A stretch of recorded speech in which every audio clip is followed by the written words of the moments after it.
The Sea Raiders. Chapter 1. Until the extraordinary affair at Sidmouth, the peculiar species Haploteuthis ferox was known to science only generically, on the strength of a half-digested tentacle obtained near the Azores. And a decaying body pecked by birds and nibbled by fish, found early in 1896 by Mr. Jennings, near Land's End. In no department of zoological science, indeed, are we quite so much in the dark as with regard to the deep-sea cephalopods. A mere accident, for instance, it was that led to the Prince of Monaco's discovery of nearly a dozen new forms in the summer of 1895, a discovery in which the before-mentioned tentacle was included. It chanced that a cachalot was killed off Terceira by some sperm whalers, and in its last struggles charged almost to the prince's yacht, missed it, rolled under, and died within 20 yards of his rudder. And in its agony it threw up a number of large objects, which the prince, dimly perceiving they were strange and important, was, by a happy expedient, able to secure before they sank. He set his screws in motion, and kept them circling in the vortices thus created until a boat could be lowered. And these specimens were whole cephalopods and fragments of cephalopods, some of gigantic proportions, and almost all of them unknown to science.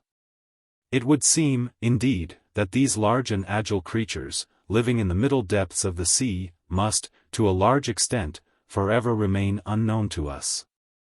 Since under water they are too nimble for nets, and it is only by such rare, unlooked-for accidents that specimens can be obtained.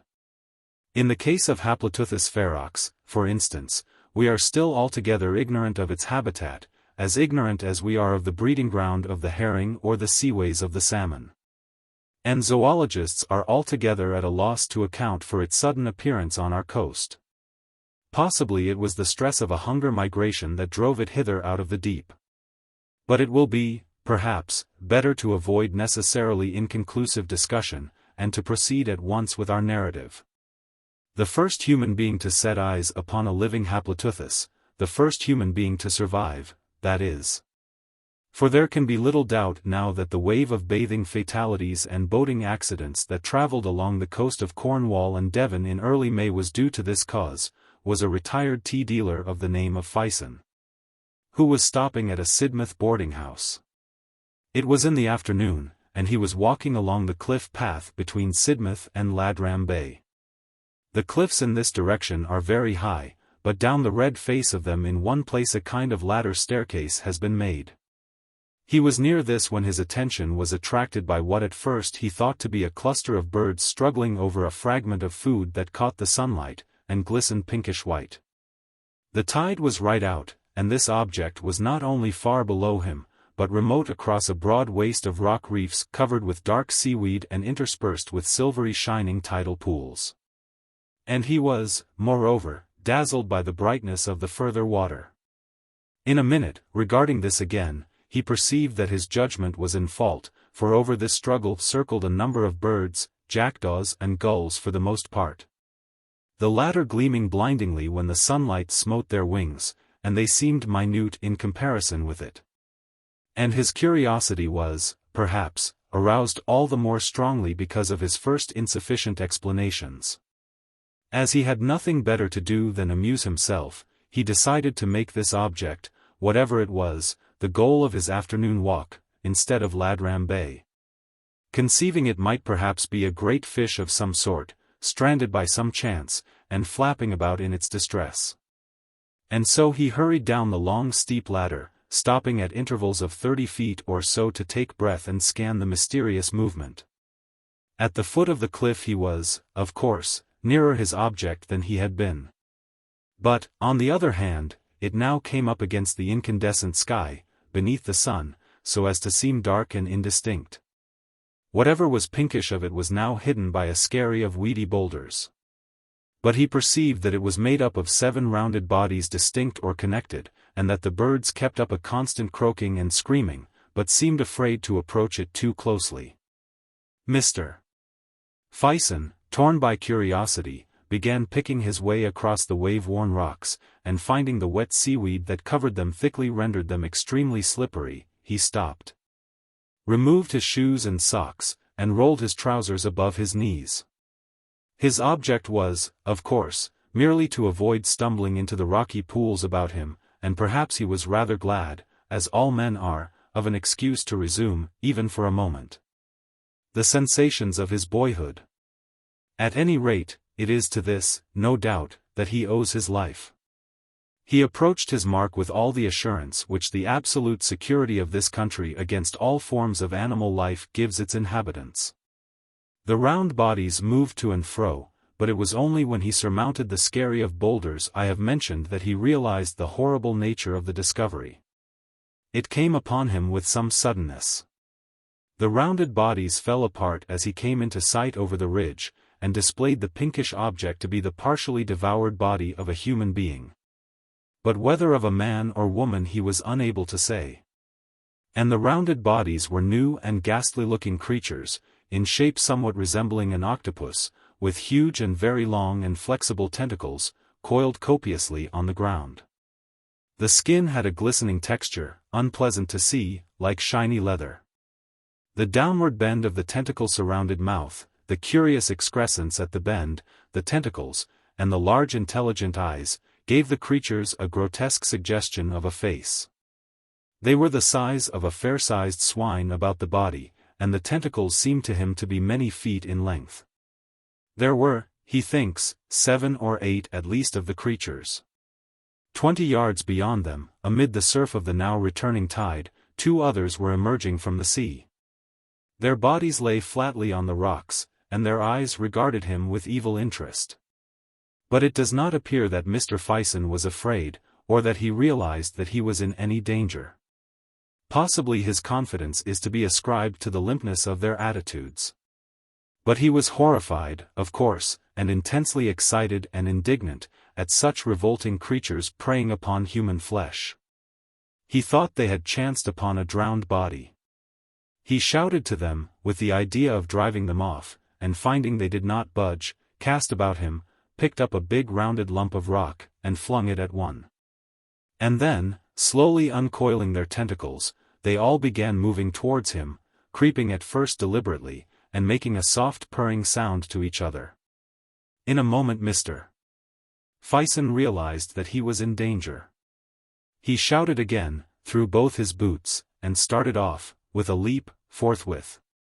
20 yards off he stopped and faced about, judging them slow, and behold, the tentacles of their leader were already pouring over the rocky ridge on which he had just been standing.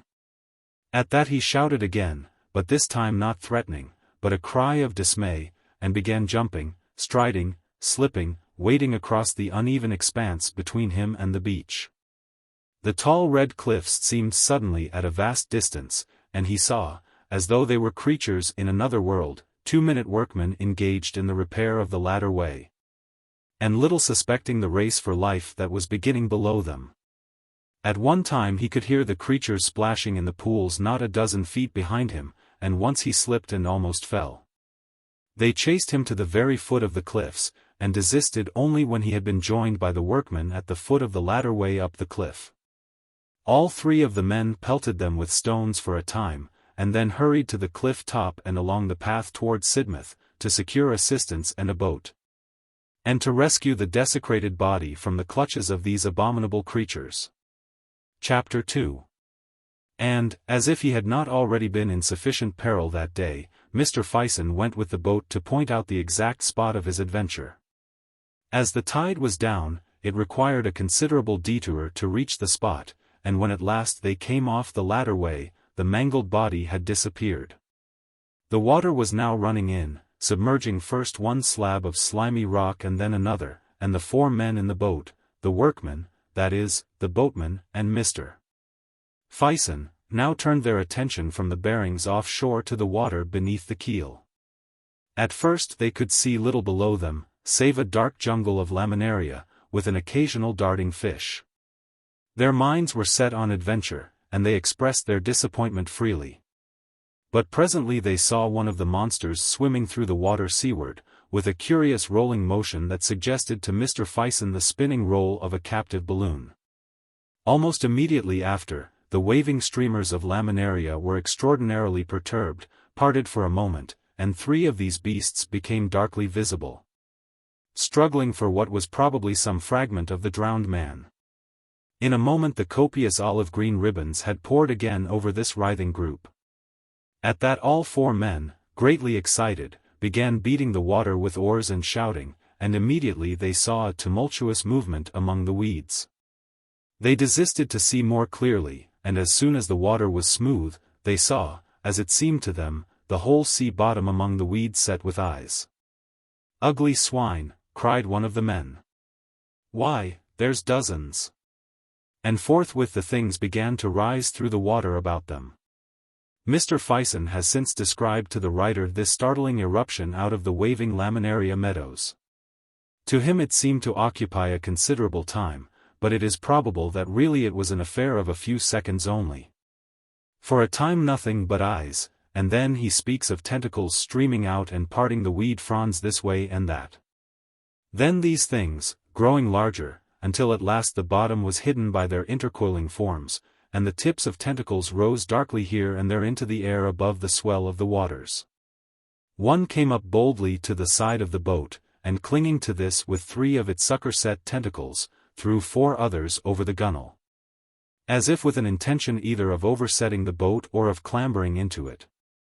Mr. Fison at once caught up the boat hook, and, jabbing furiously at the soft tentacles, forced it to desist.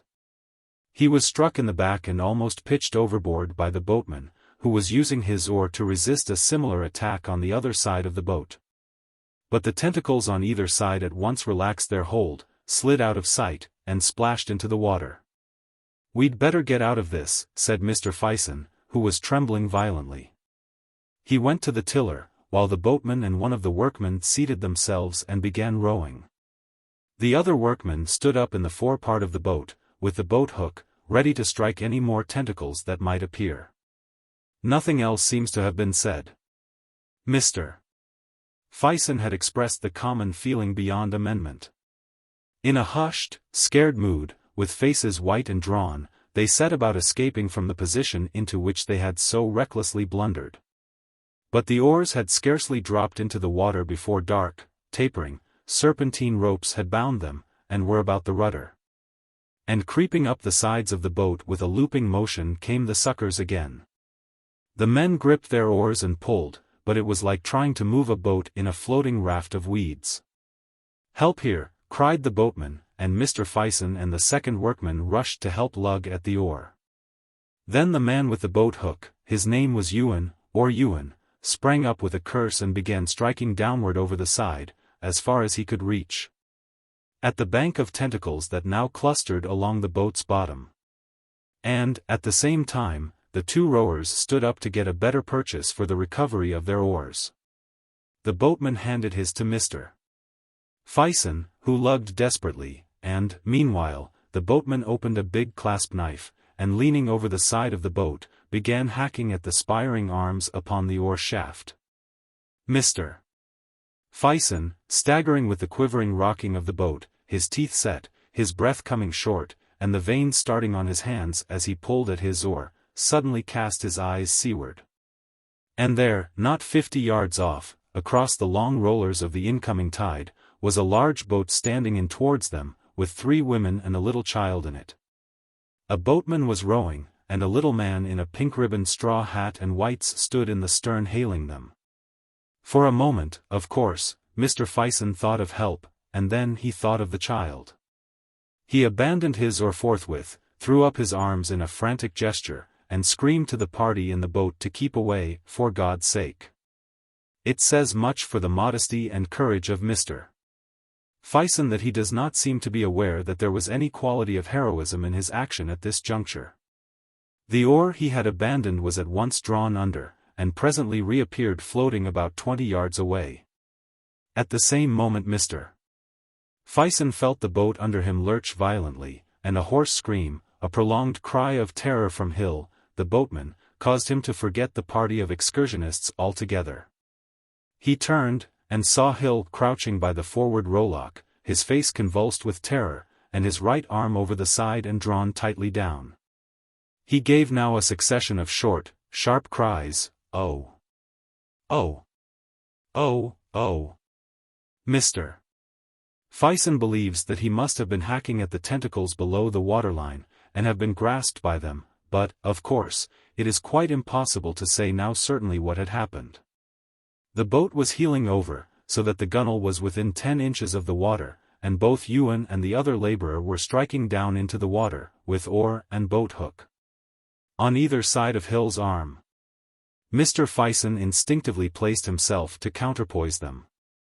Then Hill, who was a burly, powerful man, made a strenuous effort, and rose almost to a standing position. He lifted his arm, indeed, clean out of the water. Hanging to it was a complicated tangle of brown ropes, and the eyes of one of the brutes that had hold of him, glaring straight and resolute, showed momentarily above the surface. The boat heeled more and more, and the green-brown water came pouring in a cascade over the side. Then Hill slipped and fell with his ribs across the side, and his arm and the mass of tentacles about it splashed back into the water. He rolled over, his boot kicked Mr.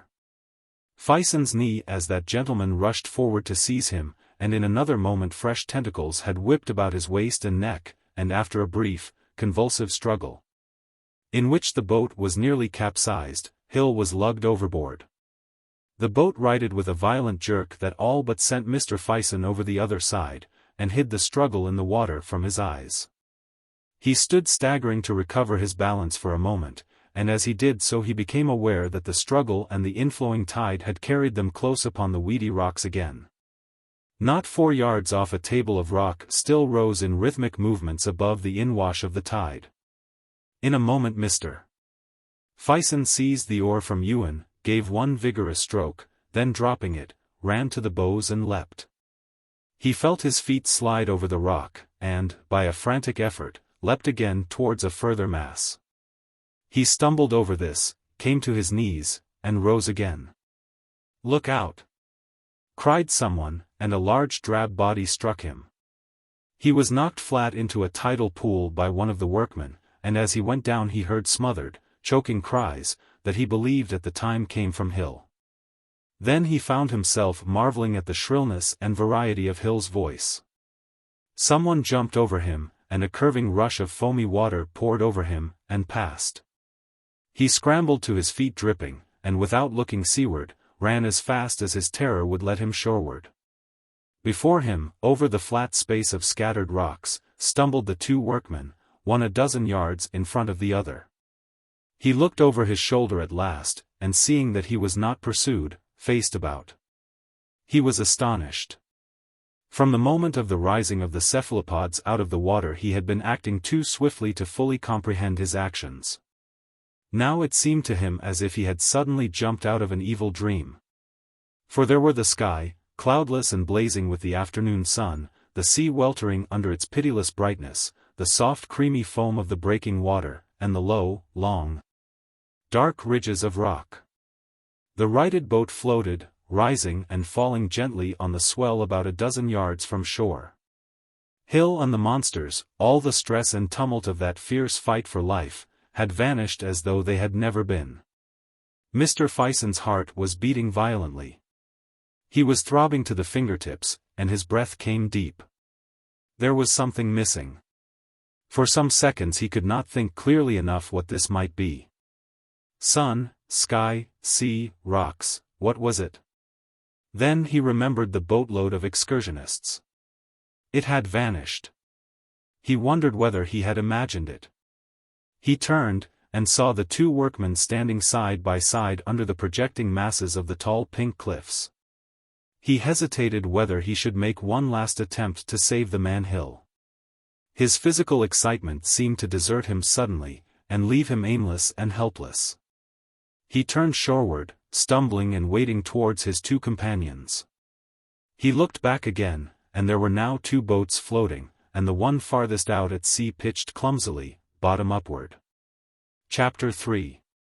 So it was Haploteuthis ferox made its appearance upon the Devonshire coast. So far, this has been its most serious aggression. Mr. Fison's account, taken together with the wave of boating and bathing casualties to which I have already alluded, and the absence of fish from the Cornish coasts that year, points clearly to a shoal of these voracious deep-sea monsters prowling slowly along the subtidal coastline. Hunger migration has, I know, been suggested as the force that drove them hither, but, for my own part, I prefer to believe the alternative theory of Hemsley.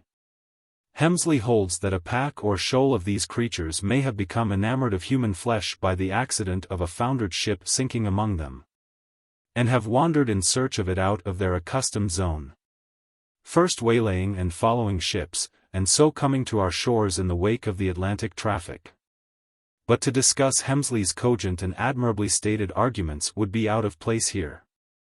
It would seem that the appetites of the shoal were satisfied by the catch of 11 people, for, so far as can be ascertained, there were 10 people in the second boat.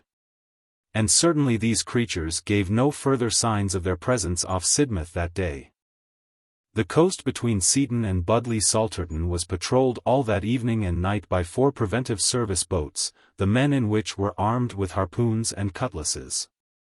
And as the evening advanced, a number of more or less similarly equipped expeditions, organized by private individuals, joined them. Mr. Fison took no part in any of these expeditions. About midnight excited hails were heard from a boat about a couple of miles out at sea to the southeast of Sidmouth, and a lantern was seen waving in a strange manner to and fro and up and down.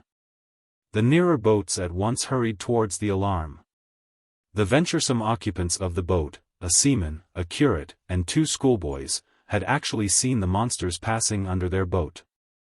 The creatures, it seems, like most deep-sea organisms, were phosphorescent, and they had been floating, 5 fathoms deep or so, like creatures of moonshine through the blackness of the water. Their tentacles retracted and as if asleep, rolling over and over, and moving slowly in a wedge-like formation towards the southeast. These people told their story in gesticulated fragments, as first one boat drew alongside and then another. At last there was a little fleet of 8 or 9 boats collected together, and from them a tumult, like the chatter of a marketplace, rose into the stillness of the night. There was little or no disposition to pursue the shoal, the people had neither weapons nor experience for such a dubious chase, and presently, even with a certain relief, it may be, the boats turned shoreward. And now to tell what is perhaps the most astonishing fact in this whole astonishing raid. We have not the slightest knowledge of the subsequent movements of the shoal, although the whole southwest coast was now alert for it. But it may, perhaps, be significant that a cachalot was stranded off Sark on June 3. 2 weeks and 3 days after this Sidmouth affair, a living Haploteuthis came ashore on Calais sands. It was alive, because several witnesses saw its tentacles moving in a convulsive way. But it is probable that it was dying. A gentleman named Pouchet obtained a rifle and shot it. That was the last appearance of a living Haploteuthis. No others were seen on the French coast. On the 15th of June a dead carcass, almost complete, was washed ashore near Torquay, and a few days later a boat from the Marine Biological Station, engaged in dredging off Plymouth, picked up a rotting specimen, slashed deeply with a cutlass wound. How the former had come by its death it is impossible to say. And on the last day of June, Mr. Egbert Kane, an artist, bathing near Newlyn, threw up his arms, shrieked, and was drawn under. A friend bathing with him made no attempt to save him, but swam at once for the shore. This is the last fact to tell of this extraordinary raid from the deeper sea. Whether it is really the last of these horrible creatures it is, as yet, premature to say. But it is believed, and certainly it is to be hoped, that they have returned now, and returned for good, to the sunless depths of the Middle Seas, out of which they have so strangely and so mysteriously arisen. The Crystal Egg. There was, until a year ago, a little and very grimy-looking shop near 7 Dials, over which, in weather-worn yellow lettering, the name of C. Cave, naturalist and dealer in antiquities, was inscribed. The contents of its window were curiously variegated. They comprised some elephant tusks and an imperfect set of chessmen, beads and weapons, a box of eyes, 2 skulls of tigers and 1 human, several moth-eaten stuffed monkeys, one holding a lamp. An old-fashioned cabinet, a fly-blown ostrich egg or so, some fishing tackle, and an extraordinarily dirty, empty glass fish tank.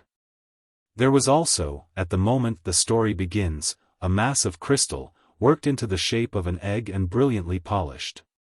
And at that two people, who stood outside the window, were looking, one of them a tall, thin clergyman, the other a black-bearded young man of dusky complexion and unobtrusive costume. The dusky young man spoke with eager gesticulation, and seemed anxious for his companion to purchase the article. While they were there, Mr. Cave came into his shop, his beard still wagging with the bread and butter of his tea. When he saw these men and the object of their regard, his countenance fell. He glanced guiltily over his shoulder, and softly shut the door. He was a little old man, with pale face and peculiar watery blue eyes. His hair was a dirty grey, and he wore a shabby blue frock coat, an ancient silk hat, and carpet slippers very much down at heel. He remained watching the two men as they talked. The clergyman went deep into his trouser pocket, examined a handful of money, and showed his teeth in an agreeable smile. Mr. Cave seemed still more depressed when they came into the shop. The clergyman, without any ceremony, asked the price of the crystal egg. Mr. Cave glanced nervously towards the door leading into the parlour, and said £5. The clergyman protested that the price was high. To his companion as well as to Mr. Cave, it was, indeed, very much more than Mr. Cave had intended to ask, when he had stocked the article, and an attempt at bargaining ensued.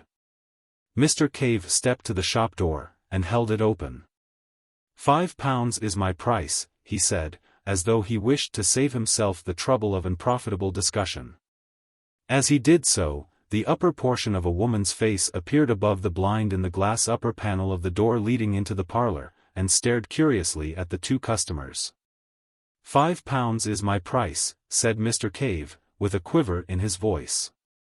The swarthy young man had so far remained a spectator, watching Cave keenly. Now he spoke. "Give him £5, he said. The clergyman glanced at him to see if he were in earnest, and, when he looked at Mr. Cave again, he saw that the latter's face was white.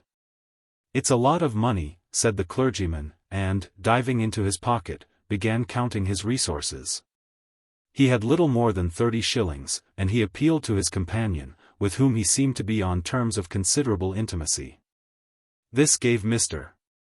Cave an opportunity of collecting his thoughts, and he began to explain in an agitated manner that the crystal was not, as a matter of fact, entirely free for sale. His two customers were naturally surprised at this, and inquired why he had not thought of that before he began to bargain. Mr. Cave became confused, but he stuck to his story, that the crystal was not in the market that afternoon, that a probable purchaser of it had already appeared. The two, treating this as an attempt to raise the price still further, made as if they would leave the shop. But at this point the parlour door opened, and the owner of the dark fringe and the little eyes appeared. She was a coarse-featured, corpulent woman, younger and very much larger than Mr. Cave. She walked heavily, and her face was flushed. "That crystal is for sale," she said. "And £5 is a good enough price for it. I can't think what you're about, Cave, not to take the gentleman's offer." Mr. Cave, greatly perturbed by the eruption, looked angrily at her over the rims of his spectacles, and, without excessive assurance, asserted his right to manage his business in his own way. An altercation began. The two customers watched the scene with interest and some amusement, occasionally assisting Mrs. Cave with suggestions. Mr. Cave, hard-driven, persisted in a confused and impossible story of an inquiry for the crystal that morning, and his agitation became painful. But he stuck to his point with extraordinary persistence. It was the young Oriental who ended this curious controversy. He proposed that they should call again in the course of 2 days, so as to give the alleged inquirer a fair chance. "And then we must insist," said the clergyman, £5. Mrs. Cave took it on herself to apologize for her husband, explaining that he was sometimes a little odd, and as the two customers left, The couple prepared for a free discussion of the incident in all its bearings. Mrs. Cave talked to her husband with singular directness. The poor little man, quivering with emotion, muddled himself between his stories, maintaining on the one hand that he had another customer in view, and on the other asserting that the crystal was honestly worth 10 guineas. "Why did you ask £5? Said his wife. "Do let me manage my business my own way," said Mr. Cave. Mr. Cave had living with him a stepdaughter and a stepson, and at supper that night the transaction was rediscussed. None of them had a high opinion of Mr. Cave's business methods, and this action seemed a culminating folly. "It's my opinion he's refused that crystal before," said the stepson, a loose-limbed lout of 18. "But £5," said the stepdaughter, an argumentative young woman of 26. Mr. Cave's answers were wretched. He could only mumble weak assertions that he knew his own business best. They drove him from his half-eaten supper into the shop, to close it for the night, his ears aflame and tears of vexation behind his spectacles. Why had he left the crystal in the window so long? The folly of it. That was the trouble closest in his mind. For a time he could see no way of evading sale. After supper his stepdaughter and stepson smartened themselves up and went out, and his wife retired upstairs to reflect upon the business aspects of the crystal. Over a little sugar and lemon and so forth in hot water. Mr. Cave went into the shop and stayed there until late, ostensibly to make ornamental rockeries for goldfish cases, but really for a private purpose that will be better explained later. The next day Mrs. Cave found that the crystal had been removed from the window, and was lying behind some second-hand books on angling. She replaced it in a conspicuous position.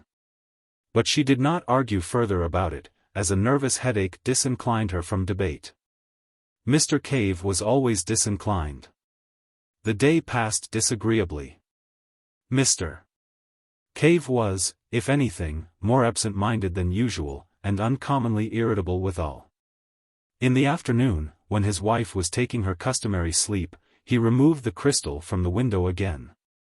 The next day Mr. Cave had to deliver a consignment of dogfish at one of the hospital schools, where they were needed for dissection. In his absence Mrs. Cave's mind reverted to the topic of the crystal, and the methods of expenditure suitable to a windfall of £5.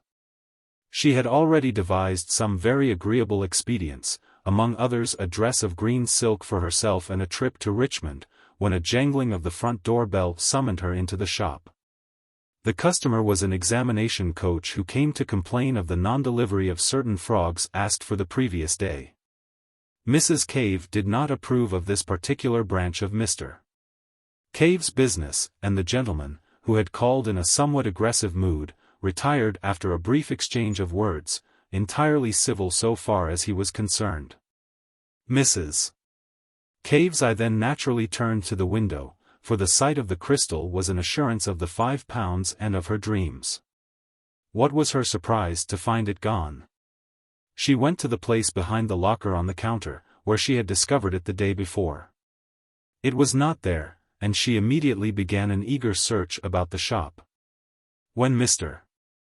Cave returned from his business with the dogfish, about 1:45 in the afternoon, he found the shop in some confusion, and his wife extremely exasperated and on her knees behind the counter, routing among his taxidermic material. Her face came up hot and angry over the counter, as the jangling bell announced his return, and she forthwith accused him of hiding it. "Hid what?" asked Mr. Cave. "The crystal." At that Mr.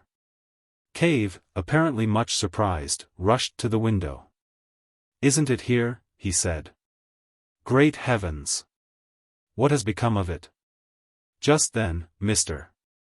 Cave's stepson re-entered the shop from the inner room. He had come home a minute or so before Mr. Cave, and he was blaspheming freely.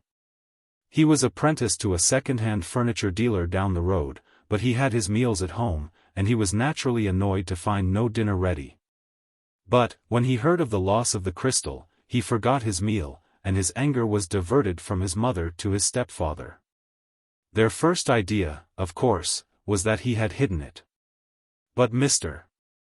Cave stoutly denied all knowledge of its fate, freely offering his bedabbled affidavit in the matter, and at last was worked up to the point of accusing, first, his wife and then his stepson of having taken it with a view to a private sale.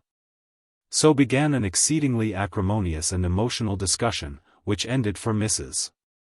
Cave in a peculiar nervous condition midway between hysterics and amuck, and caused the stepson to be half an hour late at the furniture establishment in the afternoon. Mr.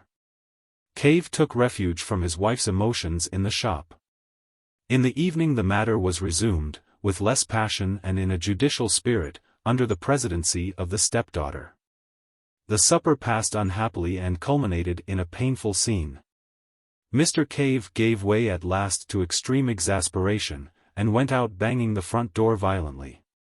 The rest of the family, having discussed him with the freedom his absence warranted, hunted the house from garret to cellar, hoping to light upon the crystal.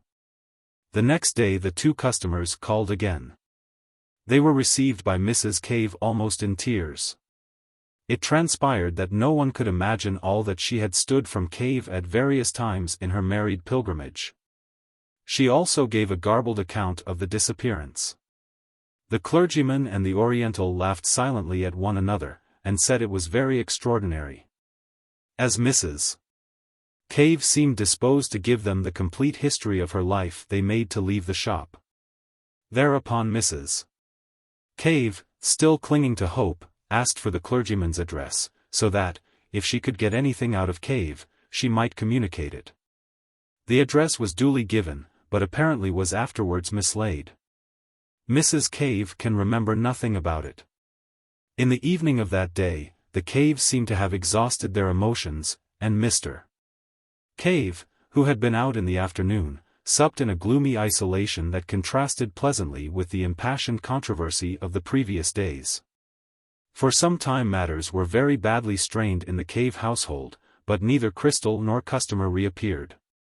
Now, without mincing the matter, we must admit that Mr. Cave was a liar. He knew perfectly well where the crystal was. It was in the rooms of Mr. Jacoby Wass, assistant demonstrator at St. Catherine's Hospital, Westbourne Street. It stood on the sideboard partially covered by a black velvet cloth, and beside a decanter of American whiskey. It is from Mr. Wass, indeed, that the particulars upon which this narrative is based were derived. Cave had taken off the thing to the hospital hidden in the dogfish sack, and there had pressed the young investigator to keep it for him. Mr. Wass was a little dubious at first. His relationship to Cave was peculiar. He had a taste for singular characters, and he had more than once invited the old man to smoke and drink in his rooms, and to unfold his rather amusing views of life in general and of his wife in particular. Mr. Wass had encountered Mrs. Cave, too, on occasions when Mr. Cave was not at home to attend to him. He knew the constant interference to which Cave was subjected, and having weighed the story judicially, he decided to give the crystal a refuge. Mr. Cave promised to explain the reasons for his remarkable affection for the crystal more fully on a later occasion, but he spoke distinctly of seeing visions therein. He called on Mr. Wass the same evening. He told a complicated story. The crystal, he said, had come into his possession with other oddments at the forced sale of another curiosity dealer's effects, and not knowing what its value might be, he had ticketed it at 10 shillings. It had hung upon his hands at that price for some months, and he was thinking of reducing the figure, when he made a singular discovery.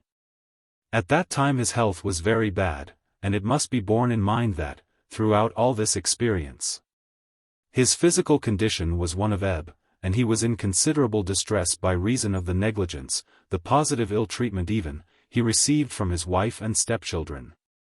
His wife was vain, extravagant, unfeeling, and had a growing taste for private drinking. His stepdaughter was mean and overreaching, and his stepson had conceived a violent dislike for him, and lost no chance of showing it.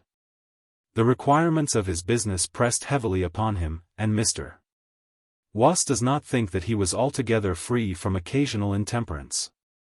He had begun life in a comfortable position, he was a man of fair education, and he suffered, for weeks at a stretch, from melancholia and insomnia. Afraid to disturb his family, he would slip quietly from his wife's side, when his thoughts became intolerable, and wander about the house. And about 3 o'clock one morning, late in August, chance directed him into the shop. The dirty little place was impenetrably black except in one spot, where he perceived an unusual glow of light. Approaching this, he discovered it to be the crystal egg, which was standing on the corner of the counter towards the window. A thin ray smote through a crack in the shutters, impinged upon the object, and seemed as it were to fill its entire interior. It occurred to Mr. Cave that this was not in accordance with the laws of optics as he had known them in his younger days. He could understand the rays being refracted by the crystal and coming to a focus in its interior, but this diffusion jarred with his physical conceptions. He approached the crystal nearly, peering into it and round it, with a transient revival of the scientific curiosity that in his youth had determined his choice of a calling. He was surprised to find the light not steady, but writhing within the substance of the egg, as though that object was a hollow sphere of some luminous vapor. In moving about to get different points of view, he suddenly found that he had come between it and the ray, and that the crystal none the less remained luminous. Greatly astonished, he lifted it out of the light ray and carried it to the darkest part of the shop. It remained bright for some 4 or 5 minutes, when it slowly faded and went out. He placed it in the thin streak of daylight, and its luminousness was almost immediately restored. So far, at least, Mr. Wass was able to verify the remarkable story of Mr. Cave. He has himself repeatedly held this crystal in a ray of light, which had to be of a less diameter than 1 millimeter. And in a perfect darkness, such as could be produced by velvet wrapping, the crystal did undoubtedly appear very faintly phosphorescent. It would seem, however, that the luminousness was of some exceptional sort, and not equally visible to all eyes, for Mr. Harbinger, whose name will be familiar to the scientific reader in connection with the Pasteur Institute, was quite unable to see any light whatever. And Mr. Wass's own capacity for its appreciation was out of comparison inferior to that of Mr. Cave's. Even with Mr. Cave the power varied very considerably. His vision was most vivid during states of extreme weakness and fatigue. Now, from the outset this light in the crystal exercised a curious fascination upon Mr. Cave.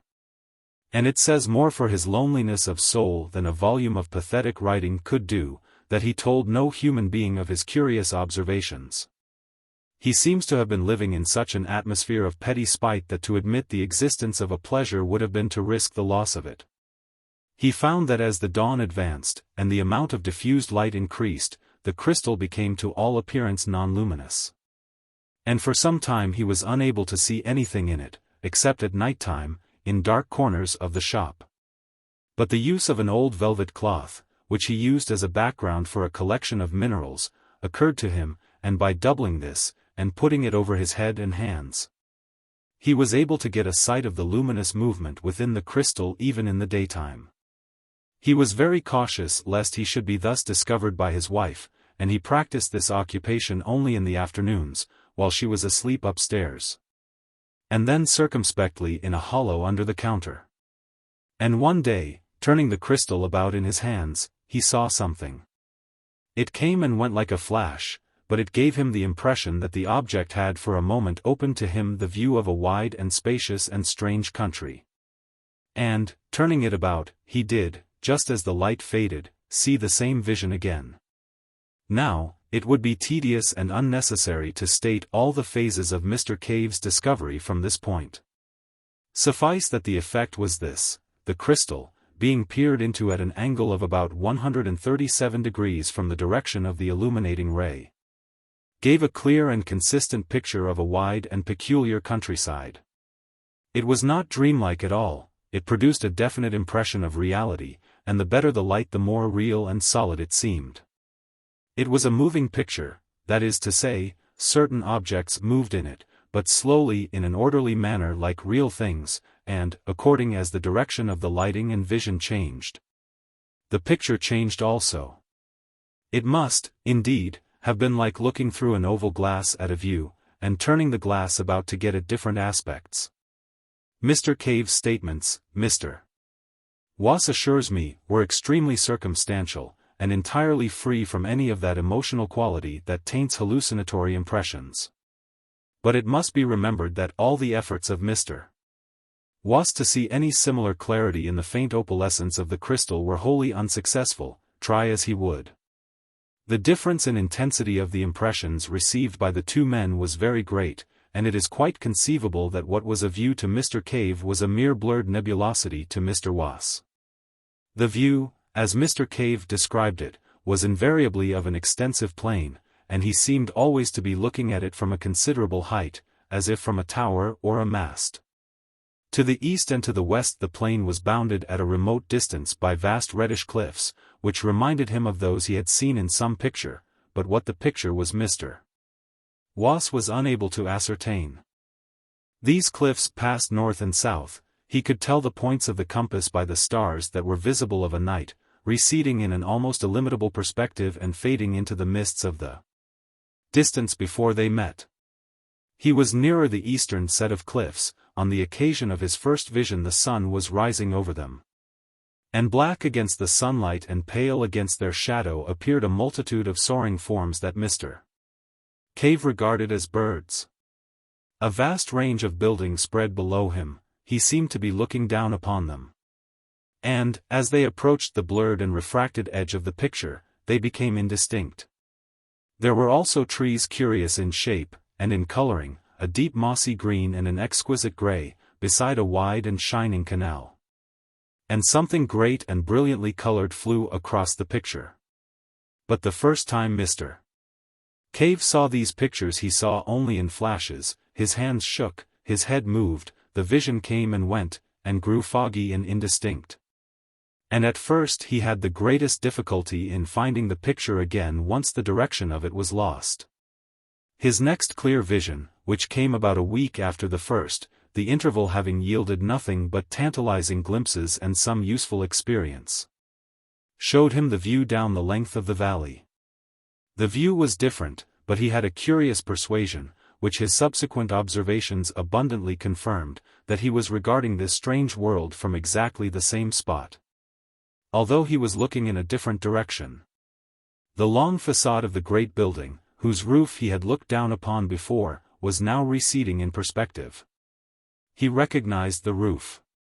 In the front of the facade was a terrace of massive proportions and extraordinary length, and down the middle of the terrace, at certain intervals, stood huge but very graceful masts, bearing small shiny objects which reflected the setting sun.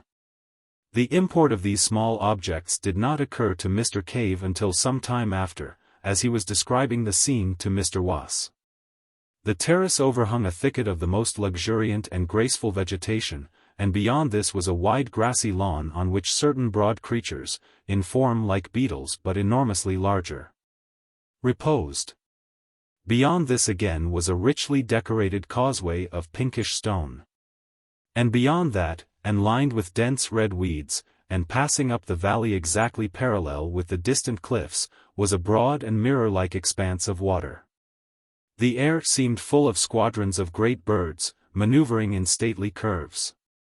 And across the river was a multitude of splendid buildings, richly colored and glittering with metallic tracery and facets, among a forest of moss-like and lichenous trees. And suddenly something flapped repeatedly across the vision, like the fluttering of a jeweled fan or the beating of a wing, and a face, or rather the upper part of a face with very large eyes, came as it were close to his own and as if on the other side of the crystal. Mr. Cave was so startled and so impressed by the absolute reality of these eyes, that he drew his head back from the crystal to look behind it. He had become so absorbed in watching that he was quite surprised to find himself in the cool darkness of his little shop, with its familiar odor of methyl, mustiness, and decay. And, as he blinked about him, the glowing crystal faded, and went out. Such were the first general impressions of Mr. Cave. The story is curiously direct and circumstantial. From the outset, when the valley first flashed momentarily on his senses, his imagination was strangely affected, and, as he began to appreciate the details of the scene he saw. His wonder rose to the point of a passion. He went about his business listless and distraught, thinking only of the time when he should be able to return to his watching. And then a few weeks after his first sight of the valley came the two customers, the stress and excitement of their offer, and the narrow escape of the crystal from sale, as I have already told. Now, while the thing was Mr. Cave's secret, it remained a mere wonder, a thing to creep to covertly and peep at, as a child might peep upon a forbidden garden. But Mr. Wass has, for a young scientific investigator, a particularly lucid and consecutive habit of mind. Directly the crystal and its story came to him, and he had satisfied himself, by seeing the phosphorescence with his own eyes, that there really was a certain evidence for Mr.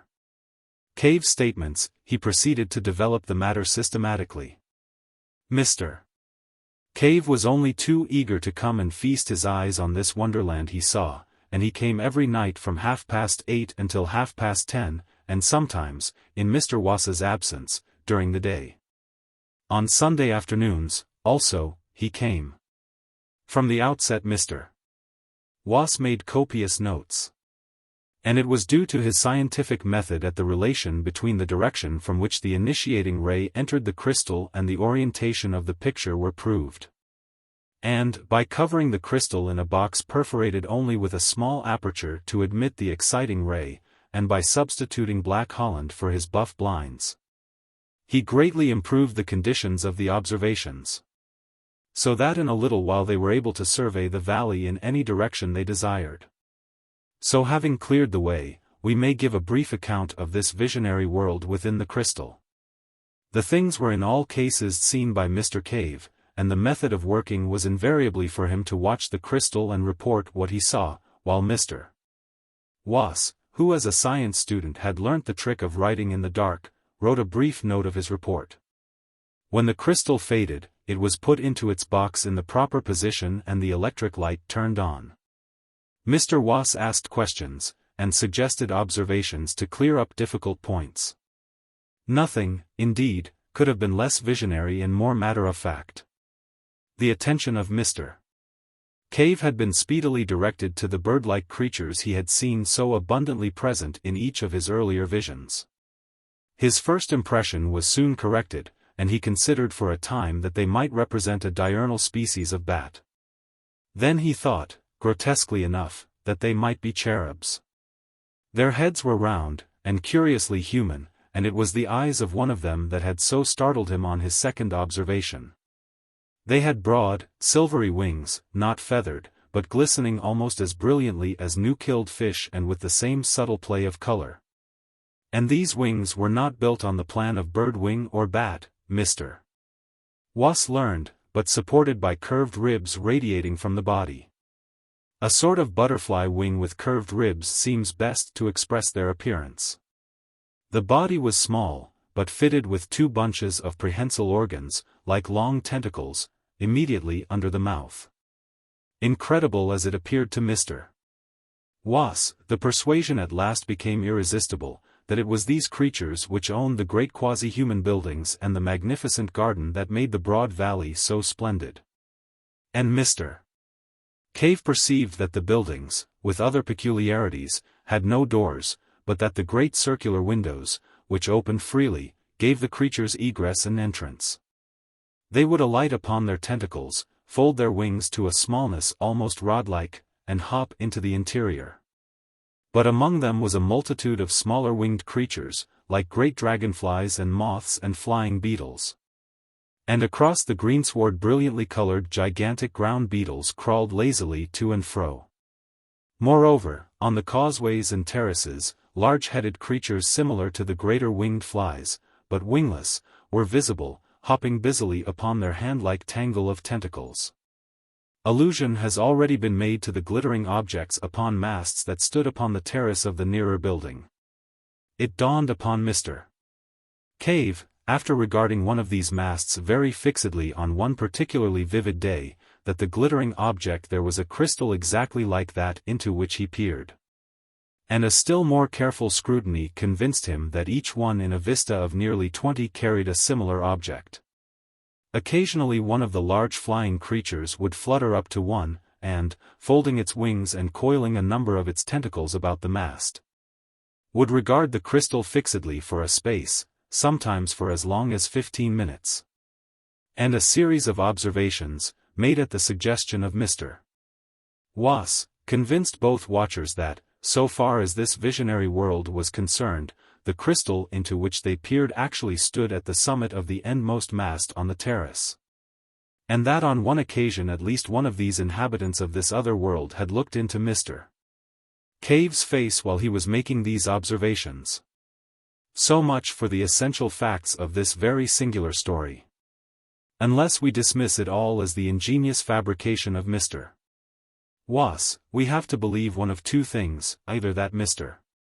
Cave's crystal was in two worlds at once, and that, while it was carried about in one, it remained stationary in the other, which seems altogether absurd. Or else that it had some peculiar relation of sympathy with another and exactly similar crystal in this other world, so that what was seen in the interior of the one in this world was, under suitable conditions, visible to an observer in the corresponding crystal in the other world. And vice versa. At present, indeed, we do not know of any way in which two crystals could so come en rapport, but nowadays we know enough to understand that the thing is not altogether impossible. This view of the crystals as en rapport was the supposition that occurred to Mr. Was, and to me at least it seems extremely plausible. And where was this other world? On this, also, the alert intelligence of Mr. Was speedily threw light. After sunset, the sky darkened rapidly, there was a very brief twilight interval indeed, and the stars shone out. They were recognizably the same as those we see, arranged in the same constellations. Mr. Cave recognized the Bear, the Pleiades, Aldebaran, and Sirius, so that the other world must be somewhere in the solar system, and, at the utmost, only a few hundreds of millions of miles from our own. Following up this clue, Mr. Was learned that the midnight sky was a darker blue even than our midwinter sky, and that the sun seemed a little smaller. And there were two small moons, like our moon but smaller, and quite differently marked, one of which moved so rapidly that its motion was clearly visible as one regarded it. These moons were never high in the sky, but vanished as they rose, that is, every time they revolved they were eclipsed because they were so near their primary planet. And all this answers quite completely, although Mr. Cave did not know it, to what must be the condition of things on Mars. Indeed, it seems an exceedingly plausible conclusion that peering into this crystal Mr. Cave did actually see the planet Mars and its inhabitants. And, if that be the case, then the evening star that shone so brilliantly in the sky of that distant vision, was neither more nor less than our own familiar Earth. For a time the Martians, if they were Martians, do not seem to have known of Mr. Cave's inspection. Once or twice one would come to peer, and go away very shortly to some other mast, as though the vision was unsatisfactory. During this time Mr. Cave was able to watch the proceedings of these winged people without being disturbed by their attentions, and, although his report is necessarily vague and fragmentary, it is nevertheless very suggestive. Imagine the impression of humanity a Martian observer would get who, after a difficult process of preparation and with considerable fatigue to the eyes, was able to peer at London from the steeple of St. Martin's Church for stretches, at longest, of 4 minutes at a time. Mr. Cave was unable to ascertain if the winged Martians were the same as the Martians who hopped about the causeways and terraces, and if the latter could put on wings at will.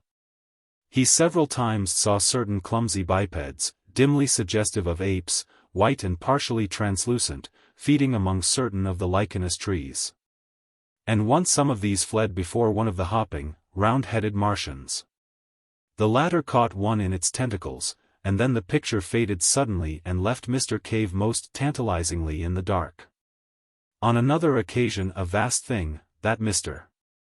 Cave thought at first was some gigantic insect, appeared advancing along the causeway beside the canal with extraordinary rapidity. As this drew nearer Mr. Cave perceived that it was a mechanism of shining metals and of extraordinary complexity. And then, when he looked again, it had passed out of sight. After a time Mr. Was aspired to attract the attention of the Martians, and the next time that the strange eyes of one of them appeared close to the crystal Mr. Cave cried out and sprang away, and they immediately turned on the light and began to gesticulate in a manner suggestive of signaling. But when at last Mr. Cave examined the crystal again, the Martian had departed. Thus far these observations had progressed in early November, and then Mr. Cave, feeling that the suspicions of his family about the crystal were allayed, began to take it to and fro with him in order that, as occasion arose in the daytime or night, he might comfort himself with what was fast becoming the most real thing in his existence. In December Mr. Was's work in connection with a forthcoming examination became heavy, the sittings were reluctantly suspended for a week. And for 10 or 11 days, he is not quite sure which, he saw nothing of Cave. He then grew anxious to resume these investigations, and, the stress of his seasonal labors being abated, he went down to 7 Dials. At the corner he noticed a shutter before a bird fancier's window, and then another at a cobbler's. Mr. Cave's shop was closed. He rapped and the door was opened by the stepson in black. He at once called Mrs. Cave, who was, Mr. Was could not but observe, in cheap but ample widow's weeds of the most imposing pattern. Without any very great surprise Mr. Was learnt that Cave was dead and already buried. She was in tears, and her voice was a little thick. She had just returned from Highgate. Her mind seemed occupied with her own prospects and the honorable details of the obsequies, but Mr. Was was at last able to learn the particulars of Cave's death. He had been found dead in his shop in the early morning, the day after his last visit to Mr. Was, and the crystal had been clasped in his stone-cold hands. His face was smiling, said Mrs. Cave, and the velvet cloth from the minerals lay on the floor at his feet. He must have been dead 5 or 6 hours when he was found. This came as a great shock to Was, and he began to reproach himself bitterly for having neglected the plain symptoms of the old man's ill health. But his chief thought was of the crystal. He approached that topic in a gingerly manner, because he knew Mrs. Cave's peculiarities. He was dumbfounded to learn that it was sold. Mrs. Cave's first impulse, directly Cave's body had been taken upstairs, had been to write to the mad clergyman who had offered £5 for the crystal, informing him of its recovery. But after a violent hunt in which her daughter joined her, they were convinced of the loss of his address. As they were without the means required to mourn and bury Cave in the elaborate style the dignity of an old 7 Dials inhabitant demands, they had appealed to a friendly fellow tradesman in Great Portland Street. He had very kindly taken over a portion of the stock at a valuation. The valuation was his own and the crystal egg was included in one of the lots. Mr. Was, after a few suitable consolatory observations, a little offhandedly proffered perhaps, hurried at once to Great Portland Street. But there he learned that the crystal egg had already been sold to a tall, dark man in grey. And there the material facts in this curious, and to me at least very suggestive, story come abruptly to an end. The Great Portland Street dealer did not know who the tall dark man in grey was, nor had he observed him with sufficient attention to describe him minutely. He did not even know which way this person had gone after leaving the shop. For a time Mr. Was remained in the shop, trying the dealer's patience with hopeless questions, venting his own exasperation. And at last, realizing abruptly that the whole thing had passed out of his hands, had vanished like a vision of the night, he returned to his own rooms. A little astonished to find the notes he had made still tangible and visible upon his untidy table. His annoyance and disappointment were naturally very great. He made a second call, equally ineffectual, upon the Great Portland Street dealer. And he resorted to advertisements in such periodicals as were likely to come into the hands of a bric-a-brac collector. He also wrote letters to the Daily Chronicle and Nature, but both those periodicals, suspecting a hoax, asked him to reconsider his action before they printed. And he was advised that such a strange story, unfortunately so bare of supporting evidence, might imperil his reputation as an investigator. Moreover, the calls of his proper work were urgent. So that after a month or so, save for an occasional reminder to certain dealers, he had reluctantly to abandon the quest for the crystal egg, and from that day to this it remains undiscovered. Occasionally, however, he tells me, and I can quite believe him, he has bursts of zeal, in which he abandons his more urgent occupation and resumes the search. Whether or not it will remain lost forever, with the material and origin of it, are things equally speculative at the present time. If the present purchaser is a collector, one would have expected the inquiries of Mr. Wass to have reached him through the dealers. He has been able to discover Mr. Cave's clergyman and Oriental, no other than the Reverend James Parker and the young Prince of Boso Kuni in Java. I am obliged to them for certain particulars. The object of the prince was simply curiosity, and extravagance. He was so eager to buy, because Cave was so oddly reluctant to sell. It is just as possible that the buyer in the second instance was simply a casual purchaser and not a collector at all, and the crystal egg, for all I know, may at the present moment be within a mile of me, decorating a drawing room or serving as a paperweight, its remarkable functions all unknown. Indeed, it is partly with the idea of such a possibility that I have thrown this narrative into a form that will give it a chance of being read by the ordinary consumer of fiction. My own ideas in the matter are practically identical with those of Mr. Wass. I believe the crystal on the mast in Mars and the crystal egg of Mr.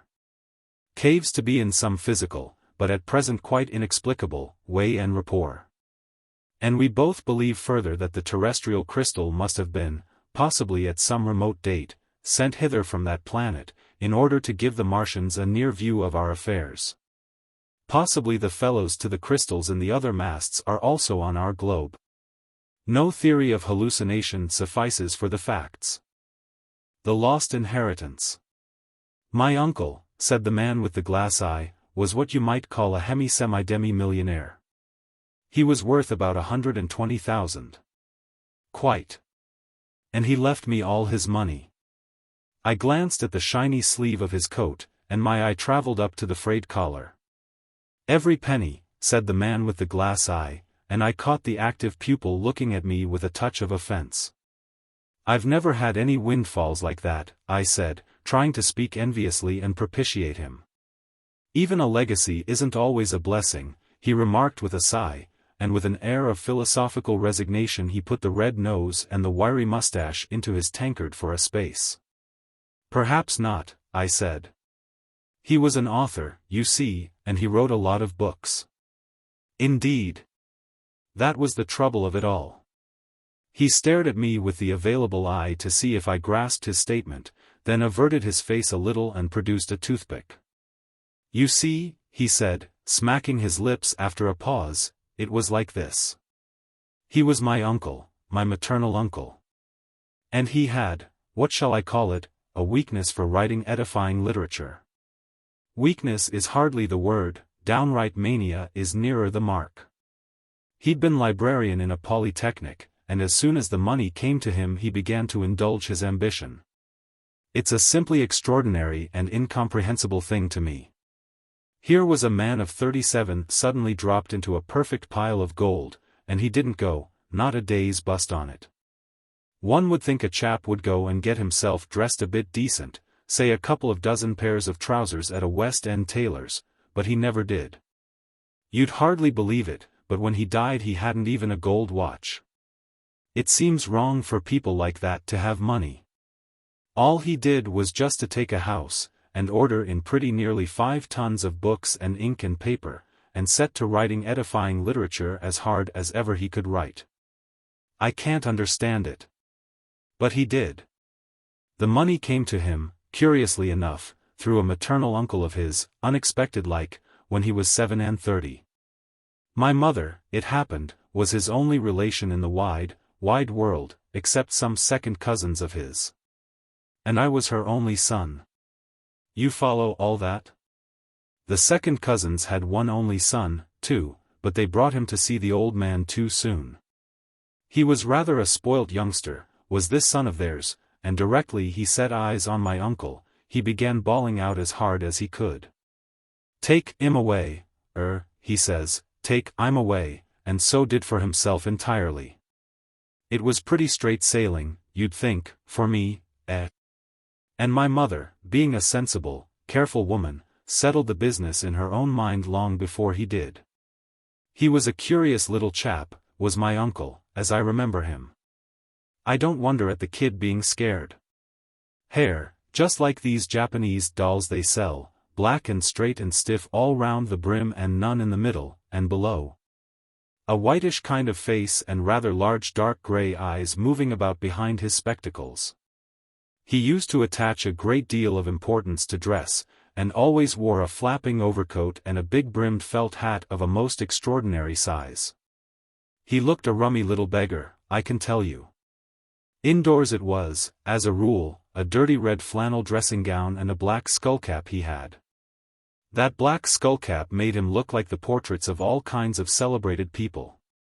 He was always moving about from house to house, was my uncle, with his chair which had belonged to Savage Landor, and his two writing tables, one of Carlyle's and the other of Shelley's.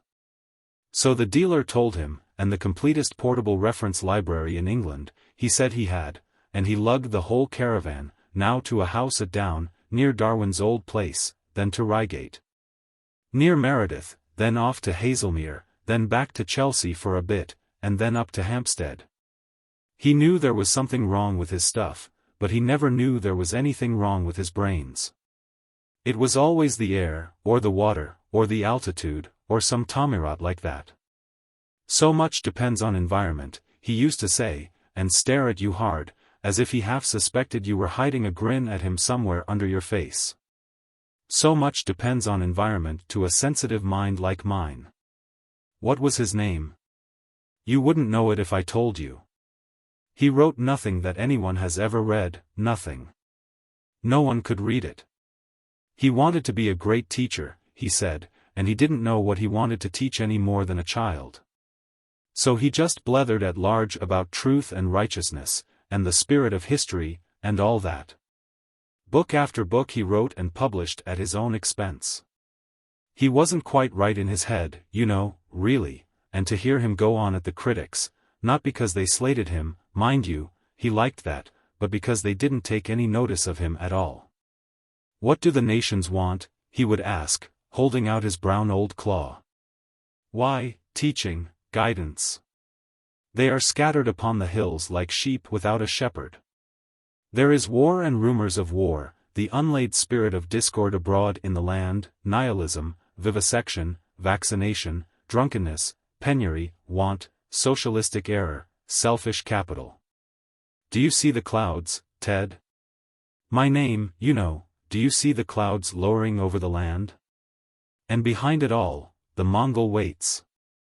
He was always very great on Mongols and the spectre of socialism, and such like things. Then out would come his finger at me, and with his eyes all afire and his skullcap askew, he would whisper, and here am I. What do I want? Nations to teach. Nations. I say it with all modesty, Ted, I could. I would guide them, nay. But I will guide them to a safe haven, to the land of righteousness, flowing with milk and honey. That's how he used to go on. Ramble, rave about the nations, and righteousness, and that kind of thing. Kind of mincemeat of Bible and blethers. From 14 up to 23, when I might have been improving my mind, my mother used to wash me and brush my hair, at least in the earlier years of it, with a nice parting down the middle. And take me, once or twice a week, to hear this old lunatic jabber about things he had read of in the morning papers, trying to do it as much like Carlyle as he could. And I used to sit according to instructions, and look intelligent and nice, and pretend to be taking it all in. Afterwards I used to go of my own free will, out of a regard for the legacy. I was the only person that used to go and see him. He wrote, I believe, to every man who made the slightest stir in the world, sending him a copy or so of his books, and inviting him to come and talk about the nations to him. But half of them didn't answer, and none ever came. And when the girl let you in, she was an artful bit of goods, that girl. There were heaps of letters on the hall seat waiting to go off, addressed to Prince Bismarck, the President of the United States, and such like people. And one went up the staircase and along the cobwebby passage. The housekeeper drank like fury, and his passages were always cobwebby, and found him at last, with books turned down all over the room, and heaps of torn paper on the floor, and telegrams and newspapers littered about, and empty coffee cups and half-eaten bits of toast on the desk and the mantel. You'd see his back humped up, and his hair would be sticking out quite straight between the collar of that dressing-gown thing and the edge of the skullcap. "A moment," he would say. "A moment." Over his shoulder. "The mot just, you know, Ted, lo mot just. Righteous thought righteously expressed, concatenation. And now, Ted," he'd say, spinning round in his study chair, "how's young England?" That was his silly name for me. Well, that was my uncle, and that was how he talked, to me, at any rate. With others about he seemed a bit shy. And he not only talked to me, but he gave me his books, books of 600 pages or so, with cockeyed headings, The Shrieking Sisterhood, The Behemoth of Bigotry, Crucibles and Cullenders. And so on. All very strong, and none of them original. The very last time but one that I saw him he gave me a book. He was feeling ill even then, and his hand shook and he was despondent. I noticed it because I was naturally on the lookout for those little symptoms. "My last book, Ed," he said. "My last book, my boy, my last word to the deaf and hardened nations." And I'm hanged if a tear didn't go rolling down his yellow old cheek. He was regular crying because it was so nearly over, and he hadn't only written about 53 books of rubbish. "I've sometimes thought, Ted," he said, and stopped. "Perhaps I've been a bit hasty and angry with this stiff-necked generation. A little more sweetness, perhaps, and a little less blinding light. I've sometimes thought, I might have swayed them. But I've done my best, Ted." And then, with a burst, for the first and last time in his life he owned himself a failure. It showed he was really ill. He seemed to think for a minute, and then he spoke quietly and low, as sane and sober as I am now. "I've been a fool, Ed," he said. "I've been flapping nonsense all my life. Only he who readeth the heart knows whether this is anything more than vanity. Ted, I don't. But he knows, and if I have done foolishly and vainly, in my heart. Just like that he spoke, repeating himself, and he stopped quite short and handed the book to me, trembling. Then the old shine came back into his eye. I remember it all fairly well, because I repeated it and acted it to my old mother when I got home, to cheer her up a bit. "Take this book and read it," he said. "It's my last word, my very last word. I've left all my property to you, Ted, and may you use it better than I have done." And then he fell a coughing. I remember that quite well even now, and how I went home cock-a-hoop, and how he was in bed the next time I called. The housekeeper was downstairs drunk, and I fooled about, as a young man will, with the girl in the passage before I went to him. He was sinking fast. But even then his vanity clung to him. "Have you read it?" he whispered. "Sat up all night reading it," I said in his ear to cheer him. "It's the last," said I, and then, with a memory of some poetry or other in my head, "but it's the bravest and best." He smiled a little and tried to squeeze my hand as a woman might do, and left off squeezing in the middle, and lay still. "The bravest and the best," said I again, seeing it pleased him. But he didn't answer. I heard the girl giggle outside the door, for occasionally we'd had just a bit of innocent laughter, you know, at his ways. I looked at his face, and his eyes were closed, and it was just as if somebody had punched in his nose on either side. But he was still smiling.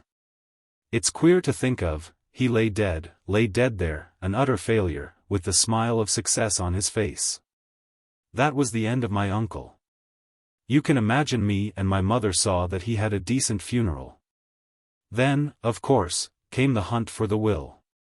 We began decent and respectful at first, and before the day was out we were ripping chairs, and smashing bureau panels, and sounding walls. Every hour we expected those others to come in. We asked the housekeeper, and found she'd actually witnessed a will. On an ordinary half-sheet of notepaper it was written, and very short, she said, not a month ago. The other witness was the gardener, and he bore her out word for word. But I'm hanged if there was that or any other will to be found. The way my mother talked must have made him turn in his grave. At last a lawyer at Reigate sprang one on us that had been made years ago during some temporary quarrel with my mother. I'm blessed if that wasn't the only will to be discovered anywhere. And it left every penny he possessed to that take-him-away youngster of his second cousins, a chap who'd never had to stand his talking not for one afternoon of his life. The man with the glass eye stopped. I thought you said, I began. Half a minute, said the man with the glass eye. I had to wait for the end of the story till this very morning, and I was a blessed sight more interested than you are. You just wait a bit too. They executed the will, and the other chap inherited, and directly he was 21 he began to blew it. How he did blew it, to be sure. He bet, he drank, he got in the papers for this and that. I tell you, it makes me wriggle to think of the times he had. He blewed every ha'penny of it before he was 30, and the last I heard of him was, Holloway. 3 years ago. Well, I naturally fell on hard times, because, as you see, the only trade I knew was legacy cadging. All my plans were waiting over to begin, so to speak, when the old chap died. I've had my ups and downs since then. Just now it's a period of depression. I tell you frankly, I'm on the lookout for help. I was hunting round my room to find something to raise a bit on for immediate necessities, and the sight of all those presentation volumes, no one will buy them, not to wrap butter in, even, well. They annoyed me. I'd promised him not to part with them, and I never kept a promise easier. I let out at them with my boot, and sent them shooting across the room. One lifted at the kick, and spun through the air. And out of it flapped, you guess? It was the will. He'd given it me himself in that very last volume of all. He folded his arms on the table, and looked sadly with the active eye at his empty tankard. He shook his head slowly, and said softly, I'd never opened the book, much more cut a page. Then he looked up, with a bitter laugh, for my sympathy. Fancy hiding it there. Eh? Of all places. He began to fish absently for a dead fly with his finger. It just shows you the vanity of authors, he said, looking up at me. It wasn't no trick of his. He'd meant perfectly fair. He'd really thought I was really going home to read that blessed book of his through. But it shows you, don't it? His eye went down to the tankard again. It shows you, too, how we poor human beings fail to understand one another. But there was no misunderstanding the eloquent thirst of his eye. He accepted with ill-feigned surprise. He said, in the usual subtle formula, that he didn't mind if he did. A Story of the Stone Age. Chapter 1. Ugh Lomi and Waya. This story is of a time beyond the memory of man, before the beginning of history, a time when one might have walked drishad from France, as we call it now, to England. And when a broad and sluggish Thames flowed through its marshes to meet its father Rhine, flowing through a wide and level country that is under water in these latter days, and which we know by the name of the North Sea. In that remote age the valley which runs along the foot of the Downs did not exist, and the south of Surrey was a range of hills, fir-clad on the middle slopes, and snow-capped for the better part of the year. The cores of its summits still remain as Leith Hill, and Pitch Hill, and Hindhead. On the lower slopes of the range, below the grassy spaces where the wild horses grazed, were forests of yew and sweet chestnut and elm. And the thickets and dark places hid the grizzly bear and the hyena, and the grey apes clambered through the branches. And still lower amidst the woodland and marsh and open grass along the way did this little drama play itself out to the end that I have to tell. 50,000 years ago it was, 50,000 years, if the reckoning of geologists is correct. And in those days the springtime was as joyful as it is now, and sent the blood coursing in just the same fashion. The afternoon sky was blue with piled white clouds sailing through it, and the southwest wind came like a soft caress. The new-come swallows drove to and fro. The reaches of the river were spangled with white ranunculus, the marshy places were starred with ladies' smock and lit with marshmallow wherever the regiments of the sedges lowered their swords. And the northward-moving hippopotami, shiny black monsters, sporting clumsily, came floundering and blundering through it all, rejoicing dimly and possessed with one clear idea: to splash the river muddy. Up the river and well in sight of the hippopotami, a number of little buff-colored animals dabbled in the water. There was no fear, no rivalry, and no enmity between them and the hippopotami. As the great bulks came crashing through the reeds and smashed the mirror of the water into silvery splashes, these little creatures shouted and gesticulated with glee. It was the surest sign of high spring. "Below," they cried. "Baya! Below!" They were the children of the men folk, the smoke of whose encampment rose from the knoll at the river's bend.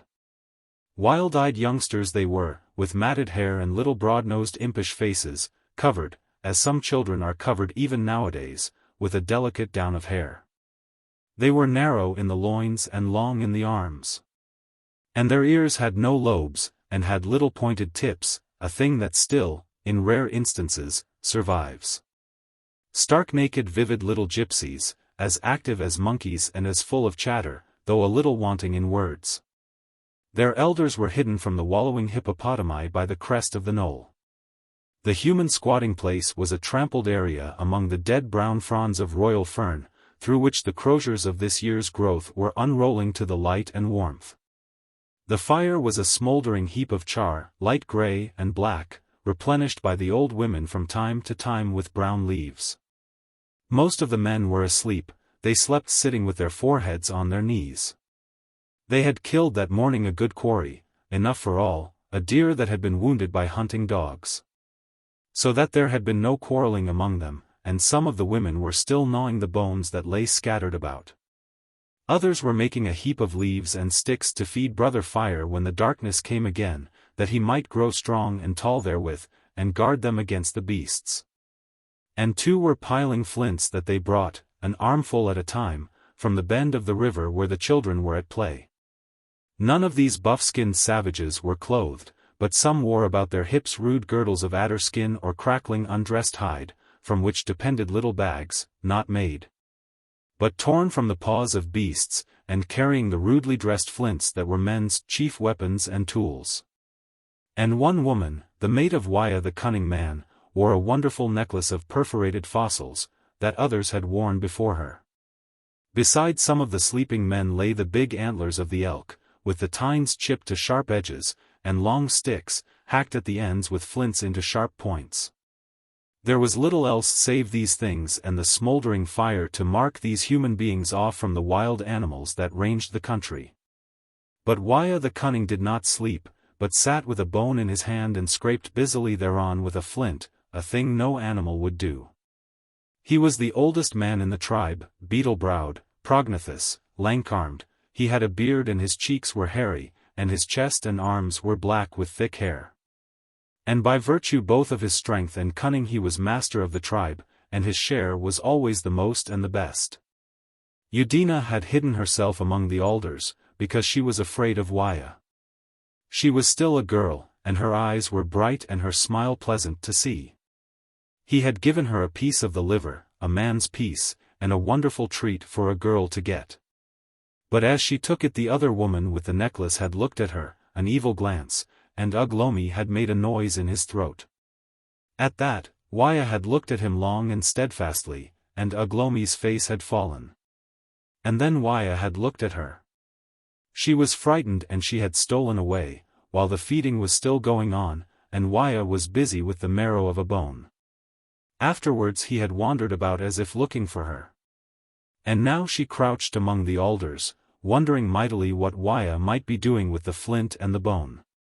And Ugh Lomi was not to be seen.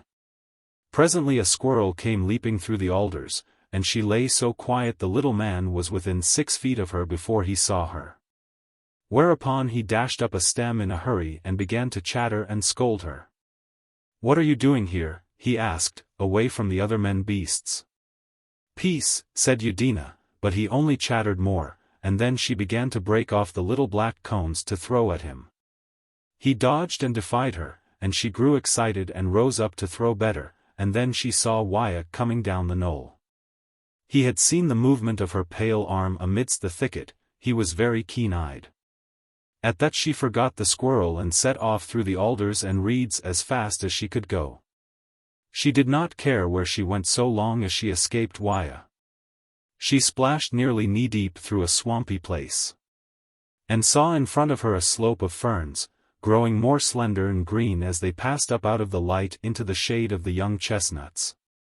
She was soon amidst the trees, she was very fleet of foot, and she ran on until the forest was old and the valleys great. And the vines about their stems where the light came were thick as young trees, and the ropes of ivy stout and tight. On she went, and she doubled and doubled again, and then at last lay down amidst some ferns in a hollow place near a thicket, and listened with her heart beating in her ears. She heard footsteps presently rustling among the dead leaves, far off, and they died away and everything was still again.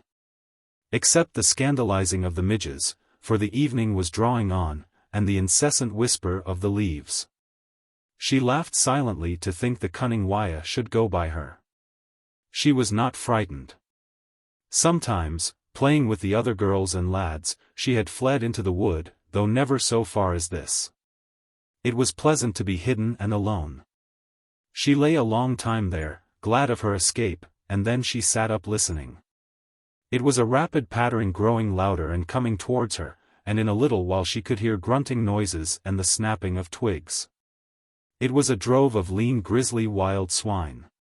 She turned about her, for a boar is an ill fellow to pass too closely, on account of the sideways slash of his tusks, and she made off slantingly through the trees. But the patter came nearer, they were not feeding as they wandered, but going fast, or else they would not overtake her, and she caught the limb of a tree, swung on to it, and ran up the stem with something of the agility of a monkey. Down below the sharp bristling backs of the swine were already passing when she looked. And she knew the short, sharp grunts they made meant fear. What were they afraid of? A man? They were in a great hurry for just a man. And then, so suddenly it made her grip on the branch tighten involuntarily, a fawn started in the brake and rushed after the swine. Something else went by, low and grey, with a long body, she did not know what it was, indeed she saw it only momentarily through the interstices of the young leaves, and then there came a pause. She remained stiff and expectant, as rigid almost as though she was a part of the tree she clung to, peering down. Then, far away among the trees, clear for a moment, then hidden, then visible knee-deep in ferns, then gone again, ran a man. She knew it was young Ugh Lomi by the fair color of his hair, and there was red upon his face. Somehow his frantic flight and that scarlet mark made her feel sick. And then nearer, running heavily and breathing hard, came another man. At first she could not see, and then she saw, foreshortened and clear to her, Waya, running with great strides and his eyes staring.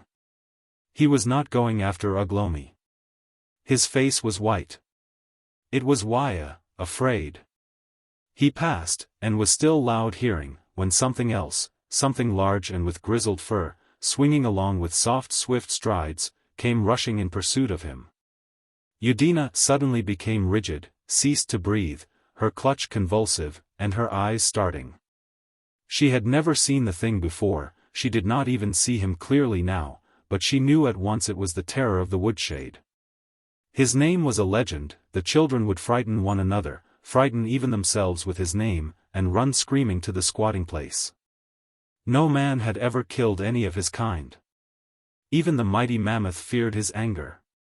It was the grizzly bear, the lord of the world as the world went then. As he ran he made a continuous growling grumble. Men in my very lair. Fighting and blood. At the very mouth of my lair. Men, men, men. Fighting and blood. For he was the lord of the wood and of the caves. Long after he had passed she remained, a girl of stone, staring down through the branches. All her power of action had gone from her. She gripped by instinct with hands and knees and feet. It was some time before she could think, and then only one thing was clear in her mind, that the terror was between her and the tribe, that it would be impossible to descend. Presently when her fear was a little abated she clambered into a more comfortable position, where a great branch forked. The trees rose about her, so that she could see nothing of Brother Fire, who is black by day. Birds began to stir, and things that had gone into hiding for fear of her movements crept out. After a time the taller branches flamed out at the touch of the sunset. High overhead the rooks, who were wiser than men, went cawing home to their squatting places among the elms. Looking down, things were clearer and darker. Udina thought of going back to the squatting place. She let herself down some way, and then the fear of the terror of the woodshade came again. While she hesitated a rabbit squealed dismally, and she dared not descend farther. The shadows gathered, and the deeps of the forest began stirring. Udina went up the tree again to be nearer the light. Down below the shadows came out of their hiding places and walked abroad. Overhead the blue deepened. A dreadful stillness came, and then the leaves began whispering. Udina shivered and thought of Brother Fire. The shadows now were gathering in the trees, they sat on the branches and watched her. Branches and leaves were turned to ominous, quiet black shapes that would spring on her if she stirred. Then the white owl, flitting silently, came ghostly through the shades. Darker grew the world and darker, until the leaves and twigs against the sky were black, and the ground was hidden. She remained there all night, an age-long vigil, straining her ears for the things that went on below in the darkness, and keeping motionless lest some stealthy beast should discover her. Man in those days was never alone in the dark, save for such rare accidents as this. Age after age he had learnt the lesson of its terror, a lesson we poor children of his have nowadays painfully to unlearn. Udina, though in age a woman, was in heart like a little child. She kept as still, poor little animal, as a hare before it is started. The stars gathered and watched her, her one grain of comfort. In one bright one she fancied there was something like Ugh Lomi. Then she fancied it was Ugh Lomi. And near him, red and duller, was Waya, and as the night passed Ugh Lomi fled before him up the sky. She tried to see Brother Fire, who guarded the squatting place from beasts, but he was not in sight. And far away she heard the mammoths trumpeting as they went down to the drinking place, and once some huge bulk with heavy paces hurried along, making a noise like a calf. But what it was she could not see. But she thought from the voice it was Ya the rhinoceros, who stabs with his nose, goes always alone, and rages without cause. At last the little stars began to hide, and then the larger ones. It was like all the animals vanishing before the terror. The sun was coming, lord of the sky, as the grizzly was lord of the forest. Udina wondered what would happen if one star stayed behind. And then the sky paled to the dawn. When the daylight came the fear of lurking things passed, and she could descend. She was stiff, but not so stiff as you would have been, dear young lady, by virtue of your upbringing, and as she had not been trained to eat at least once in 3 hours. But instead had often fasted 3 days, she did not feel uncomfortably hungry. She crept down the tree very cautiously, and went her way stealthily through the wood, and not a squirrel sprang or deer started but the terror of the grizzly bear froze her marrow. Her desire was now to find her people again. Her dread of Waya the cunning was consumed by a greater dread of loneliness. But she had lost her direction. She had run heedlessly overnight, and she could not tell whether the squatting place was sunward or where it lay. Ever and again she stopped and listened, and at last, very far away, she heard a measured chinking. It was so faint even in the morning stillness that she could tell it must be far away. But she knew the sound was that of a man sharpening a flint. Presently the trees began to thin out, and then came a regiment of nettles barring the way. She turned aside, and then she came to a fallen tree that she knew, with a noise of bees about it. And so presently she was in sight of the knoll, very far off, and the river under it, and the children and the hippopotami just as they had been yesterday. And the thin spire of smoke swaying in the morning breeze. Far away by the river was the cluster of alders where she had hidden. And at the sight of that the fear of Waya returned, and she crept into a thicket of bracken, out of which a rabbit scuttled, and lay a while to watch the squatting place. The men were mostly out of sight, saving Wow, the flint chopper, and at that she felt safer. They were away hunting food, no doubt. Some of the women, too, were down in the stream, stooping intent, seeking mussels, crayfish, and water snails, and at the sight of their occupation Udina felt hungry. She rose, and ran through the fern, designing to join them. As she went she heard a voice among the bracken calling softly. She stopped. Then suddenly she heard a rustle behind her, and turning, saw Ugh Lomi rising out of the fern. There were streaks of brown blood and dirt on his face, and his eyes were fierce, and the white stone of Waya, the white fire stone, that none but Waya dared to touch, was in his hand. In a stride he was beside her, and gripped her arm. He swung her about, and thrust her before him towards the woods. "Waya," he said, and waved his arms about. She heard a cry, looked back, and saw all the women standing up, and 2 wading out of the stream. Then came a nearer howling, and the old woman with the beard, who watched the fire on the knoll, was waving her arms, and Wow, the man who had been chipping the flint, was getting to his feet. The little children too were hurrying and shouting. "Come," said Ugh Lomi, and dragged her by the arm. She still did not understand. "Waya has called the death word," said Ugh Lomi, and she glanced back at the screaming curve of figures, and understood. Wow and all the women and children were coming towards them, a scattered array of buff shock-headed figures, howling, leaping, and crying. Over the knoll 2 youths hurried. Down among the ferns to the right came a man, heading them off from the wood. Ugh Lomi left her arm, and the 2 began running side by side, leaping the bracken and stepping clear and wide. Udina, knowing her fleetness and the fleetness of Ugh Lomi, laughed aloud at the unequal chase. They were an exceptionally straight-limbed couple for those days.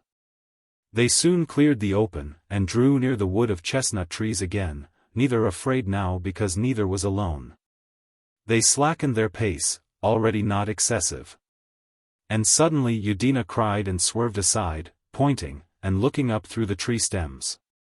Ugh Lomi saw the feet and legs of men running towards him. Udina was already running off at a tangent. And as he too turned to follow her they heard the voice of Waya coming through the trees, and roaring out his rage at them.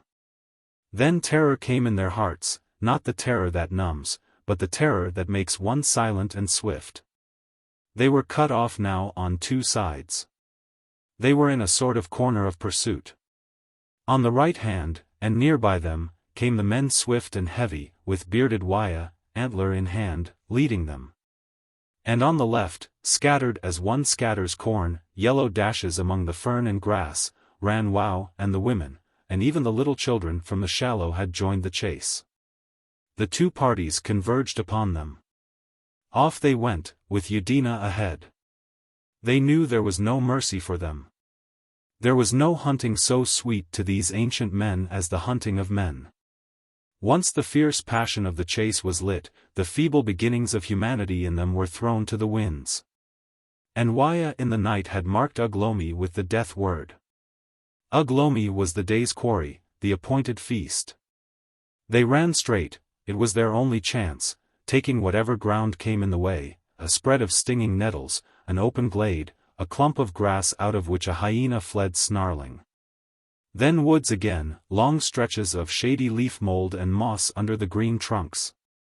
Then a stiff slope, tree-clad, and long vistas of trees, a glade, a succulent green area of black mud, a wide open space again, and then a clump of lacerating brambles, with beast tracks through it. Behind them the chase trailed out and scattered, with Waya ever at their heels. Udina kept the first place, running light and with her breath easy, for Ugh Lomi carried the fire stone in his hand. It told on his pace, not at first, but after a time. His footsteps behind her suddenly grew remote. Glancing over her shoulder as they crossed another open space, Udina saw that Ugh Lomi was many yards behind her, and Waya close upon him, with antler already raised in the air to strike him down. Wow and the others were but just emerging from the shadow of the woods. Seeing Ugh Lomi in peril, Udina ran sideways, looking back, threw up her arms and cried aloud, just as the antler flew. And young Ugh Lomi, expecting this and understanding her cry, ducked his head, so that the missile merely struck his scalp lightly, making but a trivial wound, and flew over him. He turned forthwith, the quartzite fire stone in both hands, and hurled it straight at Waya's body as he ran loose from the throw. Waya shouted, but could not dodge it. It took him under the ribs, heavy and flat, and he reeled and went down without a cry. Ugh Lomi caught up the antler, one tine of it was tipped with his own blood, and came running on again with a red trickle just coming out of his hair. Waya rolled over twice, and lay a moment before he got up, and then he did not run fast. The color of his face was changed. Wow overtook him, and then others, and he coughed and labored in his breath. But he kept on. At last the two fugitives gained the bank of the river, where the stream ran deep and narrow, and they still had 50 yards in hand of Wow, the foremost pursuer. The man who made the smiting stones. He carried one, a large flint, the shape of an oyster and double the size, chipped to a chisel edge, in either hand. They sprang down the steep bank into the stream, rushed through the water, swam the deep current in 2 or 3 strokes, and came out wading again, dripping and refreshed. To clamber up the farther bank. It was undermined, and with willows growing thickly therefrom, so that it needed clambering. And while Udina was still among the silvery branches and Ugh Lomi still in the water, for the antler had encumbered him, Wow came up against the sky on the opposite bank, and the smiting stone, thrown cunningly, took the side of Udina's knee. She struggled to the top and fell. They heard the pursuers shout to one another, and Ugh Lomi climbing to her and moving jerkily to mar Wow's aim, felt the second smiting stone graze his ear, and heard the water splash below him. Then it was Ugh Lomi, the stripling, proved himself to have come to man's estate. For running on, he found Udina fell behind, limping, and at that he turned, and crying savagely and with a face terrible with sudden wrath and trickling blood, ran swiftly past her back to the bank, whirling the antler round his head. And Udina kept on, running stoutly still, though she must needs limp at every step, and the pain was already sharp. So that Wow, rising over the edge and clutching the straight willow branches, saw Ugh Lomi towering over him, gigantic against the blue. Saw his whole body swing round, and the grip of his hands upon the antler. The edge of the antler came sweeping through the air, and he saw no more. The water under the osiers whirled and eddied and went crimson 6 feet down the stream. Waya following stopped knee-high across the stream, and the man who was swimming turned about. The other men who trailed after, they were none of them very mighty men, for Waya was more cunning than strong. Brooking no sturdy rivals, slackened momentarily at the sight of Ugh Lomi standing there above the willows, bloody and terrible, between them and the halting girl, with the huge antler waving in his hand. It seemed as though he had gone into the water a youth, and come out of it a man full grown. He knew what there was behind him. A broad stretch of grass, and then a thicket, and in that Udina could hide. That was clear in his mind, though his thinking powers were too feeble to see what should happen thereafter. Waya stood knee-deep, undecided and unarmed. His heavy mouth hung open, showing his canine teeth, and he panted heavily. His side was flushed and bruised under the hair. The other man beside him carried a sharpened stick. The rest of the hunters came up one by one to the top of the bank, hairy, long-armed men clutching flints and sticks. 2 ran off along the bank downstream, and then clambered to the water, where Wow had come to the surface struggling weakly. Before they could reach him he went under again. 2 others threatened Ugh Lomi from the bank. He answered back, shouts, vague insults, gestures. Then Waya, who had been hesitating, roared with rage, and whirling his fists plunged into the water. His followers splashed after him. Ugh Lomi glanced over his shoulder and found Udina already vanished into the thicket. He would perhaps have waited for Waya, but Waya preferred to spar in the water below him until the others were beside him. Human tactics in those days, in all serious fighting, were the tactics of the pack.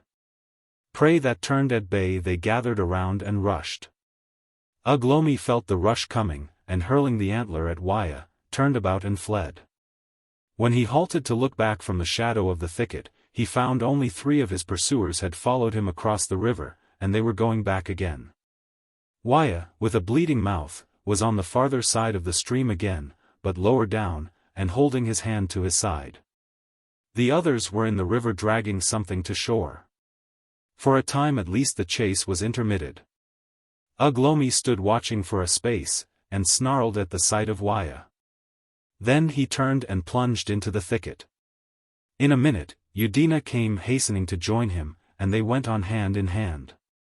He dimly perceived the pain she suffered from the cut and bruised knee, and chose the easier ways. But they went on all that day, mile after mile, through wood and thicket, until at last they came to the chalkland, open grass with rare woods of beech, and the birch growing near water. And they saw the Wealden mountains nearer, and groups of horses grazing together. They went circumspectly, keeping always near thicket and cover, for this was a strange region, even its ways were strange.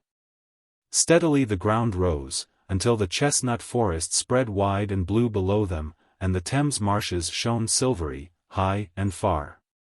They saw no men, for in those days men were still only just come into this part of the world, and were moving but slowly along the riverways. Towards evening they came on the river again, but now it ran in a gorge, between high cliffs of white chalk that sometimes overhung it. Down the cliffs was a scrub of birches and there were many birds there. And high up the cliff was a little shelf by a tree, whereon they clambered to pass the night. They had had scarcely any food. It was not the time of year for berries, and they had no time to go aside to snare or waylay. They tramped in a hungry weary silence, gnawing at twigs and leaves. But over the surface of the cliffs were a multitude of snails, and in a bush were the freshly laid eggs of a little bird, and then Ugh Lomi threw at and killed a squirrel in a beech tree. So that at last they fed well. Ugh Lomi watched during the night, his chin on his knees, and he heard young foxes crying hard by, and the noise of mammoths down the gorge, and the hyenas yelling and laughing far away. It was chilly, but they dared not light a fire. Whenever he dozed, his spirit went abroad, and straightway met with the spirit of Waya, and they fought. And always Ugh Lomi was paralyzed so that he could not smite nor run, and then he would awake suddenly. Udina, too, dreamt evil things of Waya, so that they both awoke with the fear of him in their hearts, and by the light of the dawn they saw a woolly rhinoceros go blundering down the valley. During the day they caressed one another and were glad of the sunshine, and Udina's leg was so stiff she sat on the ledge all day. Ugh Lomi found great flints sticking out of the cliff face, greater than any he had seen, and he dragged some to the ledge and began chipping, so as to be armed against Waya when he came again. And at one he laughed heartily, and Udina laughed, and they threw it about in derision. It had a hole in it. They stuck their fingers through it, it was very funny indeed. Then they peeped at one another through it. Afterwards, Ugh Lomi got himself a stick, and thrusting by chance at this foolish flint, the stick went in and stuck there. He had rammed it in too tightly to withdraw it. That was still stranger, scarcely funny, terrible almost, and for a time Ugh Lomi did not greatly care to touch the thing. It was as if the flint had bit and held with its teeth.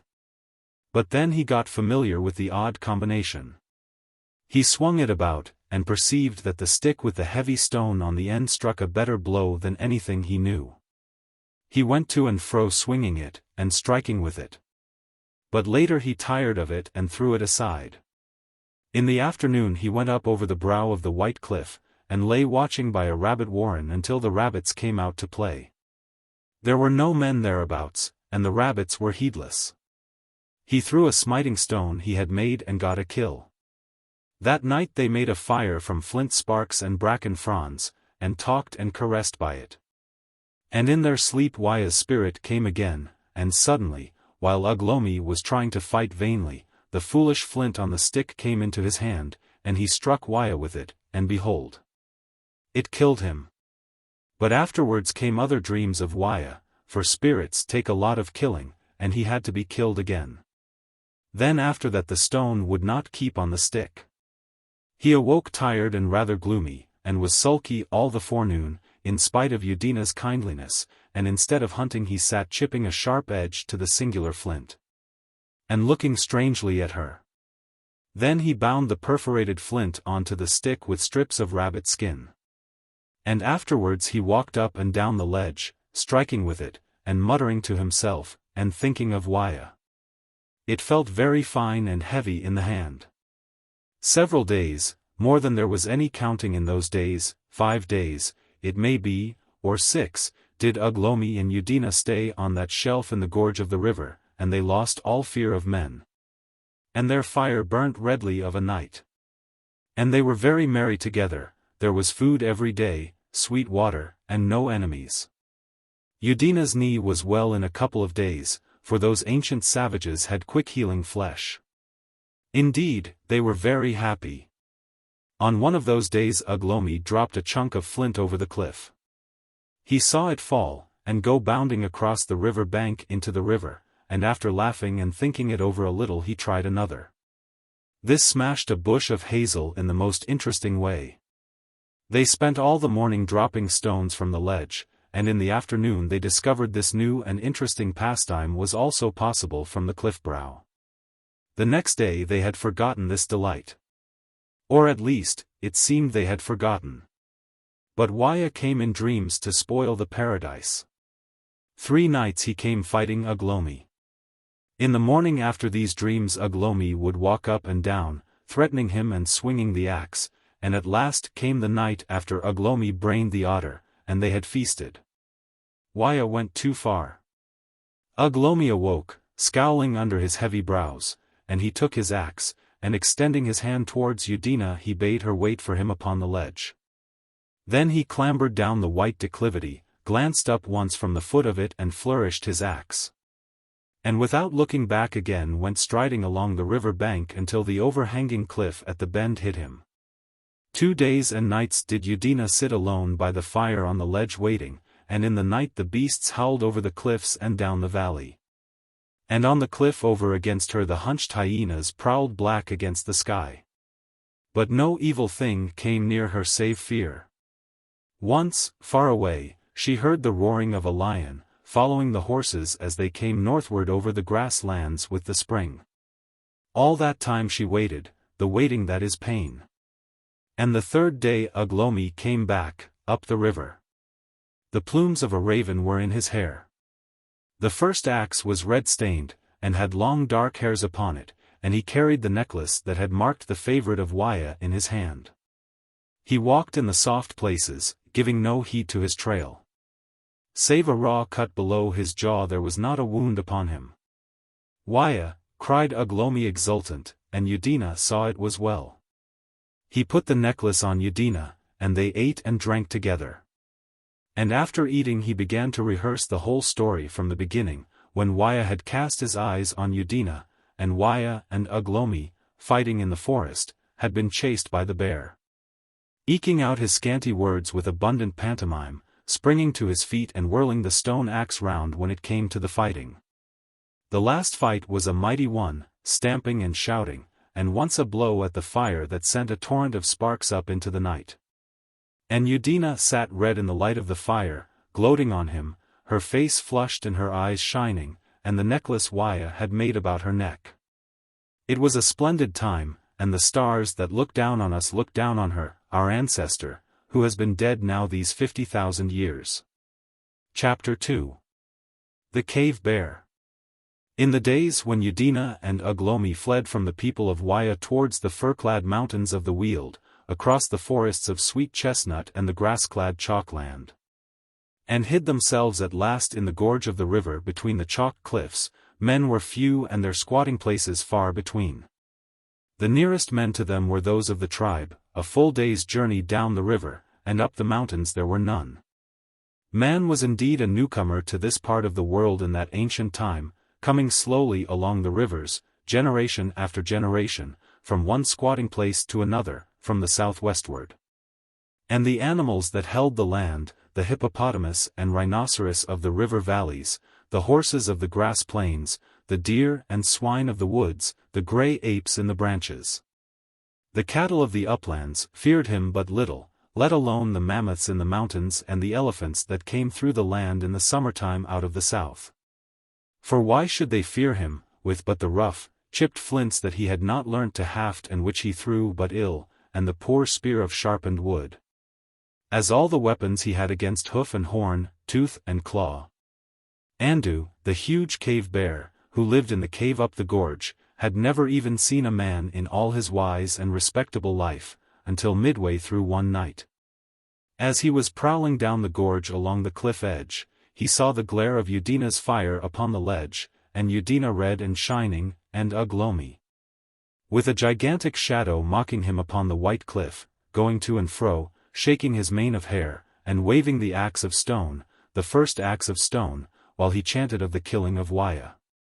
The cave bear was far up the gorge, and he saw the thing slanting ways and far off. He was so surprised he stood quite still upon the edge, sniffing the novel odor of burning bracken, and wondering whether the dawn was coming up in the wrong place. He was the lord of the rocks and caves, was the cave bear, as his slighter brother, the grizzly, was lord of the thick woods below. And as the dappled lion, the lion of those days was dappled, was lord of the thorn thickets, reed beds, and open plains. He was the greatest of all meat-eaters, he knew no fear, none preyed on him, and none gave him battle, only the rhinoceros was beyond his strength. Even the mammoth shunned his country. This invasion perplexed him. He noticed these new beasts were shaped like monkeys, and sparsely hairy like young pigs. "Monkey and young pig," said the cave bear. "It might not be so bad. But that red thing that jumps, and the black thing jumping with it yonder. Never in my life have I seen such things before." He came slowly along the brow of the cliff towards them, stopping thrice to sniff and peer, and the reek of the fire grew stronger. A couple of hyenas also were so intent upon the thing below that Andu, coming soft and easy, was close upon them before they knew of him or he of them. They started guiltily and went lurching off. Coming round in a wheel, 100 yards off, they began yelling and calling him names to revenge themselves for the start they had had. "Yaha," they cried. "Who can't grub his own burrow? Who eats roots like a pig?" Yaha, for even in those days the hyena's manners were just as offensive as they are now. "Who answers the hyena?" growled Andu, peering through the midnight dimness at them, and then going to look at the cliff edge. There was Ugh Lomi still telling his story, and the fire getting low, and the scent of the burning hot and strong. Andu stood on the edge of the chalk cliff for some time, shifting his vast weight from foot to foot, and swaying his head to and fro, with his mouth open, his ears erect and twitching, and the nostrils of his big, black muzzle sniffing. He was very curious, was the cave bear, more curious than any of the bears that live now, and the flickering fire and the incomprehensible movements of the man, let alone the intrusion into his indisputable province, stirred him with a sense of strange new happenings.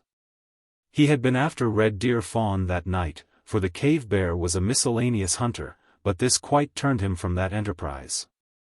"Yaha!" yelled the hyenas behind. "Yahaha!" Peering through the starlight, Andu saw there were now 3 or 4 going to and fro against the grey hillside. "They will hang about me now all the night, until I kill," said Andu. Filth of the world. And mainly to annoy them, he resolved to watch the red flicker in the gorge until the dawn came to drive the hyena scum home.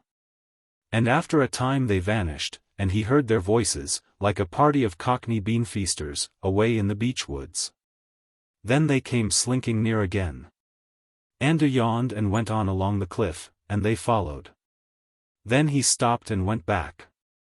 It was a splendid night, beset with shining constellations, the same stars, but not the same constellations we know, for since those days all the stars have had time to move into new places. Far away across the open space beyond where the heavy-shouldered, lean-bodied hyenas blundered and howled, was a beechwood, and the mountain slopes rose beyond, a dim mystery. Until their snow-capped summits came out white and cold and clear, touched by the first rays of the yet unseen moon.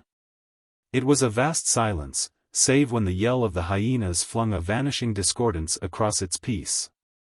Or when from down the hills the trumpeting of the new-come elephants came faintly on the faint breeze. And below now, the red flicker had dwindled and was steady, and shone a deeper red, and Ugh Lomi had finished his story and was preparing to sleep. And Udina sat and listened to the strange voices of unknown beasts, and watched the dark eastern sky growing deeply luminous at the advent of the moon. Down below, the river talked to itself, and things unseen went to and fro. After a time the bear went away, but in an hour he was back again. Then, as if struck by a thought, he turned, and went up the gorge. The night passed, and Ugh Lomi slept on. The waning moon rose and lit the gaunt white cliff overhead with a light that was pale and vague. The gorge remained in a deeper shadow and seemed all the darker. Then by imperceptible degrees, the day came stealing in the wake of the moonlight. Udina's eyes wandered to the cliff brow overhead once, and then again. Each time the line was sharp and clear against the sky, and yet she had a dim perception of something lurking there. The red of the fire grew deeper and deeper, grey scales spread upon it, its vertical column of smoke became more and more visible. And up and down the gorge things that had been unseen grew clear in a colorless illumination. She may have dozed. Suddenly she started up from her squatting position, erect and alert, scrutinizing the cliff up and down. She made the faintest sound, and Ugh Lomi too, light sleeping like an animal, was instantly awake.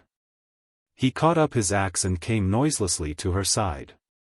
The light was still dim, the world now all in black and dark gray, and one sickly star still lingered overhead. The ledge they were on was a little grassy space, 6 feet wide, perhaps, and 20 feet long, sloping outwardly, and with a handful of St. John's wort growing near the edge. Below it the soft, white rock fell away in a steep slope of nearly 50 feet to the thick bush of hazel that fringed the river. Down the river this slope increased, until some way off a thin grass held its own right up to the crest of the cliff. Overhead, 40 or 50 feet of rock bulged into the great masses characteristic of chalk, but at the end of the ledge a gully, a precipitous groove of discolored rock, slashed the face of the cliff, and gave a footing to a scrubby growth, by which Udina and Ugh Lomi went up and down. They stood as noiseless as startled deer, with every sense expectant. For a minute they heard nothing, and then came a faint rattling of dust down the gully, and the creaking of twigs. Ugh Lomi gripped his axe, and went to the edge of the ledge, for the bulge of the chalk overhead had hidden the upper part of the gully. And forthwith, with a sudden contraction of the heart, he saw the cave bear halfway down from the brow, and making a gingerly backward step with his flat hind foot. His hindquarters were towards Ugh Lomi, and he clawed at the rocks and bushes so that he seemed flattened against the cliff. He looked none the less for that. From his shining snout to his stumpy tail he was a lion and a half, the length of 2 tall men. He looked over his shoulder, and his huge mouth was open with the exertion of holding up his great carcass, and his tongue lay out. He got his footing, and came down slowly, a yard nearer. "Bear," said Ugh Lomi, looking round with his face white. But Udina, with terror in her eyes, was pointing down the cliff. Ugh Lomi's mouth fell open. For down below, with her big 4 feet against the rock, stood another big brown-gray bulk, the she-bear. She was not so big as Andu, but she was big enough for all that. Then suddenly Ugh Lomi gave a cry, and catching up a handful of the litter of ferns that lay scattered on the ledge, he thrust it into the pallid ash of the fire. "Brother Fire!" he cried, "Brother Fire!" And Udina, starting into activity, did likewise. "Brother Fire! Help, help! Brother Fire!" Brother Fire was still red in his heart, but he turned to grey as they scattered him. "Brother Fire!" they screamed. But he whispered and passed, and there was nothing but ashes. Then Ugh Lomi danced with anger and struck the ashes with his fist. But Udina began to hammer the firestone against a flint. And the eyes of each were turning ever and again towards the gully by which Andu was climbing down. "Brother Fire!"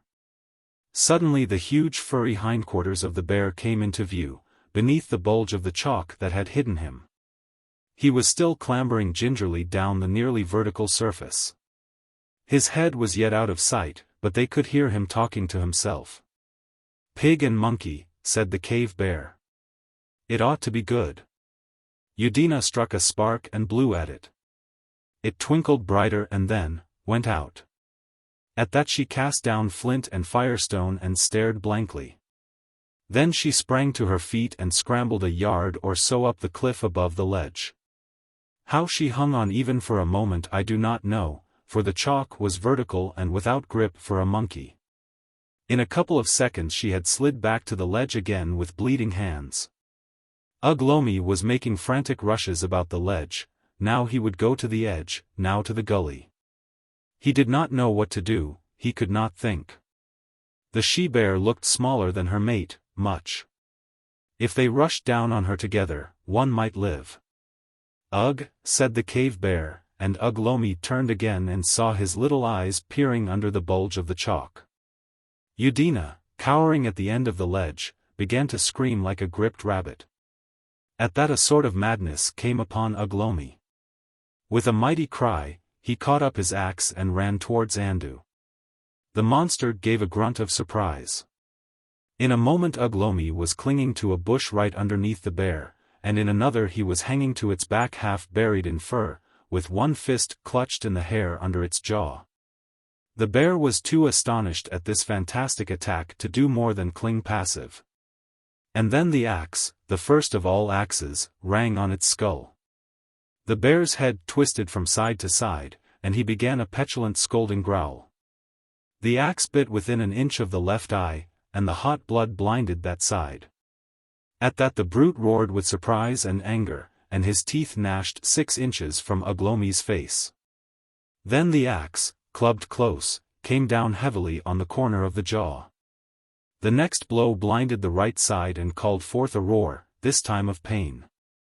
Udina saw the huge, flat feet slipping and sliding, and suddenly the bear gave a clumsy leap sideways, as if for the ledge. Then everything vanished, and the hazels smashed, and a roar of pain and a tumult of shouts and growls came up from far below. Udina screamed and ran to the edge and peered over. For a moment, man and bears were a heap together, Ugh Lomi uppermost. And then he had sprung clear and was scaling the gully again, with the bears rolling and striking at one another among the hazels. But he had left his axe below, and 3 knob-ended streaks of carmine were shooting down his thigh. "Up!" he cried, and in a moment Udina was leading the way to the top of the cliff. In half a minute they were at the crest, their hearts pumping noisily, with Andu and his wife far and safe below them. Andu was sitting on his haunches, both paws at work, trying with quick exasperated movements to wipe the blindness out of his eyes, and the she-bear stood on all fours a little way off, ruffled in appearance and growling angrily. Ugh Lomi flung himself flat on the grass, and lay panting and bleeding with his face on his arms. For a second Udina regarded the bears, then she came and sat beside him, looking at him. Presently she put forth her hand timidly and touched him, and made the guttural sound that was his name. He turned over and raised himself on his arm. His face was pale, like the face of one who is afraid. He looked at her steadfastly for a moment, and then suddenly he laughed. "Wah!" he said exultantly. "Wah!" said she, a simple but expressive conversation. Then Ugh Lomi came and knelt beside her, and on hands and knees peered over the brow and examined the gorge. His breath was steady now, and the blood on his leg had ceased to flow, though the scratches the she-bear had made were open and wide. He squatted up and sat staring at the footmarks of the great bear as they came to the gully. They were as wide as his head and twice as long. Then he jumped up and went along the cliff face until the ledge was visible. Here he sat down for some time thinking, while Udina watched him. Presently she saw the bears had gone. At last Ugh Lomi rose, as one whose mind is made up. He returned towards the gully, Udina keeping close by him, and together they clambered to the ledge. They took the firestone and a flint, and then Ugh Lomi went down to the foot of the cliff very cautiously, and found his axe. They returned to the cliff as quietly as they could, and set off at a brisk walk. The ledge was a home no longer, with such callers in the neighborhood. Ugh Lomi carried the axe and Udina the firestone. So simple was a Paleolithic removal. They went upstream, although it might lead to the very lair of the cave bear, because there was no other way to go. Down the stream was the tribe, and had not Ugh Lomi killed Waya and Wow? By the stream they had to keep, because of drinking. So they marched through beech trees, with the gorge deepening until the river flowed, a frothing rapid, 500 feet below them. Of all the changeful things in this world of change, the courses of rivers in deep valleys change least. It was the riverway, the river we know today, and they marched over the very spots where nowadays stand little Guilford and Godalming, the first human beings to come into the land. Once a grey ape chattered and vanished, and all along the cliff edge, vast and even, ran the spoor of the great cave bear. And then the spoor of the bear fell away from the cliff, showing, Ugh Lomi thought, that he came from some place to the left, and keeping to the cliff's edge, they presently came to an end. They found themselves looking down on a great semicircular space caused by the collapse of the cliff. It had smashed right across the gorge, banking the upstream water back in a pool which overflowed in a rapid. The slip had happened long ago. It was grassed over, but the face of the cliffs that stood about the semicircle was still almost fresh-looking and white as on the day when the rock must have broken and slid down. Starkly exposed and black under the foot of these cliffs were the mouths of several caves. And as they stood there, looking at the space, and disinclined to skirt it, because they thought the bear's lair lay somewhere on the left in the direction they must needs take, they saw suddenly first one bear and then two coming up the grass slope to the right and going across the amphitheater towards the caves. Andu was first. He dropped a little on his forefoot and his mien was despondent, and the she-bear came shuffling behind. Udina and Ugh Lomi stepped back from the cliff until they could just see the bears over the verge. Then Ugh Lomi stopped. Udina pulled his arm, but he turned with a forbidding gesture, and her hand dropped. Ugh Lomi stood watching the bears, with his axe in his hand, until they had vanished into the cave. He growled softly, and shook the axe at the she-bear's receding quarters. Then to Udina's terror, instead of creeping off with her, he lay flat down and crawled forward into such a position that he could just see the cave. It was bears, and he did it as calmly as if it had been rabbits he was watching. He lay still, like a barked log, sun-dappled, in the shadow of the trees. He was thinking. And Udina had learnt, even when a little girl, that when Ugh Lomi became still like that, jawbone on fist, novel things presently began to happen. It was an hour before the thinking was over.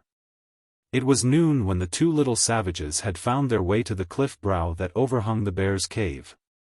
And all the long afternoon they fought desperately with a great boulder of chalk. Trundling it, with nothing but their unaided sturdy muscles, from the gully where it had hung like a loose tooth, towards the cliff top. It was full 2 yards about, it stood as high as Udina's waist, it was obtuse angled and toothed with flints. And when the sun set it was poised, 3 inches from the edge, above the cave of the great cave bear. In the cave conversation languished during that afternoon. The she-bear snoozed sulkily in her corner, for she was fond of pig and monkey, and Andu was busy licking the side of his paw and smearing his face to cool the smart and inflammation of his wounds. Afterwards he went and sat just within the mouth of the cave, blinking out at the afternoon sun with his uninjured eye, and thinking. "I never was so startled in my life," he said at last. "They are the most extraordinary beasts. Attacking me. I don't like them," said the she-bear, out of the darkness behind. "A feebler sort of beast I never saw. I can't think what the world is coming to. Scraggy, weedy legs. Wonder how they keep warm in winter." "Very likely they don't," said the she-bear. "I suppose it's a sort of monkey gone wrong." "It's a change," said the she-bear. A pause. "The advantage he had was merely accidental," said Andu. "These things will happen at times." "I can't understand why you let go," said the she-bear. That matter had been discussed before, and settled. So Andu, being a bear of experience, remained silent for a space. Then he resumed upon a different aspect of the matter. "He has a sort of claw, a long claw that he seemed to have first on one paw and then on the other. Just one claw. They're very odd things. The bright thing, too, they seem to have, like that glare that comes in the sky in daytime, only it jumps about. It's really worth seeing. It's a thing with a root, too, like grass when it is windy." "Does it bite?" asked the she-bear. "If it bites it can't be a plant." "No, I don't know," said Andu. "But it's curious, anyhow." "I wonder if they are good eating," said the she-bear. "They look it," said Andu, with appetite, for the cave bear, like the polar bear, was an incurable carnivore, no roots or honey for him. The two bears fell into a meditation for a space. Then Andu resumed his simple attentions to his eye. The sunlight up the green slope before the cave mouth grew warmer in tone and warmer, until it was a ruddy amber. "Curious sort of thing, day," said the cave bear. "Lot too much of it, I think. Quite unsuitable for hunting. Dazzles me always. I can't smell nearly so well by day." The she-bear did not answer, but there came a measured crunching sound out of the darkness. She had turned up a bone. Andu yawned. "Well," he said. He strolled to the cave mouth and stood with his head projecting, surveying the amphitheater. He found he had to turn his head completely round to see objects on his right-hand side. "No doubt that I would be all right tomorrow." He yawned again. There was a tap overhead, and a big mass of chalk flew out from the cliff face, dropped a yard in front of his nose, and starred into a dozen unequal fragments. It startled him extremely. When he had recovered a little from his shock, he went and sniffed curiously at the representative pieces of the fallen projectile. They had a distinctive flavor, oddly reminiscent of the two drab animals of the ledge. He sat up and pawed the larger lump, and walked round it several times, trying to find a man about it somewhere. When night had come he went off down the river gorge to see if he could cut off either of the ledge's occupants. The ledge was empty, there were no signs of the red thing, but as he was rather hungry he did not loiter long that night, but pushed on to pick up a red deer fawn. He forgot about the drab animals. He found a fawn, but the doe was close by and made an ugly fight for her young. Andu had to leave the fawn, but as her blood was up she stuck to the attack, and at last he got in a blow of his paw on her nose, and so got hold of her. More meat but less delicacy, and the she-bear, following, had her share. The next afternoon, curiously enough, the very fellow of the first white rock fell, and smashed precisely according to precedent. The aim of the third, that fell the night after, however, was better. It hit Andu's unspeculative skull with a crack that echoed up the cliff, and the white fragments went dancing to all the points of the compass.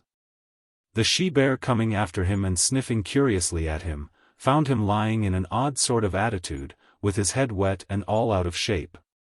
She was a young she-bear, and inexperienced, and having sniffed about him for some time and licked him a little, and so forth, she decided to leave him until the odd mood had passed, and went on her hunting alone.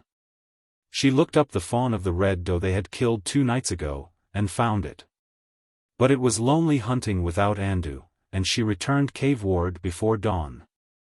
The sky was grey and overcast, the trees up the gorge were black and unfamiliar, and into her ursine mind came a dim sense of strange and dreary happenings.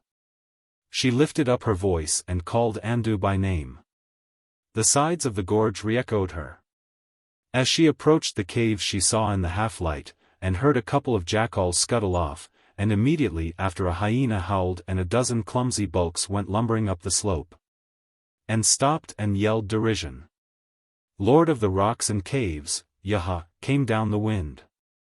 The dismal feeling in the she-bear's mind became suddenly acute. She shuffled across the amphitheater. Yaha, said the hyenas, retreating. Yaha. The cave bear was not lying quite in the same attitude, because the hyenas had been busy, and in one place his ribs showed white. Dotted over the turf about him lay the smashed fragments of the 3 great lumps of chalk. And the air was full of the scent of death. The she-bear stopped dead. Even now, that the great and wonderful Andu was killed was beyond her believing. Then she heard far overhead a sound, a queer sound, a little like the shout of a hyena but fuller and lower in pitch. She looked up, her little dawn-blinded eyes seeing little, her nostrils quivering. And there, on the cliff edge, far above her against the bright pink of dawn, were 2 little shaggy round dark things, the heads of Udina and Ugh Lomi, as they shouted derision at her. But though she could not see them very distinctly she could hear, and dimly she began to apprehend. A novel feeling as of imminent strange evils came into her heart. She began to examine the smashed fragments of chalk that lay about Andu. For a space she stood still, looking about her and making a low continuous sound that was almost a moan. Then she went back incredulously to Andu to make one last effort to rouse him. Chapter 3. The First Horseman. In the days before Ugh Lomi there was little trouble between the horses and men. They lived apart, the men in the river swamps and thickets, the horses on the wide grassy uplands between the chestnuts and the pines. Sometimes a pony would come straying into the clogging marshes to make a flint-hacked meal, and sometimes the tribe would find one, the kill of a lion, and drive off the jackals. And feast heartily while the sun was high. These horses of the old time were clumsy at the fetlock and dun-colored, with a rough tail and big head. They came every springtime northwestward into the country, after the swallows and before the hippopotami, as the grass on the wide downland stretches grew long. They came only in small bodies thus far, each herd, a stallion and 2 or 3 mares and a foal or so, having its own stretch of country. And they went again when the chestnut trees were yellow and the wolves came down the Wealden mountains. It was their custom to graze right out in the open, going into cover only in the heat of the day. They avoided the long stretches of thorn and beechwood, preferring an isolated group of trees void of ambuscade, so that it was hard to come upon them. They were never fighters. Their heels and teeth were for one another, but in the clear country, once they were started, no living thing came near them, though perhaps the elephant might have done so had he felt the need. And in those days man seemed a harmless thing enough. No whisper of prophetic intelligence told the species of the terrible slavery that was to come, of the whip and spur and bearing rein, the clumsy load and the slippery street, the insufficient food. And the knacker's yard, that was to replace the wide grassland and the freedom of the earth. Down in the way marshes Ugh Lomi and Udina had never seen the horses closely, but now they saw them every day as the 2 of them raided out from their lair on the ledge in the gorge. Raiding together in search of food. They had returned to the ledge after the killing of Andu, for of the she-bear they were not afraid. The she-bear had become afraid of them, and when she winded them she went aside. The 2 went together everywhere, for since they had left the tribe Udina was not so much Ugh Lomi's woman as his mate, she learnt to hunt even, as much, that is, as any woman could. She was indeed a marvelous woman. He would lie for hours watching a beast, or planning catches in that shock head of his, and she would stay beside him, with her bright eyes upon him, offering no irritating suggestions, as still as any man. A wonderful woman. At the top of the cliff was an open grassy lawn and then beechwoods, and going through the beechwoods one came to the edge of the rolling grassy expanse, and in sight of the horses. Here, on the edge of the wood and bracken, were the rabbit burrows, and here among the fronds Udina and Ugh Lomi would lie with their throwing stones ready. Until the little people came out to nibble and play in the sunset. And while Udina would sit, a silent figure of watchfulness, regarding the burrows, Ugh Lomi's eyes were ever away across the greensward at those wonderful grazing strangers. In a dim way he appreciated their grace and their supple nimbleness. As the sun declined in the evening time, and the heat of the day passed, they would become active, would start chasing one another, neighing, dodging, shaking their manes. Coming round in great curves, sometimes so close that the pounding of the turf sounded like hurried thunder. It looked so fine that Ugh Lomi wanted to join in badly. And sometimes one would roll over on the turf, kicking 4 hoofs heavenward, which seemed formidable and was certainly much less alluring. Dim imaginings ran through Ugh Lomi's mind as he watched, by virtue of which 2 rabbits lived the longer. And sleeping, his brains were clearer and bolder, for that was the way in those days. He came near the horses, he dreamt, and fought, smiting stone against hoof, but then the horses changed to men, or, at least, to men with horses' heads, and he awoke in a cold sweat of terror. Yet the next day in the morning, as the horses were grazing, one of the mares whinnied, and they saw Ugh Lomi coming up the wind. They all stopped their eating and watched him. Ugh Lomi was not coming towards them, but strolling obliquely across the open, looking at anything in the world but horses. He had stuck 3 fern fronds into the mat of his hair, giving him a remarkable appearance, and he walked very slowly. "What's up now?" said the master horse, who was capable, but inexperienced. "It looks more like the first half of an animal than anything else in the world," he said. "Forelegs and no hind." "It's only one of those pink monkey things," said the eldest mare. "They're a sort of river monkey. They're quite common on the plains." Ugh Lomi continued his oblique advance. The eldest mare was struck with the want of motive in his proceedings. "Fool!" said the eldest mare, in a quick conclusive way she had. She resumed her grazing. The master horse and the second mare followed suit. "Look! He's nearer," said the foal with a stripe. One of the younger foals made uneasy movements. Ugh Lomi squatted down, and sat regarding the horses fixedly. In a little while he was satisfied that they meant neither flight nor hostilities. He began to consider his next procedure. He did not feel anxious to kill, but he had his axe with him, and the spirit of sport was upon him. How would one kill one of these creatures? These great beautiful creatures. Udina, watching him with a fearful admiration from the cover of the bracken, saw him presently go on all fours, and so proceed again. But the horses preferred him a biped to a quadruped, and the master horse threw up his head and gave the word to move. Ugh Lomi thought they were off for good, but after a minute's gallop they came round in a wide curve, and stood winding him. Then, as a rise in the ground hit him, they tailed out, the master horse leading, and approached him spirally. He was as ignorant of the possibilities of a horse as they were of his. And at this stage it would seem he funked. He knew this kind of stalking would make red deer or buffalo charge, if it were persisted in. At any rate Udina saw him jump up and come walking towards her with the fern plumes held in his hand. She stood up, and he grinned to show that the whole thing was an immense lark, and that what he had done was just what he had planned to do from the very beginning. So that incident ended. But he was very thoughtful all that day. The next day this foolish drab creature with the leonine mane, instead of going about the grazing or hunting he was made for, was prowling round the horses again. The eldest mare was all for silent contempt. "I suppose he wants to learn something from us," she said, and let him. The next day he was at it again. The master horse decided he meant absolutely nothing. But as a matter of fact, Ugh Lomi, the first of men to feel that curious spell of the horse that binds us even to this day, meant a great deal. He admired them unreservedly. There was a rudiment of the snob in him, I am afraid, and he wanted to be near these beautifully curved animals. Then there were vague conceptions of a kill. If only they would let him come near them. But they drew the line, he found, at 50 yards. If he came nearer than that they moved off, with dignity. I suppose it was the way he had blinded Andu that made him think of leaping on the back of one of them. But though Udina after a time came out in the open too, and they did some unobtrusive stalking, things stopped there. Then one memorable day a new idea came to Ugh Lomi.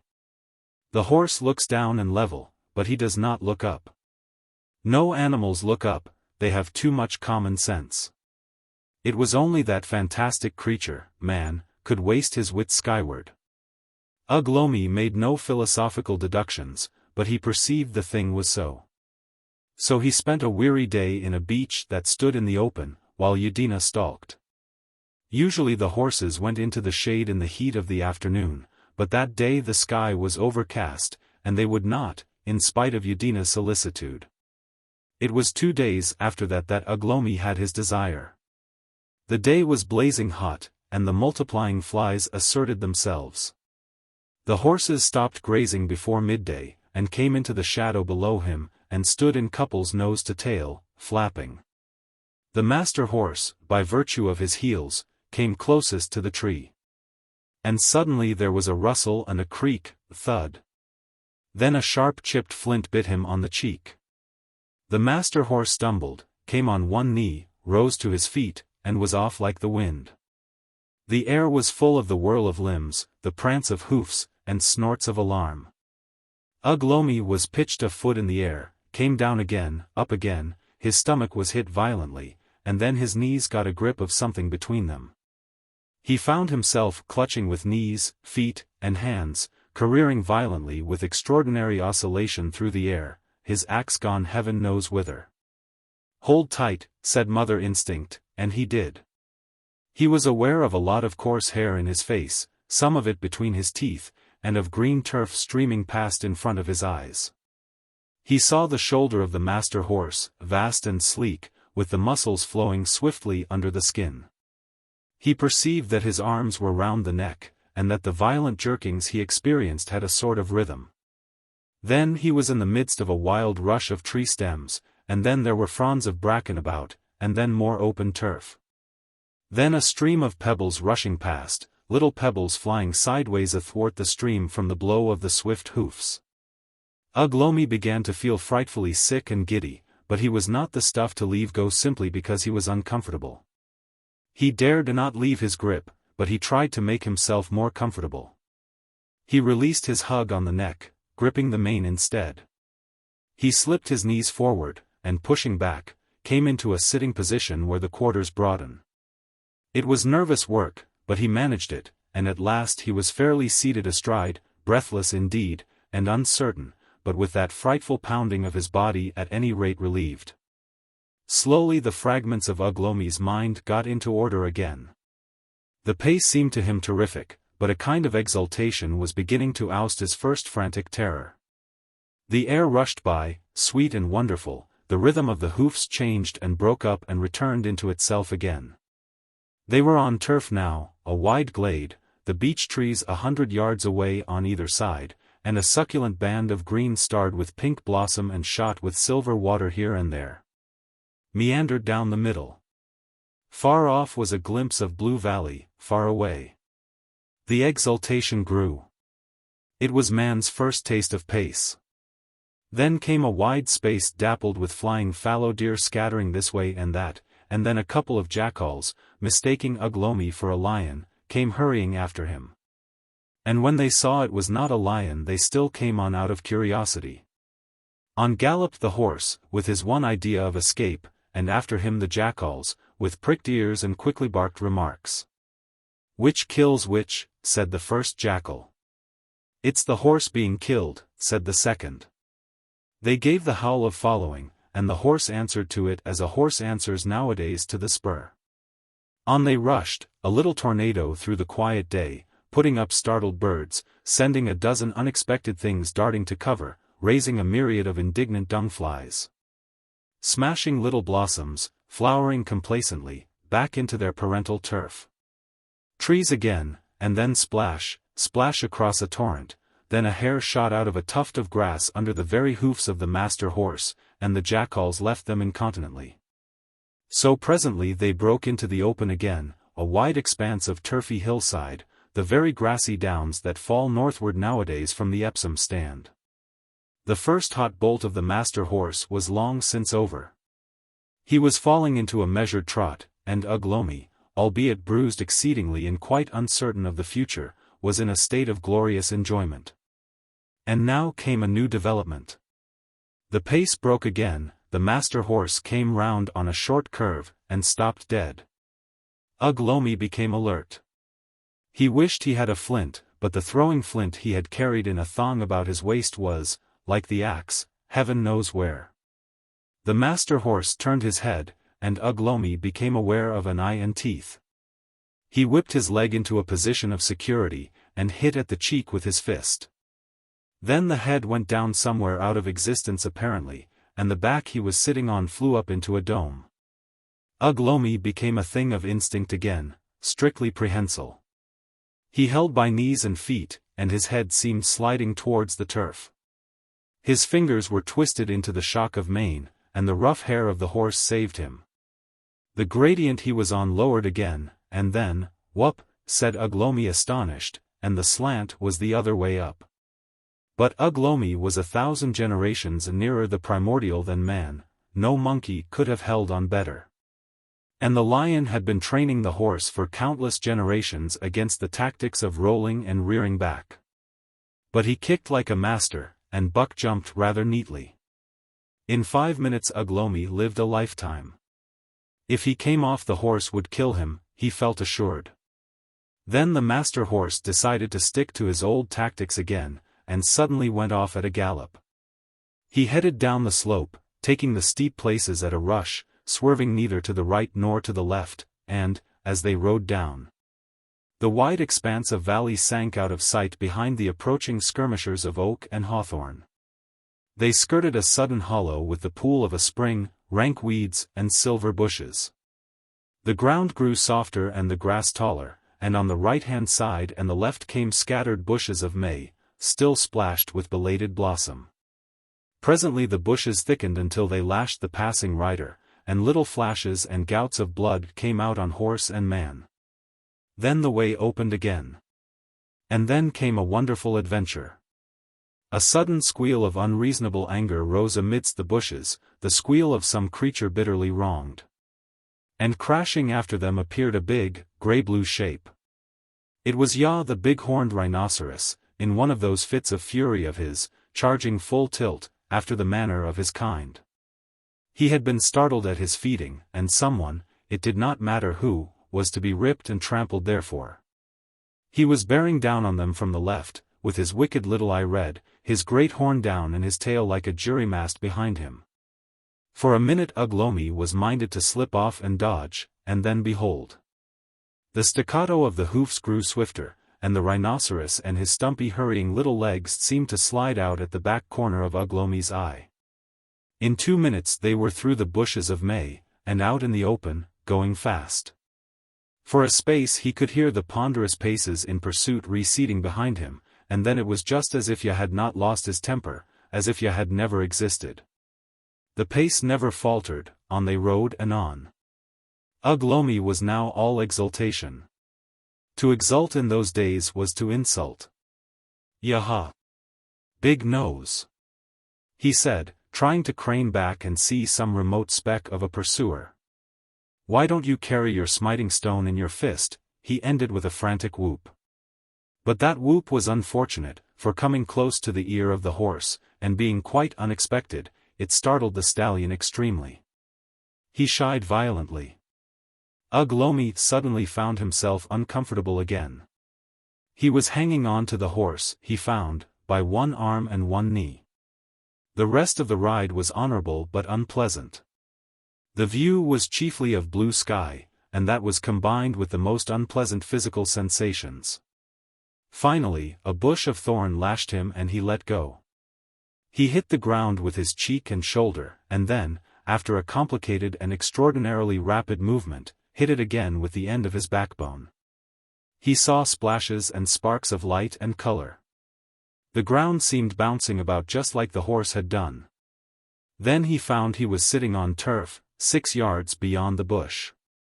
In front of him was a space of grass, growing greener and greener, and a number of human beings in the distance, and the horse was going round at a smart gallop quite a long way off to the right.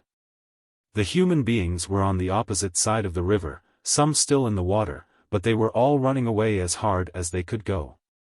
The advent of a monster that took to pieces was not the sort of novelty they cared for. For quite a minute Ugh Lomi sat regarding them in a purely spectacular spirit. The bend of the river, the knoll among the reeds and royal ferns, the thin streams of smoke going up to heaven, were all perfectly familiar to him. It was the squatting place of the sons of Waya from whom he had fled with Udina, and whom he had waylaid in the chestnut woods and killed with the first axe. He rose to his feet, still dazed from his fall, and as he did so the scattering fugitives turned and regarded him. Some pointed to the receding horse and chattered. He walked slowly towards them, staring. He forgot the horse, he forgot his own bruises, in the growing interest of this encounter. There were fewer of them than there had been, he supposed the others must have hid, the heap of fern for the night fire was not so high. By the flint heaps should have sat Wow, but then he remembered he had killed Wow. Suddenly brought back to this familiar scene, the gorge and the bears and Udina seemed things remote, things dreamt of. He stopped at the bank and stood regarding the tribe. His mathematical abilities were of the slightest, but it was certain there were fewer. The men might be away, but there were fewer women and children. He gave the shout of homecoming. His quarrel had been with Waya and Wow, not with the others. "Children of Waya," he cried. They answered with his name, a little fearfully because of the strange way he had come. For a space they spoke together. Then an old woman lifted a shrill voice and answered him. "Our Lord is a lion." Ugh Lomi did not understand that saying. They answered him again, several together, "Waya comes again. He comes as a lion. Our Lord is a lion. He comes at night. He slays whom he will. But none other may slay us, Ugh Lomi, none other may slay us." Still Ugh Lomi did not understand. "Our Lord is a lion. He speaks no more to men." Ugh Lomi stood regarding them. He had had dreams, he knew that though he had killed Waya, Waya still existed. And now they told him Waya was a lion. The shriveled old woman, the mistress of the fire minders, suddenly turned and spoke softly to those next to her. She was a very old woman indeed. She had been the first of Waya's wives, and he had let her live beyond the age to which it is seemly a woman should be permitted to live. She had been cunning from the first, cunning to please Waya and to get food. And now she was great in counsel. She spoke softly, and Ugh Lomi watched her shriveled form across the river with a curious distaste. Then she called aloud, "Come over to us, Ugh Lomi." A girl suddenly lifted up her voice. "Come over to us, Ugh Lomi," she said. And they all began crying, "Come over to us, Ugh Lomi." It was strange how their manner changed after the old woman called. He stood quite still watching them all. It was pleasant to be called, and the girl who had called first was a pretty one. But she made him think of Udina. "Come over to us, Ugh Lomi," they cried, and the voice of the shriveled old woman rose above them all. At the sound of her voice his hesitation returned. He stood on the river bank, Ugh Lomi, Ugh the thinker, with his thoughts slowly taking shape. Presently one and then another paused to see what he would do. He was minded to go back, he was minded not to. Suddenly his fear or his caution got the upper hand. Without answering them he turned, and walked back towards the distant thorn trees, the way he had come. Forthwith the whole tribe started crying to him again very eagerly. He hesitated and turned, then he went on, then he turned again, and then once again, regarding them with troubled eyes as they called. The last time he took 2 paces back, before his fear stopped him. They saw him stop once more, and suddenly shake his head and vanish among the hawthorn trees. Then all the women and children lifted up their voices together, and called to him in one last vain effort. Far down the river the reeds were stirring in the breeze, where, convenient for his new sort of feeding, the old lion, who had taken to man-eating, had made his lair. The old woman turned her face that way, and pointed to the hawthorn thickets. "Waya," she screamed, "there goes thine enemy. There goes thine enemy, Waya. Why do you devour us nightly? We have tried to snare him. There goes thine enemy, Waya." But the lion who preyed upon the tribe was taking his siesta. The cry went unheard. That day he had dined on one of the plumper girls, and his mood was a comfortable placidity. He really did not understand that he was Waya or that Ugh Lomi was his enemy. So it was that Ugh Lomi rode the horse, and heard first of Waya the lion, who had taken the place of Waya the master, and was eating up the tribe. And as he hurried back to the gorge his mind was no longer full of the horse, but of the thought that Waya was still alive, to slay or be slain. Over and over again he saw the shrunken band of women and children crying that Waya was a lion. Waya was a lion. And presently, fearing the twilight might come upon him, Ugh Lomi began running. Chapter 4. Waya the Lion. The old lion was in luck.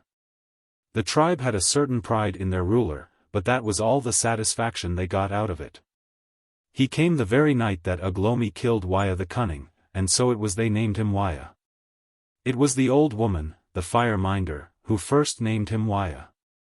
A shower had lowered the fires to a glow, and made the night dark.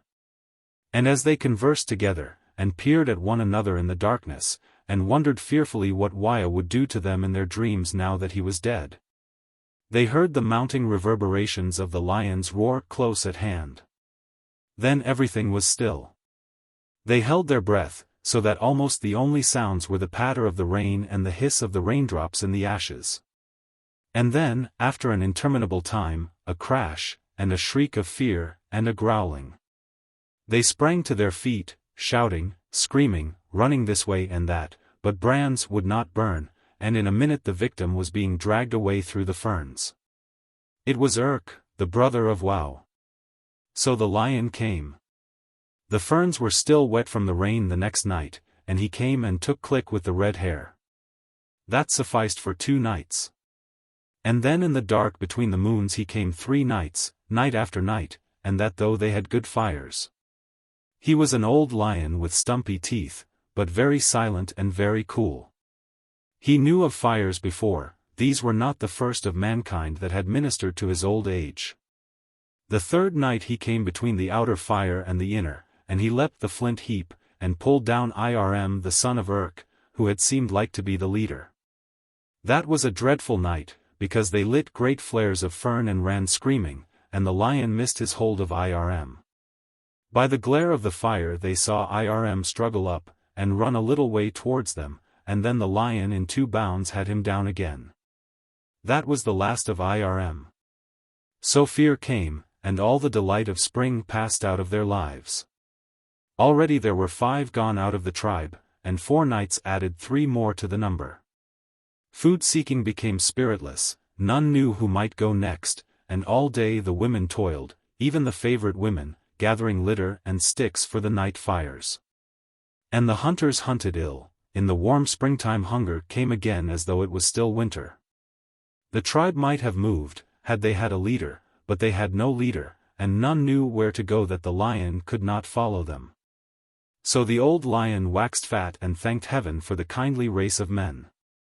2 of the children and a youth died while the moon was still new, and then it was the shriveled old fire-minder first bethought herself in a dream of Udina and Ugh Lomi.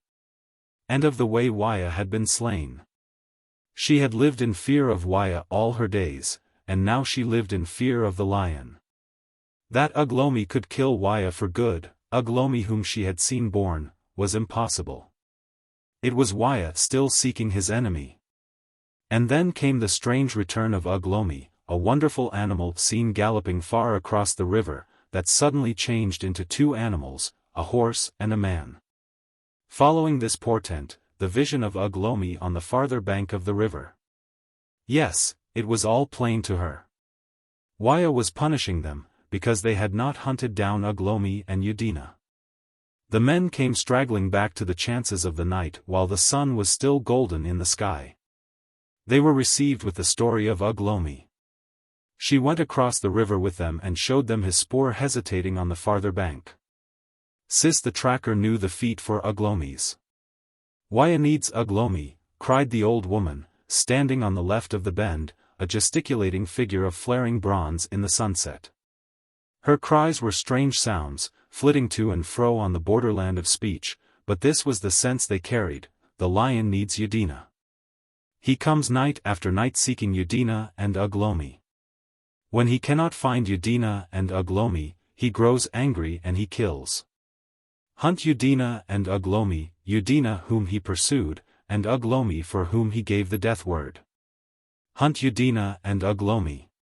She turned to the distant reed bed, as sometimes she had turned to Waya in his life. Is it not so, my lord? She cried.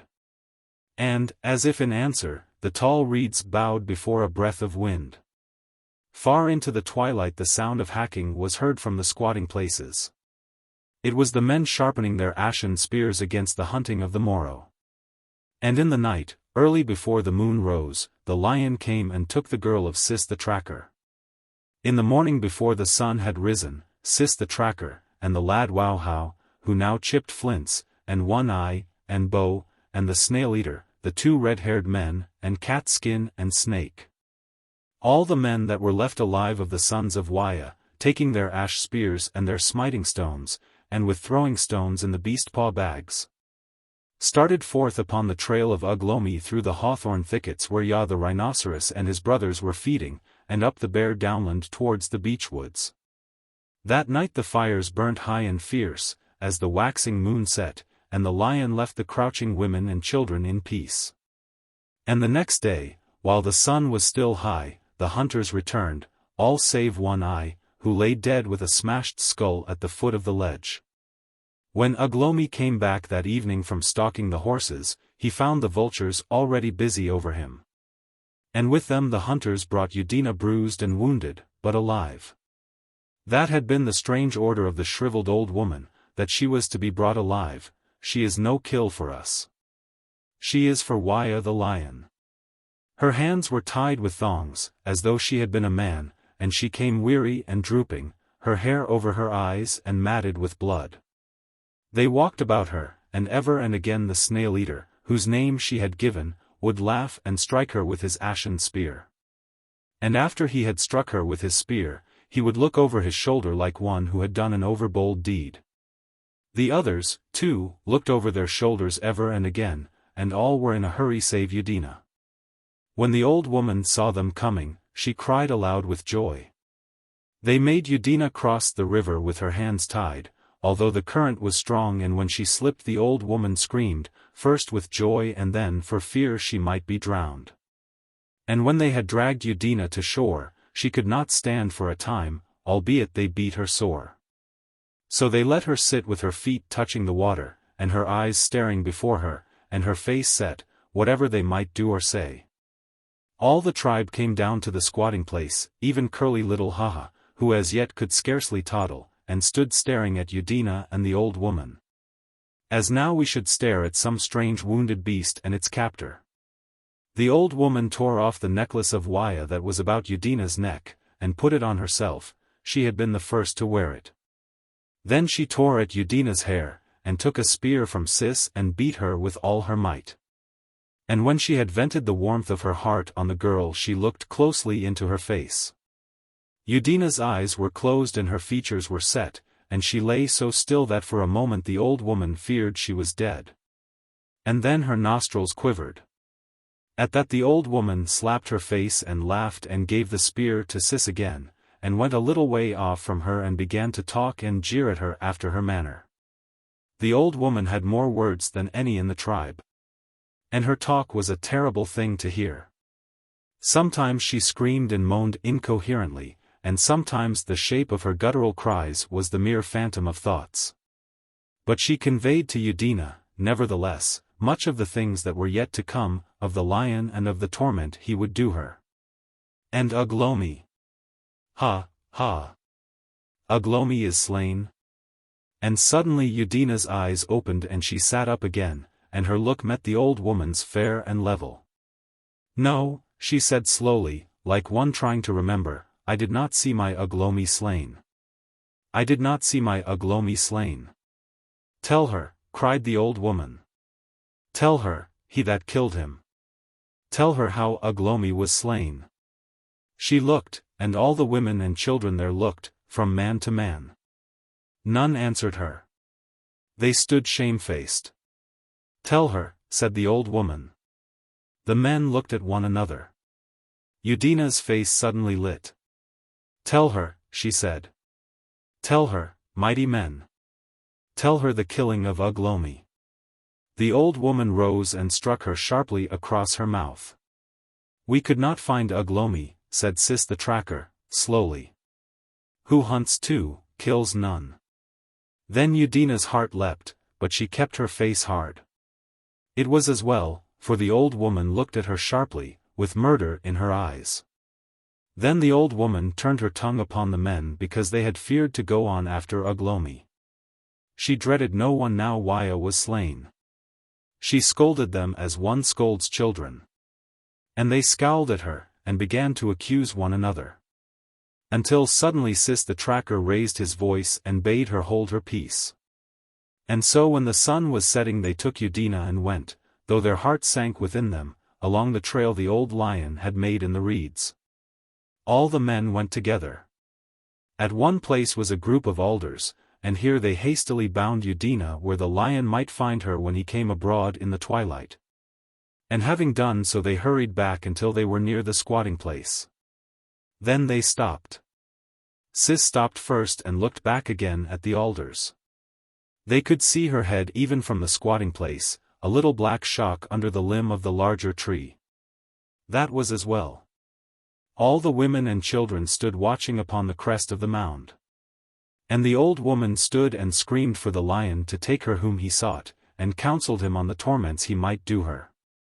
Udina was very weary now, stunned by beatings and fatigue and sorrow, and only the fear of the thing that was still to come upheld her. The sun was broad and blood-red between the stems of the distant chestnuts, and the west was all on fire, the evening breeze had died to a warm tranquility. The air was full of midge swarms, the fish in the river hard by would leap at times, and now and again a cockchafer would drone through the air. Out of the corner of her eye Udina could see a part of the squatting knoll, and little figures standing and staring at her. And, a very little sound but very clear, she could hear the beating of the firestone. Dark and near to her and still was the reed-fringed thicket of the lair. Presently the firestone ceased. She looked for the sun and found he had gone, and overhead and growing brighter was the waxing moon. She looked towards the thicket of the lair, seeking shapes in the reeds, and then suddenly she began to wriggle and wriggle, weeping and calling upon Ugh Lomi. But Ugh Lomi was far away. When they saw her head moving with her struggles, they shouted together on the knoll, and she desisted and was still. And then came the bats, and the star that was like Ugh Lomi crept out of its blue hiding-place in the west. She called to it, but softly, because she feared the lion. And all through the coming of the twilight the thicket was still. So the dark crept upon Udina, and the moon grew bright, and the shadows of things that had fled up the hillside and vanished with the evening came back to them short and black. And the dark shapes in the thicket of reeds and alders where the lion lay, gathered, and a faint stir began there. But nothing came out there from all through the gathering of the darkness. She looked at the squatting place and saw the fires glowing smoky red, and the men and women going to and fro. The other way, over the river, a white mist was rising. Then far away came the whimpering of young foxes and the yell of a hyena. There were long gaps of aching waiting. After a long time some animal splashed in the water, and seemed to cross the river at the ford beyond the lair, but what animal it was she could not see. From the distant drinking pool she could hear the sound of splashing, and the noise of elephants, so still was the night. The earth was now a colorless arrangement of white reflections and impenetrable shadows, under the blue sky. The silvery moon was already spotted with the filigree crests of the chestnut woods, and over the shadowy eastward hills the stars were multiplying. The knoll fires were bright red now, and black figures stood waiting against them. They were waiting for a scream. Surely it would be soon. The night suddenly seemed full of movement. She held her breath. Things were passing, 1, 2, 3, subtly sneaking shadows. Jackals. Then a long waiting again. Then, asserting itself as real at once over all the sounds her mind had imagined, came a stir in the thicket, then a vigorous movement. There was a snap. The reeds crashed heavily, once, twice, thrice, and then everything was still save a measured swishing. She heard a low tremulous growl, and then everything was still again. The stillness lengthened. Would it never end? She held her breath, she bit her lips to stop screaming. Then something scuttled through the undergrowth. Her scream was involuntary. She did not hear the answering yell from the mound. Immediately the thicket woke up to vigorous movement again. She saw the grass stems waving in the light of the setting moon, the alders swaying.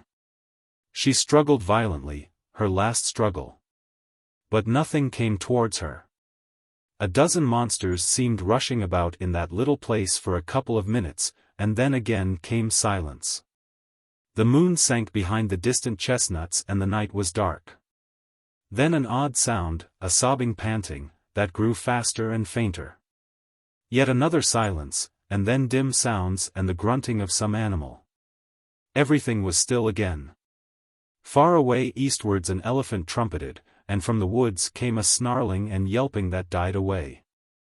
In the long interval the moon shone out again, between the stems of the trees on the ridge, sending 2 great bars of light and a bar of darkness across the reedy waste. Then came a steady rustling, a splash, and the reeds swayed wider and wider apart. And at last they broke open, cleft from root to crest. The end had come. She looked to see the thing that had come out of the reeds. For a moment it seemed certainly the great head and jaw she expected, and then it dwindled and changed.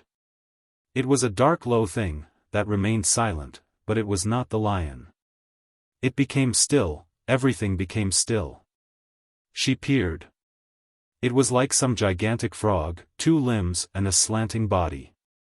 Its head moved about searching the shadows. A rustle, and it moved clumsily, with a sort of hopping. And as it moved it gave a low groan. The blood rushing through her veins was suddenly joy. "Ugh, Lomi," she whispered. The thing stopped. "Udina," he answered softly with pain in his voice, and peering into the alders.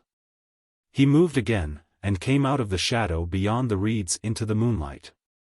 All his body was covered with dark smears. She saw he was dragging his legs, and that he gripped his axe, the first axe, in one hand. In another moment he had struggled into the position of all fours, and had staggered over to her.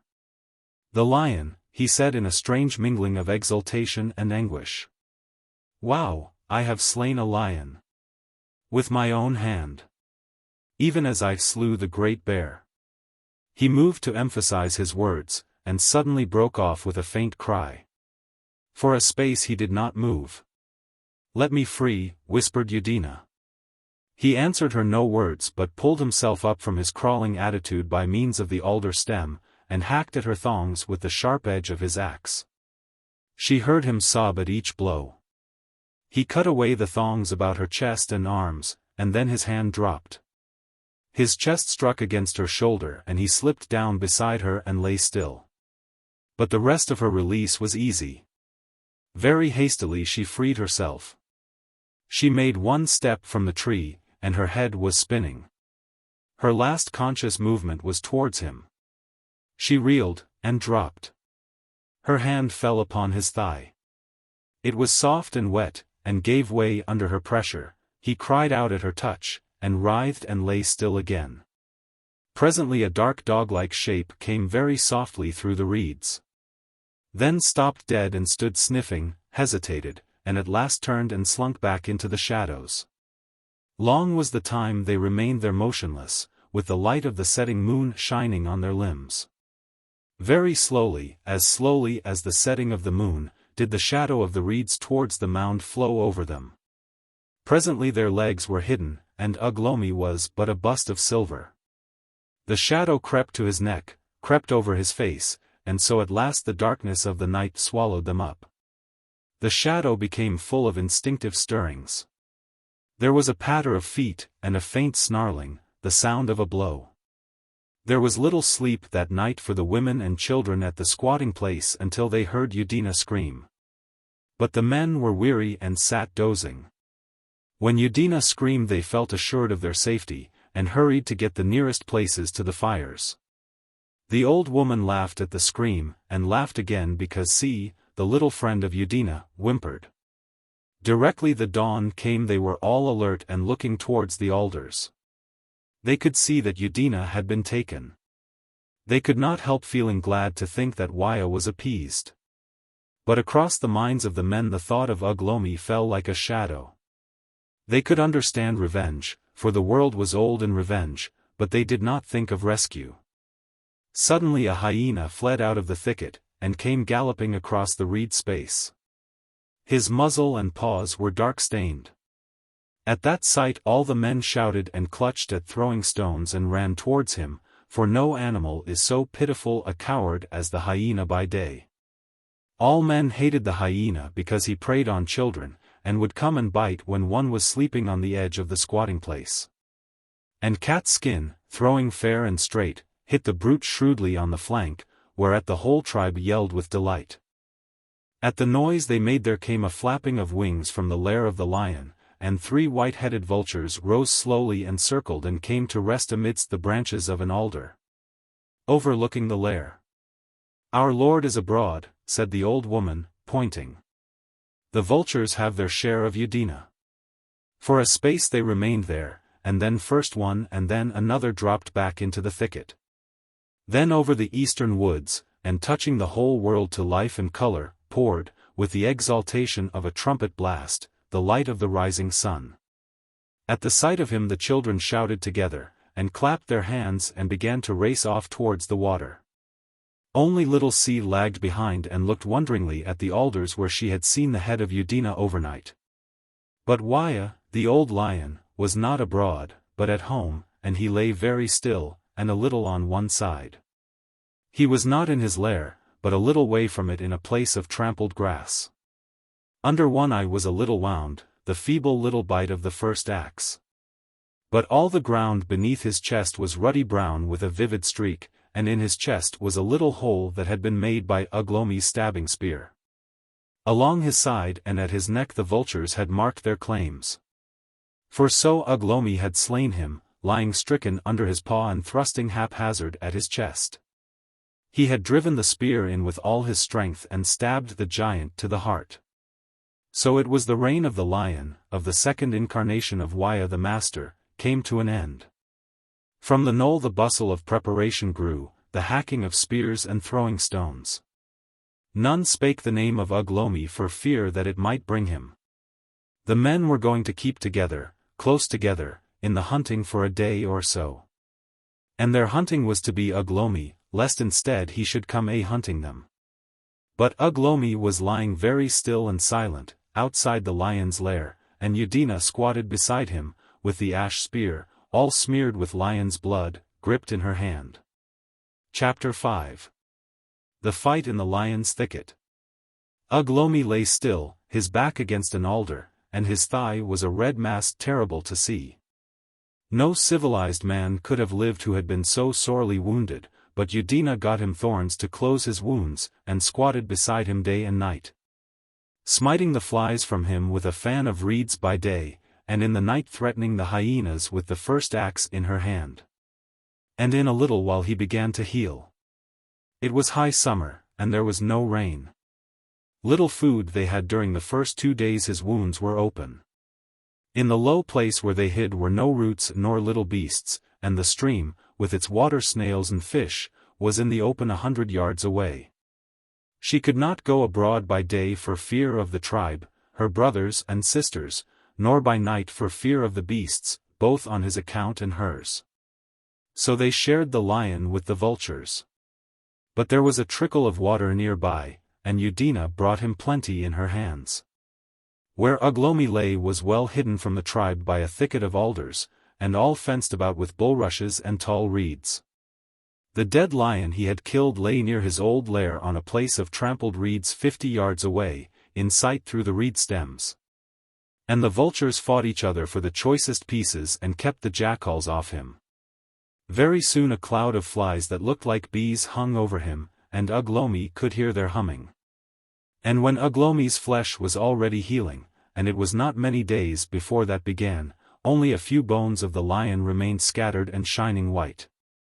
For the most part Ugh Lomi sat still during the day, looking before him at nothing. Sometimes he would mutter of the horses and bears and lions.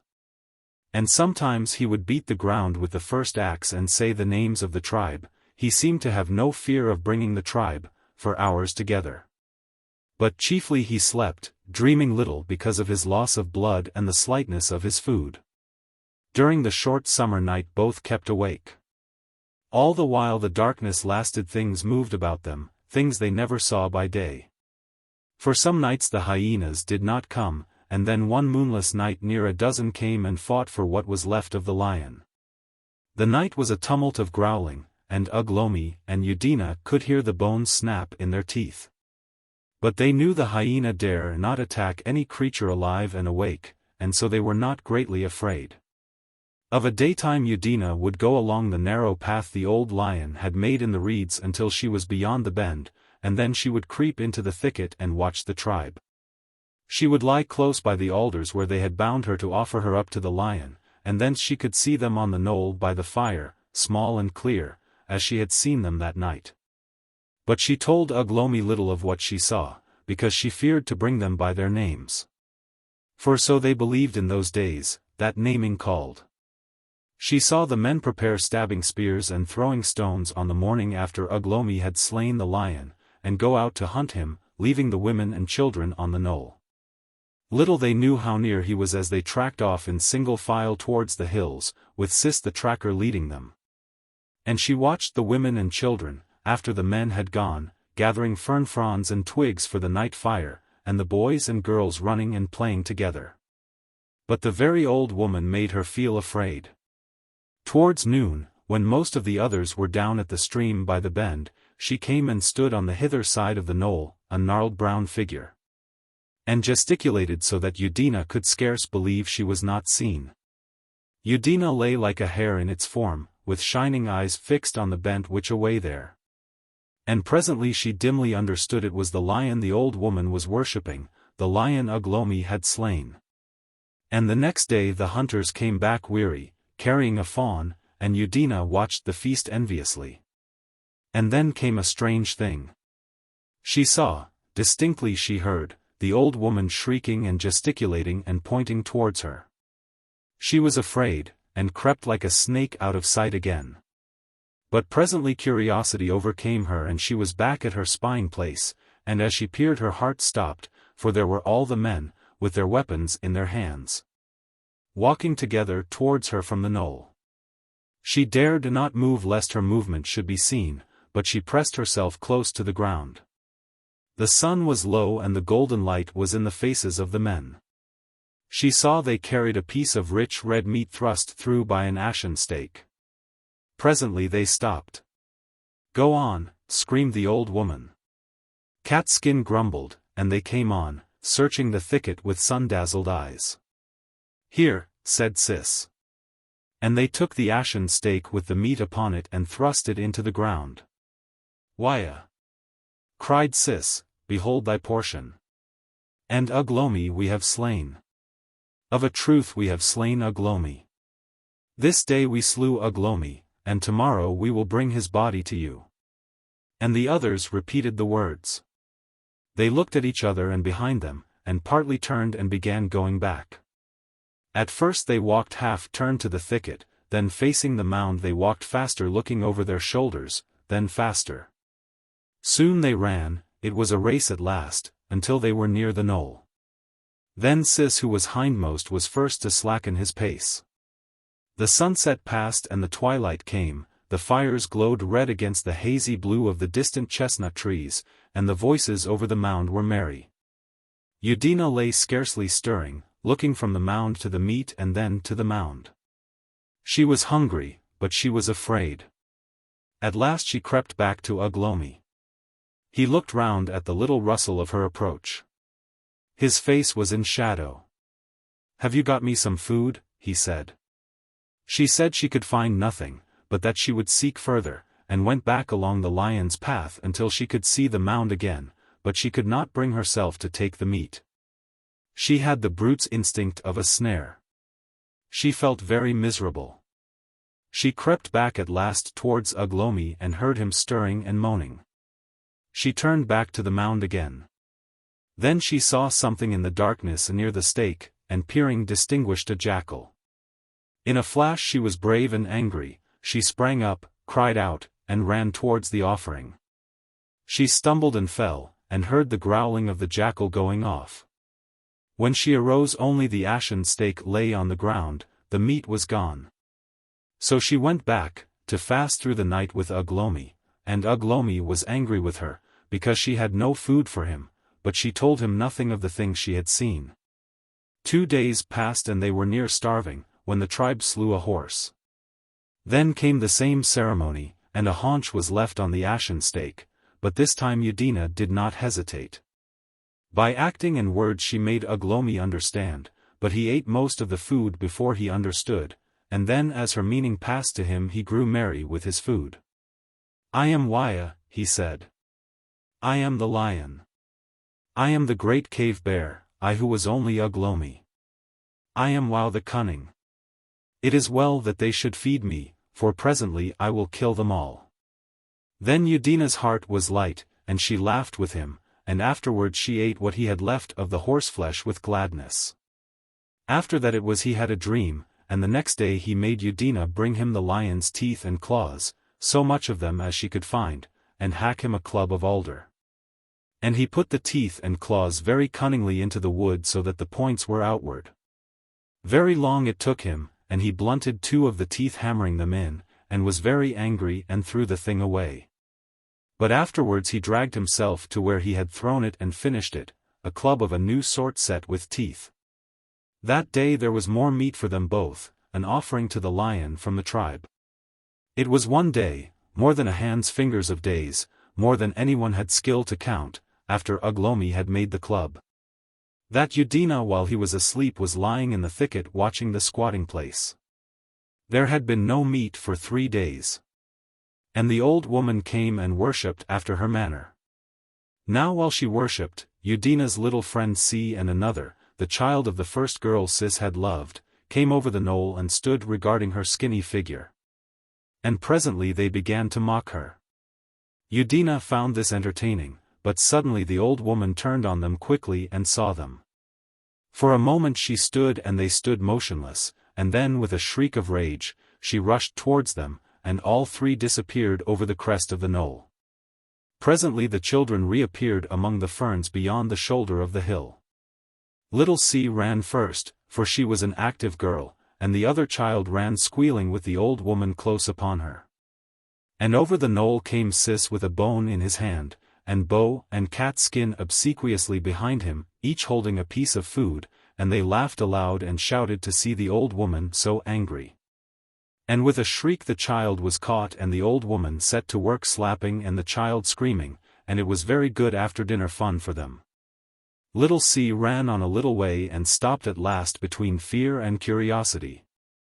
And suddenly came the mother of the child, with hair streaming, panting, and with a stone in her hand, and the old woman turned about like a wild cat.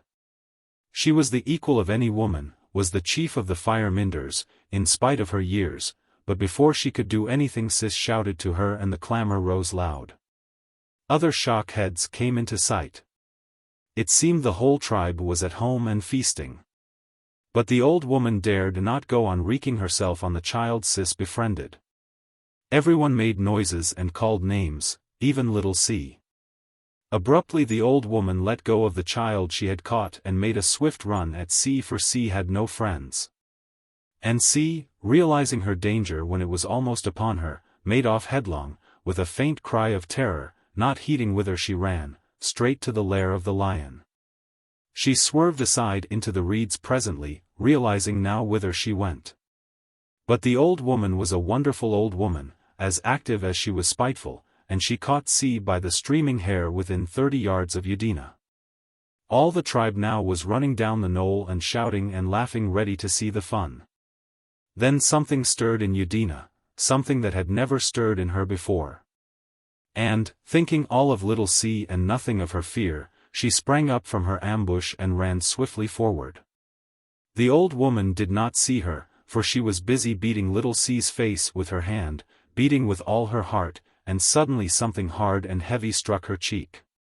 She went reeling, and saw Udina with flaming eyes and cheeks between her and little C. She shrieked with astonishment and terror, and little C, not understanding, set off towards the gaping tribe. They were quite close now, for the sight of Udina had driven their fading fear of the lion out of their heads. In a moment Udina had turned from the cowering old woman and overtaken C. "See!" she cried, "see!" She caught the child up in her arms as it stopped, pressed the nail-lined face to hers, and turned about to run towards her lair, the lair of the old lion. The old woman stood waist-high in the reeds, and screamed foul things in inarticulate rage, but did not dare to intercept her. And at the bend of the path Udina looked back and saw all the men of the tribe crying to one another and Sis coming at a trot along the lion's trail. She ran straight along the narrow way through the reeds to the shady place where Ugh Lomi sat with his healing thigh, just awakened by the shouting and rubbing his eyes. She came to him, a woman, with little C in her arms. Her heart throbbed in her throat. "Ugh Lomi," she cried, "Ugh Lomi, the tribe comes." Ugh Lomi sat staring in stupid astonishment at her and C. She pointed with C in one arm. She sought among her feeble store of words to explain. She could hear the men calling. Apparently they had stopped outside. She put down C and caught up the new club with the lion's teeth, and put it into Ugh Lomi's hand, and ran 3 yards and picked up the first axe. "Ah!" said Ugh Lomi, waving the new club, and suddenly he perceived the occasion and, rolling over, began to struggle to his feet. He stood but clumsily. He supported himself by one hand against the tree, and just touched the ground gingerly with the toe of his wounded leg. In the other hand he gripped the new club. He looked at his healing thigh. And suddenly the reeds began whispering, and ceased and whispered again, and coming cautiously along the track, bending down and holding his fire-hardened stabbing stick of ash in his hand, appeared Sis. He stopped dead, and his eyes met Ugh Lomi's. Ugh Lomi forgot he had a wounded leg. He stood firmly on both feet. Something trickled. He glanced down and saw a little gout of blood had oozed out along the edge of the healing wound. He rubbed his hand there to give him the grip of his club, and fixed his eyes again on Sis. "Wow!" he cried, and sprang forward, and Sis, still stooping and watchful, drove his stabbing stick up very quickly in an ugly thrust. It ripped Ugh Lomi's guarding arm and the club came down in a counter that Sis was never to understand. He fell, as an ox falls to the poleaxe, at Ugh Lomi's feet. To Bo it seemed the strangest thing. He had a comforting sense of tall reeds on either side, and an impregnable rampart, Sis, between him and any danger. Snail-eater was close behind and there was no danger there. He was prepared to shove behind and send Sis to death or victory. That was his place as second man. He saw the butt of the spear Sis carried leap away from him, and suddenly a dull whack and the broad back fell away forward, and he looked Ugh Lomi in the face over his prostrate leader. It felt to Bo as if his heart had fallen down a well. He had a throwing stone in one hand and an ashen stabbing stick in the other. He did not live to the end of his momentary hesitation which to use. Snail-eater was a readier man, and besides Bo did not fall forward as Sis had done, but gave at his knees and hips, crumpling up with the toothed club upon his head. The snail-eater drove his spear forward swift and straight, and took Ugh Lomi in the muscle of the shoulder, and then he drove him hard with the smiting stone in his other hand, shouting out as he did so. The new club swished ineffectually through the reeds. Udina saw Ugh Lomi come staggering back from the narrow path into the open space, tripping over Sis and with a foot of ashen stake sticking out of him over his arm. And then the snail-eater, whose name she had given, had his final injury from her, as his exultant face came out of the reeds after his spear. For she swung the first axe swift and high, and hit him fair and square on the temple, and down he went on Sis at prostrate Ugh Lomi's feet. But before Ugh Lomi could get up, the two red-haired men were tumbling out of the reeds, spears and smiting stones ready, and snake hard behind them. One she struck on the neck, but not to fell him, and he blundered aside and spoilt his brother's blow at Ugh Lomi's head. In a moment Ugh Lomi dropped his club and had his assailant by the waist, and had pitched him sideways sprawling. He snatched at his club again and recovered it. The man Udina had hit stabbed at her with his spear as he stumbled from her blow, and involuntarily she gave ground to avoid him. He hesitated between her and Ugh Lomi, half-turned, gave a vague cry at finding Ugh Lomi so near, and in a moment Ugh Lomi had him by the throat, and the club had its third victim. As he went down Ugh Lomi shouted, no words, but an exultant cry. The other red-haired man was 6 feet from her with his back to her, and a darker red streaking his head. He was struggling to his feet. She had an irrational impulse to stop his rising. She flung the axe at him, missed, saw his face in profile, and he had swerved beyond Little Sea, and was running through the reeds. She had a transitory vision of Snake standing in the throat of the path, half turned away from her, and then she saw his back. She saw the club whirling through the air, and the shock head of Ugh Lomi, with blood in the hair and blood upon the shoulder, vanishing below the reeds in pursuit. Then she heard Snake scream like a woman. She ran past sea to where the handle of the axe stuck out of a clump of fern, and turning, found herself panting and alone with 3 motionless bodies. The air was full of shouts and screams. For a space she was sick and giddy, and then it came into her head that Ugh Lomi was being killed along the reed path. And with an inarticulate cry she leapt over the body of Bo and hurried after him. Snake's feet lay across the path, and his head was among the reeds. She followed the path until it bent round and opened out by the alders, and thence she saw all that was left of the tribe in the open, scattering like dead leaves before a gale, and going back over the knoll. Ugh Lomi was hard upon Cat's skin. But Cat's skin was fleet of foot and got away, and so did young Wowhow when Ugh Lomi turned upon him, and Ugh Lomi pursued Wowhow far beyond the knoll before he desisted. He had the rage of battle on him now, and the wood thrust through his shoulder stung him like a spur. When she saw he was in no danger she stopped running and stood panting, watching the distant active figures run up and vanish one by one over the knoll. In a little time she was alone again. Everything had happened very swiftly. The smoke of brother fire rose straight and steady from the squatting place, just as it had done 10 minutes ago, when the old woman had stood yonder worshipping the lion. And after a long time, as it seemed, Ugh Lomi reappeared over the knoll, and came back to Udina, triumphant and breathing heavily. She stood, her hair about her eyes and hot-faced, with the blood-stained axe in her hand, at the place where the tribe had offered her as a sacrifice to the lion. "Wow!" cried Ugh Lomi at the sight of her, his face alight with the fellowship of battle, and he waved his new club, red now and hairy. And at the sight of his glowing face her tense pose relaxed somewhat, and she stood sobbing and rejoicing. Ugh Lomi had a queer unaccountable pang at the sight of her tears. But he only shouted, "Wow!" the louder and shook the axe east and west. He called manfully to her to follow him and turned back, striding, with the club swinging in his hand, towards the squatting place, as if he had never left the tribe. And she ceased her weeping and followed quickly as a woman should. So Ugh Lomi and Udina came back to the squatting place from which they had fled many days before from the face of Waya. And by the squatting place lay a deer half-eaten, just as there had been before Ugh Lomi was man or Udina woman. So Ugh Lomi sat down to eat, and Udina beside him like a man, and the rest of the tribe watched them from safe hiding places. And after a time one of the elder girls came back timorously, carrying little C in her arms, and Udina called to them by name, and offered them food. But the elder girl was afraid and would not come, though C struggled to come to Udina. Afterwards, when Ugh Lomi had eaten, he sat dozing, and at last he slept, and slowly the others came out of the hiding places and drew near. And when Ugh Lomi woke, save that there were no men to be seen, it seemed as though he had never left the tribe.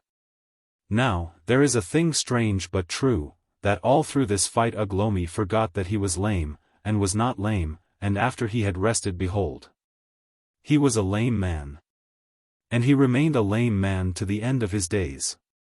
Cat Skin and the second red-haired man in Wow, who chipped flints cunningly, as his father had done before him, fled from the face of Ugh Lomi, and none knew where they hid. But 2 days after they came and squatted a good way off from the knoll among the bracken under the chestnuts and watched. Ugh Lomi's rage had gone, he moved to go against them and did not, and at sundown they went away. That day, too, they found the old woman among the ferns, where Ugh Lomi had blundered upon her when he had pursued Wow. She was dead and more ugly than ever, but whole. The jackals and vultures had tried her and left her, she was ever a wonderful old woman. The next day the 3 men came again and squatted nearer, and Wow had 2 rabbits to hold up, and the red-haired man a wood pigeon, and Ugh Lomi stood before the women and mocked them. The next day they sat again nearer, without stones or sticks, and with the same offerings, and Cat Skin had a trout. It was rare men caught fish in those days, but Cat Skin would stand silently in the water for hours and catch them with his hand.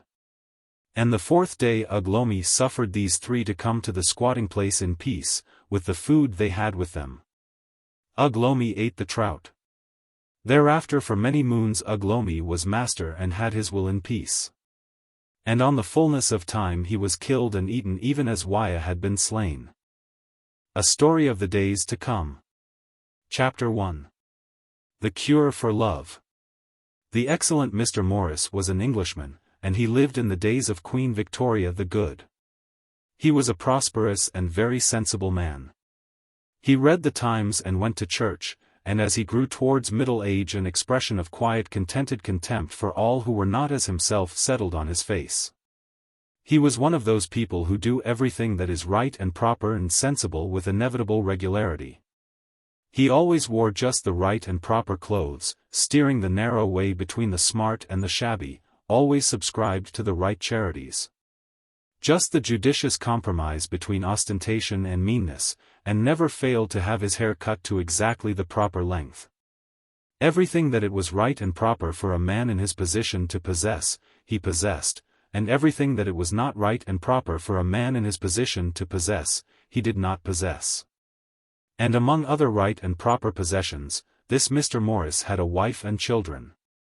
They were the right sort of wife, and the right sort and number of children, of course. Nothing imaginative or highty-flighty about any of them, so far as Mr. Morris could see. They wore perfectly correct clothing, neither smart nor hygienic nor fatty in any way, but just sensible. And they lived in a nice sensible house in the later Victorian sham queen and style of architecture, with sham half-timbering of chocolate-painted plaster in the gables. Lincrusta Walton sham carved oak panels, a terrace of terra cotta to imitate stone, and cathedral glass in the front door. His boys went to good solid schools, and were put to respectable professions. His girls, in spite of a fantastic protest or so, were all married to suitable, steady, oldish young men with good prospects. And when it was a fit and proper thing for him to do so, Mr. Morris died. His tomb was of marble, and, without any art nonsense or laudatory inscription, quietly imposing, such being the fashion of his time. He underwent various changes according to the accepted custom in these cases, and long before this story begins his bones even had become dust, and were scattered to the 4 quarters of heaven. And his sons and his grandsons and his great-grandsons and his great-great-grandsons, they too were dust and ashes, and were scattered likewise. It was a thing he could not have imagined, that a day would come when even his great-great-grandsons would be scattered to the four winds of heaven. If anyone had suggested it to him he would have resented it. He was one of those worthy people who take no interest in the future of mankind at all. He had grave doubts, indeed, if there was any future for mankind after he was dead. It seemed quite impossible and quite uninteresting to imagine anything happening after he was dead. Yet the thing was so, and when even his great-great-grandson was dead and decayed and forgotten, when the sham half-timbered house had gone the way of all shams, and the Times was extinct, and the silk hat a ridiculous antiquity, and the modestly imposing stone that had been sacred to Mr. Morris had been burnt to make lime for mortar, and all that Mr. Morris had found real and important was sere and dead, the world was still going on, and people were still going about it, just as heedless and impatient of the future, or, indeed, of anything but their own selves and property, as Mr. Morris had been. And, strange to tell, and much as Mr. Morris would have been angered if anyone had foreshadowed it to him, all over the world there were scattered a multitude of people, filled with the breath of life, in whose veins the blood of Mr. Morris flowed. Just as some day the life which is gathered now in the reader of this very story may also be scattered far and wide about this world, and mingled with 1,000 alien strains, beyond all thought and tracing. And among the descendants of this Mr. Morris was one almost as sensible and clear-headed as his ancestor. He had just the same stout, short frame as that ancient man of the 19th century, from whom his name of Morris, he spelt it Mures, came. He had the same half-contemptuous expression of face. He was a prosperous person, too, as times went, and he disliked the newfangled, and bothers about the future and the lower classes, just as much as the ancestral Morris had done. He did not read the Times, indeed, he did not know there ever had been a Times, that institution had foundered somewhere in the intervening gulf of years. But the phonograph machine, that talked to him as he made his toilet of a morning, might have been the voice of a reincarnated Blowitz when it dealt with the world's affairs. This phonographic machine was the size and shape of a Dutch clock, and down the front of it were electric barometric indicators, and an electric clock and calendar, and automatic engagement reminders, and where the clock would have been was the mouth of a trumpet. When it had news the trumpet gobbled like a turkey, galloop, galloop, and then brayed out its message as, let us say, a trumpet might bray. It would tell Mures in full, rich, throaty tones about the overnight accidents to the omnibus flying machines that plied around the world, the latest arrivals at the fashionable resorts in Tibet, and of all the great monopolist company meetings of the day before, while he was dressing. If Mures did not like hearing what it said, he had only to touch a stud, and it would choke a little and talk about something else. Of course his toilet differed very much from that of his ancestor. It is doubtful which would have been the more shocked and pained to find himself in the clothing of the other. Mures would certainly have sooner gone forth to the world stark naked than in the silk hat, frock coat, grey trousers, and watch chain that had filled Mr. Morris with sombre self-respect in the past. For Mures there was no shaving to do, a skillful operator had long ago removed every hair root from his face. His legs he encased in pleasant pink and amber garments of an airtight material, which with the help of an ingenious little pump he distended so as to suggest enormous muscles. Above this he also wore pneumatic garments beneath an amber silk tunic, so that he was clothed in air and admirably protected against sudden extremes of heat or cold. Over this he flung a scarlet cloak with its edge fantastically curved. On his head, which had been skillfully deprived of every scrap of hair, he adjusted a pleasant little cap of bright scarlet, held on by suction and inflated with hydrogen, and curiously like the comb of a cock. So his toilet was complete, and, conscious of being soberly and becomingly attired, he was ready to face his fellow beings with a tranquil eye. This Mures, the civility of Mr. had vanished ages ago, was one of the officials under the Wind Vane and Waterfall Trust, the great company that owned every wind wheel and waterfall in the world. and which pumped all the water and supplied all the electric energy that people in these latter days required. He lived in a vast hotel near that part of London called Seventh Way, and had very large and comfortable apartments on the 17th floor. Households and family life had long since disappeared with the progressive refinement of manners. And indeed the steady rise in rents and land values, the disappearance of domestic servants, the elaboration of cookery, had rendered the separate domicile of Victorian times impossible. Even had anyone desired such a savage seclusion. When his toilet was completed he went towards one of the two doors of his apartment. There were doors at opposite ends, each marked with a huge arrow pointing one way and one the other, touched a stud to open it, and emerged on a wide passage, the center of which bore chairs and was moving at a steady pace to the left. On some of these chairs were seated gaily dressed men and women.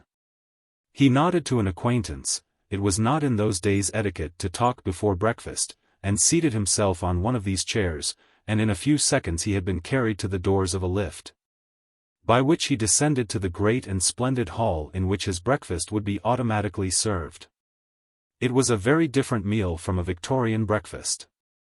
The rude masses of bread needing to be carved and smeared over with animal fat before they could be made palatable, the still recognizable fragments of recently killed animals, hideously charred and hacked, the eggs torn ruthlessly from beneath some protesting hen, such things as these, though they constituted the ordinary fare of Victorian times, would have awakened only horror and disgust in the refined minds of the people of these latter days. Instead were pastes and cakes of agreeable and variegated design, without any suggestion in color or form of the unfortunate animals from which their substance and juices were derived. They appeared on little dishes sliding out upon a rail from a little box at one side of the table. The surface of the table, to judge by touch and eye, would have appeared to a 19th-century person to be covered with fine white damask, but this was really an oxidized metallic surface, and could be cleaned instantly after a meal. There were hundreds of such little tables in the hall, and at most of them were other latter-day citizens singly or in groups. And as Mures seated himself before his elegant repast, the invisible orchestra, which had been resting during an interval, resumed and filled the air with music. But Mures did not display any great interest either in his breakfast or the music. His eye wandered incessantly about the hall, as though he expected a belated guest.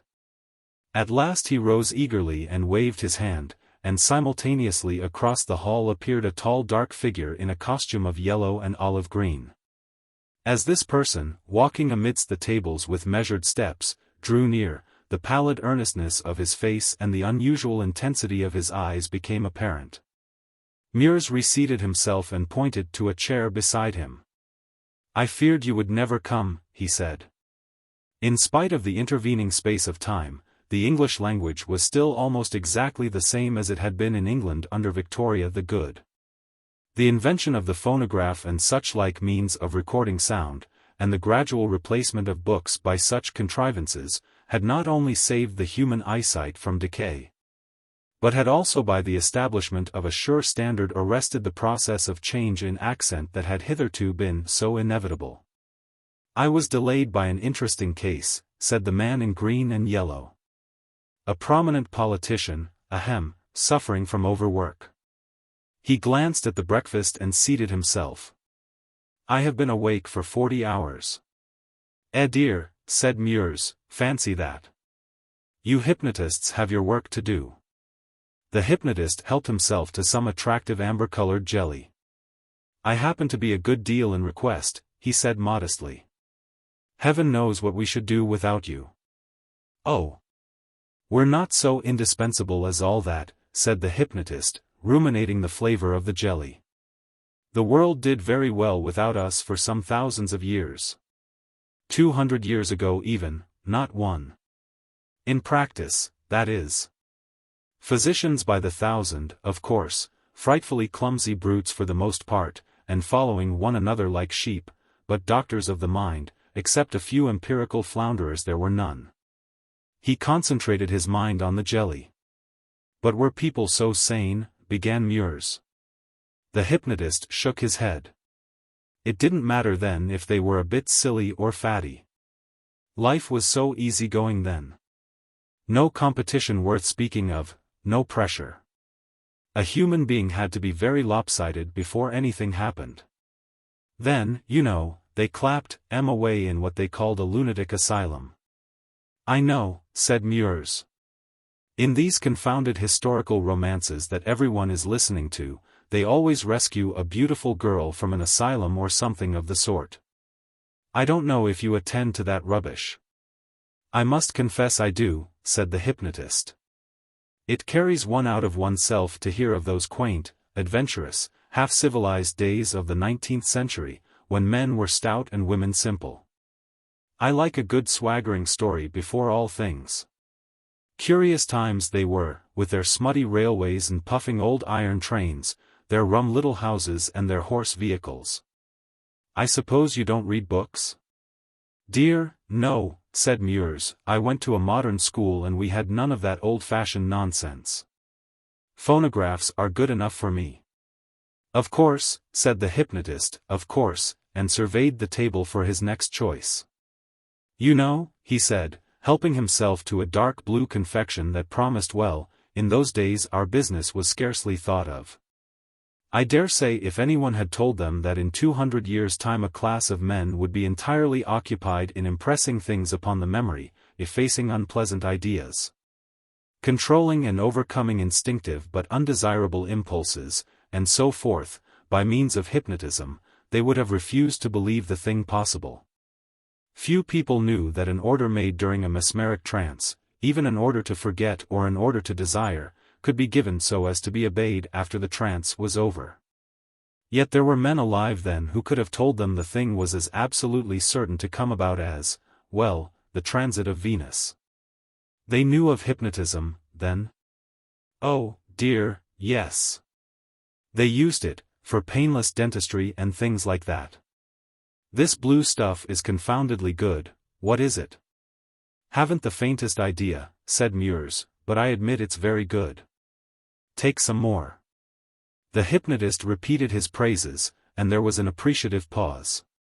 Speaking of these historical romances, said Mures, with an attempt at an easy, offhand manner, brings me, to the matter I, had in mind when I asked you, when I expressed a wish to see you. He paused and took a deep breath. The hypnotist turned an attentive eye upon him, and continued eating. The fact is, said Mures, I have in fact a daughter. Well, you know I have given her, every educational advantage. Lectures, not a solitary lecturer of ability in the world, but she has had a telephone direct, dancing, deportment, conversation, philosophy, art criticism. He indicated Catholic culture by a gesture of his hand.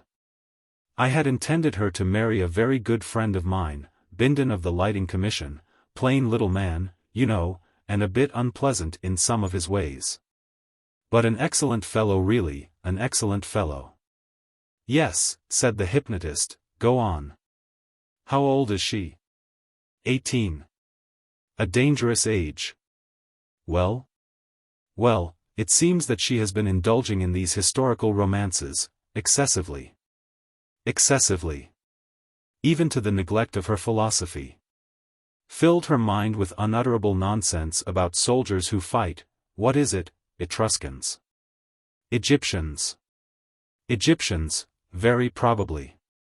Hack about with swords and revolvers and things, bloodshed galore, horrible, and about young men on torpedo catchers who blow up, Spaniards, I fancy, and all sorts of irregular adventurers. And she has got it into her head that she must marry for love, and that poor little Bindon. I've met similar cases, said the hypnotist. Who is the other young man? Mures maintained an appearance of resigned calm. You may well ask, he said. He is, and his voice sank with shame, a mere attendant upon the stage on which the flying machines from Paris alight. He has, as they say in the romances, good looks. He is quite young and very eccentric. Affects the antique, he can read and write. So can she. And instead of communicating by telephone, like sensible people, they write and deliver. What is it? Notes? No, not notes. Ah, poems. The hypnotist raised his eyebrows. How did she meet him? Tripped coming down from the flying machine from Paris, and fell into his arms. The mischief was done in a moment. Yes? Well, that's all. Things must be stopped. That is what I want to consult you about. What must be done? What can be done? Of course I'm not a hypnotist, my knowledge is limited. But you? Hypnotism is not magic, said the man in green, putting both arms on the table. Oh, precisely. But still. People cannot be hypnotized without their consent. If she is able to stand out against marrying Bindon, she will probably stand out against being hypnotized. But if once she can be hypnotized, even by somebody else, the thing is done. You can? Oh, certainly. Once we get her amenable, then we can suggest that she must marry Bindon, that is her fate. Or that the young man is repulsive, and that when she sees him she will be giddy and faint, or any little thing of that sort. Or if we can get her into a sufficiently profound trance we can suggest that she should forget him altogether. Precisely. But the problem is to get her hypnotized. Of course no sort of proposal or suggestion must come from you, because no doubt she already distrusts you in the matter. The hypnotist leant his head upon his arm and thought. It's hard a man cannot dispose of his own daughter, said Mures irrelevantly. You must give me the name and address of the young lady, said the hypnotist, and any information bearing upon the matter. And, by the by, is there any money in the affair? Mures hesitated. There's a sum, in fact, a considerable sum, invested in the Patent Road Company. From her mother. That's what makes the thing so exasperating. Exactly, said the hypnotist. And he proceeded to cross-examine Mures on the entire affair. It was a lengthy interview. And meanwhile Elizabeth Mures, as she spelt her name, or Elizabeth Morris, as a 19th-century person would have put it, was sitting in a quiet waiting place beneath the great stage upon which the flying machine from Paris descended. And beside her sat her slender, handsome lover reading her the poem he had written that morning while on duty upon the stage. When he had finished they sat for a time in silence. And then, as if for their special entertainment, the great machine that had come flying through the air from America that morning rushed down out of the sky. At first it was a little oblong, faint and blue amidst the distant fleecy clouds. And then it grew swiftly large and white, and larger and whiter, until they could see the separate tiers of sails, each hundreds of feet wide, and the lank body they supported. And at last even the swinging seats of the passengers in a dotted row. Although it was falling it seemed to them to be rushing up the sky, and over the roof spaces of the city below its shadow leapt towards them. They heard the whistling rush of the air about it and its yelling siren, shrill and swelling, to warn those who were on its landing stage of its arrival. And abruptly the note fell down a couple of octaves, and it had passed, and the sky was clear and void, and she could turn her sweet eyes again to Denton at her side. Their silence ended. And Denton, speaking in a little language of broken English that was, they fancied, their private possession, though lovers have used such little languages since the world began, told her how they too would leap into the air one morning out of all the obstacles and difficulties about them, and fly to a sunlit city of delight he knew of in Japan, halfway about the world.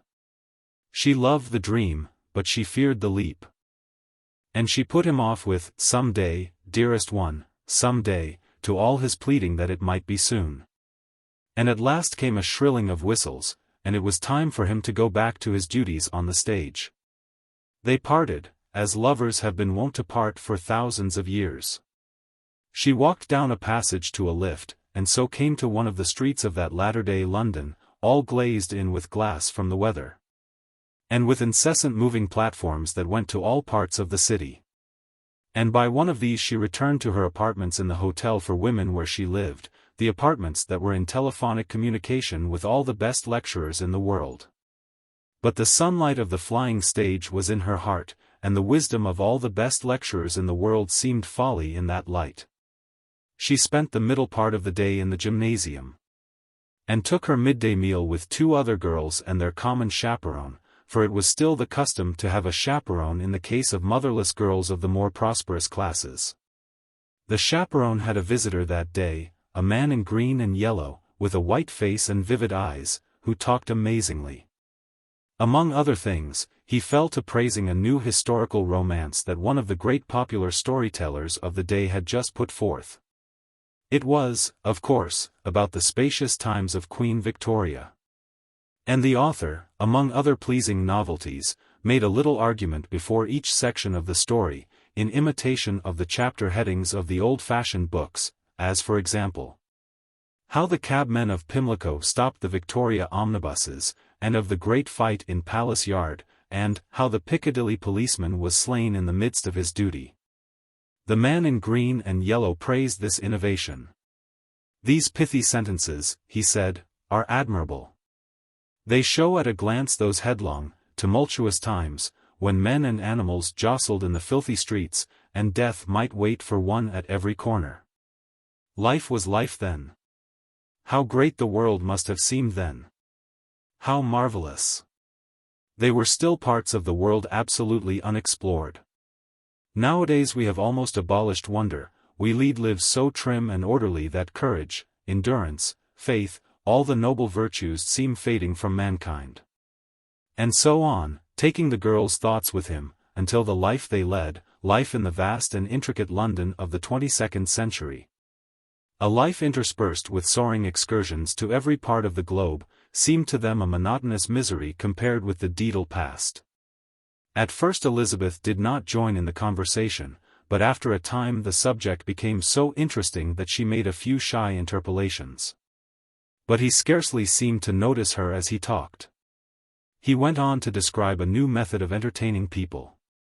They were hypnotized, and then suggestions were made to them so skillfully that they seemed to be living in ancient times again. They played out a little romance in the past as vivid as reality, and when at last they awakened they remembered all they had been through as though it were a real thing. "It is a thing we have sought to do for years and years," said the hypnotist. "It is practically an artificial dream. And we know the way at last. Think of all it opens out to us, the enrichment of our experience, the recovery of adventure, the refuge it offers from this sordid, competitive life in which we live. Think. And you can do that," said the chaperone eagerly. "The thing is possible at last," the hypnotist said. "You may order a dream as you wish."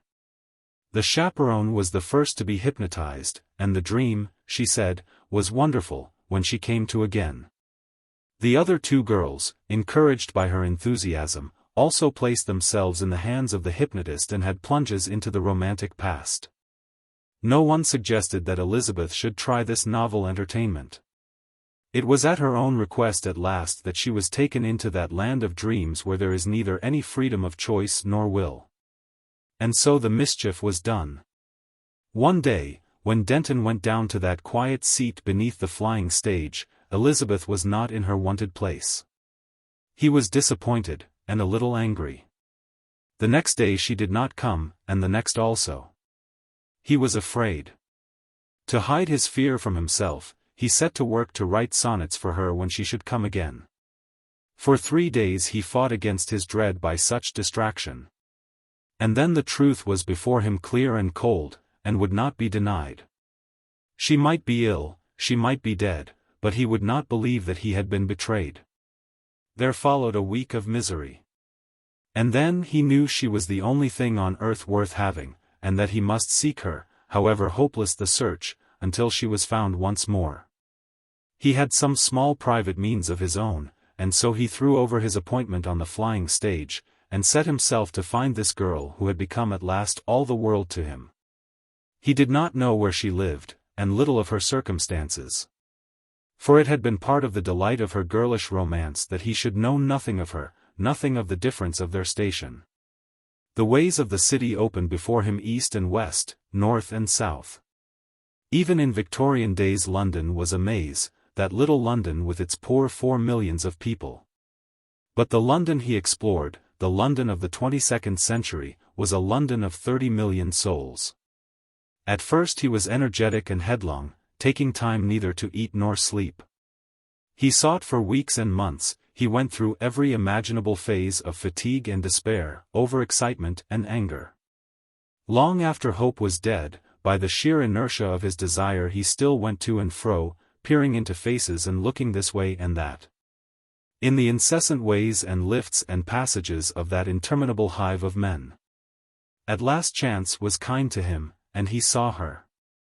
It was in a time of festivity.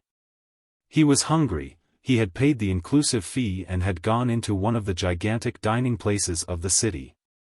He was pushing his way among the tables and scrutinizing by mere force of habit every group he passed. He stood still, robbed of all power of motion, his eyes wide, his lips apart. Elizabeth sat scarcely 20 yards away from him, looking straight at him. Her eyes were as hard to him, as hard and expressionless and void of recognition, as the eyes of a statue. She looked at him for a moment, and then her gaze passed beyond him. Had he had only her eyes to judge by he might have doubted if it was indeed Elizabeth, but he knew her by the gesture of her hand. By the grace of a wanton little curl that floated over her ear as she moved her head. Something was said to her, and she turned smiling tolerantly to the man beside her. A little man in foolish raiment knobbed and spiked like some odd reptile with pneumatic horns, the Bindon of her father's choice. For a moment Denton stood white and wild-eyed, then came a terrible faintness, and he sat before one of the little tables. He sat down with his back to her, and for a time he did not dare to look at her again. When at last he did, she and Bindon and 2 other people were standing up to go. The others were her father and her chaperone. He sat as if incapable of action until the 4 figures were remote and small, and then he rose up possessed with the one idea of pursuit. For a space he feared he had lost them, and then he came upon Elizabeth and her chaperone again in one of the streets of moving platforms that intersected the city. Bindon and Mears had disappeared. He could not control himself to patience. He felt he must speak to her forthwith, or die. He pushed forward to where they were seated, and sat down beside them. His white face was convulsed with half-hysterical excitement. He laid his hand on her wrist. "Elizabeth," he said. She turned in unfeigned astonishment. Nothing but the fear of a strange man showed in her face. "Elizabeth," he cried, and his voice was strange to him, "dearest, you know me?" Elizabeth's face showed nothing but alarm and perplexity. She drew herself away from him. The chaperone, a little grey-headed woman with mobile features, leant forward to intervene. Her resolute bright eyes examined Denton. "What do you say?" she asked. "This young lady," said Denton, "she knows me." "Do you know him, dear?" "No," said Elizabeth in a strange voice, and with a hand to her forehead, speaking almost as one who repeats a lesson. "No, I do not know him. I know, I do not know him. But. Not know me. It is I, Denton. Denton. To whom you used to talk. Don't you remember the flying stages? The little seat in the open air? The verses?" "No," cried Elizabeth, "no. I do not know him. I do not know him. There is something. But I don't know. All I know is that I do not know him." Her face was a face of infinite distress. The sharp eyes of the chaperone flitted to and fro from the girl to the man. "You see," she said, with the faint shadow of a smile. "She does not know you." "I do not know you," said Elizabeth. "Of that I am sure. But, dear, the songs, the little verses." "She does not know you," said the chaperone. "You must not. You have made a mistake. You must not go on talking to us after that. You must not annoy us on the public ways." "But," said Denton, and for a moment his miserably haggard face appealed against fate. "You must not persist, young man," protested the chaperone. "Elizabeth," he cried. Her face was the face of one who is tormented. "I do not know you," she cried, hand to brow. "Oh, I do not know you." For an instant Denton sat stunned. Then he stood up and groaned aloud. He made a strange gesture of appeal towards the remote glass roof of the public way, then turned and went plunging recklessly from one moving platform to another, and vanished amidst the swarms of people going to and fro thereon. The chaperone's eyes followed him, and then she looked at the curious faces about her. "Dear," asked Elizabeth, clasping her hand, and too deeply moved to heed observation, "who was that man? Who was that man?" The chaperone raised her eyebrows. She spoke in a clear, audible voice. "Some half-witted creature. I have never set eyes on him before." "Never? Never, dear. Do not trouble your mind about a thing like this." And soon after this the celebrated hypnotist who dressed in green and yellow had another client. The young man paced his consulting room, pale and disordered. "I want to forget," he cried. "I must forget." The hypnotist watched him with quiet eyes, studied his face and clothes and bearing. To forget anything, pleasure or pain, is to be, by so much, less. However, you know your own concern. My fee is high. If only I can forget. That's easy enough with you. You wish it. I've done much harder things. Quite recently. I hardly expected to do it, the thing was done against the will of the hypnotized person. A love affair too, like yours. A girl.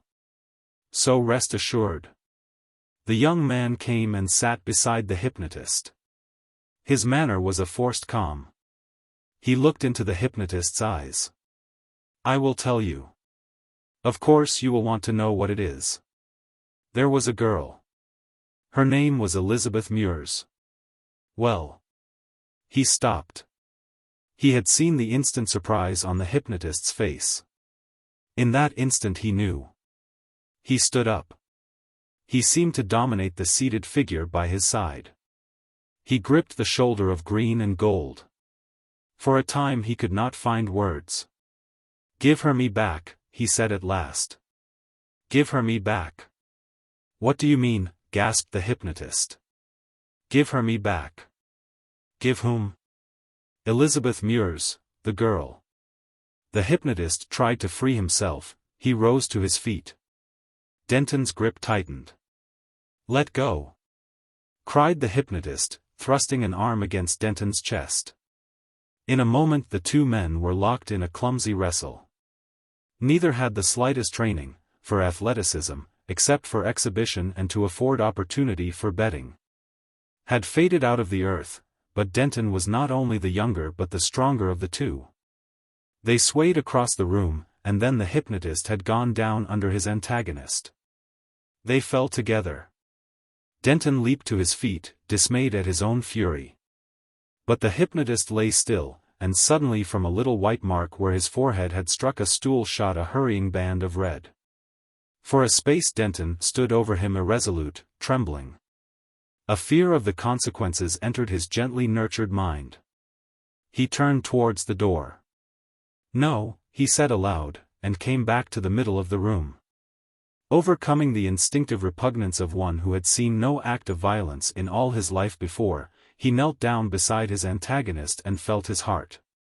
Then he peered at the wound. He rose quietly and looked about him. He began to see more of the situation. When presently the hypnotist recovered his senses, his head ached severely, his back was against Denton's knees and Denton was sponging his face. The hypnotist did not speak.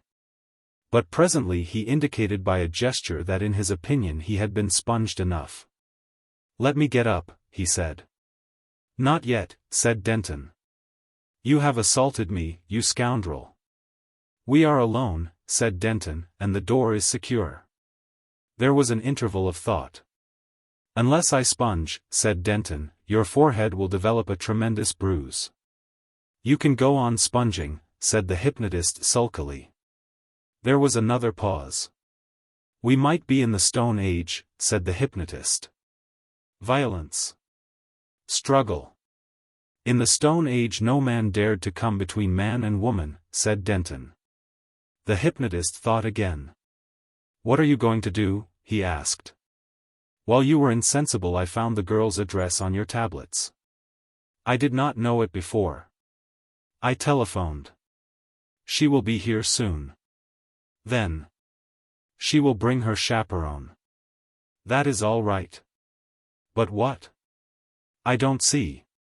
What do you mean to do? I looked about for a weapon also. It is an astonishing thing how few weapons there are nowadays. If you consider that in the Stone Age men owned scarcely anything but weapons. I hit at last upon this lamp. I have wrenched off the wires and things, and I hold it so. He extended it over the hypnotist's shoulders. With that I can quite easily smash your skull. I will, unless you do as I tell you. Violence is no remedy, said the hypnotist, quoting from the modern man's book of moral maxims. It's an undesirable disease, said Denton. Well?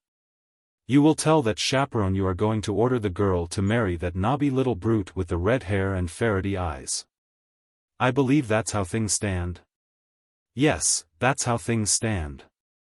And, pretending to do that, you will restore her memory of me. It's unprofessional. Look here. If I cannot have that girl I would rather die than not. I don't propose to respect your little fancies. If anything goes wrong you shall not live 5 minutes. This is a rude makeshift of a weapon, and it may quite conceivably be painful to kill you. But I will. It is unusual, I know, nowadays to do things like this, mainly because there is so little in life that is worth being violent about. The chaperone will see you directly she comes. I shall stand in that recess. Behind you.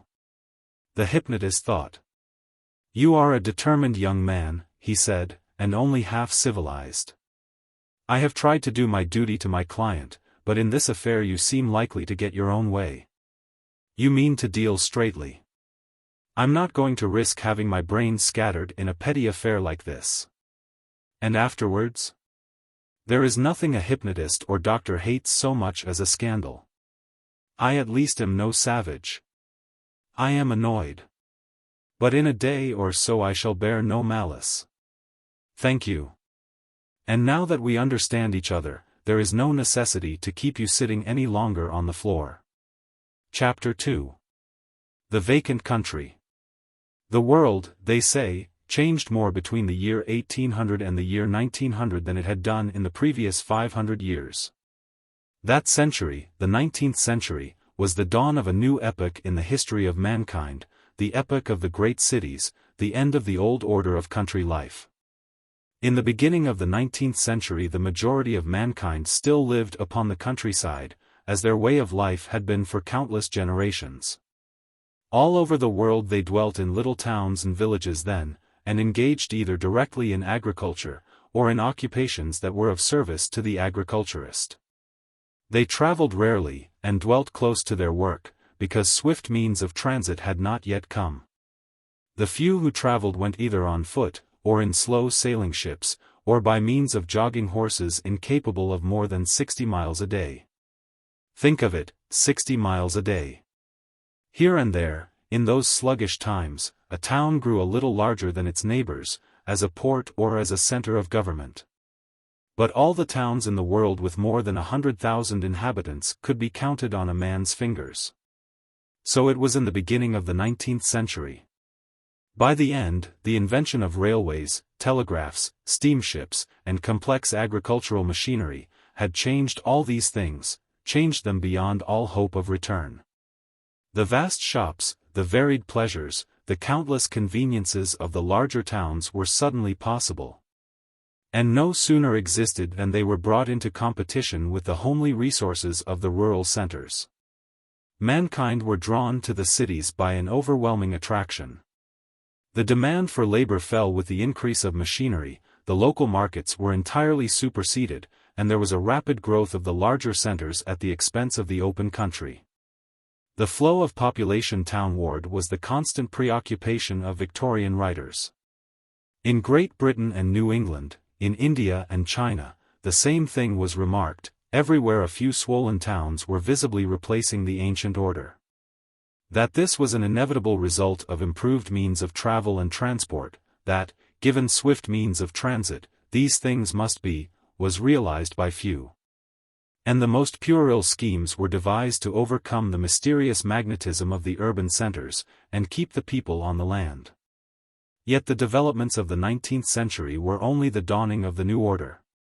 The first great cities of the new time were horribly inconvenient, darkened by smoky fogs, insanitary and noisy. But the discovery of new methods of building, new methods of heating, changed all this. Between 1900 and 2000 the march of change was still more rapid. And between 2000 and 2100 the continually accelerated progress of human invention made the reign of Victoria the Good seem at last an almost incredible vision of idyllic tranquil days. The introduction of railways was only the first step in that development of those means of locomotion which finally revolutionized human life. By the year 2000 railways and roads had vanished together. The railways, robbed of their rails, had become weedy ridges and ditches upon the face of the world. The old roads, strange barbaric tracks of flint and soil, hammered by hand or rolled by rough iron rollers, strewn with miscellaneous filth, and cut by iron hoofs and wheels into ruts and puddles often many inches deep, had been replaced by patent tracks made of a substance called edamite. This edamite, it was named after its patentee, ranks with the invention of printing and steam as one of the epoch-making discoveries of the world's history. When Edam discovered the substance, he probably thought of it as a mere cheap substitute for India rubber. It cost a few shillings a ton. But you can never tell all an invention will do. It was the genius of a man named Warming that pointed to the possibility of using it, not only for the tires of wheels, but as a road substance. And who organized the enormous network of public ways that speedily covered the world. These public ways were made with longitudinal divisions. On the outer on either side went foot cyclists and conveyances traveling at a less speed than 25 miles an hour. In the middle, motors capable of speed up to 100, and the inner, Warming, in the face of enormous ridicule, reserved for vehicles traveling at speeds of 100 miles an hour and upward. For 10 years his inner ways were vacant. Before he died they were the most crowded of all, and vast light frameworks with wheels of 20 and 30 feet in diameter hurled along them at paces that year after year rose steadily towards 200 miles an hour. And by the time this revolution was accomplished, a parallel revolution had transformed the ever-growing cities. Before the development of practical science the fogs and filth of Victorian times vanished. Electric heating replaced fires. In 2013 the lighting of a fire that did not absolutely consume its own smoke was made an indictable nuisance, and all the city ways, all public squares and places, were covered in with a recently invented glass-like substance. The roofing of London became practically continuous. Certain short-sighted and foolish legislation against tall buildings was abolished, and London, from a squat expanse of petty houses, feebly archaic in design, rose steadily towards the sky. To the municipal responsibility for water, light, and drainage, was added another, and that was ventilation. But to tell of all the changes in human convenience that these 200 years brought about, to tell of the long-foreseen invention of flying, to describe how life in households was steadily supplanted by life in interminable hotels, how at last even those who were still concerned in agricultural work came to live in the towns and to go to and fro to their work every day, to describe how at last in all England only 4 towns remained, each with many millions of people, and how there were left no inhabited houses in all the countryside. To tell all this would take us far from our story of Denton and his Elizabeth.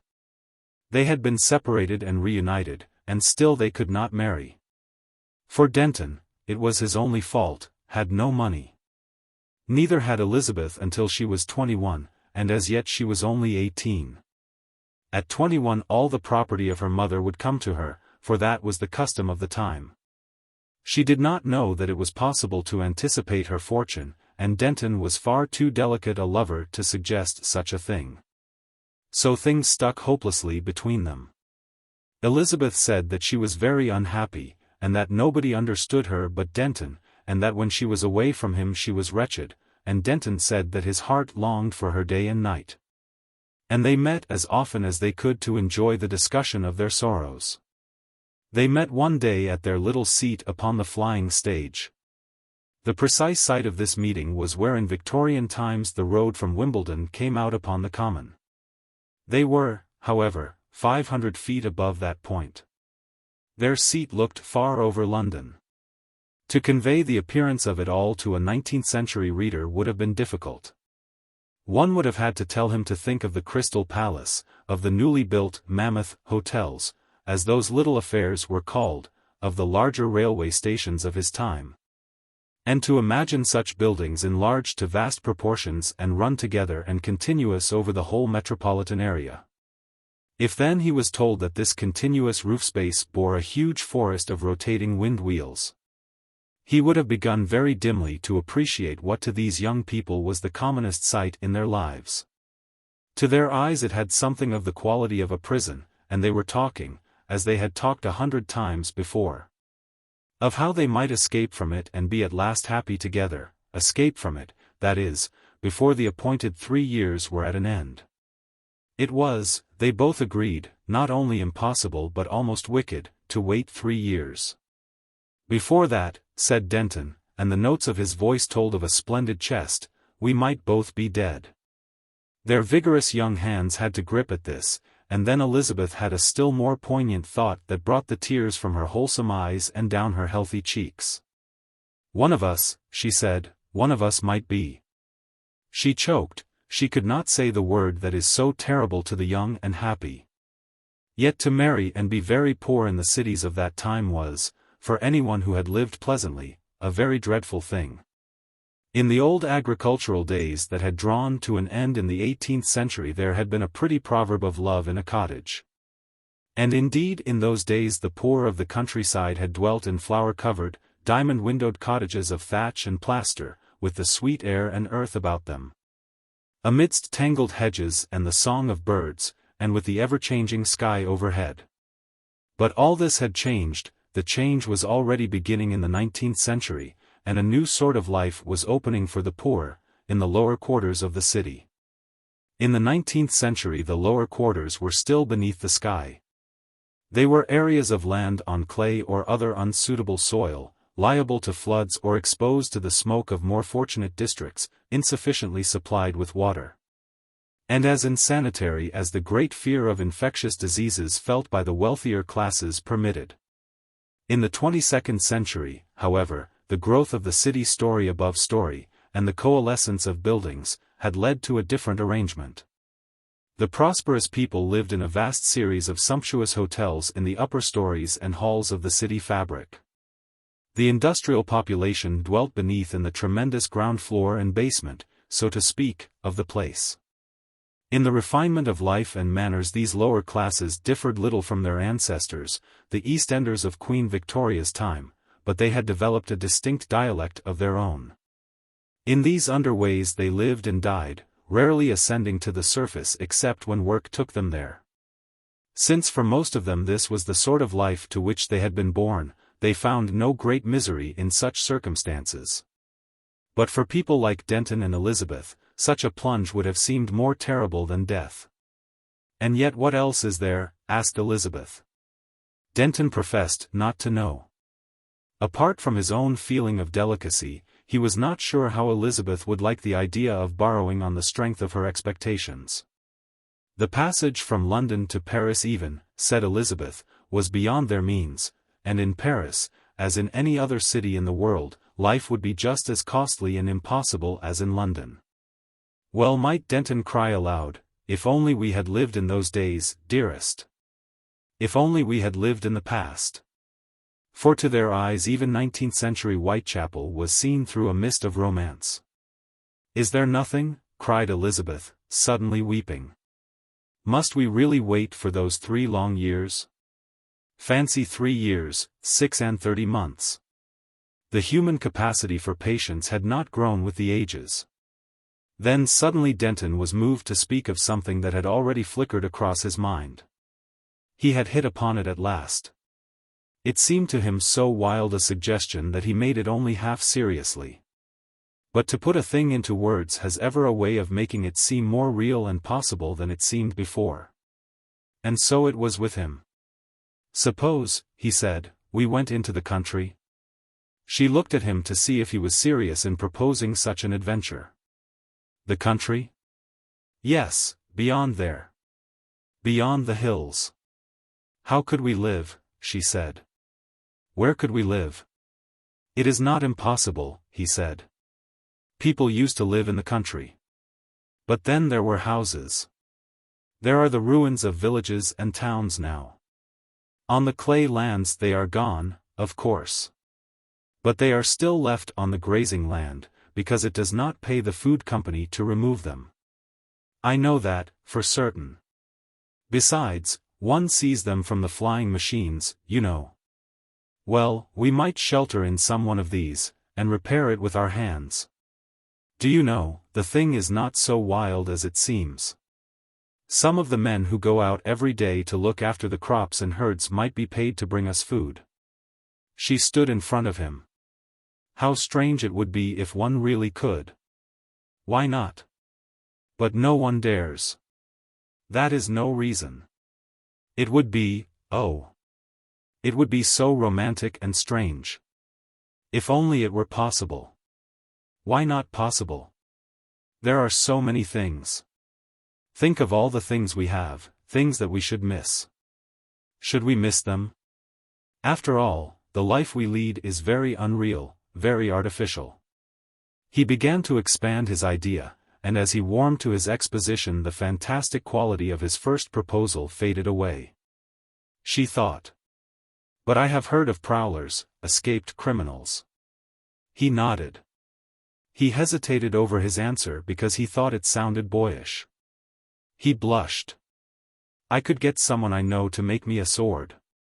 She looked at him with enthusiasm growing in her eyes. She had heard of swords, had seen one in a museum. She thought of those ancient days when men wore them as a common thing. His suggestion seemed an impossible dream to her, and perhaps for that reason she was eager for more detail. And inventing for the most part as he went along, he told her how they might live in the country as the old world people had done. With every detail her interest grew, for she was one of those girls for whom romance and adventure have a fascination. His suggestion seemed, I say, an impossible dream to her on that day, but the next day they talked about it again, and it was strangely less impossible. "At first we should take food," said Denton.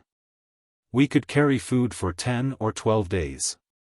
It was an age of compact artificial nourishment, and such a provision had none of the unwieldy suggestion it would have had in the 19th century. But, until our house," she asked, "until it was ready, where should we sleep? It is summer." "But. What do you mean?" "There was a time when there were no houses in the world. When all mankind slept always in the open air. But for us. The emptiness. No walls, no ceiling." "Dear," he said, "in London you have many beautiful ceilings. Artists paint them and stud them with lights. But I have seen a ceiling more beautiful than any in London." "But where?" "It is the ceiling under which we two would be alone." "You mean?" "Dear," he said, "it is something the world has forgotten. It is heaven and all the host of stars." Each time they talked the thing seemed more possible and more desirable to them. In a week or so it was quite possible. Another week, and it was the inevitable thing they had to do. A great enthusiasm for the country seized hold of them and possessed them. The sordid tumult of the town, they said, overwhelmed them. They marveled that this simple way out of their troubles had never come upon them before. One morning near Midsummer Day, there was a new minor official upon the flying stage, and Denton's place was to know him no more. Our two young people had secretly married, and were going forth manfully out of the city in which they and their ancestors before them had lived all their days. She wore a new dress of white cut in an old-fashioned pattern, and he had a bundle of provisions strapped athwart his back, and in his hand he carried, rather shamefacedly it is true, and under his purple cloak, an implement of archaic form, a cross-hilted thing of tempered steel. Imagine that going forth. In their days the sprawling suburbs of Victorian times with their vile roads, petty houses, foolish little gardens of shrub and geranium, and all their feudal, pretentious privacies, had disappeared. The towering buildings of the new age, the mechanical ways, the electric and water mains, all came to an end together, like a wall, like a cliff, near 400 feet in height. Abrupt and sheer. All about the city spread the carrot, swede, and turnip fields of the food company, vegetables that were the basis of 1,000 varied foods. And weeds and hedgerow tangles had been utterly extirpated. The incessant expense of weeding that went on year after year in the petty, wasteful and barbaric farming of the ancient days. The food company had economized forevermore by a campaign of extermination. Here and there, however, neat rows of bramble standards and apple trees with whitewashed stems intersected the fields, and at places groups of gigantic teasels reared their favored spikes. Here and there huge agricultural machines hunched under waterproof covers. The mingled waters of the Wey and Mole and Wandle ran in rectangular channels. And wherever a gentle elevation of the ground permitted, a fountain of deodorized sewage distributed its benefits athwart the land and made a rainbow of the sunlight. By a great archway in that enormous city wall emerged the Eadhamite road to Portsmouth, swarming in the morning sunshine with an enormous traffic bearing the blue-clad servants of the food company to their toil. A rushing traffic, beside which they seemed two scarce moving dots. Along the outer tracks hummed and rattled the tardy little old-fashioned motors of such as had duties within 20 miles or so of the city. The inner ways were filled with vaster mechanisms, swift monocycles bearing a score of men, lank multicycles, quadricycles sagging with heavy loads.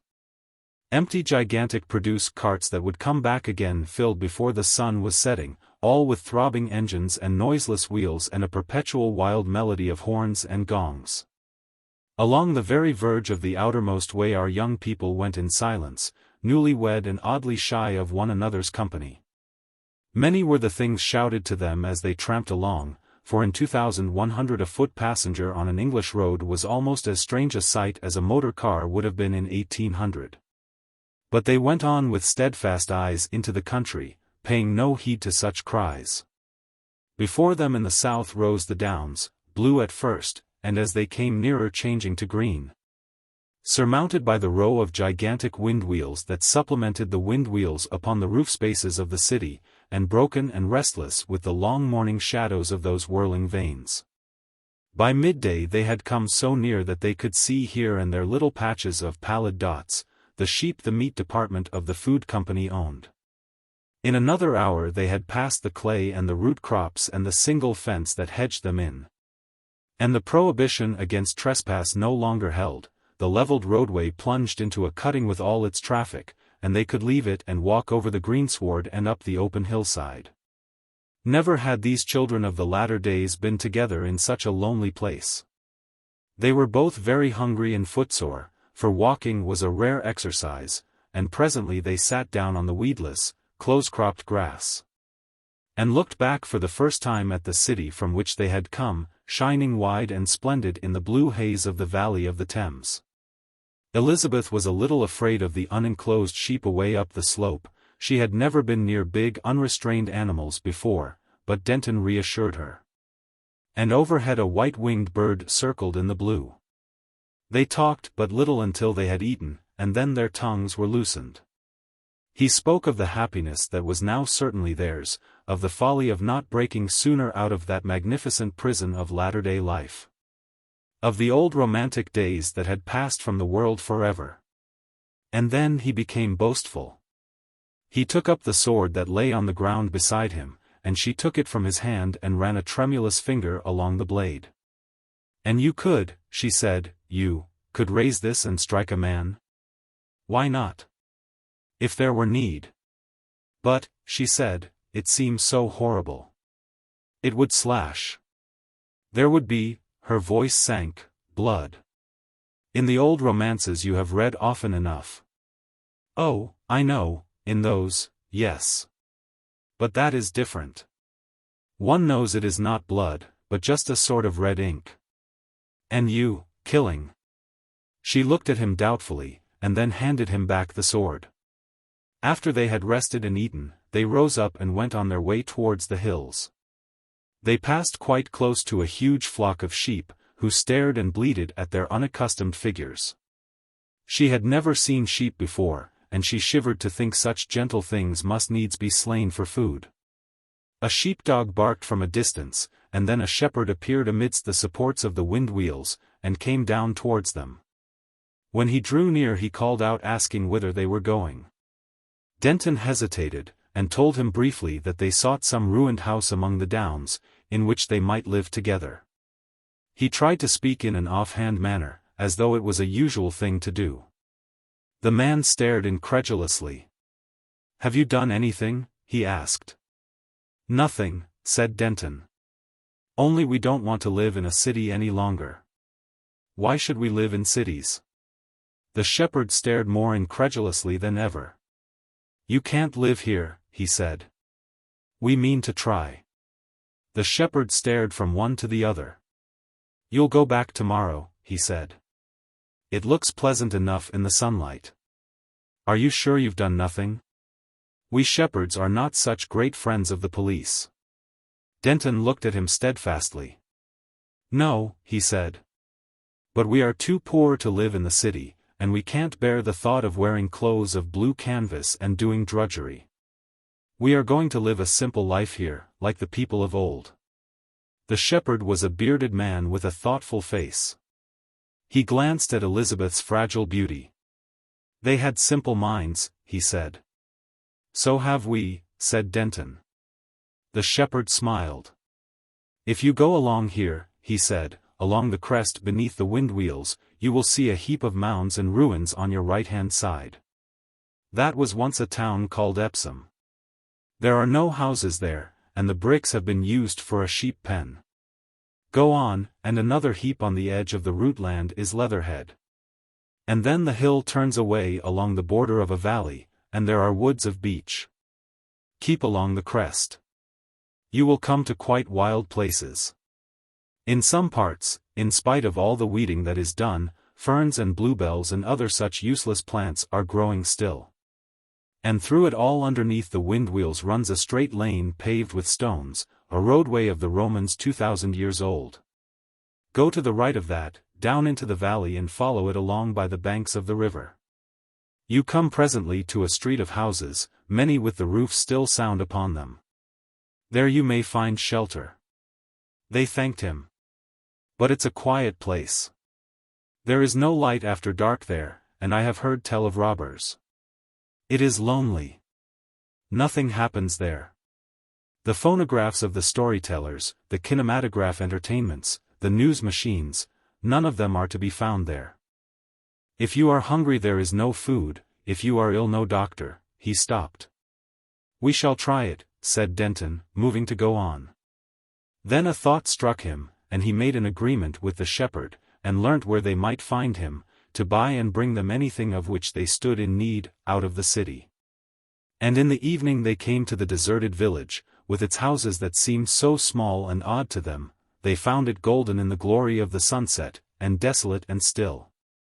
They went from one deserted house to another, marveling at their quaint simplicity, and debating which they should choose. And at last, in a sunlit corner of a room that had lost its outer wall, they came upon a wild flower, a little flower of blue that the weeders of the food company had overlooked.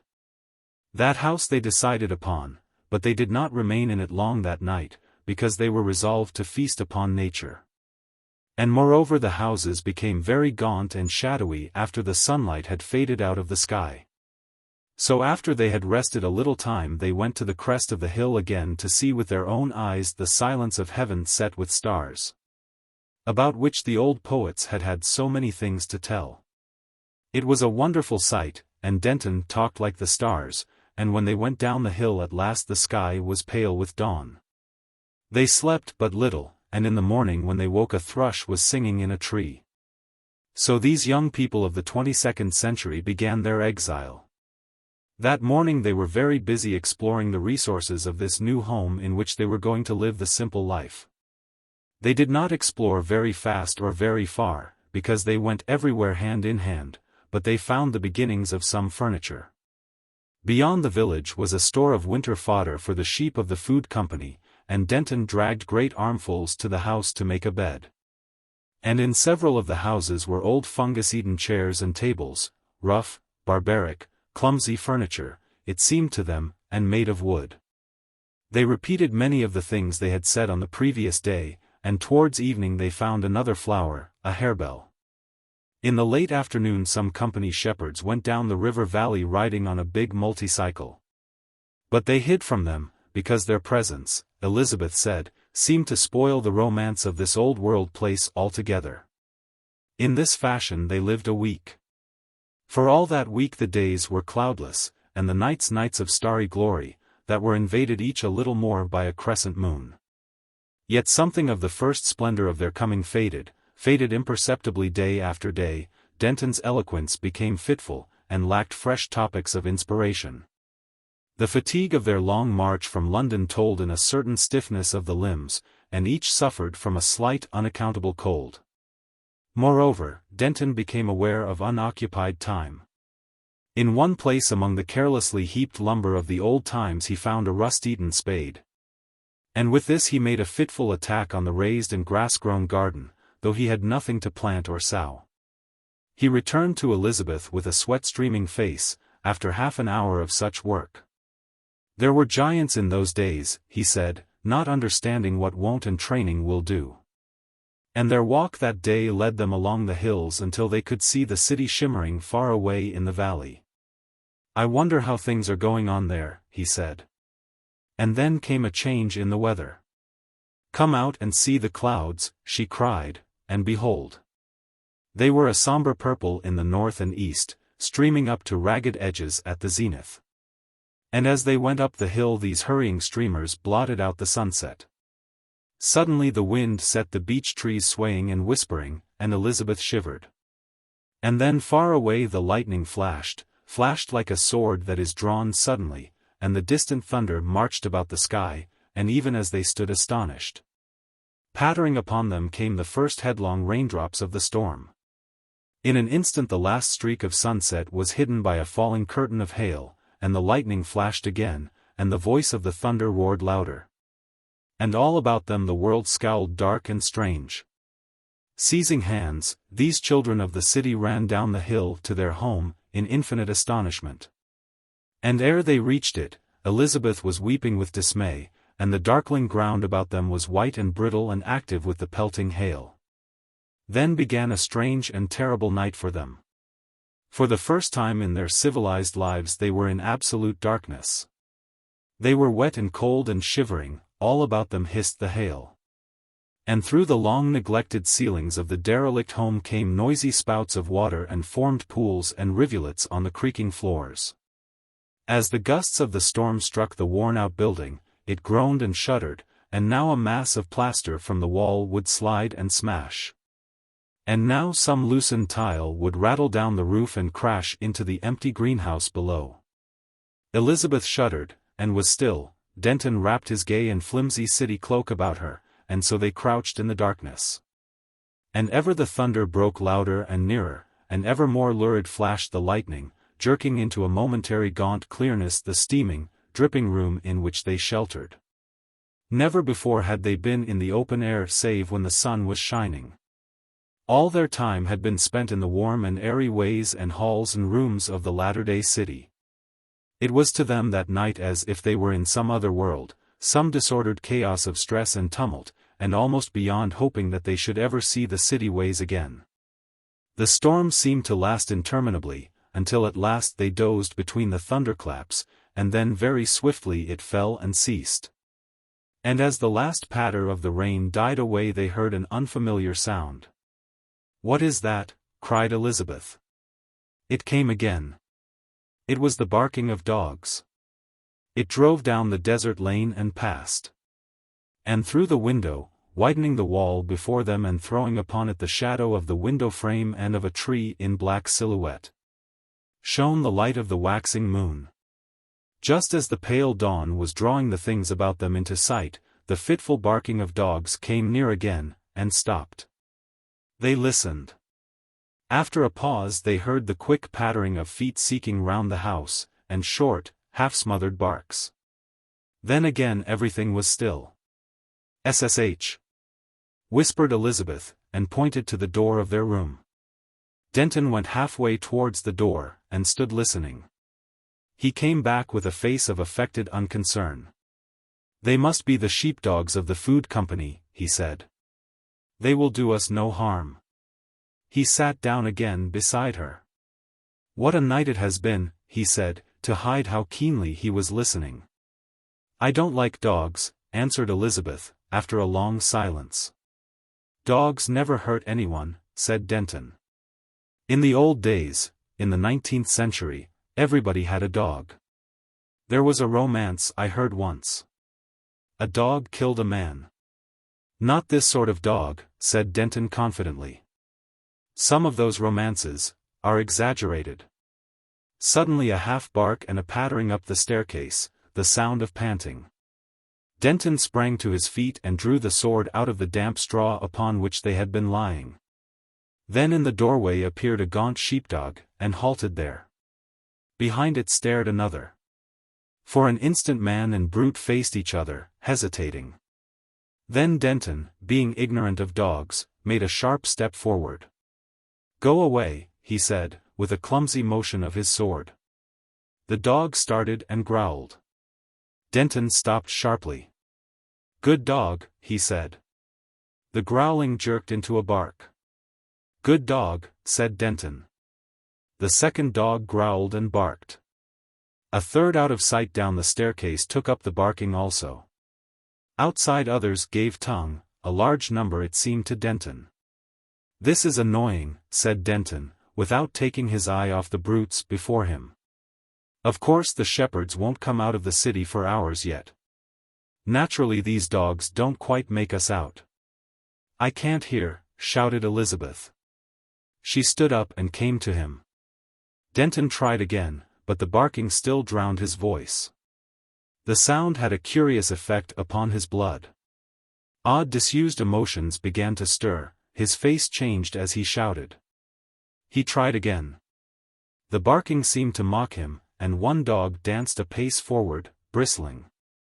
Suddenly he turned, and uttering certain words in the dialect of the underwace, words incomprehensible to Elizabeth, he made for the dogs. There was a sudden cessation of the barking, a growl and a snapping. Elizabeth saw the snarling head of the foremost dog, its white teeth and retracted ears, and the flash of the thrust blade. The brute leapt into the air and was flung back. Then Denton, with a shout, was driving the dogs before him.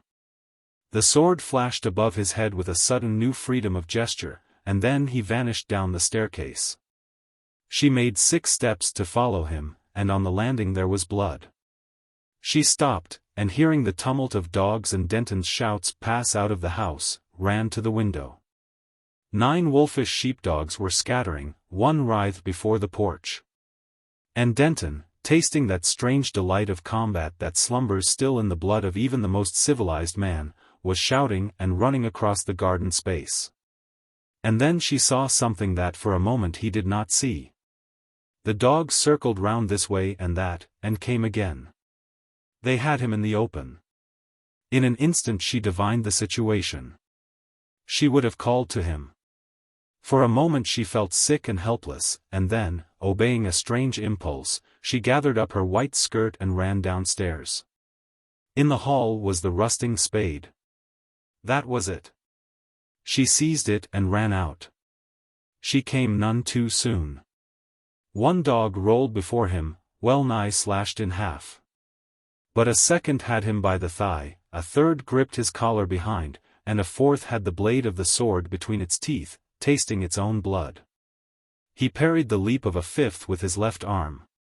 It might have been the 1st century instead of the 22nd, so far as she was concerned. All the gentleness of her 18 years of city life vanished before this primordial need. The spade smote hard and sure, and cleft a dog's skull. Another, crouching for a spring, yelped with dismay at this unexpected antagonist, and rushed aside. 2 wasted precious moments on the binding of a feminine skirt. The collar of Denton's cloak tore and parted as he staggered back, and that dog too felt the spade, and ceased to trouble him. He sheathed his sword in the brute at his thigh. "To the wall!" cried Elizabeth. And in 3 seconds the fight was at an end, and our young people stood side by side, while a remnant of 5 dogs, with ears and tails of disaster, fled shamefully from the stricken field. For a moment they stood panting and victorious, and then Elizabeth, dropping her spade, covered her face, and sank to the ground in a paroxysm of weeping.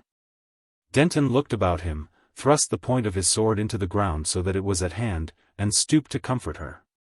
At last their more tumultuous emotions subsided, and they could talk again.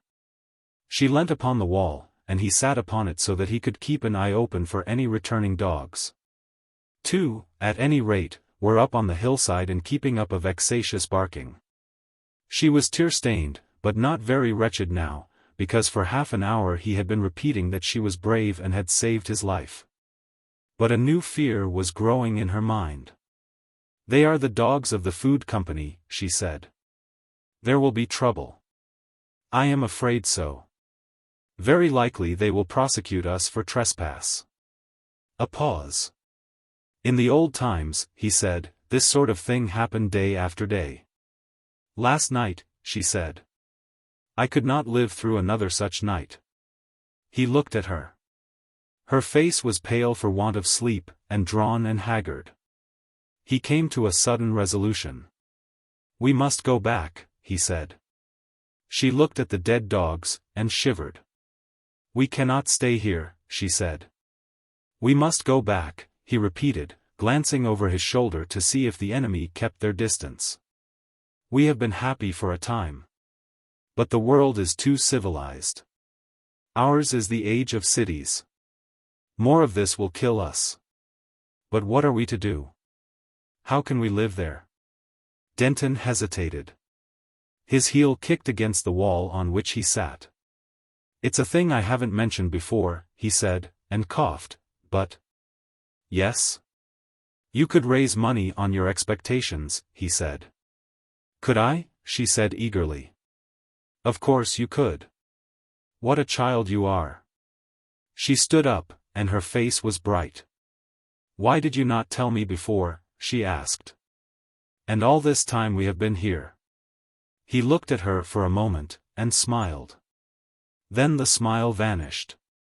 "I thought it ought to come from you," he said. "I didn't like to ask for your money. And besides, at first I thought this would be rather fine." There was a pause. "It has been fine," he said, and glanced once more over his shoulder. "Until all this began." "Yes," she said, "those first days. The first 3 days." They looked for a space into one another's faces, and then Denton slid down from the wall and took her hand. "To each generation," he said, "the life of its time. I see it all plainly now. In the city, that is the life to which we were born. To live in any other fashion. Coming here was a dream, and this is the awakening." "It was a pleasant dream," she said, "in the beginning." For a long space neither spoke. "If we would reach the city before the shepherds come here, we must start," said Denton. "We must get our food out of the house and eat as we go." Denton glanced about him again, and, giving the dead dogs a wide berth, they walked across the garden space and into the house together. They found the wallet with their food, and descended the blood-stained stairs again.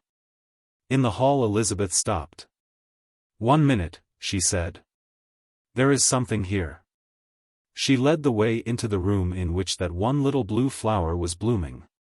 She stooped to it, she touched it with her hand. "I want it," she said. "And then, I cannot take it." Impulsively she stooped and kissed its petals. Then silently, side by side, they went across the empty garden space into the old high road. And set their faces resolutely towards the distant city, towards the complex mechanical city of those latter days, the city that had swallowed up mankind. Chapter 3. The Ways of the City. Prominent if not paramount among world-changing inventions in the history of man is that series of contrivances in locomotion that began with the railway and ended for a century or more with the motor and the patent road.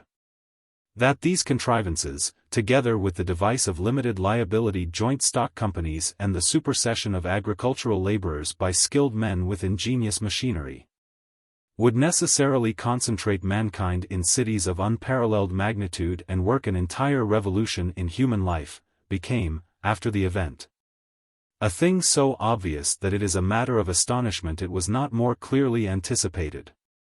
Yet that any steps should be taken to anticipate the miseries such a revolution might entail does not appear even to have been suggested.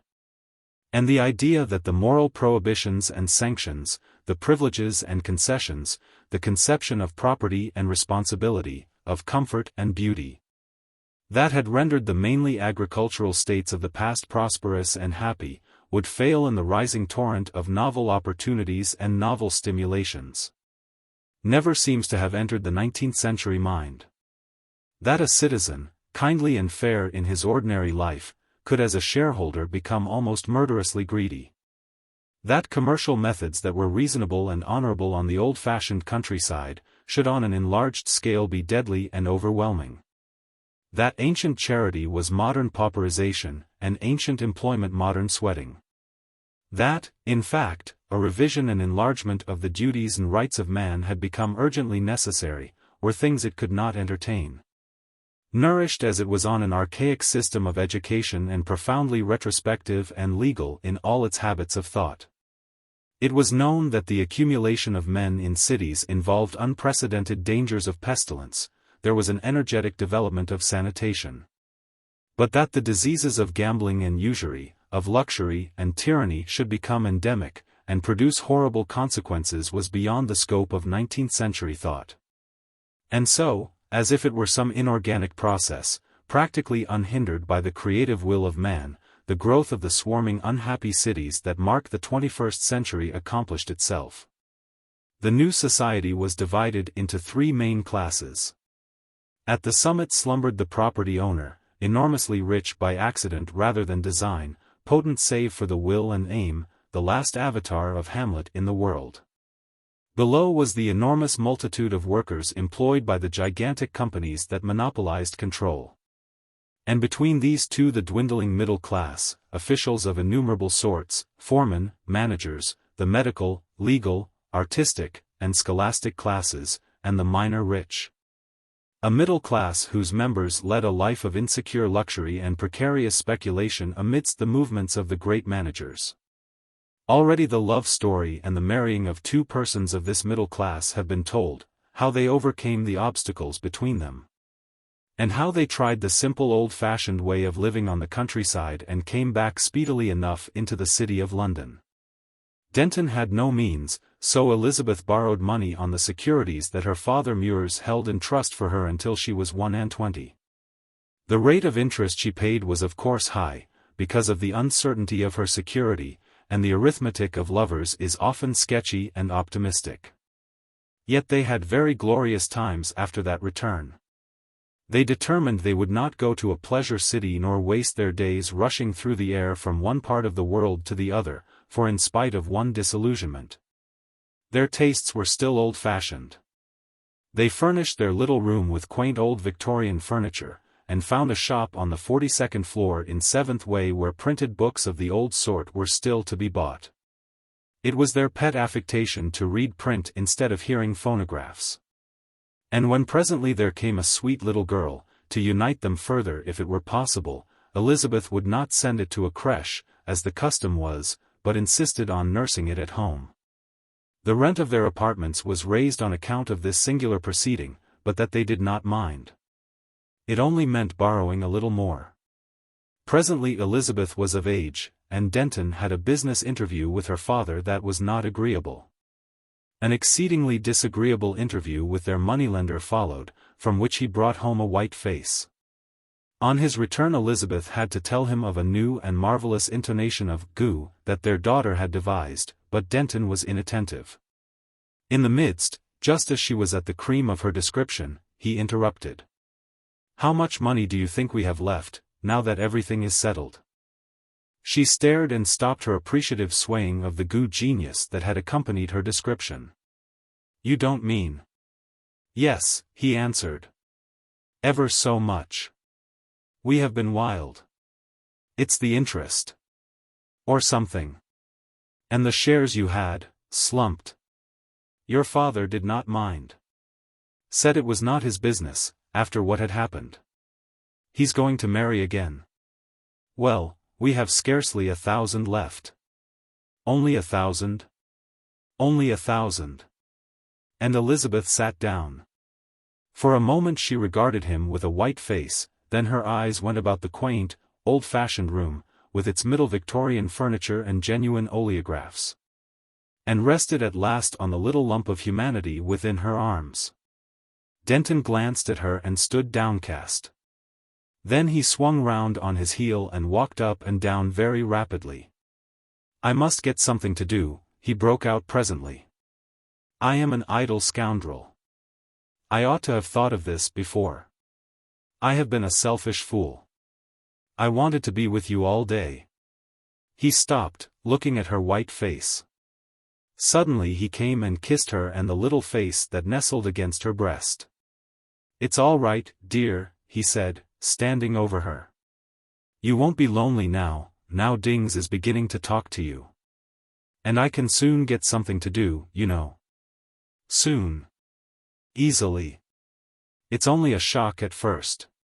But it will come all right. It's sure to come right. I will go out again as soon as I have rested, and find what can be done. For the present it's hard to think of anything." "It would be hard to leave these rooms," said Elizabeth, "but there won't be any need of that, trust me. They are expensive." Denton waved that aside. He began talking of the work he could do. He was not very explicit what it would be. But he was quite sure that there was something to keep them comfortably in the happy middle class, whose way of life was the only one they knew. "There are 33 million people in London," he said. "Some of them must have need of me. Some must. The trouble is. Well, Bindon, that brown little old man your father wanted you to marry. He's an important person. I can't go back to my flying stage work, because he is now a commissioner of the flying stage clerks." "I didn't know that," said Elizabeth. "He was made that in the last few weeks, or things would be easy enough, for they liked me on the flying stage. But there's dozens of other things to be done, dozens. Don't you worry, dear. I'll rest a little while, and then we'll dine, and then I'll start on my rounds. I know lots of people, lots." So they rested, and then they went to the public dining room and dined, and then he started on his search for employment. But they soon realized that in the matter of one convenience the world was just as badly off as it had ever been, and that was a nice, secure, honorable, remunerative employment. Leaving ample leisure for the private life, and demanding no special ability, no violent exertion nor risk, and no sacrifice of any sort for its attainment. He evolved a number of brilliant projects, and spent many days hurrying from one part of the enormous city to another in search of influential friends. And all his influential friends were glad to see him, and very sanguine until it came to definite proposals, and then they became guarded and vague. He would part with them coldly, and think over their behavior, and get irritated on his way back, and stop at some telephone office and spend money on an animated but unprofitable quarrel. And as the days passed, he got so worried and irritated that even to seem kind and careless before Elizabeth cost him an effort, as she, being a loving woman, perceived very clearly. After an extremely complex preface one day, she helped him out with a painful suggestion. He had expected her to weep and give way to despair when it came to selling all their joyfully bought early Victorian treasures, their quaint objects of art, their antimacassars, bead mats. Rep curtains, veneered furniture, gold-framed steel engravings and pencil drawings, wax flowers under shades, stuffed birds, and all sorts of choice old things. But it was she who made the proposal. The sacrifice seemed to fill her with pleasure, and so did the idea of shifting to apartments 10 or 12 floors lower in another hotel. "So long as Dings is with us, nothing matters," she said. "It's all experience." So he kissed her, said she was braver than when she fought the sheepdogs, called her Boadicea, and abstained very carefully from reminding her that they would have to pay a considerably higher rent on account of the little voice with which Dings greeted the perpetual uproar of the city. His idea had been to get Elizabeth out of the way when it came to selling the absurd furniture about which their affections were twined and tangled. But when it came to the sale, it was Elizabeth who haggled with the dealer while Denton went about the running ways of the city, white and sick with sorrow and the fear of what was still to come. When they moved into their sparsely furnished pink and white apartments in a cheap hotel, there came an outbreak of furious energy on his part. And then nearly a week of lethargy during which he sulked at home. Through those days Elizabeth shone like a star, and at the end Denton's misery found a vent in tears. And then he went out into the city ways again, and, to his utter amazement, found some work to do. His standard of employment had fallen steadily until at last it had reached the lowest level of independent workers. At first he had aspired to some high official position in the great flying or wind vane or water companies, or to an appointment on one of the general intelligence organizations that had replaced newspapers, or to some professional partnership, but those were the dreams of the beginning. From that he had passed to speculation, and 300 gold lions out of Elizabeth's 1,000 had vanished one evening in the share market. Now he was glad his good looks secured him a trial in the position of salesman to the Susanna Hat Syndicate, a syndicate dealing in ladies' caps, hair decorations, and hats, for though the city was completely covered in, ladies still wore extremely elaborate and beautiful hats at the theaters and places of public worship. It would have been amusing if one could have confronted a Regent Street shopkeeper of the 19th century with the development of his establishment in which Denton's duties lay. 19th Way was still sometimes called Regent Street, but it was now a street of moving platforms and nearly 800 feet wide. The middle space was immovable and gave access by staircases descending into subterranean ways to the houses on either side. Right and left were an ascending series of continuous platforms, each of which traveled about 5 miles an hour faster than the one internal to it, so that one could step from platform to platform until one reached the swiftest outer way and so go about the city. The establishment of the Susanna Hat Syndicate projected a vast facade upon the outer way, sending out overhead at either end an overlapping series of huge white glass screens, on which gigantic animated pictures of the faces of well-known beautiful living women wearing novelties in hats were thrown. A dense crowd was always collected in the stationary central way watching a vast kinematograph which displayed the changing fashion. The whole front of the building was in perpetual chromatic change, and all down the facade, 400 feet it measured, and all across the street of moving ways, laced and winked and glittered in 1,000 varieties of color and lettering the inscription, Susanna. ETS. Susanna. ETS. A broadside of gigantic phonographs drowned all conversation in the moving way and roared "hats" at the passerby, while far down the street and up other batteries counseled the public to walk down for Susanna, and queried, "Why don't you buy the girl a hat?" For the benefit of those who chanced to be deaf, and deafness was not uncommon in the London of that age. Inscriptions of all sizes were thrown from the roof above upon the moving platforms themselves, and on one's hand or on the bald head of the man before one, or on a lady's shoulders, or in a sudden jet of flame before one's feet. The moving finger wrote in unanticipated letters of fire ETS or Chip Tita, or simply ETS. And spite of all these efforts, so high was the pitch at which the city lived, so trained became one's eyes and ears to ignore all sorts of advertisement, that many a citizen had passed that place thousands of times and was still unaware of the existence of the Susanna Hat Syndicate. To enter the building one descended the staircase in the middle way and walked through a public passage in which pretty girls promenade. Girls who were willing to wear a ticketed hat for a small fee. The entrance chamber was a large hall in which wax heads fashionably adorned rotated gracefully upon pedestals.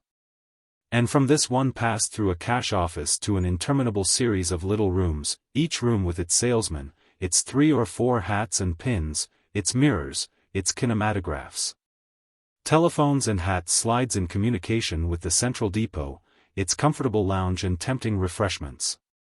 A salesman in such an apartment did Denton now become. It was his business to attend to any of the incessant stream of ladies who chose to stop with him, to behave as winningly as possible, to offer refreshment, to converse on any topic the possible customer chose, and to guide the conversation dexterously but not insistently towards hats. He was to suggest trying on various types of hat and to show by his manner and bearing, but without any coarse flattery, the enhanced impression made by the hats he wished to sell. He had several mirrors, adapted by various subtleties of curvature and tint to different types of face and complexion, and much depended on the proper use of these. Denton flung himself at these curious and not very congenial duties with a goodwill and energy that would have amazed him a year before, but all to no purpose. The senior manageress, who had selected him for appointment and conferred various small marks of favor upon him, suddenly changed in her manner, declared for no assignable cause that he was stupid, and dismissed him at the end of 6 weeks of salesmanship. So Denton had to resume his ineffectual search for employment. This second search did not last very long. Their money was at the ebb. To eke it out a little longer they resolved to part with their darling Dings, and took that small person to one of the public creches that abounded in the city. That was the common use of the time. The industrial emancipation of women, the correlated disorganization of the secluded home, had rendered creches a necessity for all but very rich and exceptionally minded people. Therein children encountered hygienic and educational advantages impossible without such organization. Creches were of all classes and types of luxury, down to those of the labor company, where children were taken on credit, to be redeemed in labor as they grew up. But both Denton and Elizabeth being, as I have explained, strange old-fashioned young people, full of 19th-century ideas, hated these convenient creches exceedingly and at last took their little daughter to one with extreme reluctance. They were received by a motherly person in a uniform who was very brisk and prompt in her manner until Elizabeth wept at the mention of parting from her child. The motherly person, after a brief astonishment at this unusual emotion, changed suddenly into a creature of hope and comfort, and so won Elizabeth's gratitude for life. They were conducted into a vast room presided over by several nurses and with hundreds of 2-year-old girls grouped about the toy-covered floor. This was the 2-year-old room. 2 nurses came forward, and Elizabeth watched their bearing towards Dings with jealous eyes. They were kind, it was clear they felt kind, and yet. Presently it was time to go. By that time Dings was happily established in a corner, sitting on the floor with her arms filled, and herself, indeed, for the most part hidden by an unaccustomed wealth of toys.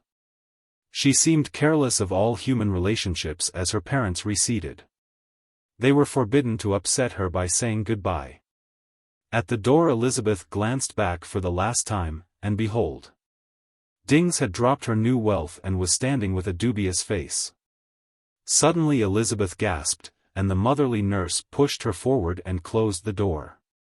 "You can come again soon, dear," she said, with unexpected tenderness in her eyes. For a moment Elizabeth stared at her with a blank face. "You can come again soon," repeated the nurse. Then with a swift transition Elizabeth was weeping in the nurse's arms. So it was that Denton's heart was won also. And 3 weeks after our young people were absolutely penniless, and only one way lay open. They must go to the labor company. So soon as the rent was a week overdue their few remaining possessions were seized, and with scant courtesy they were shown the way out of the hotel. Elizabeth walked along the passage towards the staircase that ascended to the motionless middle way, too dulled by misery to think. Denton stopped behind to finish a stinging and unsatisfactory argument with the hotel porter, and then came hurrying after her, flushed and hot. He slackened his pace as he overtook her, and together they ascended to the middle way in silence. There they found 2 seats vacant and sat down. "We need not go there, yet," said Elizabeth. "No, not till we are hungry," said Denton. They said no more. Elizabeth's eyes sought a resting place and found none. To the right roared the eastward ways, to the left the ways in the opposite direction, swarming with people. Backwards and forwards along a cable overhead rushed a string of gesticulating men, dressed like clowns, each marked on back and chest with one gigantic letter. So that altogether they spelt out Purkinje's digestive pills. An anemic little woman in horrible coarse blue canvas pointed a little girl to one of this string of hurrying advertisements. "Look," said the anemic woman, "there's your father." "Which?" said the little girl. "Him with his nose colored red," said the anemic woman. The little girl began to cry, and Elizabeth could have cried too. "Ain't he kickin' his legs, just," said the anemic woman in blue, trying to make things bright again. "Looky, now." On the facade to the right a huge intensely bright disk of weird color span incessantly, and letters of fire that came and went spelt out. "Does this make you giddy?" Then a pause, followed by "Take a Purkinje's digestive pill." A vast and desolating braying began.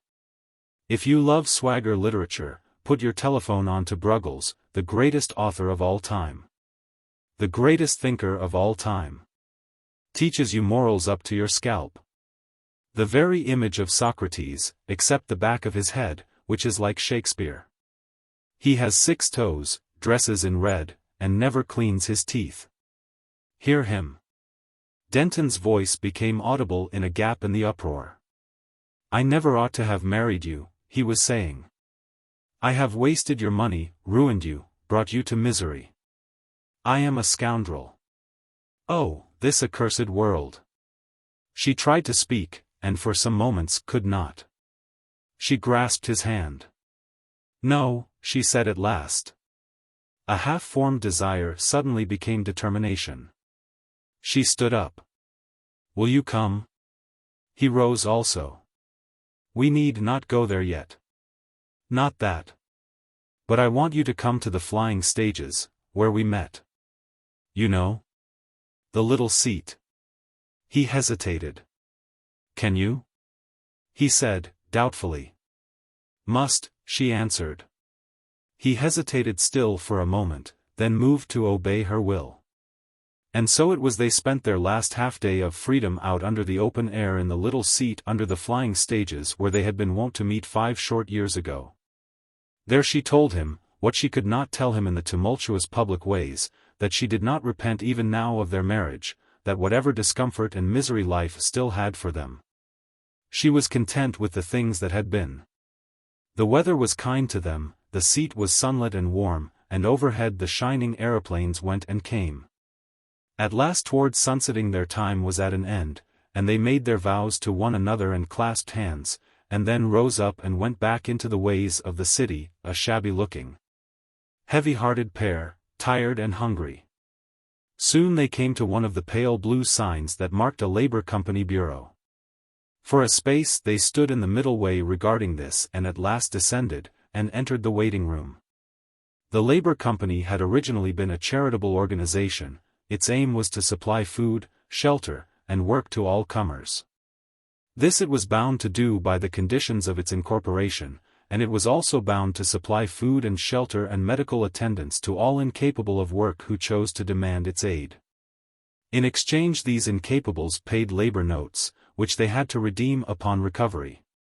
They signed these labor notes with thumb marks, which were photographed and indexed in such a way that this worldwide labor company could identify any one of its 200 or 300 million clients at the cost of an hour's inquiry. The day's labor was defined as 2 spells in a treadmill used in generating electrical force, or its equivalent, and its due performance could be enforced by law. In practice, the Labour Company found it advisable to add to its statutory obligations of food and shelter a few pence a day as an inducement to effort. And its enterprise had not only abolished pauperization altogether, but supplied practically all but the very highest and most responsible labor throughout the world. Nearly a third of the population of the world were its serfs and debtors from the cradle to the grave. In this practical, unsentimental way, the problem of the unemployed had been most satisfactorily met and overcome. No one starved in the public ways, and no rags, no costume less sanitary and sufficient than the Labour Company's hygienic but inelegant blue canvas, pained the eye throughout the whole world. It was the constant theme of the phonographic newspapers how much the world had progressed since 19th-century days. When the bodies of those killed by the vehicular traffic or dead of starvation were, they alleged, a common feature in all the busier streets. Denton and Elizabeth sat apart in the waiting room until their turn came. Most of the others collected there seemed limp and taciturn, but 3 or 4 young people gaudily dressed made up for the quietude of their companions. They were life clients of the company, born in the company's creche and destined to die in its hospital, and they had been out for a spree with some shillings or so of extra pay. They talked vociferously in a later development of the Cockney dialect, manifestly very proud of themselves. Elizabeth's eyes went from these to the less assertive figures. One seemed exceptionally pitiful to her. It was a woman of perhaps 45, with gold-stained hair and a painted face, down which abundant tears had trickled. She had a pinched nose, hungry eyes, lean hands and shoulders, and her dusty worn-out finery told the story of her life. Another was a grey-bearded old man in the costume of a bishop of one of the high episcopal sects, for religion was now also a business, and had its ups and downs. And beside him a sickly, dissipated-looking boy of perhaps 22 glared at fate. Presently Elizabeth and then Denton interviewed the manageress, for the company preferred women in this capacity, and found she possessed an energetic face, a contemptuous manner, and a particularly unpleasant voice. They were given various checks, including one to certify that they need not have their heads cropped. And when they had given their thumb marks, learnt the number corresponding thereunto, and exchanged their shabby middle-class clothes for duly numbered blue canvas suits, they repaired to the huge plain dining room for their first meal under these new conditions. Afterwards they were to return to her for instructions about their work. When they had made the exchange of their clothing, Elizabeth did not seem able to look at Denton at first. But he looked at her, and saw with astonishment that even in blue canvas she was still beautiful. And then their soup and bread came sliding on its little rail down the long table towards them and stopped with a jerk, and he forgot the matter. For they had had no proper meal for 3 days. After they had dined they rested for a time. Neither talked, there was nothing to say, and presently they got up and went back to the manageress to learn what they had to do. The manageress referred to a tablet. "Your rooms won't be here, it'll be in the Highbury ward, 97th Way, number 2017. Better make a note of it on YR card. You, type 7, 64, BCD, Gamma 41, female, you ave to go to the metal beating company and try that for a day, 4 pence bonus if yeary satisfactory. And you, 71, type 4, 709, GFB, Pi 5 and 90, male. You ave to go to the photographic company on 81st Way, and learn something or other, I don't know, 3 pence. Erse YR cards. That's all. Next. What? Didn't catch it all? Lore. So suppose I must go over it all again. Why don't you listen? Careless, unprovident people. One think these things didn't matter. Their ways to their work lay together for a time. And now they found they could talk. Curiously enough, the worst of their depression seemed over now that they had actually donned the blue. Denton could talk with interest even of the work that lay before them. "Whatever it is," he said, "it can't be so hateful as that hat shop. And after we have paid for dings, we shall still have a whole penny a day between us even now. Afterwards, we may improve, get more money. Elizabeth was less inclined to speech. I wonder why work should seem so hateful, she said. It's odd, said Denton. I suppose it wouldn't be if it were not the thought of being ordered about.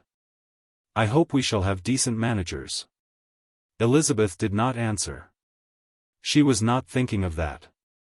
She was tracing out some thoughts of her own. Of course, she said presently, we have been using up work all our lives. It's only fair. She stopped. It was too intricate. We paid for it, said Denton, for at that time he had not troubled himself about these complicated things. We did nothing, and yet we paid for it. That's what I cannot understand. Perhaps we are paying, said Elizabeth presently, for her theology was old-fashioned and simple. Presently it was time for them to part, and each went to the appointed work. Denton's was to mind a complicated hydraulic press that seemed almost an intelligent thing. This press worked by the seawater that was destined finally to flush the city drains, for the world had long since abandoned the folly of pouring drinkable water into its sewers. This water was brought close to the eastward edge of the city by a huge canal, and then raised by an enormous battery of pumps into reservoirs at a level of 400 feet above the sea, from which it spread by 1 billion arterial branches over the city. Thence it poured down, cleansing, sluicing, working machinery of all sorts, through an infinite variety of capillary channels into the great drains, the cloacae maximi. And so carried the sewage out to the agricultural areas that surrounded London on every side. The press was employed in one of the processes of the photographic manufacture, but the nature of the process it did not concern Denton to understand. The most salient fact to his mind was that it had to be conducted in ruby light. And as a consequence the room in which he worked was lit by one colored globe that poured a lurid and painful illumination about the room. In the darkest corner stood the press whose servant Denton had now become. It was a huge, dim, glittering thing with a projecting hood that had a remote resemblance to a bowed head, and squatting like some metal Buddha in this weird light that ministered to its needs. It seemed to Denton in certain moods almost as if this must needs be the obscure idol to which humanity in some strange aberration had offered up his life. His duties had a varied monotony. Such items as the following will convey an idea of the service of the press. The thing worked with a busy clicking so long as things went well. But if the paste that came pouring through a feeder from another room and which it was perpetually compressing into thin plates changed in quality, the rhythm of its click altered, and Denton hastened to make certain adjustments. The slightest delay involved a waste of paste and the docking of one or more of his daily pence. If the supply of paste waned, there were hand processes of a peculiar sort involved in its preparation. And sometimes the workers had convulsions which deranged their output. Denton had to throw the press out of gear. In the painful vigilance a multitude of such trivial attentions entailed, painful because of the incessant effort its absence of natural interest required. Denton had now to pass 1/3 of his days. Save for an occasional visit from the manager, a kindly but singularly foul-mouthed man, Denton passed his working hours in solitude. Elizabeth's work was of a more social sort. There was a fashion for covering the private apartments of the very wealthy with metal plates beautifully embossed with repeated patterns. The taste of the time demanded, however, that the repetition of the patterns should not be exact, not mechanical, but natural, and it was found that the most pleasing arrangement of pattern irregularity was obtained by employing women of refinement and natural taste to punch out the patterns with small dies.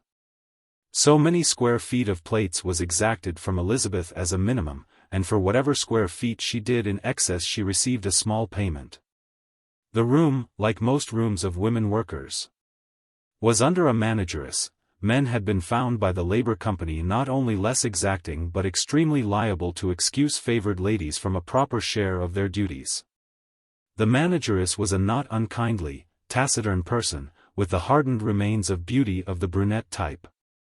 And the other women workers, who of course hated her, associated her name scandalously with one of the metalwork directors in order to explain her position.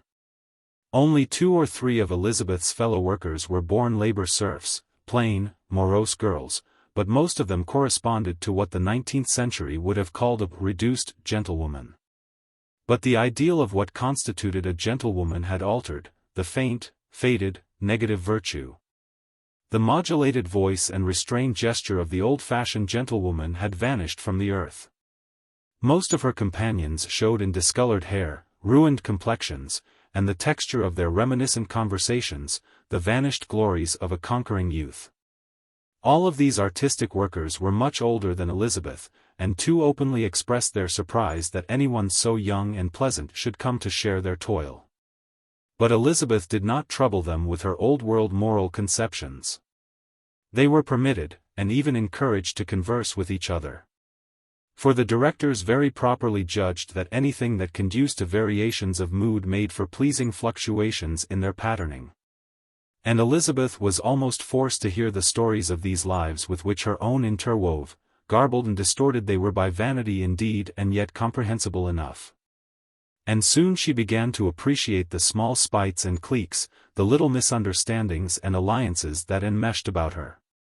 One woman was excessively garrulous and descriptive about a wonderful son of hers.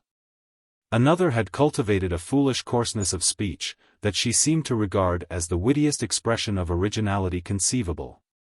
A third mused forever on dress, and whispered to Elizabeth how she saved her pence day after day, and would presently have a glorious day of freedom.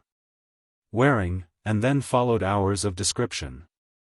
2 others sat always together, and called one another pet names, until one day some little thing happened, and they sat apart, blind and deaf as it seemed to one another's being.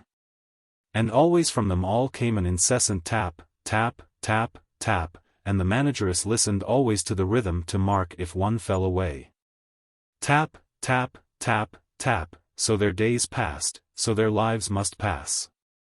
Elizabeth sat among them, kindly and quiet, grey-hearted, marvelling at fate, tap, tap, tap, tap, tap, tap, tap, tap, tap. So there came to Denton and Elizabeth a long succession of laborious days, that hardened their hands, wove strange threads of some new and sterner substance into the soft prettiness of their lives, and drew grave lines and shadows on their faces. The bright, convenient ways of the former life had receded to an inaccessible distance. Slowly they learnt the lesson of the underworld, somber and laborious, vast and pregnant. There were many little things happened, things that would be tedious and miserable to tell, things that were bitter and grievous to bear, indignities, tyrannies, such as must ever season the bread of the poor in cities. And one thing that was not little, but seemed like the utter blackening of life to them, which was that the child they had given life to sickened and died. But that story, that ancient, perpetually recurring story, has been told so often, has been told so beautifully, that there is no need to tell it over again here. There was the same sharp fear, the same long anxiety, the deferred inevitable blow, and the black silence. It has always been the same, it will always be the same. It is one of the things that must be. And it was Elizabeth who was the first to speak, after an aching, dull interspace of days, not, indeed, of the foolish little name that was a name no longer, but of the darkness that brooded over her soul. They had come through the shrieking, tumultuous ways of the city together, the clamor of trade, of yelling competitive religions, of political appeal, had beat upon deaf ears. The glare of focused lights, of dancing letters, and fiery advertisements, had fallen upon the set, miserable faces unheeded. They took their dinner in the dining hall at a place apart. "I want," said Elizabeth clumsily, "to go out to the flying stages, to that seat. Here, one can say nothing." Denton looked at her. "It will be night," he said. "I have asked, it is a fine night." She stopped. He perceived she could find no words to explain herself. Suddenly he understood that she wished to see the stars once more, the stars they had watched together from the open downland in that wild honeymoon of theirs 5 years ago. Something caught at his throat. He looked away from her. "There will be plenty of time to go," he said, in a matter-of-fact tone.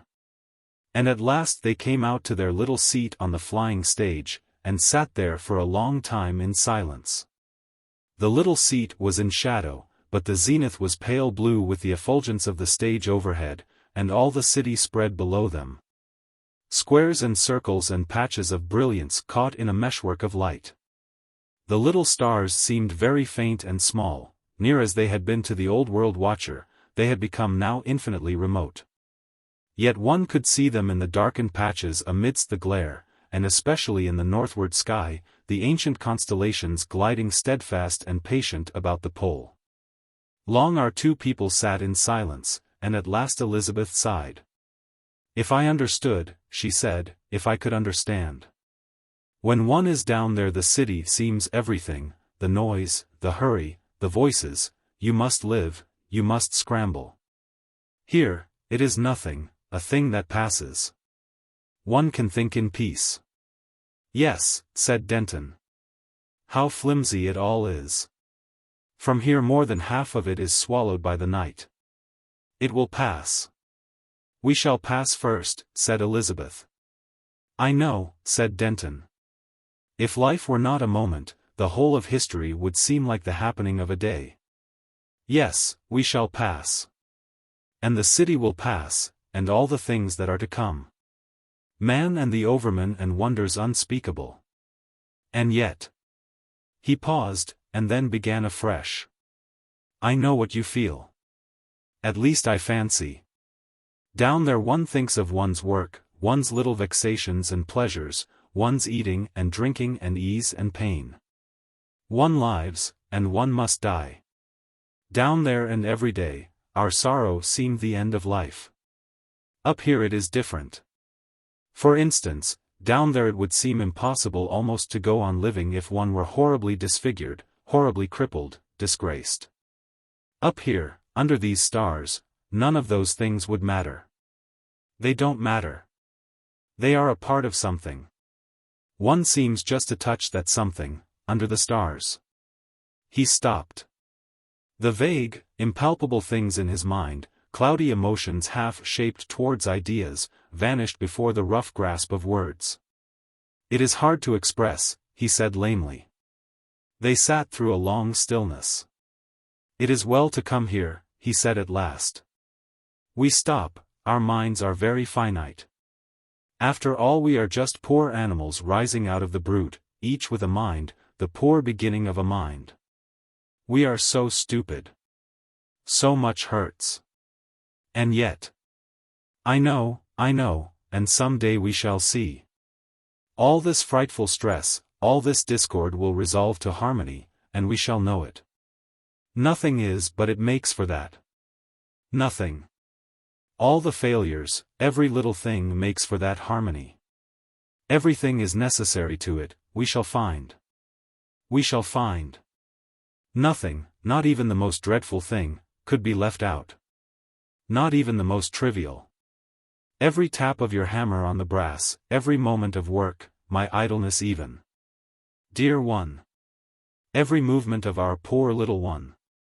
All these things go on forever. And the faint impalpable things. We, sitting here together, everything. The passion that joined us, and what has come since. It is not passion now. More than anything else it is sorrow. Dear." He could say no more, could follow his thoughts no further. Elizabeth made no answer, she was very still, but presently her hand sought his and found it. Chapter 4. Underneath. Under the stars one may reach upward and touch resignation, whatever the evil thing may be, but in the heat and stress of the day's work we lapse again. Come disgust and anger and intolerable moods. How little is all our magnanimity, an accident. A phase. The very saints of old had first to flee the world. And Denton and his Elizabeth could not flee their world, no longer were there open roads to unclaimed lands where men might live freely, however hardly, and keep their souls in peace. The city had swallowed up mankind. For a time these two labor serfs were kept at their original occupations, she at her brass stamping and Denton at his press. And then came a move for him that brought with it fresh and still bitterer experiences of life in the underways of the great city. He was transferred to the care of a rather more elaborate press in the central factory of the London Tile Trust. In this new situation he had to work in a long vaulted room with a number of other men, for the most part born labor serfs. He came to this intercourse reluctantly. His upbringing had been refined, and, until his ill fortune had brought him to that costume, he had never spoken in his life, except by way of command or some immediate necessity, to the white-faced wearers of the blue canvas. Now at last came contact. He had to work beside them, share their tools, eat with them. To both Elizabeth and himself this seemed a further degradation. His taste would have seemed extreme to a man of the 19th century.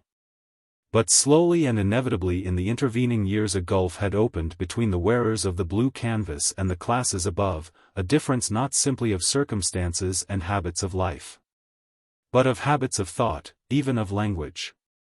The underways had developed a dialect of their own, above, too, had arisen a dialect, a code of thought, a language of culture, which aimed by a sedulous search after fresh distinction to widen perpetually the space between itself and vulgarity. The bond of a common faith, moreover, no longer held the race together. The last years of the 19th century were distinguished by the rapid development among the prosperous idol of esoteric perversions of the popular religion, glosses and interpretations that reduced the broad teachings of the carpenter of Nazareth to the exquisite narrowness of their lives.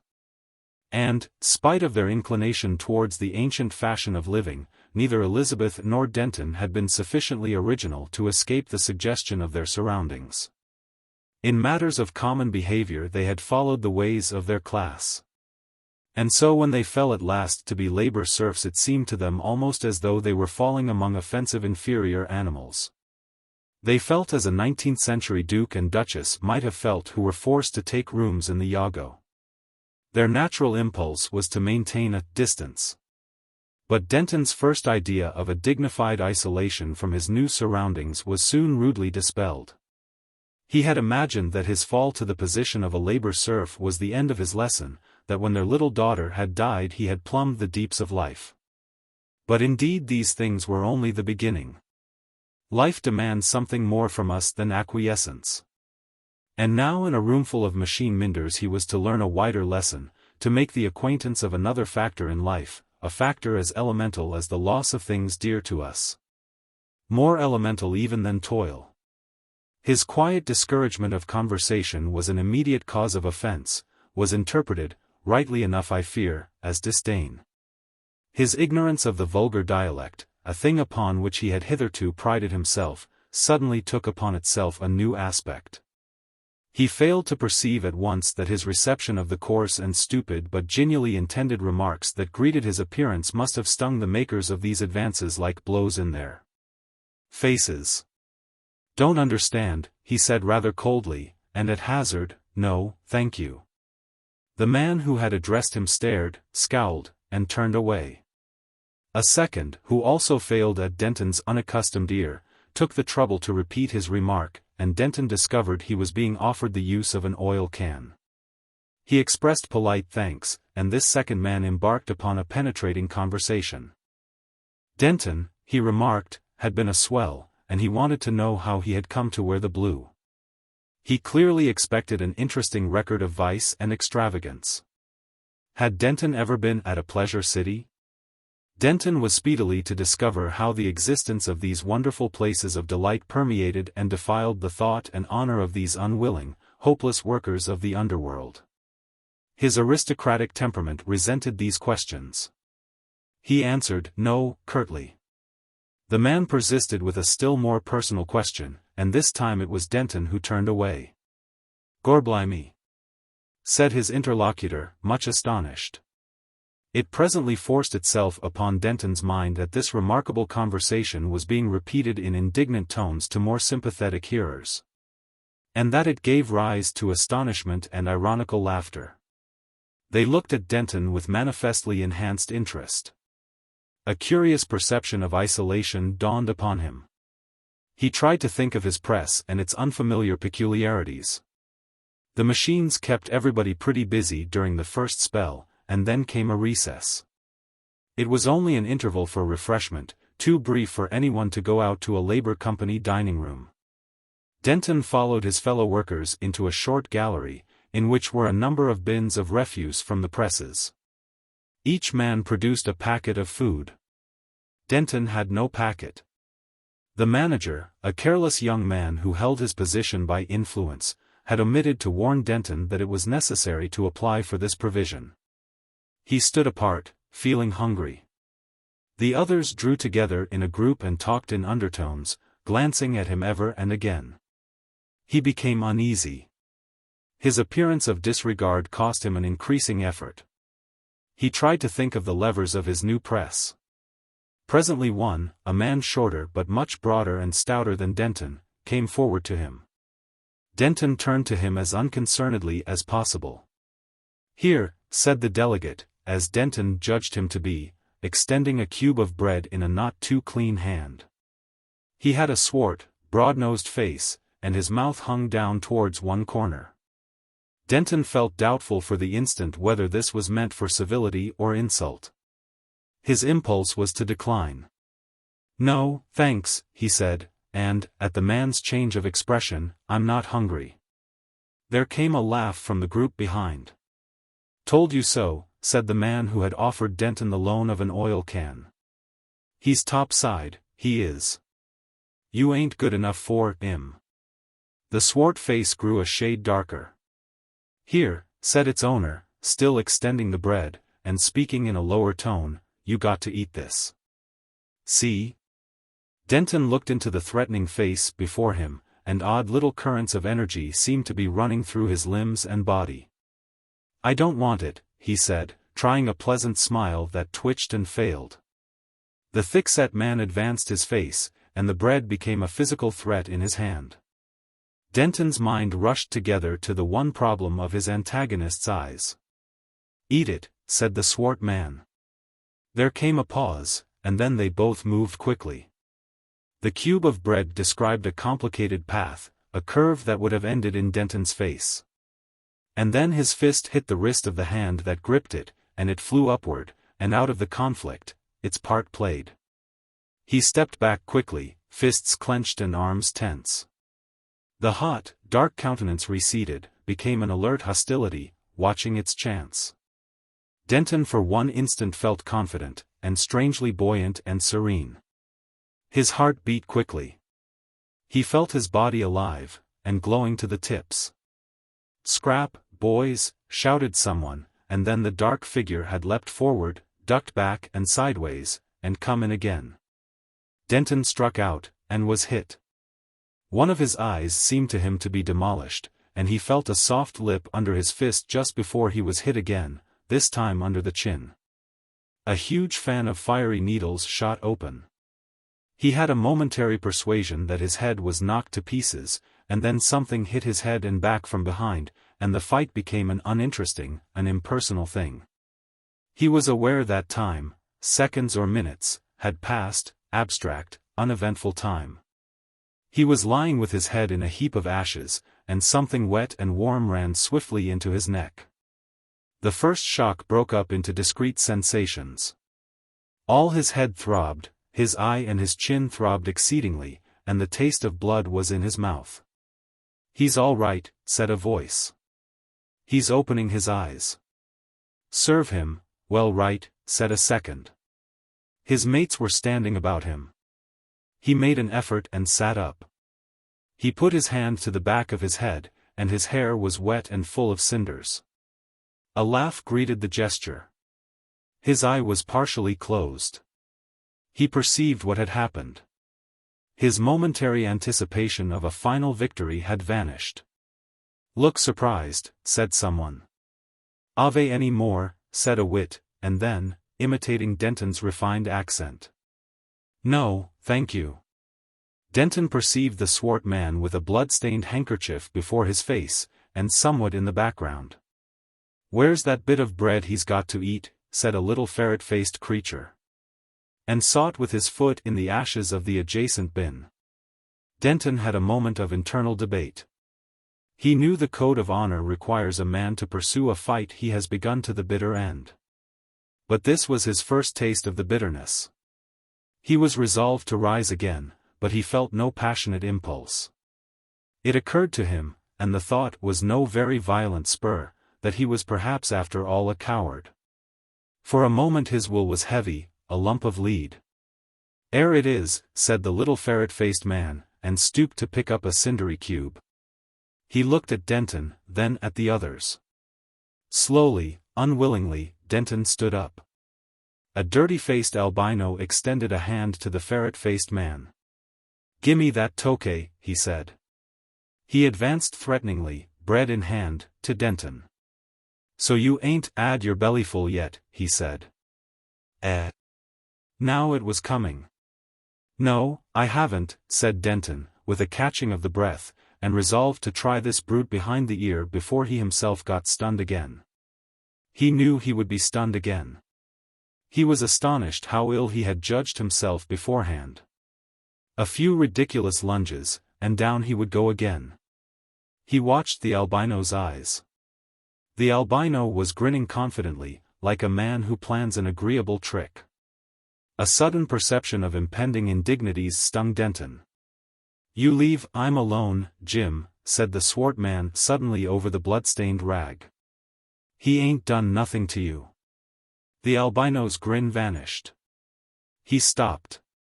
He looked from one to the other. It seemed to Denton that the swart man demanded the privilege of his destruction. The albino would have been better. "You leave I'm alone," said the swart man. "See? Ease, ad, is licks." A clattering bell lifted up its voice and solved the situation. The albino hesitated. "Lucky for you," he said, adding a foul metaphor, and turned with the others towards the press room again. "Wait for the end of the spell, mate," said the albino over his shoulder, an afterthought. The swart man waited for the albino to precede him. Denton realized that he had a reprieve. The men passed towards an open door. Denton became aware of his duties, and hurried to join the tail of the queue. At the doorway of the vaulted gallery of presses a yellow-uniformed labor policeman stood ticking a card. He had ignored the swart man's hemorrhage. "Hurry up there," he said to Denton. "Hello," he said, at the sight of his facial disarray. "Who's been hitting you?" "That's my affair," said Denton. "Not if it spiles your work, it ain't," said the man in yellow. "You mind that." Denton made no answer. He was a rough, a laborer. He wore the blue canvas. The laws of assault and battery, he knew, were not for the likes of him. He went to his press. He could feel the skin of his brow and chin and head lifting themselves to noble bruises, felt the throb and pain of each aspiring contusion. His nervous system slid down to lethargy. At each movement in his press adjustment he felt he lifted a weight. And as for his honor, that too throbbed and puffed. How did he stand? What precisely had happened in the last 10 minutes? What would happen next? He knew that here was enormous matter for thought, and he could not think save in disordered snatches.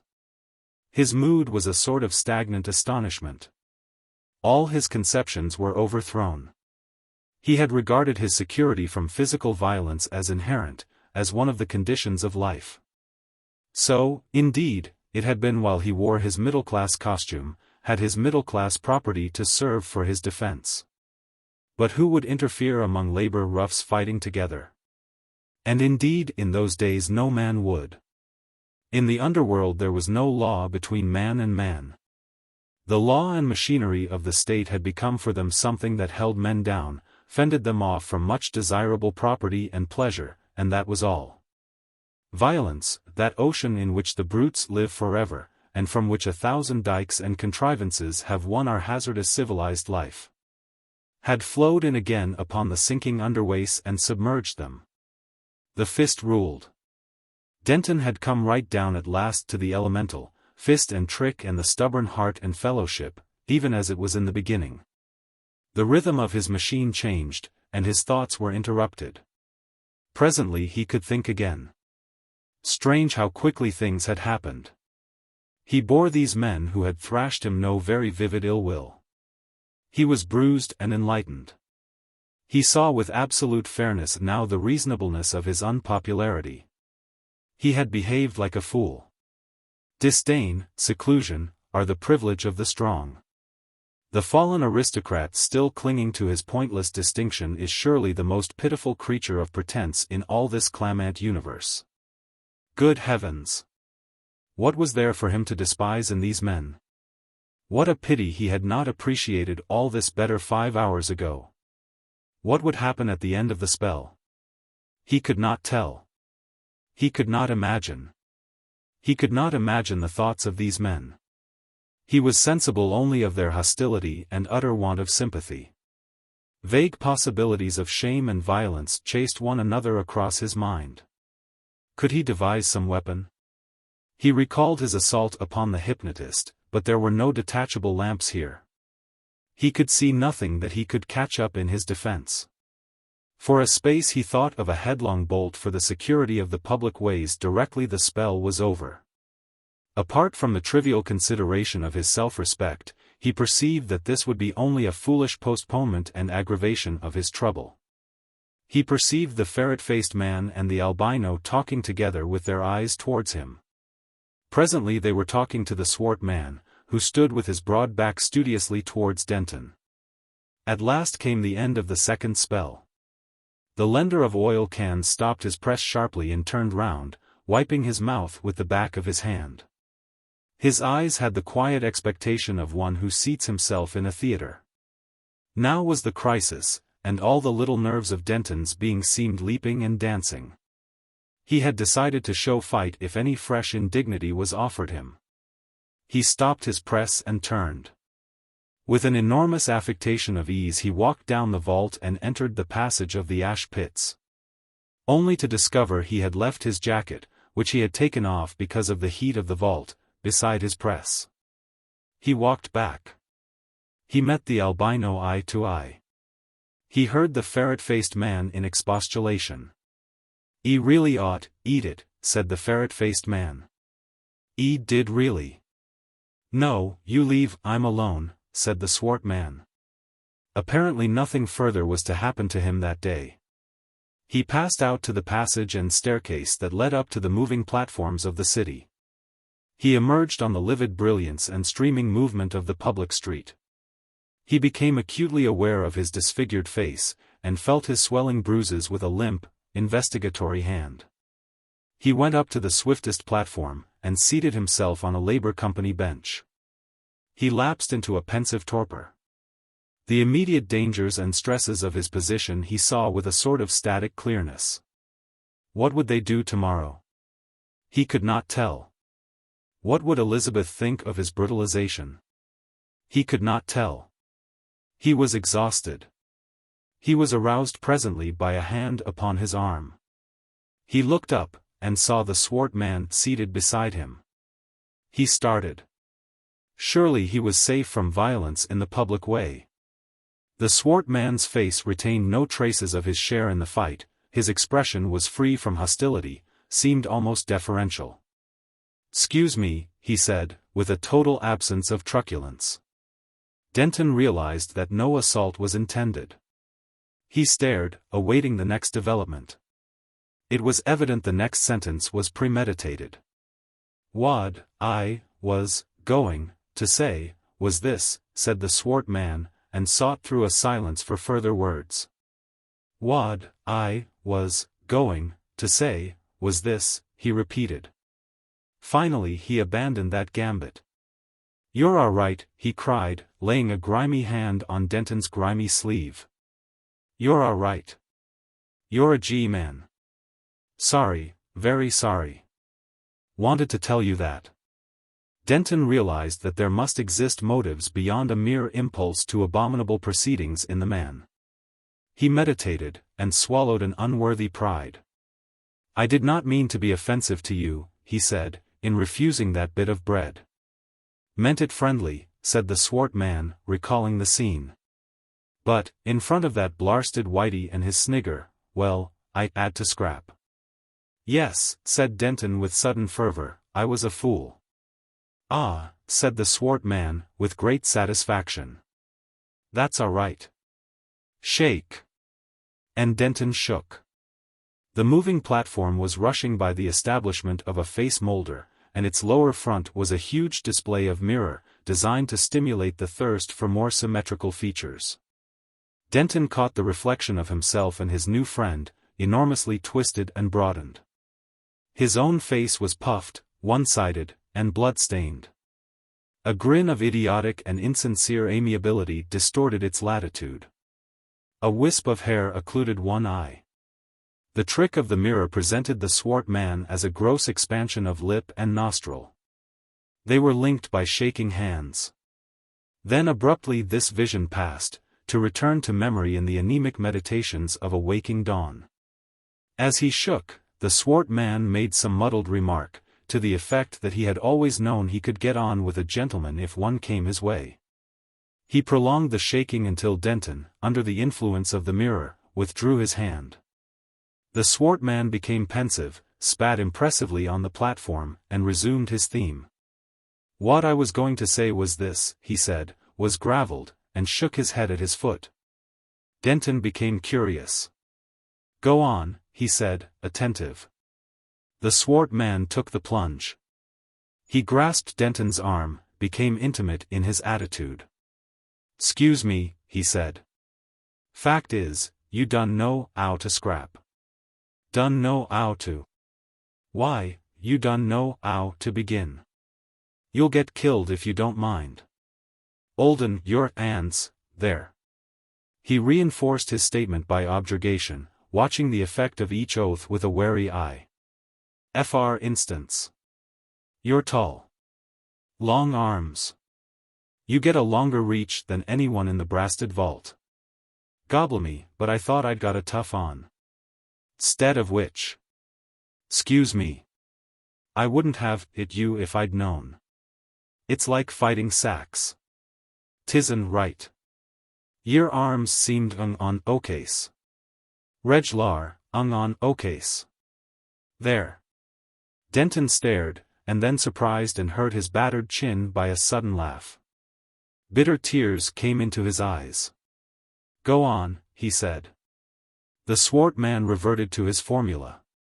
He was good enough to say he liked the look of Denton, thought he had stood up amazing plucky. Ani pluck ain't no good, ain't no brasted good, if you don't 'old your 'ands. What I was going to say was this, he said. Lemme show you 'ow to scrap. Jest lemme. You're ignant, you ain't no class, but you might be a very decent scrapper, very decent. Shown. That's what I meant to say. Denton hesitated. But, he said, I can't give you anything. That's the G-man all over, said the swart man. Who arst you to? But your time? If you don't get learnt scrapping you'll get killed, don't you make no bones of that. Denton thought. I don't know, he said. He looked at the face beside him, and all its native coarseness shouted at him. He felt a quick revulsion from his transient friendliness. It seemed to him incredible that it should be necessary for him to be indebted to such a creature. The chaps are always scrapping, said the swart man. Always.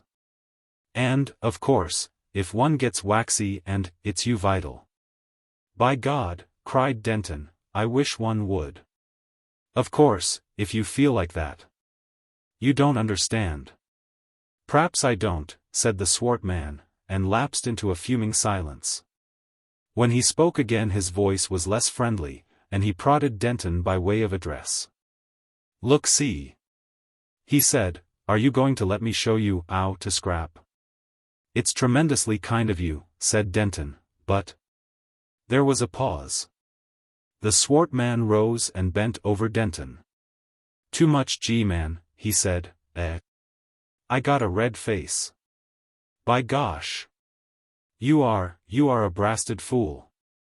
He turned away, and instantly Denton realized the truth of this remark.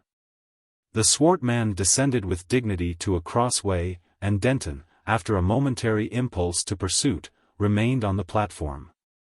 For a time the things that had happened filled his mind. In one day his graceful system of resignation had been shattered beyond hope. Brute force, the final, the fundamental, had thrust its face through all his explanations and glosses and consolations and grinned enigmatically. Though he was hungry and tired, he did not go on directly to the Labour Hotel, where he would meet Elizabeth. He found he was beginning to think, he wanted very greatly to think. And so, wrapped in a monstrous cloud of meditation, he went the circuit of the city on his moving platform twice. You figure him, tearing through the glaring, thunder-voiced city at a pace of 50 miles an hour. The city upon the planet that spins along its chartless path through space many thousands of miles an hour, funking most terribly. And trying to understand why the heart and will in him should suffer and keep alive. When at last he came to Elizabeth, she was white and anxious. He might have noted she was in trouble, had it not been for his own preoccupation. He feared most that she would desire to know every detail of his indignities, that she would be sympathetic or indignant. He saw her eyebrows rise at the sight of him. "I've had rough handling," he said, and gasped. "It's too fresh, too hot. I don't want to talk about it." He sat down with an unavoidable air of sullenness. She stared at him in astonishment, and as she read something of the significant hieroglyphic of his battered face, her lips whitened. Her hand, it was thinner now than in the days of their prosperity, and her first finger was a little altered by the metal punching she did, clenched convulsively. "This horrible world," she said, and said no more. In these latter days they had become a very silent couple. They said scarcely a word to each other that night, but each followed a private train of thought. In the small hours, as Elizabeth lay awake, Denton started up beside her suddenly. He had been lying as still as a dead man. "I cannot stand it," cried Denton. "I will not stand it." She saw him dimly, sitting up, saw his arm lunge as if in a furious blow at the enshrouding night. Then for a space he was still. "It is too much, it is more than one can bear." She could say nothing. To her, also, it seemed that this was as far as one could go. She waited through a long stillness. She could see that Denton sat with his arms about his knees, his chin almost touching them. Then he laughed. "No," he said at last, "I'm going to stand it. That's the peculiar thing. There isn't a grain of suicide in us, not a grain. I suppose all the people with a turn that way have gone. We're going through with it, to the end." Elizabeth thought grayly, and realized that this also was true. We're going through with it.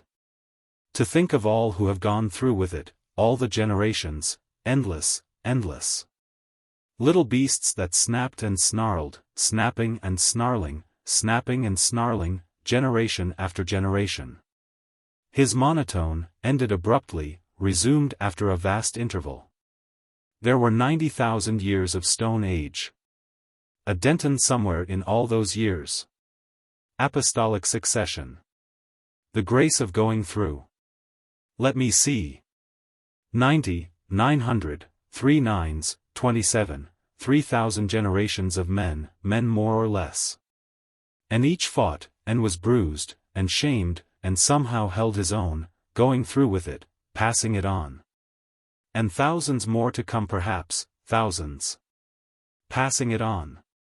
I wonder if they will thank us. His voice assumed an argumentative note. If one could find something definite. If one could say, this is why it goes on. He became still.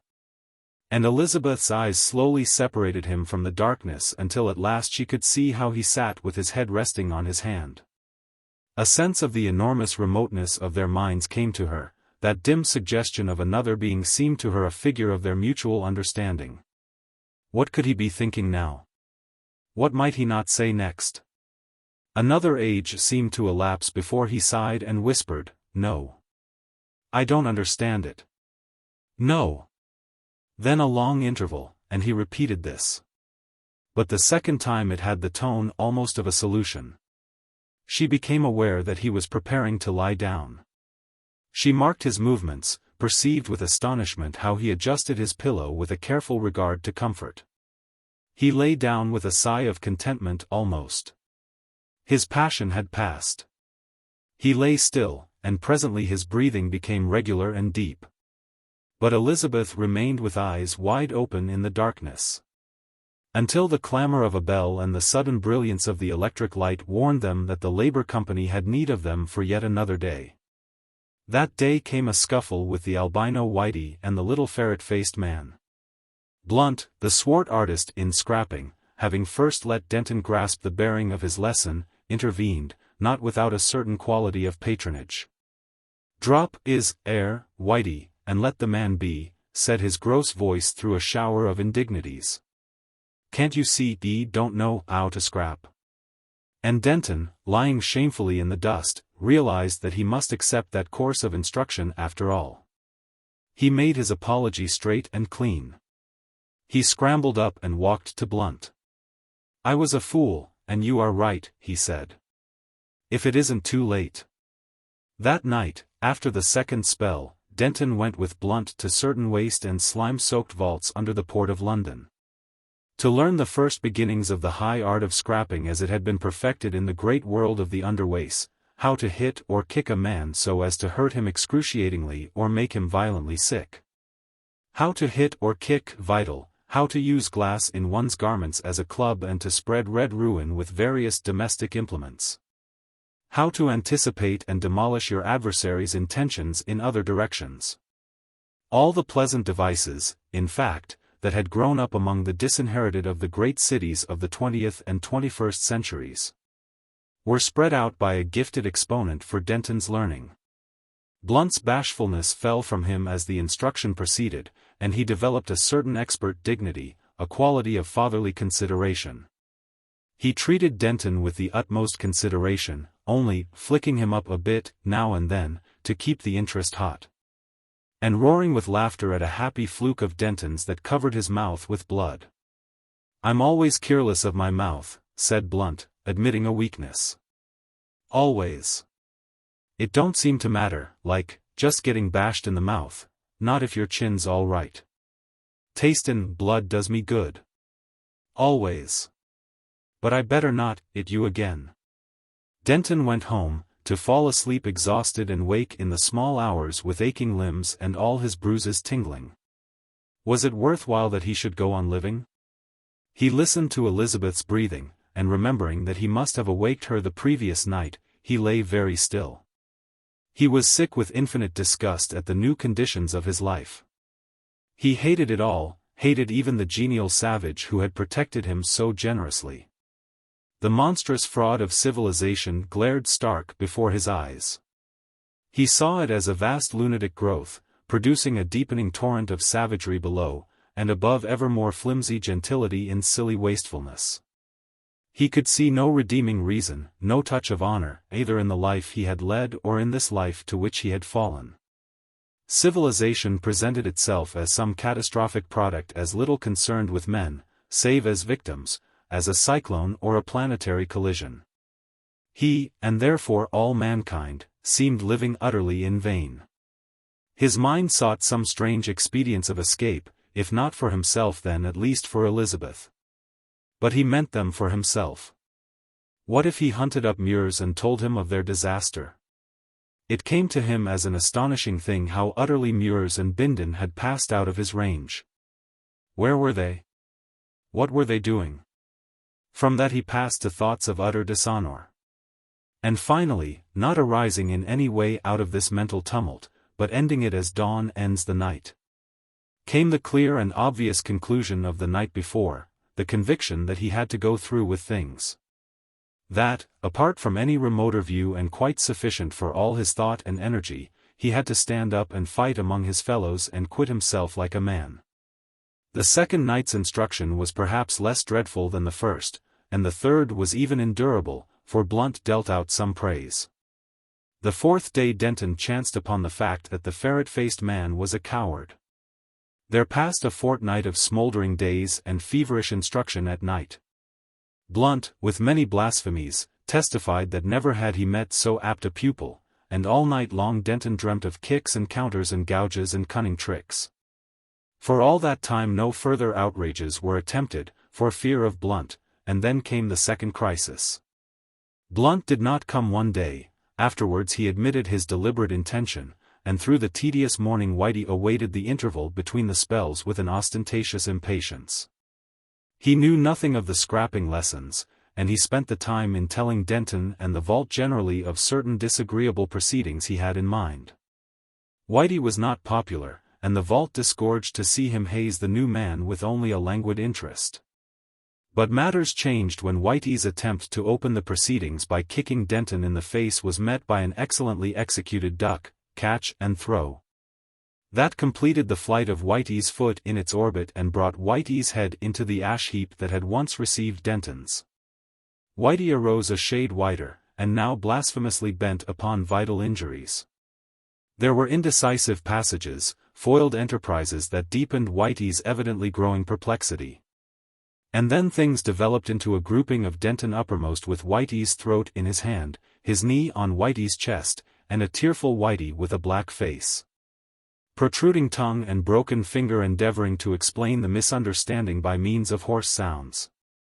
Moreover, it was evident that among the bystanders there had never been a more popular person than Denton. Denton, with proper precaution, released his antagonist and stood up. His blood seemed changed to some sort of fluid fire, his limbs felt light and supernaturally strong. The idea that he was a martyr in the civilization machine had vanished from his mind. He was a man in a world of men. The little ferret-faced man was the first in the competition to pat him on the back. The lender of oil cans was a radiant son of genial congratulation. It seemed incredible to Denton that he had ever thought of despair. Denton was convinced that not only had he to go through with things, but that he could. He sat on the canvas pallet expounding this new aspect to Elizabeth. One side of his face was bruised. She had not recently fought, she had not been patted on the back, there were no hot bruises upon her face, only a pallor and a new line or so about the mouth.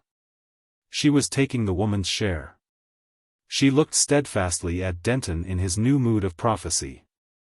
"I feel that there is something," he was saying, "something that goes on, a being of life in which we live and move and have our being, something that began 50, 100 million years ago. Perhaps, that goes on, growing, spreading, to things beyond us, things that will justify us all. That will explain and justify my fighting, these bruises, and all the pain of it. It's the chisel, yes, the chisel of the Maker. If only I could make you feel as I feel, if I could make you. You will, dear, I know you will." "No," she said in a low voice. "No, I shall not." "So I might have thought." She shook her head. "No," she said, "I have thought as well. What you say doesn't convince me." She looked at his face resolutely. "I hate it," she said, and caught at her breath. "You do not understand, you do not think. There was a time when you said things and I believed them. I am growing wiser. You are a man, you can fight, force your way. You do not mind bruises. You can be coarse and ugly, and still a man. Yes, it makes you. It makes you. You are right. Only a woman is not like that. We are different. We have let ourselves get civilized too soon. This underworld is not for us." She paused and began again. "I hate it. I hate this horrible canvas. I hate it more than the worst that can happen. It hurts my fingers to touch it. It is horrible to the skin. And the women I work with day after day. I lie awake at nights and think how I may be growing like them." She stopped. "I am growing like them," she cried passionately. Denton stared at her distress. "But," he said and stopped. "You don't understand. What have I? What have I to save me? You can fight. Fighting is man's work. But women are different. I have thought it all out, I have done nothing but think night and day. Look at the color of my face. I cannot go on. I cannot endure this life. I cannot endure it. She stopped. She hesitated. You do not know all, she said abruptly, and for an instant her lips had a bitter smile. I have been asked to leave you. Leave me. She made no answer save an affirmative movement of the head. Denton stood up sharply. They stared at one another through a long silence. Suddenly she turned herself about, and flung face downward upon their canvas bed. She did not sob, she made no sound. She lay still upon her face. After a vast, distressful void her shoulders heaved and she began to weep silently. Elizabeth, he whispered, Elizabeth. Very softly he sat down beside her, bent down, put his arm across her in a doubtful caress, seeking vainly for some clue to this intolerable situation. Elizabeth, he whispered in her ear. She thrust him from her with her hand. I cannot bear a child to be a slave, and broke out into loud and bitter weeping. Denton's face changed, became blank dismay. Presently he slipped from the bed and stood on his feet. All the complacency had vanished from his face, had given place to impotent rage. He began to rave and curse at the intolerable forces which pressed upon him, at all the accidents and hot desires and heedlessness that mock the life of man. His little voice rose in that little room, and he shook his fist, this animalcule of the earth, at all that environed him about, at the millions about him. At his past and future and all the insensate vastness of the overwhelming city. Chapter 5. Bindon intervenes. In Bindon's younger days he had dabbled in speculation and made 3 brilliant flukes. For the rest of his life he had the wisdom to let gambling alone, and the conceit to believe himself a very clever man. A certain desire for influence and reputation interested him in the business intrigues of the giant city in which his flukes were made. He became at last one of the most influential shareholders in the company that owned the London flying stages to which the aeroplanes came from all parts of the world. This much for his public activities. In his private life he was a man of pleasure. And this is the story of his heart. But before proceeding to such depths, one must devote a little time to the exterior of this person. Its physical basis was slender, and short, and dark. And the face, which was fine-featured and assisted by pigments, varied from an insecure self-complacency to an intelligent uneasiness. His face and head had been depilate, according to the cleanly and hygienic fashion of the time, so that the color and contour of his hair varied with his costume. This he was constantly changing. At times he would distend himself with pneumatic vestments in the Rococo vein. From among the billowy developments of this style, and beneath a translucent and illuminated headdress, his eye watched jealously for the respect of the less fashionable world. At other times he emphasized his elegant slenderness in close-fitting garments of black satin. For effects of dignity he would assume broad pneumatic shoulders, from which hung a robe of carefully arranged folds of China silk. And a classical Bindon in pink tights was also a transient phenomenon in the eternal pageant of destiny. In the days when he hoped to marry Elizabeth, he sought to impress and charm her, and at the same time to take off something of his burden of 40 years. By wearing the last fancy of the contemporary buck, a costume of elastic material with distensible warts and horns, changing in color as he walked. By an ingenious arrangement of versatile chromatophores. And no doubt, if Elizabeth's affection had not been already engaged by the worthless Denton, and if her tastes had not had that odd bias for old-fashioned ways, this extremely chic conception would have ravished her. Bindon had consulted Elizabeth's father before presenting himself in this garb. He was one of those men who always invite criticism of their costume, and Mears had pronounced him all that the heart of woman could desire. But the affair of the hypnotist proved that his knowledge of the heart of woman was incomplete. Bindon's idea of marrying had been formed some little time before Mears threw Elizabeth's budding womanhood in his way. It was one of Bindon's most cherished secrets that he had a considerable capacity for a pure and simple life of a grossly sentimental type. The thought imparted a sort of pathetic seriousness to the offensive and quite inconsequent and unmeaning excesses, which he was pleased to regard as dashing wickedness, and which a number of good people also were so unwise as to treat in that desirable manner.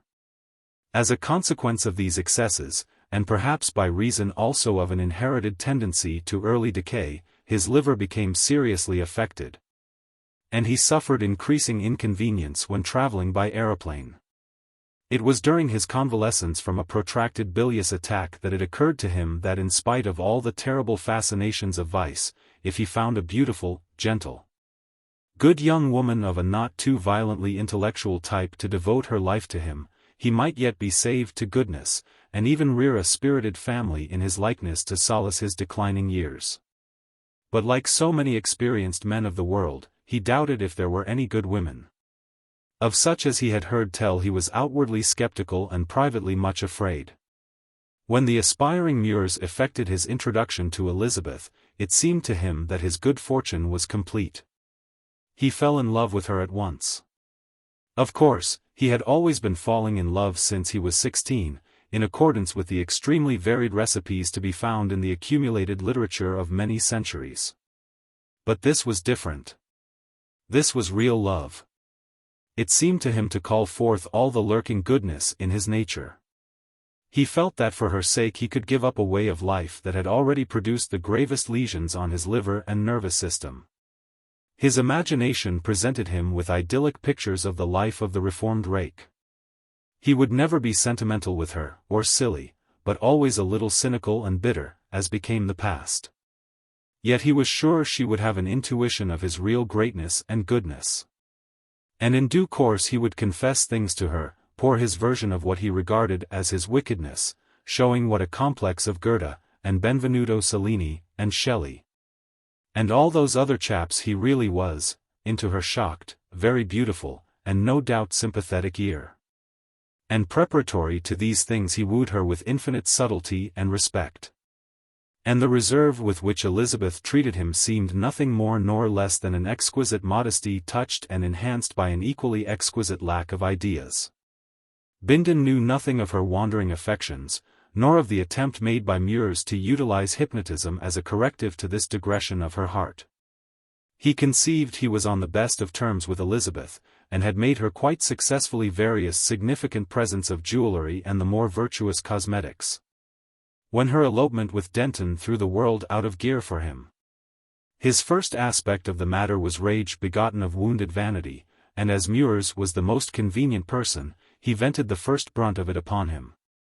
He went immediately and insulted the desolate father grossly, and then spent an active and determined day going to and fro about the city and interviewing people in a consistent and partly successful attempt to ruin that matrimonial speculator. The effectual nature of these activities gave him a temporary exhilaration, and he went to the dining place he had frequented in his wicked days in a devil-may-care frame of mind, and dined altogether too amply and cheerfully with two other golden youths in their early 40s. He threw up the game. No woman was worth being good for, and he astonished even himself by the strain of witty cynicism he developed. One of the other desperate blades, warmed with wine, made a facetious allusion to his disappointment, but at the time this did not seem unpleasant. The next morning found his liver and temper inflamed. He kicked his phonographic news machine to pieces, dismissed his valet, and resolved that he would perpetrate a terrible revenge upon Elizabeth. Or Denton. Or somebody. But anyhow, it was to be a terrible revenge, and the friend who had made fun at him should no longer see him in the light of a foolish girl's victim. He knew something of the little property that was due to her, and that this would be the only support of the young couple until Mures should relent. If Mures did not relent, and if unpropitious things should happen to the affair in which Elizabeth's expectations lay, they would come upon evil times and be sufficiently amenable to temptation of a sinister sort. Bindon's imagination, abandoning its beautiful idealism altogether, expanded the idea of temptation of a sinister sort. He figured himself as the implacable, the intricate and powerful man of wealth pursuing this maiden who had scorned him. And suddenly her image came upon his mind vivid and dominant, and for the first time in his life Bindon realized something of the real power of passion. His imagination stood aside like a respectful footman who has done his work in ushering in the emotion. "My God," cried Bindon, "I will have her.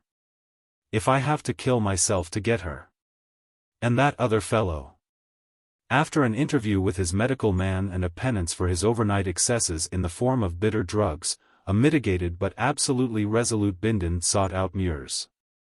Mures he found properly smashed, and impoverished and humble, in a mood of frantic self-preservation, ready to sell himself body and soul, much more any interest in a disobedient daughter, to recover his lost position in the world. In the reasonable discussion that followed, it was agreed that these misguided young people should be left to sink into distress, or possibly even assisted towards that improving discipline by Bindon's financial influence. "And then," said Mures. "They will come to the Labour Company," said Bindon. "They will wear the blue canvas. And then? She will divorce him," he said, and sat for a moment intent upon that prospect. For in those days the austere limitations of divorce of Victorian times were extraordinarily relaxed, and a couple might separate on 100 different scores. Then suddenly Bindon astonished himself and Mures by jumping to his feet. "She shall divorce him," he cried. "I will have it so, I will work it so. By God! It shall be so. He shall be disgraced, so that she must. He shall be smashed and pulverized." The idea of smashing and pulverizing inflamed him further. He began a Jovian pacing up and down the little office. "I will have her," he cried. "I will have her. Heaven and hell shall not save her from me." His passion evaporated in its expression, and left him at the end simply histrionic. He struck an attitude and ignored with heroic determination a sharp twinge of pain about the diaphragm. And Mures sat with his pneumatic cap deflated and himself very visibly impressed. And so, with a fair persistency, Bindon sat himself to the work of being Elizabeth's malignant providence. Using with ingenious dexterity every particle of advantage wealth in those days gave a man over his fellow creatures. A resort to the consolations of religion hindered these operations not at all. He would go and talk with an interesting, experienced and sympathetic father of the Whizmanite sect of the Isis cult. About all the irrational little proceedings he was pleased to regard as his heaven-dismaying wickedness, and the interesting, experienced and sympathetic father representing heaven dismayed. Would with a pleasing affectation of horror, suggest simple and easy penances, and recommend a monastic foundation that was airy, cool, hygienic, and not vulgarist, for viscerally disordered penitent sinners of the refined and wealthy type. And after these excursions, Bindon would come back to London quite active and passionate again. He would machinate with really considerable energy, and repair to a certain gallery high above the street of moving ways, from which he could view the entrance to the barrack of the Labour Company in the ward which sheltered Denton and Elizabeth. And at last one day he saw Elizabeth go in, and thereby his passion was renewed. So in the fullness of time the complicated devices of Bindon ripened, and he could go to Mures and tell him that the young people were near despair. "It's time for you," he said, "to let your parental affections have play. She's been in blue canvas some months, and they've been cooped together in one of those Labour dens, and the little girl is dead. She knows now what his manhood is worth to her, by way of protection, poor girl. She'll see things now in a clearer light. You go to her, I don't want to appear in this affair yet, and point out to her how necessary it is that she should get a divorce from him." "She's obstinate," said Mures doubtfully. "Spirit," said Bindon. "She's a wonderful girl, a wonderful girl. She'll refuse. Of course she will. But leave it open to her. Leave it open to her. And some day, in that stuffy den, in that irksome, toilsome life they can't help it, they'll have a quarrel. And then—" Mures meditated over the matter, and did as he was told. Then Bindon, as he had arranged with his spiritual adviser, went into retreat. The retreat of the Whizmanite sect was a beautiful place, with the sweetest air in London, lit by natural sunlight, and with restful quadrangles of real grass open to the sky.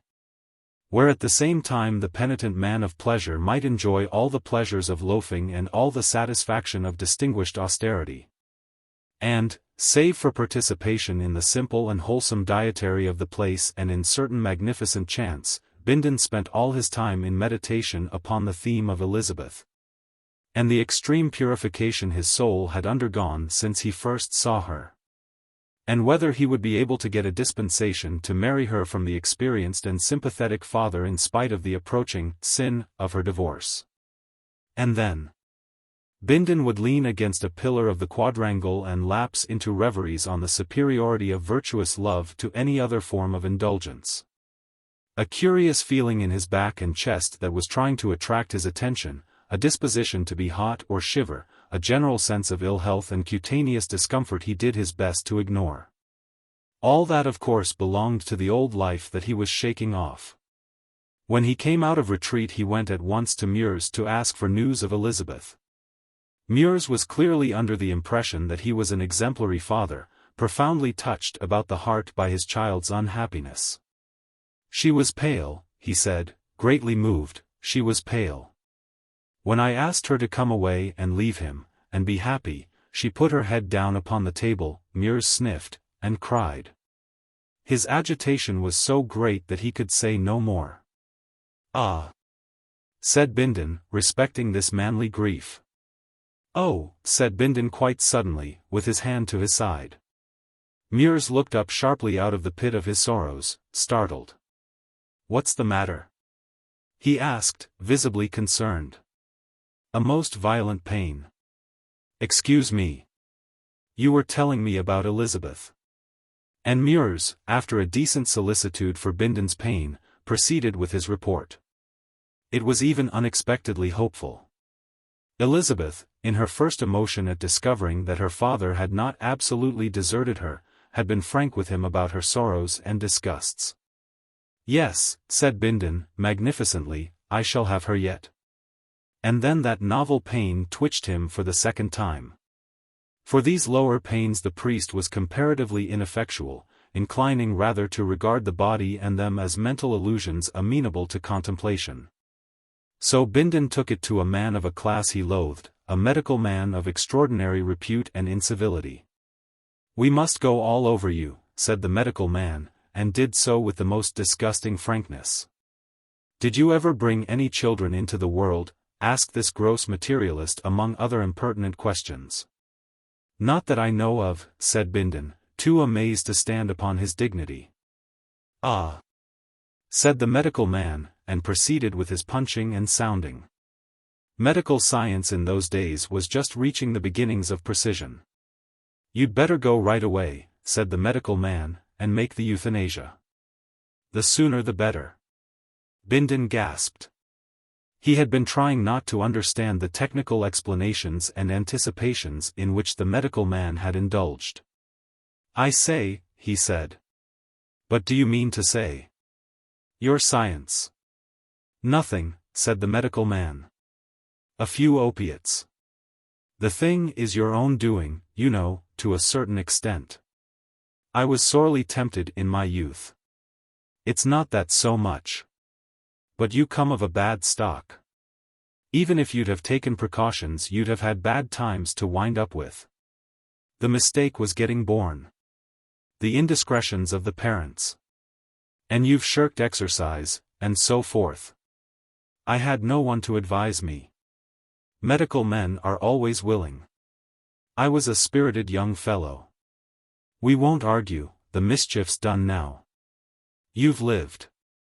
We can't start you again. You ought never to have started at all.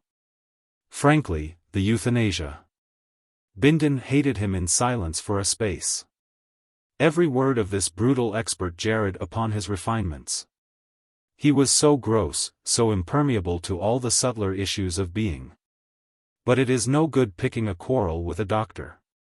My religious beliefs, he said, I don't approve of suicide. You've been doing it all your life. Well, anyhow, I've come to take a serious view of life now. You're bound to, if you go on living. You'll hurt. But for practical purposes it's late. However, if you mean to do that, perhaps I'd better mix you a little something. You'll hurt a great deal. These little twinges. Twinges. Mere preliminary notices. How long can I go on? I mean, before I hurt, really. You'll get it hot soon. Perhaps 3 days. Bindon tried to argue for an extension of time, and in the midst of his pleading gasped, put his hand to his side. Suddenly the extraordinary pathos of his life came to him clear and vivid. It's hard, he said. It's infernally hard. I've been no man's enemy but my own. I've always treated everybody quite fairly. The medical man stared at him without any sympathy for some seconds. He was reflecting how excellent it was that there were no more Bindons to carry on that line of pathos. He felt quite optimistic. Then he turned to his telephone and ordered up a prescription from the central pharmacy. He was interrupted by a voice behind him. "By God," cried Bindon, "I'll have her yet." The physician stared over his shoulder at Bindon's expression, and then altered the prescription. So soon as this painful interview was over, Bindon gave way to rage.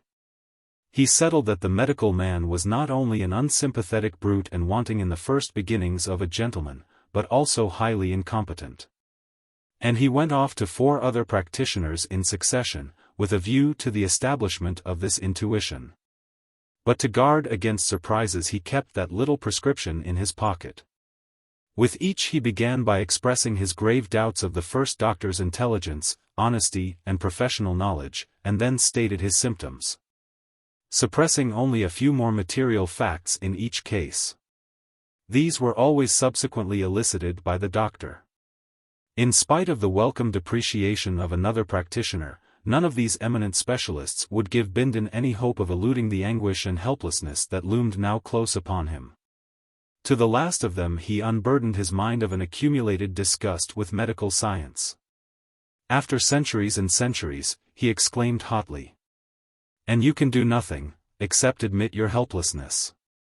I say, save me, and what do you do?" "No doubt it's hard on you," said the doctor. "But you should have taken precautions." "How was I to know?" "It wasn't our place to run after you," said the medical man, picking a thread of cotton from his purple sleeve. "Why should we save you in particular? You see, from one point of view, people with imaginations and passions like yours have to go, they have to go. Go? Die out. It's an eddy." He was a young man with a serene face. He smiled at Bindon. "We get on with research, you know, we give advice when people have the sense to ask for it. And we bide our time." "Bide your time?" "We hardly know enough yet to take over the management, you know." "The management?" "You needn't be anxious. Science is young yet. It's got to keep on growing for a few generations.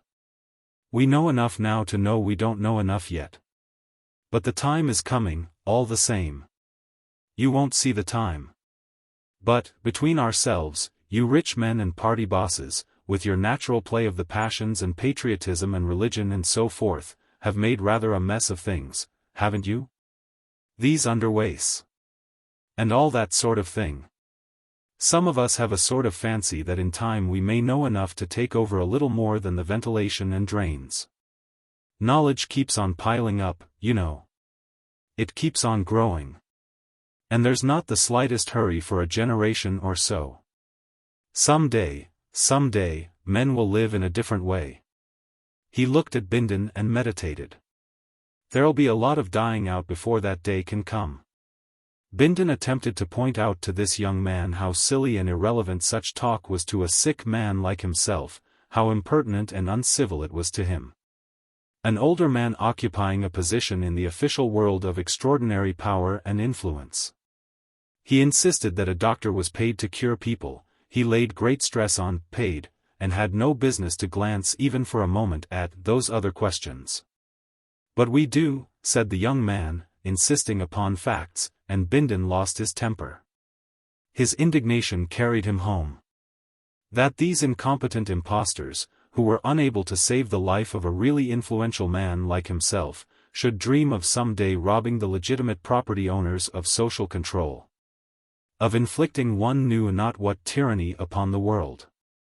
Curse science. He fumed over the intolerable prospect for some time, and then the pain returned, and he recalled the made-up prescription of the first doctor, still happily in his pocket. He took a dose forthwith. It calmed and soothed him greatly, and he could sit down in his most comfortable chair beside his library of phonographic records, and think over the altered aspect of affairs. His indignation passed, his anger and his passion crumbled under the subtle attack of that prescription. Pathos became his sole ruler. He stared about him, at his magnificent and voluptuously appointed apartment, at his statuary and discreetly veiled pictures, and all the evidences of a cultivated and elegant wickedness. He touched a stud and the sad pipings of Tristan's shepherd filled the air. His eye wandered from one object to another. They were costly and gross and florid, but they were his.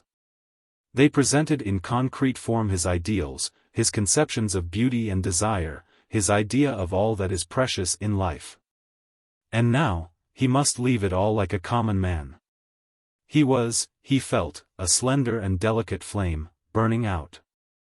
So must all life flame up and pass, he thought. His eyes filled with tears. Then it came into his head that he was alone. Nobody cared for him, nobody needed him. At any moment he might begin to hurt vividly. He might even howl. Nobody would mind. According to all the doctors he would have excellent reason for howling in a day or so. It recalled what his spiritual advisor had said of the decline of faith and fidelity, the degeneration of the age. He beheld himself as a pathetic proof of this. He, the subtle, able, important, voluptuous, cynical, complex Bindon, possibly howling, and not one faithful simple creature in all the world to howl in sympathy. Not one faithful simple soul was there, no shepherd to pipe to him. Had all such faithful simple creatures vanished from this harsh and urgent earth? He wondered whether the horrid vulgar crowd that perpetually went about the city could possibly know what he thought of them. If they did, he felt sure some would try to earn a better opinion. Surely the world went from bad to worse. It was becoming impossible for Bindons. Perhaps some day. He was quite sure that the one thing he had needed in life was sympathy. For a time he regretted that he left no sonnets, no enigmatical pictures or something of that sort behind him to carry on his being until at last the sympathetic mind should come. It seemed incredible to him that this that came was extinction. Yet his sympathetic spiritual guide was in this matter annoyingly figurative and vague. Curse science. It had undermined all faith, all hope. To go out, to vanish from theatre and street, from office and dining place, from the dear eyes of womankind. And not to be missed. On the whole, to leave the world happier. He reflected that he had never worn his heart upon his sleeve. Had he after all been too unsympathetic? Few people could suspect how subtly profound he really was beneath the mask of that cynical gaiety of his. They would not understand the loss they had suffered. Elizabeth, for example, had not suspected. He had reserved that. His thoughts having come to Elizabeth gravitated about her for some time. How little Elizabeth understood him. That thought became intolerable. Before all other things he must set that right. He realized that there was still something for him to do in life. His struggle against Elizabeth was even yet not over. He could never overcome her now, as he had hoped and prayed. But he might still impress her. From that idea he expanded. He might impress her profoundly, he might impress her so that she should forevermore regret her treatment of him. The thing that she must realize before everything else was his magnanimity. His magnanimity. Yes. He had loved her with amazing greatness of heart. He had not seen it so clearly before, but of course he was going to leave her all his property. He saw it instantly, as a thing determined and inevitable. She would think how good he was, how spaciously generous, surrounded by all that makes life tolerable from his hand, she would recall with infinite regret her scorn and coldness. And when she sought expression for that regret, she would find that occasion gone forever. She should be met by a locked door, by a disdainful stillness, by a white dead face. He closed his eyes and remained for a space imagining himself that white dead face. From that he passed to other aspects of the matter, but his determination was assured. He meditated elaborately before he took action, for the drug he had taken inclined him to a lethargic and dignified melancholy. In certain respects he modified details. If he left all his property to Elizabeth, it would include the voluptuously appointed room he occupied, and for many reasons he did not care to leave that to her. On the other hand, it had to be left to someone. In his clogged condition this worried him extremely. In the end he decided to leave it to the sympathetic exponent of the fashionable religious cult, whose conversation had been so pleasing in the past. "He will understand," said Bindon with a sentimental sigh. "He knows what evil means, he understands something of the stupendous fascination of the Sphinx of Sin. Yes, he will understand." By that phrase it was that Bindon was pleased to dignify certain unhealthy and undignified departures from sane conduct to which a misguided vanity and an ill-controlled curiosity had led him. He sat for a space thinking how very Hellenic and Italian and Neronic, and all those things, he had been. Even now, might one not try a sonnet? A penetrating voice to echo down the ages, sensuous, sinister, and sad. For a space he forgot Elizabeth. In the course of half an hour he spoilt 3 phonographic coils, got a headache, took a second dose to calm himself, and reverted to magnanimity in his former design. At last he faced the unpalatable problem of Denton. It needed all his newborn magnanimity before he could swallow the thought of Denton. But at last this greatly misunderstood man, assisted by his sedative and the near approach of death, effected even that. If he was at all exclusive about Denton, if he should display the slightest distrust, if he attempted any specific exclusion of that young man, she might misunderstand. Yes, she should have her Denton still. His magnanimity must go even to that. He tried to think only of Elizabeth in the matter. He rose with a sigh, and limped across to the telephonic apparatus that communicated with his solicitor. In 10 minutes a will duly attested and with its proper thumb-mark signature lay in the solicitor's office 3 miles away. And then for a space Bindon sat very still. Suddenly he started out of a vague reverie and pressed an investigatory hand to his side. Then he jumped eagerly to his feet and rushed to the telephone. The Euthanasia Company had rarely been called by a client in a greater hurry. So it came at last that Denton and his Elizabeth, against all hope, returned unseparated from the labor servitude to which they had fallen. Elizabeth came out from her cramped subterranean den of metal beaters and all the sordid circumstances of blue canvas, as one comes out of a nightmare. Back towards the sunlight their fortune took them. Once the bequest was known to them, the bare thought of another day's hammering became intolerable. They went up long lifts and stairs to levels that they had not seen since the days of their disaster. At first she was full of this sensation of escape. Even to think of the underways was intolerable. Only after many months could she begin to recall with sympathy the faded women who were still below there, murmuring scandals and reminiscences and folly, and tapping away their lives. Her choice of the apartments they presently took expressed the vehemence of her release. They were rooms upon the very verge of the city.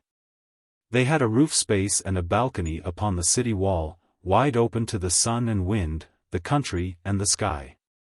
And in that balcony comes the last scene in this story. It was a summer sunsetting, and the hills of Surrey were very blue and clear. Denton leant upon the balcony regarding them, and Elizabeth sat by his side. Very wide and spacious was the view, for their balcony hung 500 feet above the ancient level of the ground. The oblongs of the food company, broken here and there by the ruins, grotesque little holes and sheds, of the ancient suburbs, and intersected by shining streams of sewage, passed at last into a remote diapering at the foot of the distant hills. There once had been the squatting place of the children of Wya. On those further slopes gaunt machines of unknown import worked slackly at the end of their spell, and the hill crest was set with stagnant wind vanes. Along the Great South Road the labor company's field workers in huge wheeled mechanical vehicles were hurrying back to their meals, their last spell finished. And through the air a dozen little private aeroplanes sailed down towards the city. Familiar scene as it was to the eyes of Denton and Elizabeth, it would have filled the minds of their ancestors with incredulous amazement. Denton's thoughts fluttered towards the future in a vain attempt at what that scene might be in another 200 years, and, recoiling, turned towards the past. He shared something of the growing knowledge of the time. He could picture the quaint smoke-grimed Victorian city with its narrow little roads of beaten earth, its wide common land, ill-organized, ill-built suburbs, and irregular enclosures. The old countryside of the Stuart times, with its little villages and its petty London.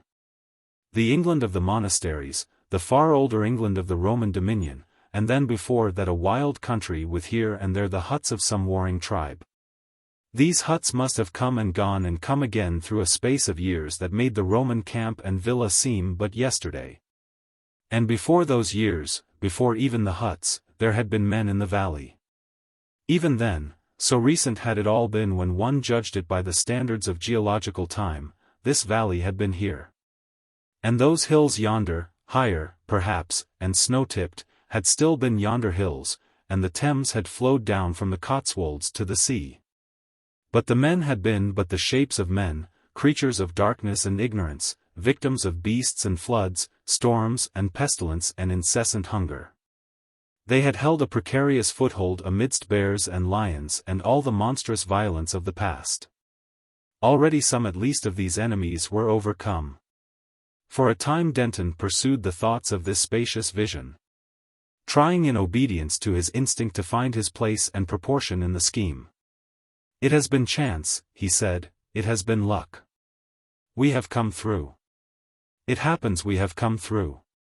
Not by any strength of our own. And yet. No. I don't know.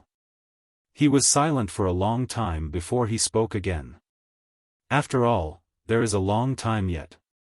There have scarcely been men for 20,000 years, and there has been life for 20 millions. And what are generations? What are generations? It is enormous, and we are so little. Yet we know, we feel. We are not dumb atoms, we are part of it, to the limits of our strength and will. Even to die is part of it. Whether we die or live, we are in the making. As time goes on, perhaps, men will be wiser. Wiser. Will they ever understand? He became silent again. Elizabeth said nothing to these things, but she regarded his dreaming face with infinite affection. Her mind was not very active that evening. A great contentment possessed her. After a time she laid a gentle hand on his beside her. He fondled it softly, still looking out upon the spacious gold-woven view. So they sat as the sun went down. Until presently Elizabeth shivered. Denton recalled himself abruptly from these spacious issues of his leisure, and went in to fetch her a shawl. The Star. It was on the first day of the new year that the announcement was made, almost simultaneously from 3 observatories, that the motion of the planet Neptune, the outermost of all the planets that wheel about the sun, had become very erratic. Ogilvy had already called attention to a suspected retardation in its velocity in December. Such a piece of news was scarcely calculated to interest a world the greater portion of whose inhabitants were unaware of the existence of the planet Neptune. Nor outside the astronomical profession did the subsequent discovery of a faint remote speck of light in the region of the perturbed planet cause any very great excitement. Scientific people, however, found the intelligence remarkable enough, even before it became known that the new body was rapidly growing larger and brighter. That its motion was quite different from the orderly progress of the planets, and that the deflection of Neptune and its satellite was becoming now of an unprecedented kind. Few people without a training in science can realize the huge isolation of the solar system. The sun with its specks of planets, its dust of planetoids, and its impalpable comets, swims in a vacant immensity that almost defeats the imagination. Beyond the orbit of Neptune there is space, vacant so far as human observation has penetrated, without warmth or light or sound, blank emptiness, for 20 million times a million miles. That is the smallest estimate of the distance to be traversed before the very nearest of the stars is attained. And, saving a few comets more unsubstantial than the thinnest flame, no matter had ever to human knowledge crossed this gulf of space until early in the 20th century this strange wanderer appeared. A vast mass of matter it was, bulky, heavy, rushing without warning out of the black mystery of the sky into the radiance of the sun. By the second day it was clearly visible to any decent instrument, as a speck with a barely sensible diameter, in the constellation Leo near Regulus. In a little while an opera glass could attain it. On the third day of the new year the newspaper readers of two hemispheres were made aware for the first time of the real importance of this unusual apparition in the heavens. A planetary collision, one London paper headed the news, and proclaimed Deschaines' opinion that this strange new planet would probably collide with Neptune. The leader writers enlarged upon the topic. So that in most of the capitals of the world, on January 3rd, there was an expectation, however vague, of some imminent phenomenon in the sky. And as the night followed the sunset round the globe, thousands of men turned their eyes skyward to see the old familiar stars just as they had always been. Until it was dawn in London and Pollux setting and the stars overhead grown pale. The winter's dawn it was, a sickly filtering accumulation of daylight, and the light of gas and candles shone yellow in the windows to show where people were astir. But the yawning policeman saw the thing, the busy crowds in the market stopped agape, workmen going to their work betimes, milkmen, the drivers of news carts, dissipation going home jaded and pale. Homeless wanderers, sentinels on their beats, and, in the country, laborers trudging afield, poachers slinking home. All over the dusky quickening country it could be seen, and out at sea by seamen watching for the day, a great white star, come suddenly into the westward sky. Brighter it was than any star in our skies, brighter than the evening star at its brightest. It still glowed out white and large, no mere twinkling spot of light, but a small, round, clear shining disk, an hour after the day had come. And where science has not reached, men stared and feared, telling one another of the wars and pestilences that are foreshadowed by these fiery signs in the heavens. Sturdy Boers, dusky Hottentots, Gold Coast Negroes, Frenchmen, Spaniards, Portuguese, stood in the warmth of the sunrise watching the setting of this strange new star.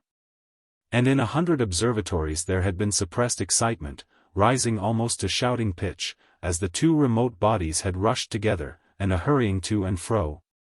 To gather photographic apparatus and spectroscope, and this appliance and that, to record this novel, astonishing sight, the destruction of a world. For it was a world, a sister planet of our Earth, far greater than our Earth indeed, that had so suddenly flashed into flaming death.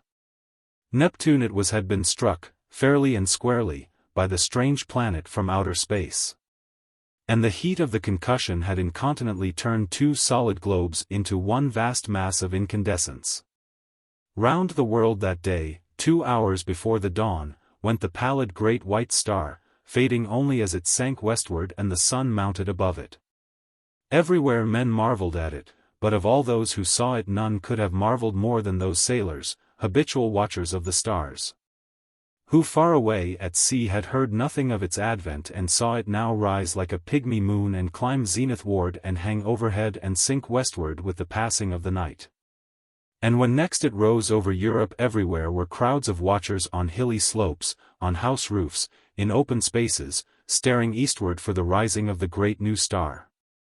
It rose with a white glow in front of it, like the glare of a white fire, and those who had seen it come into existence the night before cried out at the sight of it. "It is larger," they cried.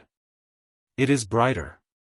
And indeed the moon, a quarter full and sinking in the west, was in its apparent size beyond comparison. But scarcely in all its breadth had it as much brightness now as the little circle of the strange new star. "It is brighter," cried the people clustering in the streets. But in the dim observatories the watchers held their breath and peered at one another. "It is nearer," they said. "Nearer." And voice after voice repeated, "It is nearer," and the clicking telegraph took that up, and it trembled along telephone wires, and in 1,000 cities grimy compositors fingered the type. "It is nearer." Men writing in offices, struck with a strange realization, flung down their pens. Men talking in 1,000 places suddenly came upon a grotesque possibility in those words, "It is nearer." It hurried along awakening streets, it was shouted down the frost-stilled ways of quiet villages. Men who had read these things from the throbbing tape stood in yellow-lit doorways shouting the news to the passers-by. "It is nearer." Pretty women, flushed and glittering, heard the news told jestingly between the dances, and feigned an intelligent interest they did not feel. Nearer. Indeed. How curious. How very, very clever people must be to find out things like that. Lonely tramps faring through the wintry night murmured those words to comfort themselves, looking skyward. It has need to be nearer, for the night's as cold as charity. Don't see much warmth from it if it is nearer, all the same. What is a new star to me? Cried the weeping woman, kneeling beside her dead. The schoolboy, rising early for his examination work, puzzled it out for himself, with the great white star shining broad and bright through the frost flowers of his window. Centrifugal, centripetal, he said, with his chin on his fist. Stop a planet in its flight, rob it of its centrifugal force, what then? Centripetal has it, and down it falls into the sun. And this? Do we come in the way? I wonder. The light of that day went the way of its brethren, and with the later watches of the frosty darkness rose the strange star again. And it was now so bright that the waxing moon seemed but a pale yellow ghost of itself, hanging huge in the sunset. In a South African city a great man had married, and the streets were alight to welcome his return with his bride. "Even the skies have illuminated," said the flatterer. Under Capricorn, two Negro lovers, daring the wild beasts and evil spirits for love of one another, crouched together in a cane brake where the fireflies hovered. "That is our star," they whispered, and felt strangely comforted by the sweet brilliance of its light. The master mathematician sat in his private room and pushed the papers from him. His calculations were already finished.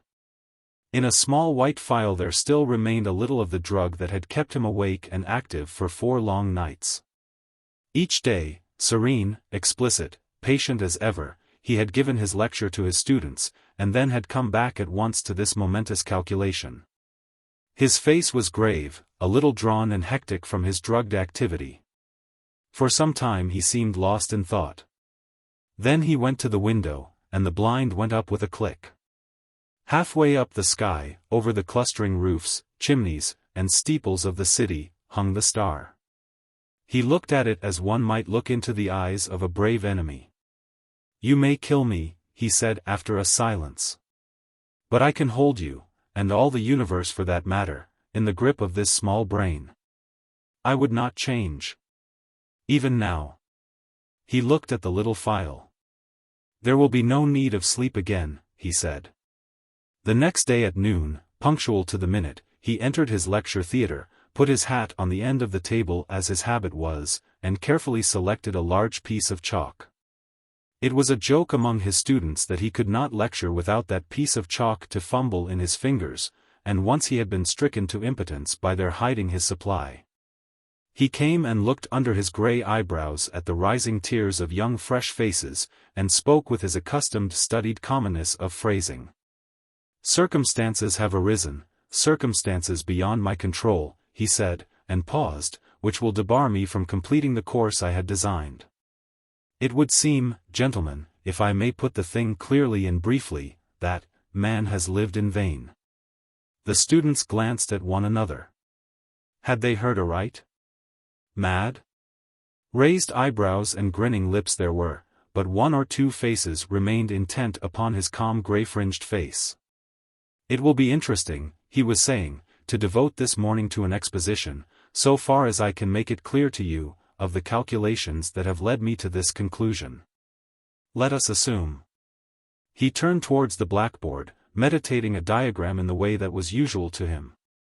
What was that about, lived in vain, whispered one student to another. Listen, said the other, nodding towards the lecturer. And presently they began to understand. That night the star rose later, for its proper eastward motion had carried it some way across Leo towards Virgo, and its brightness was so great that the sky became a luminous blue as it rose. And every star was hidden in its turn, save only Jupiter near the zenith, Capella, Aldebaran, Sirius, and the pointers of the Bear. It was very white and beautiful. In many parts of the world that night a pallid halo encircled it about. It was perceptibly larger. In the clear refractive sky of the tropics it seemed as if it were nearly a quarter the size of the moon. The frost was still on the ground in England, but the world was as brightly lit as if it were midsummer moonlight. One could see to read quite ordinary print by that cold, clear light, and in the cities the lamps burnt yellow and wan. And everywhere the world was awake that night, and throughout Christendom a sombre murmur hung in the keen air over the countryside like the belling of bees in the heather. And this murmurous tumult grew to a clangor in the cities. It was the tolling of the bells in a million belfry towers and steeples, summoning the people to sleep no more, to sin no more, but to gather in their churches and pray. And overhead, growing larger and brighter, as the earth rolled on its way and the night passed, rose the dazzling star. And the streets and houses were alight in all the cities, the shipyards glared, and whatever roads led to high country were lit and crowded all night long. And in all the seas about the civilized lands, ships with throbbing engines, and ships with bellying sails, crowded with men and living creatures, were standing out to ocean and the north. For already the warning of the master mathematician had been telegraphed all over the world and translated into 100 tongues.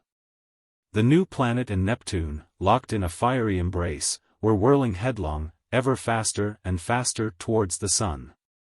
Already every second this blazing mass flew 100 miles, and every second its terrific velocity increased. As it flew now, indeed, it must pass 100 million of miles, wide of the earth and scarcely affect it. But near its destined path, as yet only slightly perturbed, spun the mighty planet Jupiter and his moons sweeping splendid round the sun. Every moment now the attraction between the fiery star and the greatest of the planets grew stronger. And the result of that attraction? Inevitably Jupiter would be deflected from its orbit into an elliptical path, and the burning star, swung by his attraction wide of its sunward rush, would describe a curved path. And perhaps collide with, and certainly pass very close to, our Earth. Earthquakes, volcanic outbreaks, cyclones, sea waves, floods, and a steady rise in temperature to I know not what limit, so prophesied the master mathematician.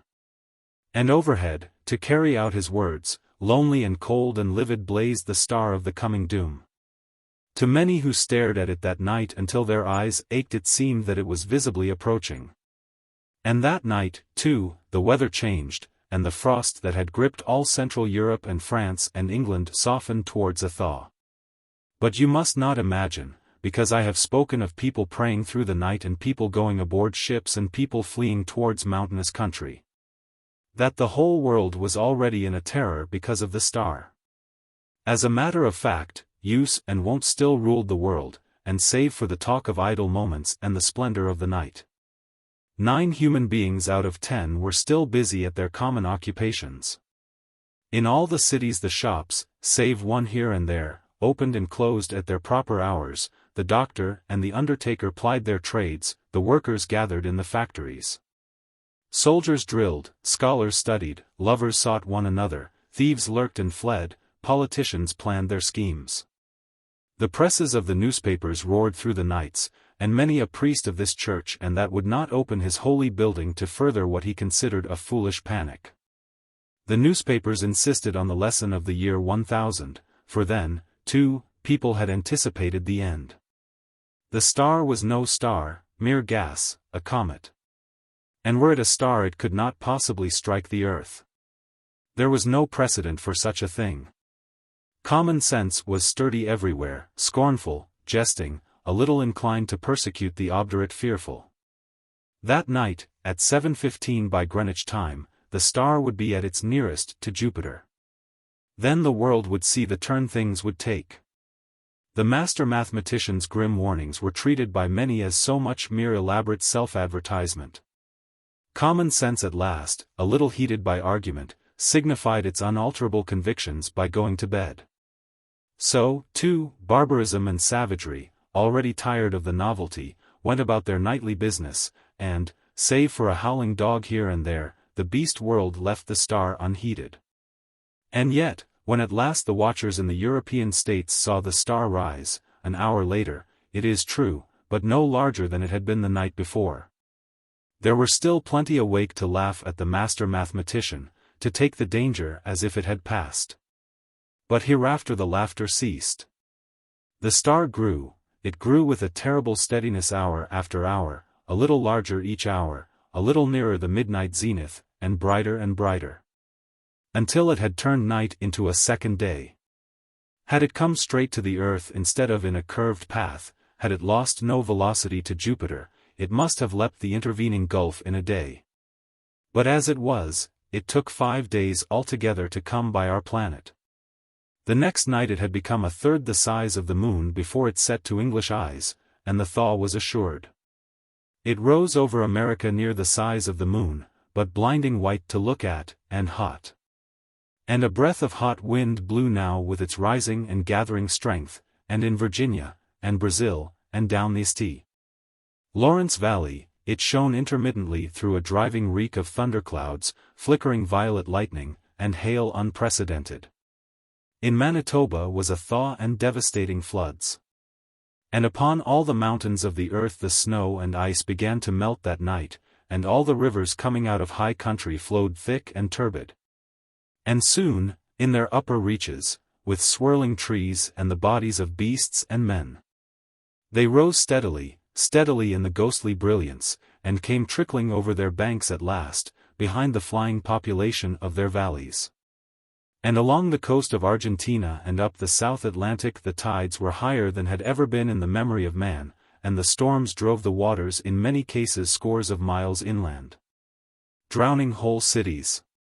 And so great grew the heat during the night that the rising of the sun was like the coming of a shadow.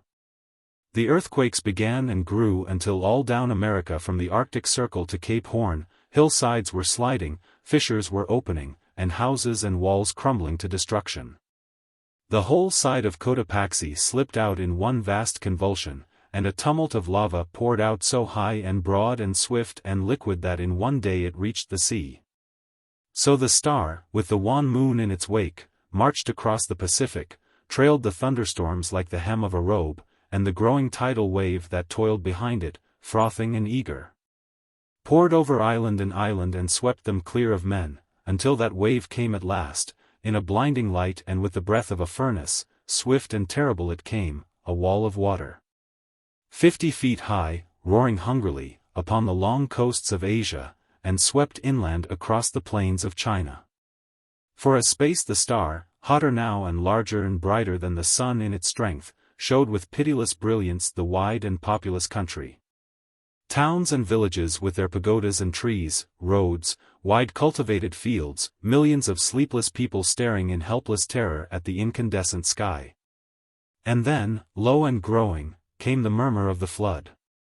And thus it was with millions of men that night, a flight nowhither, with limbs heavy with heat and breath fierce and scant, and the flood like a wall swift and white behind. And then death. China was lit glowing white. But over Japan and Java and all the islands of Eastern Asia the great star was a ball of dull red fire because of the steam and smoke and ashes the volcanoes were spouting forth to salute its coming.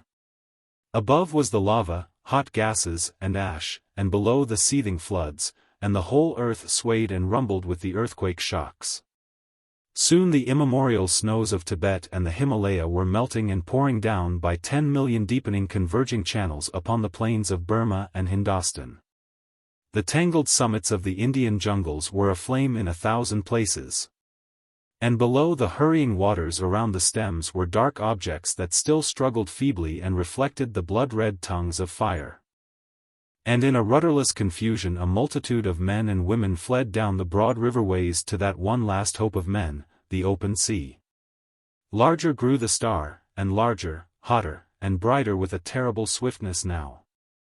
The tropical ocean had lost its phosphorescence, and the whirling steam rose in ghostly wreaths from the black waves that plunged incessantly, speckled with storm-tossed ships. And then came a wonder. It seemed to those who in Europe watched for the rising of the star that the world must have ceased its rotation. In 1,000 open spaces of down and upland the people who had fled thither from the floods and the falling houses and sliding slopes of hill watched for that rising in vain. Hour followed hour through a terrible suspense, and the star rose not. Once again men set their eyes upon the old constellations they had counted lost to them forever. In England it was hot and clear overhead, though the ground quivered perpetually, but in the tropics, Sirius and Capella and Aldebaran showed through a veil of steam. And when at last the great star rose near 10 hours late, the sun rose close upon it, and in the center of its white heart was a disk of black. Over Asia it was the star had begun to fall behind the movement of the sky, and then suddenly, as it hung over India, its light had been veiled. All the plain of India from the mouth of the Indus to the mouths of the Ganges was a shallow waste of shining water that night, out of which rose temples and palaces, mounds and hills. Black with people. Every minaret was a clustering mass of people, who fell one by one into the turbid waters, as heat and terror overcame them. The whole land seemed a-wailing, and suddenly there swept a shadow across that furnace of despair, and a breath of cold wind, and a gathering of clouds, out of the cooling air. Men looking up, near blinded, at the star, saw that a black disk was creeping across the light. It was the moon, coming between the star and the earth. And even as men cried to God at this respite, out of the east with a strange inexplicable swiftness sprang the sun. And then star, sun, and moon rushed together across the heavens. So it was that presently to the European watcher star and sun rose close upon each other, drove headlong for a space and then slower, and at last came to rest. Star and sun merged into one glare of flame at the zenith of the sky. The moon no longer eclipsed the star but was lost to sight in the brilliance of the sky. And though those who were still alive regarded it for the most part with that dull stupidity that hunger, fatigue, heat and despair engender, there were still men who could perceive the meaning of these signs. Star and earth had been at their nearest, had swung about one another, and the star had passed. Already it was receding, swifter and swifter, in the last stage of its headlong journey downward into the sun. And then the clouds gathered, blotting out the vision of the sky, the thunder and lightning wove a garment round the world. All over the earth was such a downpour of rain as men had never before seen, and where the volcanoes flared red against the cloud canopy there descended torrents of mud. Everywhere the waters were pouring off the land, leaving mud-silted ruins, and the earth littered like a storm-worn beach with all that had floated, and the dead bodies of the men and brutes. Its children. For days the water streamed off the land, sweeping away soil and trees and houses in the way, and piling huge dikes and scooping out titanic gullies over the countryside. Those were the days of darkness that followed the star and the heat. All through them, and for many weeks and months, the earthquakes continued. But the star had passed, and men, hunger-driven and gathering courage only slowly, might creep back to their ruined cities, buried granaries, and sodden fields. Such few ships as had escaped the storms of that time came stunned and shattered and sounding their way cautiously through the new marks and shoals of once familiar ports. And as the storm subsided men perceived that everywhere the days were hotter than of yore, and the sun larger, and the moon, shrunk to a third of its former size. Took now 80 days between its new and new. But of the new brotherhood that grew presently among men, of the saving of laws and books and machines, of the strange change that had come over Iceland and Greenland and the shores of Baffin's Bay. So that the sailors coming there presently found them green and gracious, and could scarce believe their eyes, this story does not tell. Nor of the movement of mankind, now that the earth was hotter, northward and southward towards the poles of the earth. It concerns itself only with the coming and the passing of the star. The Martian astronomers, for there are astronomers on Mars, although they are very different beings from men, were naturally profoundly interested by these things. They saw them from their own standpoint, of course. Considering the mass and temperature of the missile that was flung through our solar system into the sun, one wrote, it is astonishing what a little damage the Earth, which it missed so narrowly, has sustained. All the familiar continental markings and the masses of the seas remain intact. And indeed the only difference seems to be a shrinkage of the white discoloration, supposed to be frozen water, round either pole. Which only shows how small the vastest of human catastrophes may seem at a distance of a few million miles. The man who could work miracles. A pantoum in prose. It is doubtful whether the gift was innate. For my own part, I think it came to him suddenly. Indeed, until he was 30 he was a skeptic, and did not believe in miraculous powers. And here, since it is the most convenient place, I must mention that he was a little man, and had eyes of a hot brown, very erect red hair, a mustache with ends that he twisted up, and freckles.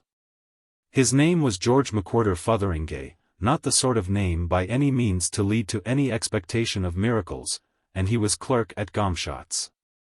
He was greatly addicted to assertive argument.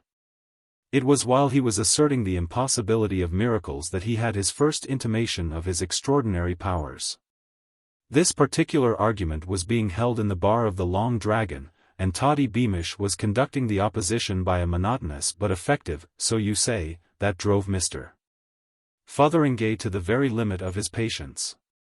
There were present, besides these two, a very dusty cyclist, Landlord Cox, and Miss Maybridge, the perfectly respectable and rather portly barmaid of the Dragon.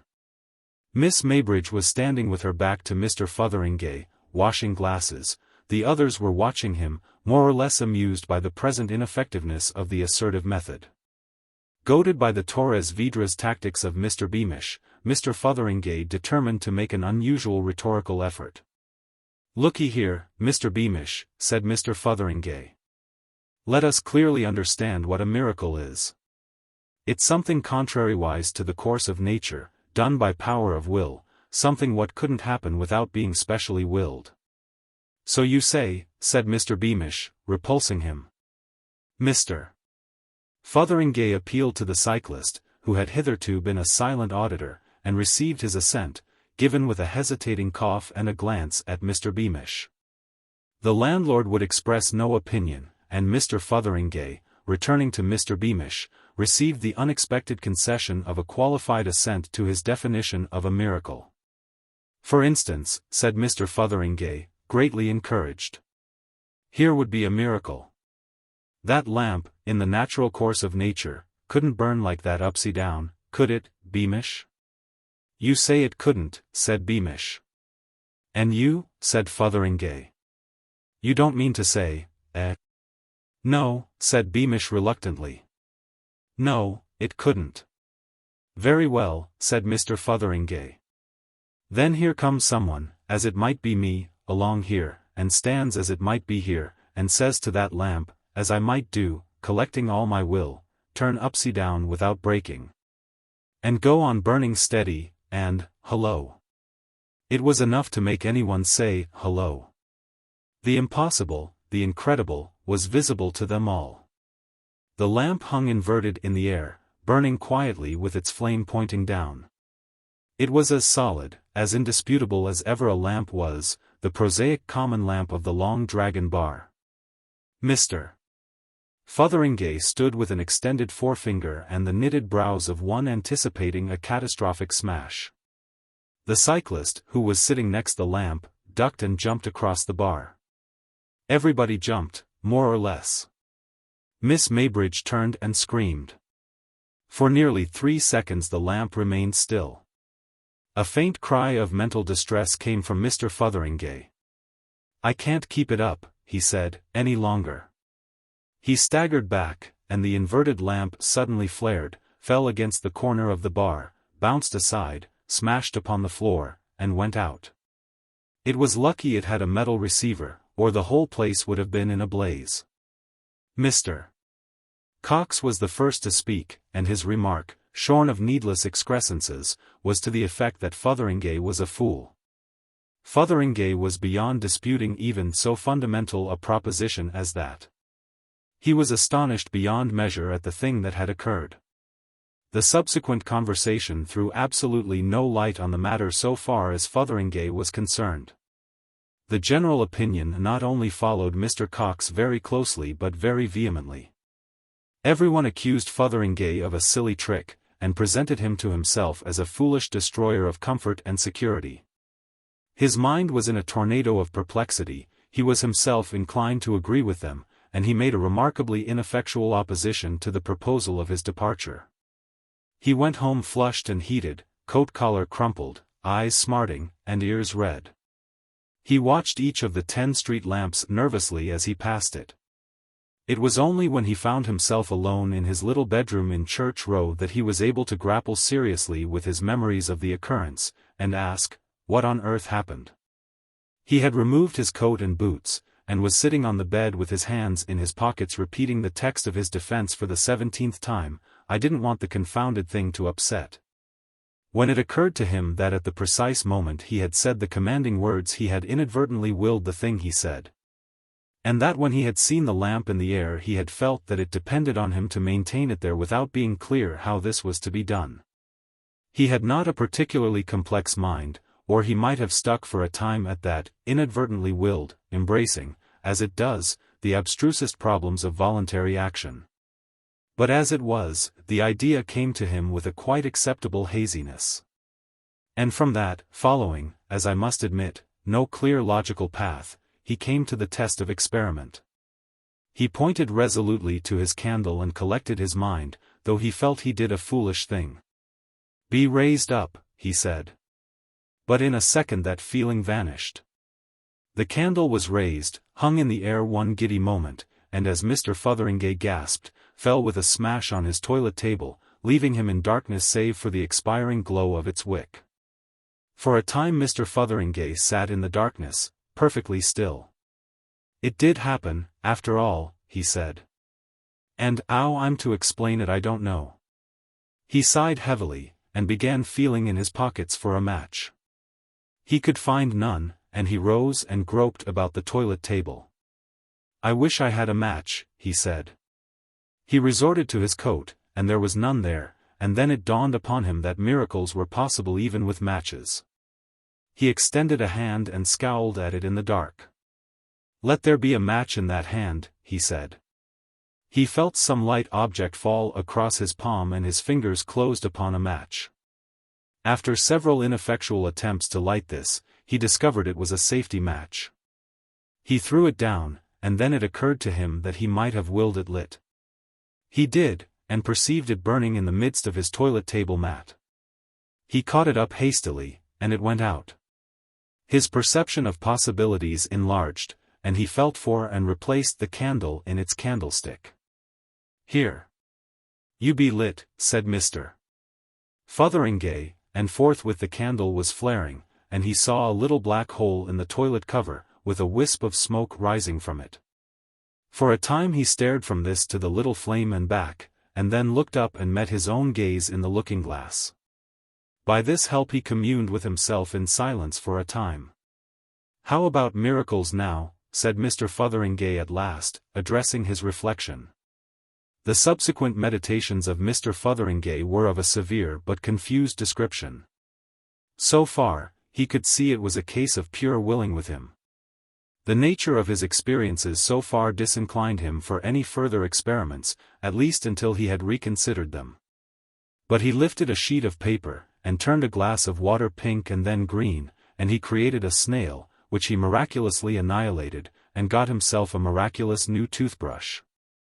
Somewhere in the small hours he had reached the fact that his willpower must be of a particularly rare and pungent quality, a fact of which he had indeed had inklings before. But no certain assurance. The scare and perplexity of his first discovery was now qualified by pride in this evidence of singularity and by vague intimations of advantage. He became aware that the church clock was striking 1, and as it did not occur to him that his daily duties at Gomshott's might be miraculously dispensed with, he resumed undressing, in order to get to bed without further delay. As he struggled to get his shirt over his head, he was struck with a brilliant idea. "Let me be in bed," he said, and found himself so. "Undressed," he stipulated. And, finding the sheets cold, added hastily, "and in my nightshirt, ho, in a nice soft woolen nightshirt." "Ah," he said with immense enjoyment. "And now let me be comfortably asleep." He awoke at his usual hour and was pensive all through breakfast time, wondering whether his overnight experience might not be a particularly vivid dream. At length his mind turned again to cautious experiments. For instance, he had 3 eggs for breakfast. 2 his landlady had supplied, good, but shoppy, and 1 was a delicious fresh goose egg, laid, cooked, and served by his extraordinary will. He hurried off to Gomshott's in a state of profound but carefully concealed excitement, and only remembered the shell of the 3rd egg when his landlady spoke of it that night. All day he could do no work because of this astonishing new self-knowledge, but this caused him no inconvenience, because he made up for it miraculously in his last 10 minutes. As the day wore on his state of mind passed from wonder to elation, albeit the circumstances of his dismissal from the Long Dragon were still disagreeable to recall. And a garbled account of the matter that had reached his colleagues led to some badinage. It was evident he must be careful how he lifted frangible articles, but in other ways his gift promised more and more as he turned it over in his mind. He intended among other things to increase his personal property by unostentatious acts of creation. He called into existence a pair of very splendid diamond studs, and hastily annihilated them again as young Gomshott came across the counting-house to his desk. He was afraid young Gomshott might wonder how he had come by them. He saw quite clearly the gift required caution and watchfulness in its exercise. But so far as he could judge, the difficulties attending its mastery would be no greater than those he had already faced in the study of cycling. It was that analogy, perhaps, quite as much as the feeling that he would be unwelcome in the Long Dragon, that drove him out after supper into the lane beyond the gasworks, to rehearse a few miracles in private. There was possibly a certain want of originality in his attempts, for, apart from his willpower, Mr. Fotheringay was not a very exceptional man. The miracle of Moses' rod came to his mind, but the night was dark and unfavorable to the proper control of large miraculous snakes. Then he recollected the story of Tannhauser that he had read on the back of the Philharmonic program. That seemed to him singularly attractive and harmless. He stuck his walking stick, a very nice Punapenang lawyer, into the turf that edged the footpath, and commanded the dry wood to blossom. The air was immediately full of the scent of roses, and by means of a match he saw for himself that this beautiful miracle was indeed accomplished. His satisfaction was ended by advancing footsteps. Afraid of a premature discovery of his powers, he addressed the blossoming stick hastily, "Go back." What he meant was, "Change back," but of course he was confused.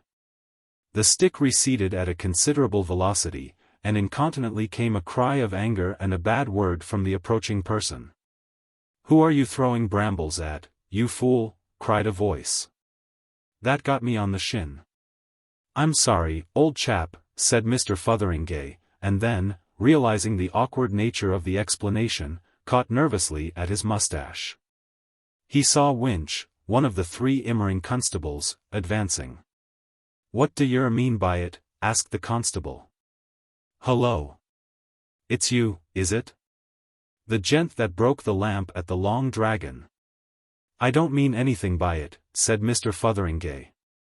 "Nothing at all. What do yer do it for then?" "Oh, bother," said Mr. Fotheringay. "Bother indeed. Do yer know that stick hurt?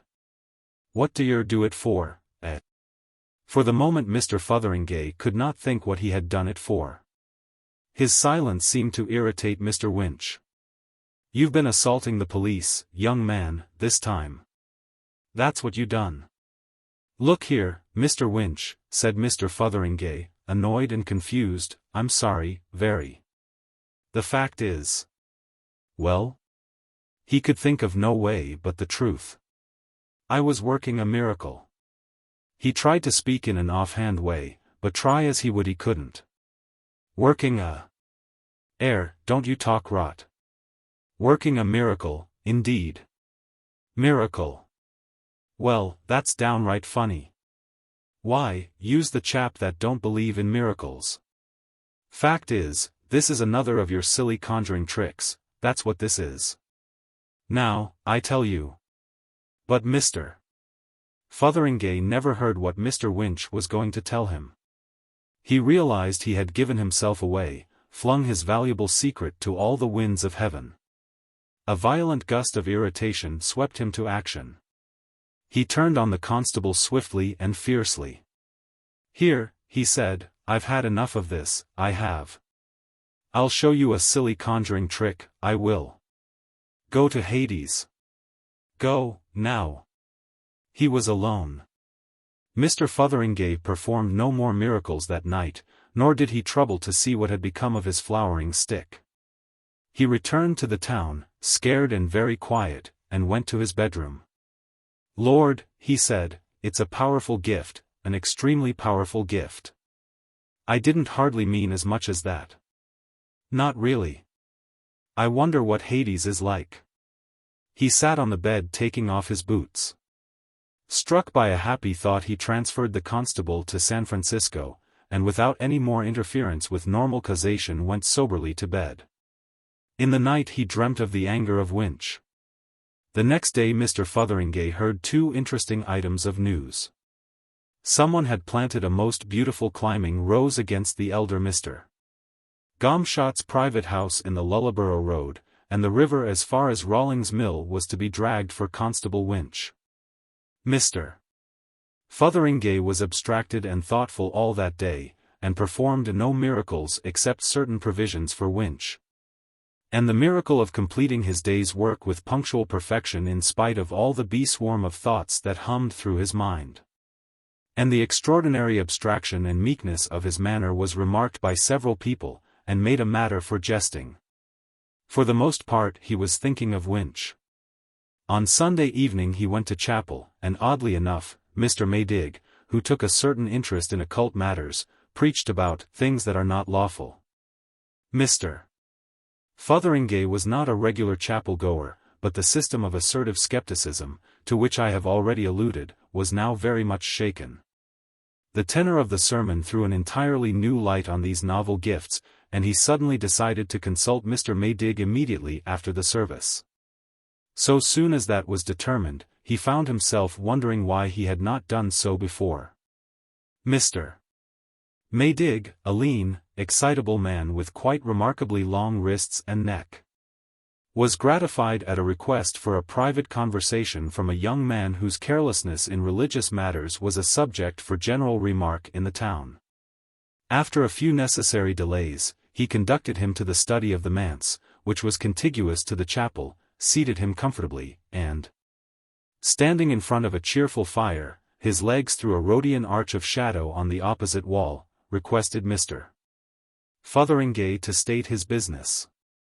At first Mr. Fotheringay was a little abashed, and found some difficulty in opening the matter. You will scarcely believe me, Mr. Maydig, I am afraid, and so forth for some time. He tried a question at last, and asked Mr. Maydig his opinion of miracles. Mr. Maydig was still saying, well, in an extremely judicial tone, when Mr. Fotheringay interrupted again, you don't believe, I suppose, that some common sort of person, like myself, for instance, as it might be sitting here now, might have some sort of twist inside him that made him able to do things by his will. It's possible, said Mr. Maydig. Something of the sort, perhaps, is possible. If I might make free with something here, I think I might show you by a sort of experiment, said Mr. Fotheringay. Now, take that tobacco jar on the table, for instance. What I want to know is whether what I am going to do with it is a miracle or not. Just half a minute, Mr. Maydig, please. He knitted his brows, pointed to the tobacco jar and said, be a bowl of 6 lets. The tobacco jar did as it was ordered. Mr. Maydig started violently at the change, and stood looking from the thaumaturgist to the bowl of flowers. He said nothing. Presently he ventured to lean over the table and smell the violets. They were fresh-picked and very fine ones. Then he stared at Mr. Fotheringay again. "How did you do that?" he asked. Mr. Fotheringay pulled his mustache.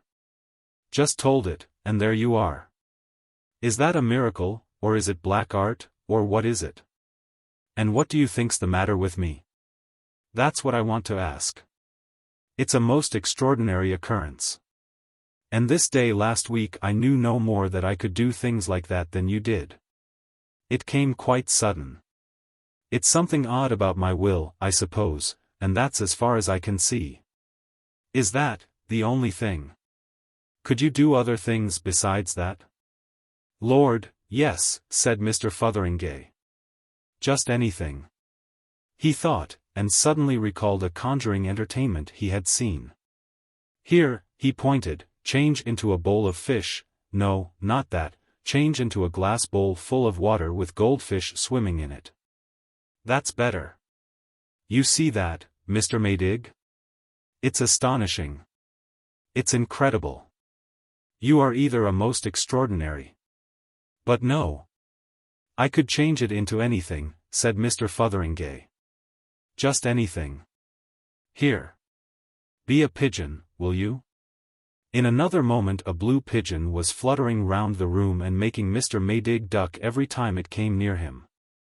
"Stop there, will you?" said Mr. Fotheringay. And the pigeon hung motionless in the air.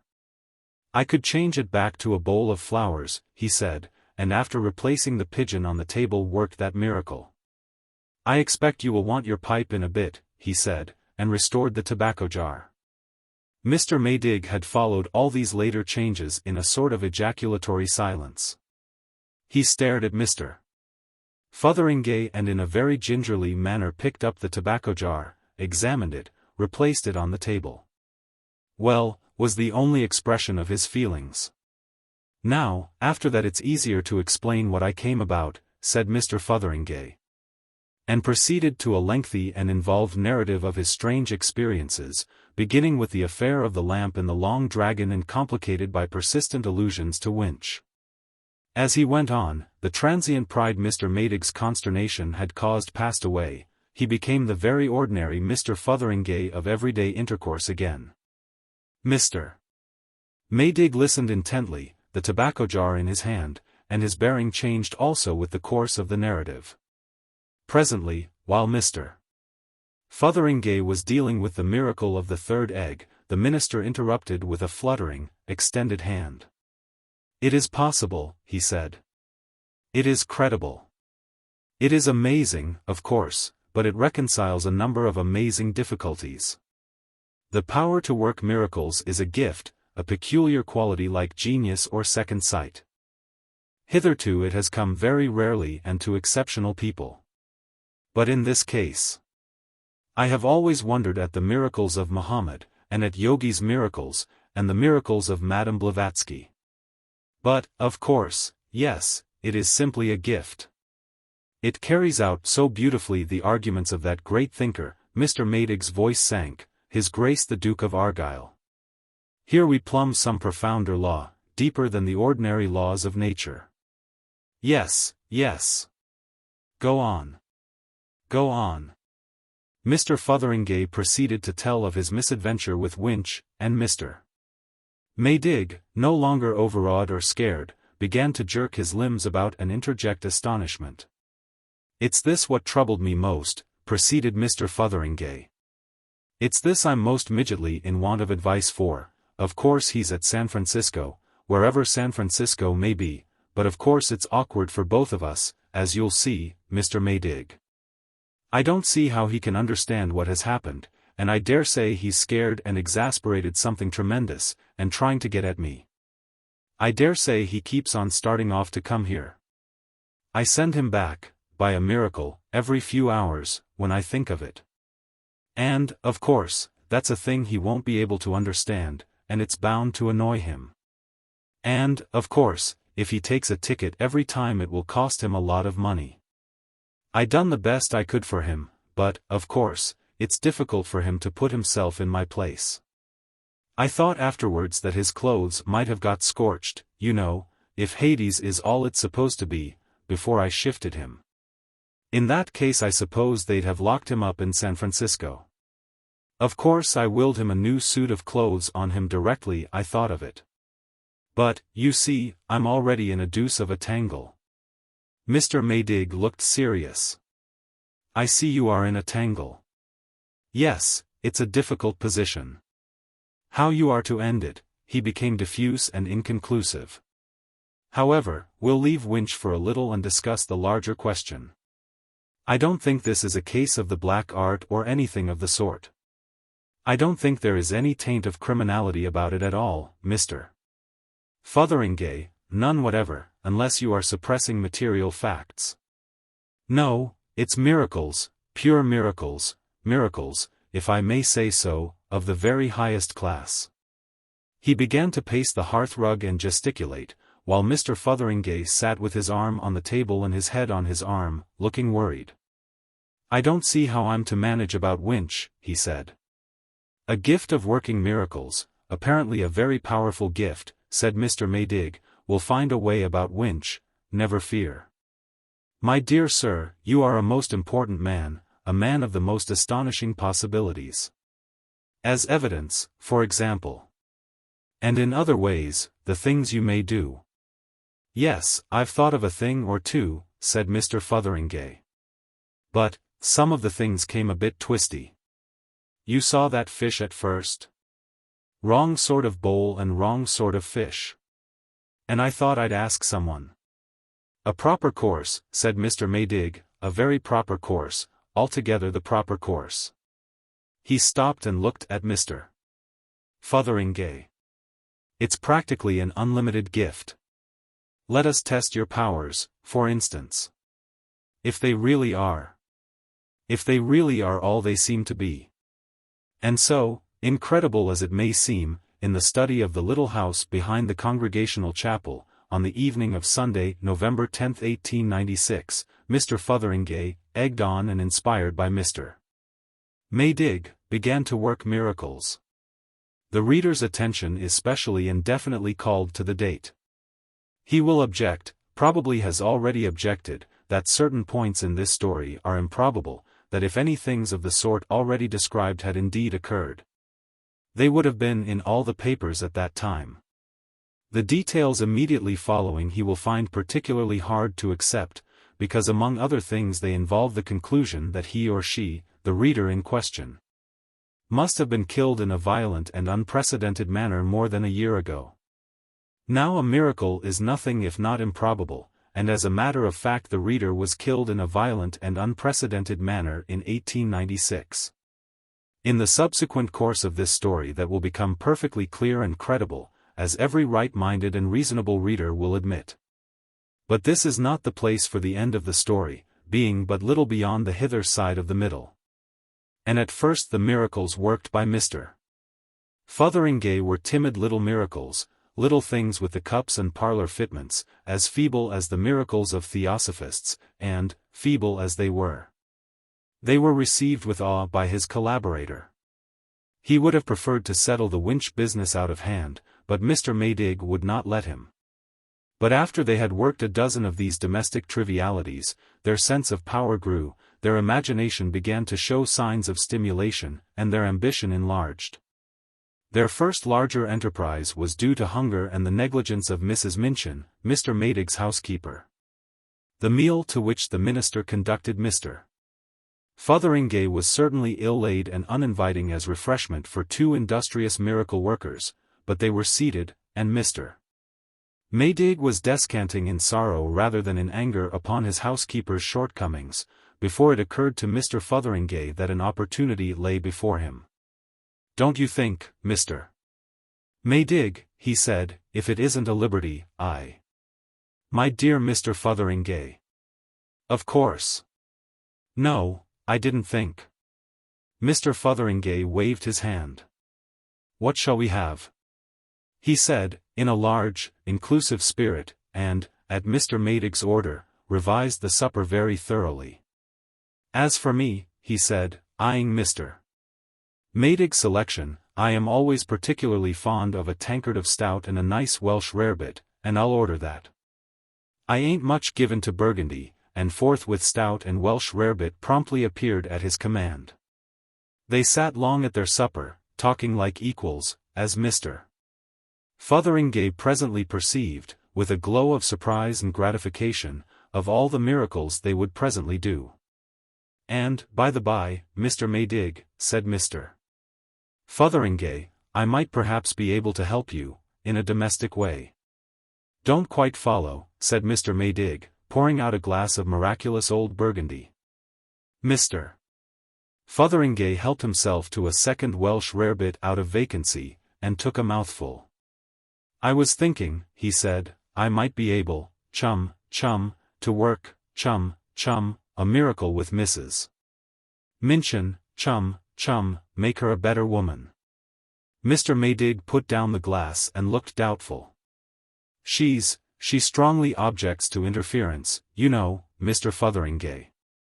And, as a matter of fact, it's well past 11 and she's probably in bed and asleep.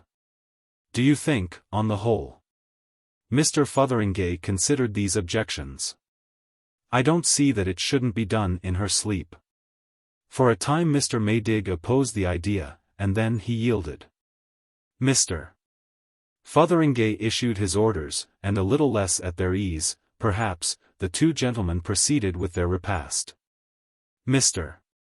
Maydig was enlarging on the changes he might expect in his housekeeper next day, with an optimism that seemed even to Mr. Fotheringay's supper senses a little forced and hectic, when a series of confused noises from upstairs began. Their eyes exchanged interrogations, and Mr. Maydig left the room hastily. Mr. Fotheringay heard him calling up to his housekeeper and then his footsteps going softly up to her. In a minute or so the minister returned, his step light, his face radiant. Wonderful, he said, and touching. Most touching. He began pacing the hearth rug. A repentance, a most touching repentance, through the crack of the door. Poor woman. A most wonderful change. She had got up. She must have got up at once.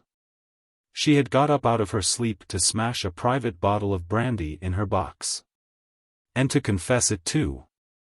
But this gives us, it opens, a most amazing vista of possibilities. If we can work this miraculous change in her. The thing's unlimited seemingly, said Mr. Fotheringay. And about Mr. Winch. Altogether unlimited. And from the hearthrug Mr. Maydig, waving the Winch difficulty aside, unfolded a series of wonderful proposals he invented as he went along. Now what those proposals were does not concern the essentials of this story. Suffice it that they were designed in a spirit of infinite benevolence, the sort of benevolence that used to be called postprandial. Suffice it, too, that the problem of Winch remained unsolved. Nor is it necessary to describe how far that series got to its fulfillment. There were astonishing changes. The small hours found Mr. Maydig and Mr. Fotheringay careering across the chilly market square under the still moon, in a sort of ecstasy of thaumaturgy, Mr. Maydig all flap and gesture, Mr.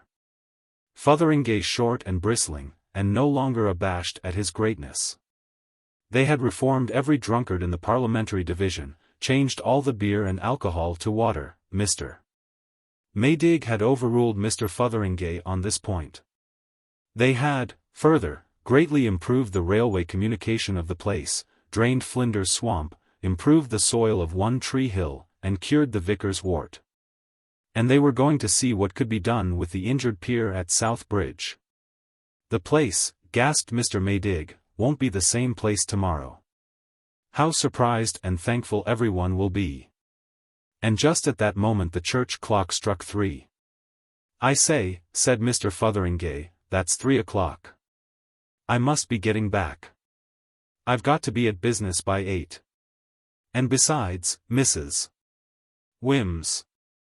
We're only beginning, said Mr. Maydig, full of the sweetness of unlimited power. We're only beginning. Think of all the good we're doing. When people wake. But, said Mr. Fotheringay. Mr. Maydig gripped his arm suddenly. His eyes were bright and wild. My dear chap, he said, there's no hurry. Look, he pointed to the moon at the zenith, Joshua. Joshua?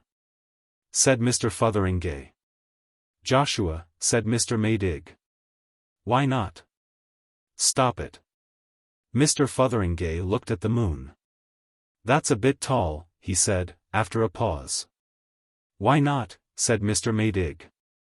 Of course it doesn't stop. You stop the rotation of the earth, you know. Time stops. It isn't as if we were doing harm. Said Mr. Fotheringay. Well, he sighed, I'll try. Here. He buttoned up his jacket and addressed himself to the habitable globe, with as good an assumption of confidence as lay in his power. Just stop rotating, will you? Said Mr. Fotheringay.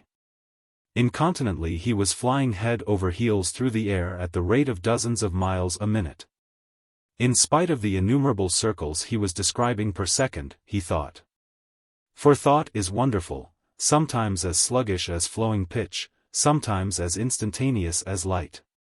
He thought in a second, and willed. Let me come down safe and sound. Whatever else happens, let me down safe and sound. He willed it only just in time, for his clothes, heated by his rapid flight through the air, were already beginning to singe. He came down with a forcible, but by no means injurious, bump in what appeared to be a mound of fresh-turned earth. A large mass of metal and masonry, extraordinarily like the clock tower in the middle of the market square, hit the earth near him, ricocheted over him, and flew into stonework, bricks, and cement. Like a bursting bomb. A hurtling cow hit one of the larger blocks and smashed like an egg. There was a crash that made all the most violent crashes of his past life seem like the sound of falling dust, and this was followed by a descending series of lesser crashes. A vast wind roared throughout earth and heaven, so that he could scarcely lift his head to look. For a while he was too breathless and astonished even to see where he was or what had happened. And his first movement was to feel his head and reassure himself that his streaming hair was still his own. Lord, gasped Mr. Fotheringay, scarce able to speak for the gale, I've had a squeak. What's gone wrong? Storms and thunder. And only a minute ago a fine night. It's Maydig set me on to this sort of thing. What a wind. If I go on fooling in this way I'm bound to have a thundering accident. Where's Maydig? What a confounded mess everything's in. He looked about him so far as his flapping jacket would permit. The appearance of things was really extremely strange. The sky's all right anyhow, said Mr. Fotheringay. And that's about all that is all right. And even there it looks like a terrific gale coming up. But there's the moon overhead. Just as it was just now. Bright as midday. But as for the rest, where's the village? Where's anything? And what on earth set this wind a-blowing? I didn't order no wind. Mr. Fotheringay struggled to get to his feet in vain, and after one failure, remained on all fours, holding on.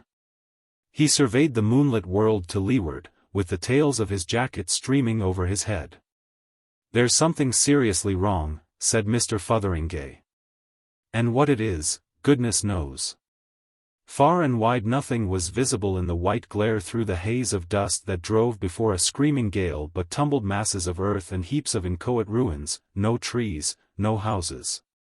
No familiar shapes, only a wilderness of disorder, vanishing at last into the darkness beneath the whirling columns and streamers, the lightnings and thunderings of a swiftly rising storm. Near him in the livid glare was something that might once have been an elm tree, a smashed mass of splinters, shivered from boughs to base. And further a twisted mass of iron girders, only too evidently the viaduct, rose out of the piled confusion. You see, when Mr. Fotheringay had arrested the rotation of the solid globe, he had made no stipulation concerning the trifling movables upon its surface. And the earth spins so fast that the surface at its equator is traveling at rather more than 1,000 miles an hour, and in these latitudes at more than half that pace. So that the village, and Mr. Maydig, and Mr. Fotheringay, and everybody and everything had been jerked violently forward at about 9 miles per second, that is to say, much more violently than if they had been fired out of a cannon. And every human being, every living creature, every house, and every tree, all the world as we know it, had been so jerked and smashed and utterly destroyed. That was all. These things Mr. Fotheringay did not, of course, fully appreciate. But he perceived that his miracle had miscarried, and with that a great disgust of miracles came upon him. He was in darkness now, for the clouds had swept together and blotted out his momentary glimpse of the moon, and the air was full of fitful struggling tortured wraiths of hail. A great roaring of wind and waters filled earth and sky, and peering under his hand through the dust and sleet to windward, he saw by the play of the lightnings a vast wall of water pouring towards him. "Maydig!" screamed Mr. Fotheringay's feeble voice amid the elemental uproar. "Here, Maydig!" "Stop!" cried Mr. Fotheringay to the advancing water. "Oh, for goodness sake, stop!" "Just a moment," said Mr. Fotheringay to the lightnings and thunder. "Stop just a moment while I collect my thoughts." "And now what shall I do?" he said. "What shall I do? Lord! I wish Maydig was about." "I know," said Mr. Fotheringay. "And for goodness sake let's have it right this time." He remained on all fours, leaning against the wind, very intent to have everything right. "Ah," he said. "Let nothing what I'm going to order happen until I say, off. Lord! I wish I'd thought of that before." He lifted his little voice against the whirlwind, shouting louder and louder in the vain desire to hear himself speak. "Now then, here goes. Mind about that what I said just now. In the first place, when all I've got to say is done, let me lose my miraculous power, let my will become just like anybody else's will, and all these dangerous miracles be stopped. I don't like them. I'd rather I didn't work them. Ever so much. That's the first thing. And the second is, let me be back just before the miracles begin. Let everything be just as it was before that blessed lamp turned up. It's a big job, but it's the last. Have you got it? No more miracles, everything as it was, me back in the Long Dragon just before I drank my half-pint. That's it. Yes." He dug his fingers into the mold, closed his eyes, and said, "Off." Everything became perfectly still. He perceived that he was standing erect. "So you say," said a voice. He opened his eyes. He was in the bar of the Long Dragon, arguing about miracles with Toddy Beamish. He had a vague sense of some great thing forgotten that instantaneously passed. You see that, except for the loss of his miraculous powers, everything was back as it had been, his mind and memory therefore were now just as they had been at the time when this story began. So that he knew absolutely nothing of all that is told here, knows nothing of all that is told here to this day. And among other things, of course, he still did not believe in miracles. "I tell you that miracles, properly speaking, can't possibly happen," he said, "whatever you like to hold. And I'm prepared to prove it up to the hilt." "That's what you think," said Toddy Beamish, "and prove it if you can." "Looky here, Mr. Beamish," said Mr. Fotheringay. "Let us clearly understand what a miracle is. It's something contrariwise to the course of nature done by power of will." Miss Winchelsea's heart. Miss Winchelsea was going to Rome. The matter had filled her mind for a month or more, and had overflowed so abundantly into her conversation that quite a number of people who were not going to Rome, and who were not likely to go to Rome, had made it a personal grievance against her. Some indeed had attempted quite unavailingly to convince her that Rome was not nearly such a desirable place as it was reported to be. And others had gone so far as to suggest behind her back that she was dreadfully stuck up about that Rome of hers. And little Lily Hardhurst had told her friend Mr. Binns that so far as she was concerned Miss Winchelsea might go to her old Rome and stop there, she, Miss Lily Hardhurst, wouldn't grieve. And the way in which Miss Winchelsea put herself upon terms of personal tenderness with Horace and Benvenuto Cellini and Raphael and Shelley and Keats, if she had been Shelley's widow she could not have professed a keener interest in his grave, was a matter of universal astonishment. Her dress was a triumph of tactful discretion, sensible, but not too touristy. Miss Winchelsea had a great dread of being touristy, and her Baedeker was carried in a cover of grey to hide its glaring red. She made a prim and pleasant little figure on the Charing Cross platform, in spite of her swelling pride, when at last the great day dawned, and she could start for Rome. The day was bright, the Channel passage would be pleasant, and all the omens promised well. There was the gayest sense of adventure in this unprecedented departure. She was going with two friends who had been fellow students with her at the training college, nice honest girls both, though not so good at history and literature as Miss Winchelsea. They both looked up to her immensely, though physically they had to look down. And she anticipated some pleasant times to be spent in stirring them up to her own pitch of aesthetic and historical enthusiasm. They had secured seats already, and welcomed her effusively at the carriage door. In the instant criticism of the encounter she noted that Fanny had a slightly touristy leather strap, and that Helen had succumbed to a serge jacket with side pockets, into which her hands were thrust. But they were much too happy with themselves and the expedition for their friend to attempt any hint at the moment about these things. As soon as the first ecstasies were over, Fanny's enthusiasm was a little noisy and crude, and consisted mainly in emphatic repetitions of "just fancy." "We're going to Rome, my dear, Rome." They gave their attention to their fellow travelers. Helen was anxious to secure a compartment to themselves, and, in order to discourage intruders, got out and planted herself firmly on the step. Miss Winchelsea peeped out over her shoulder, and made sly little remarks about the accumulating people on the platform, at which Fanny laughed gleefully.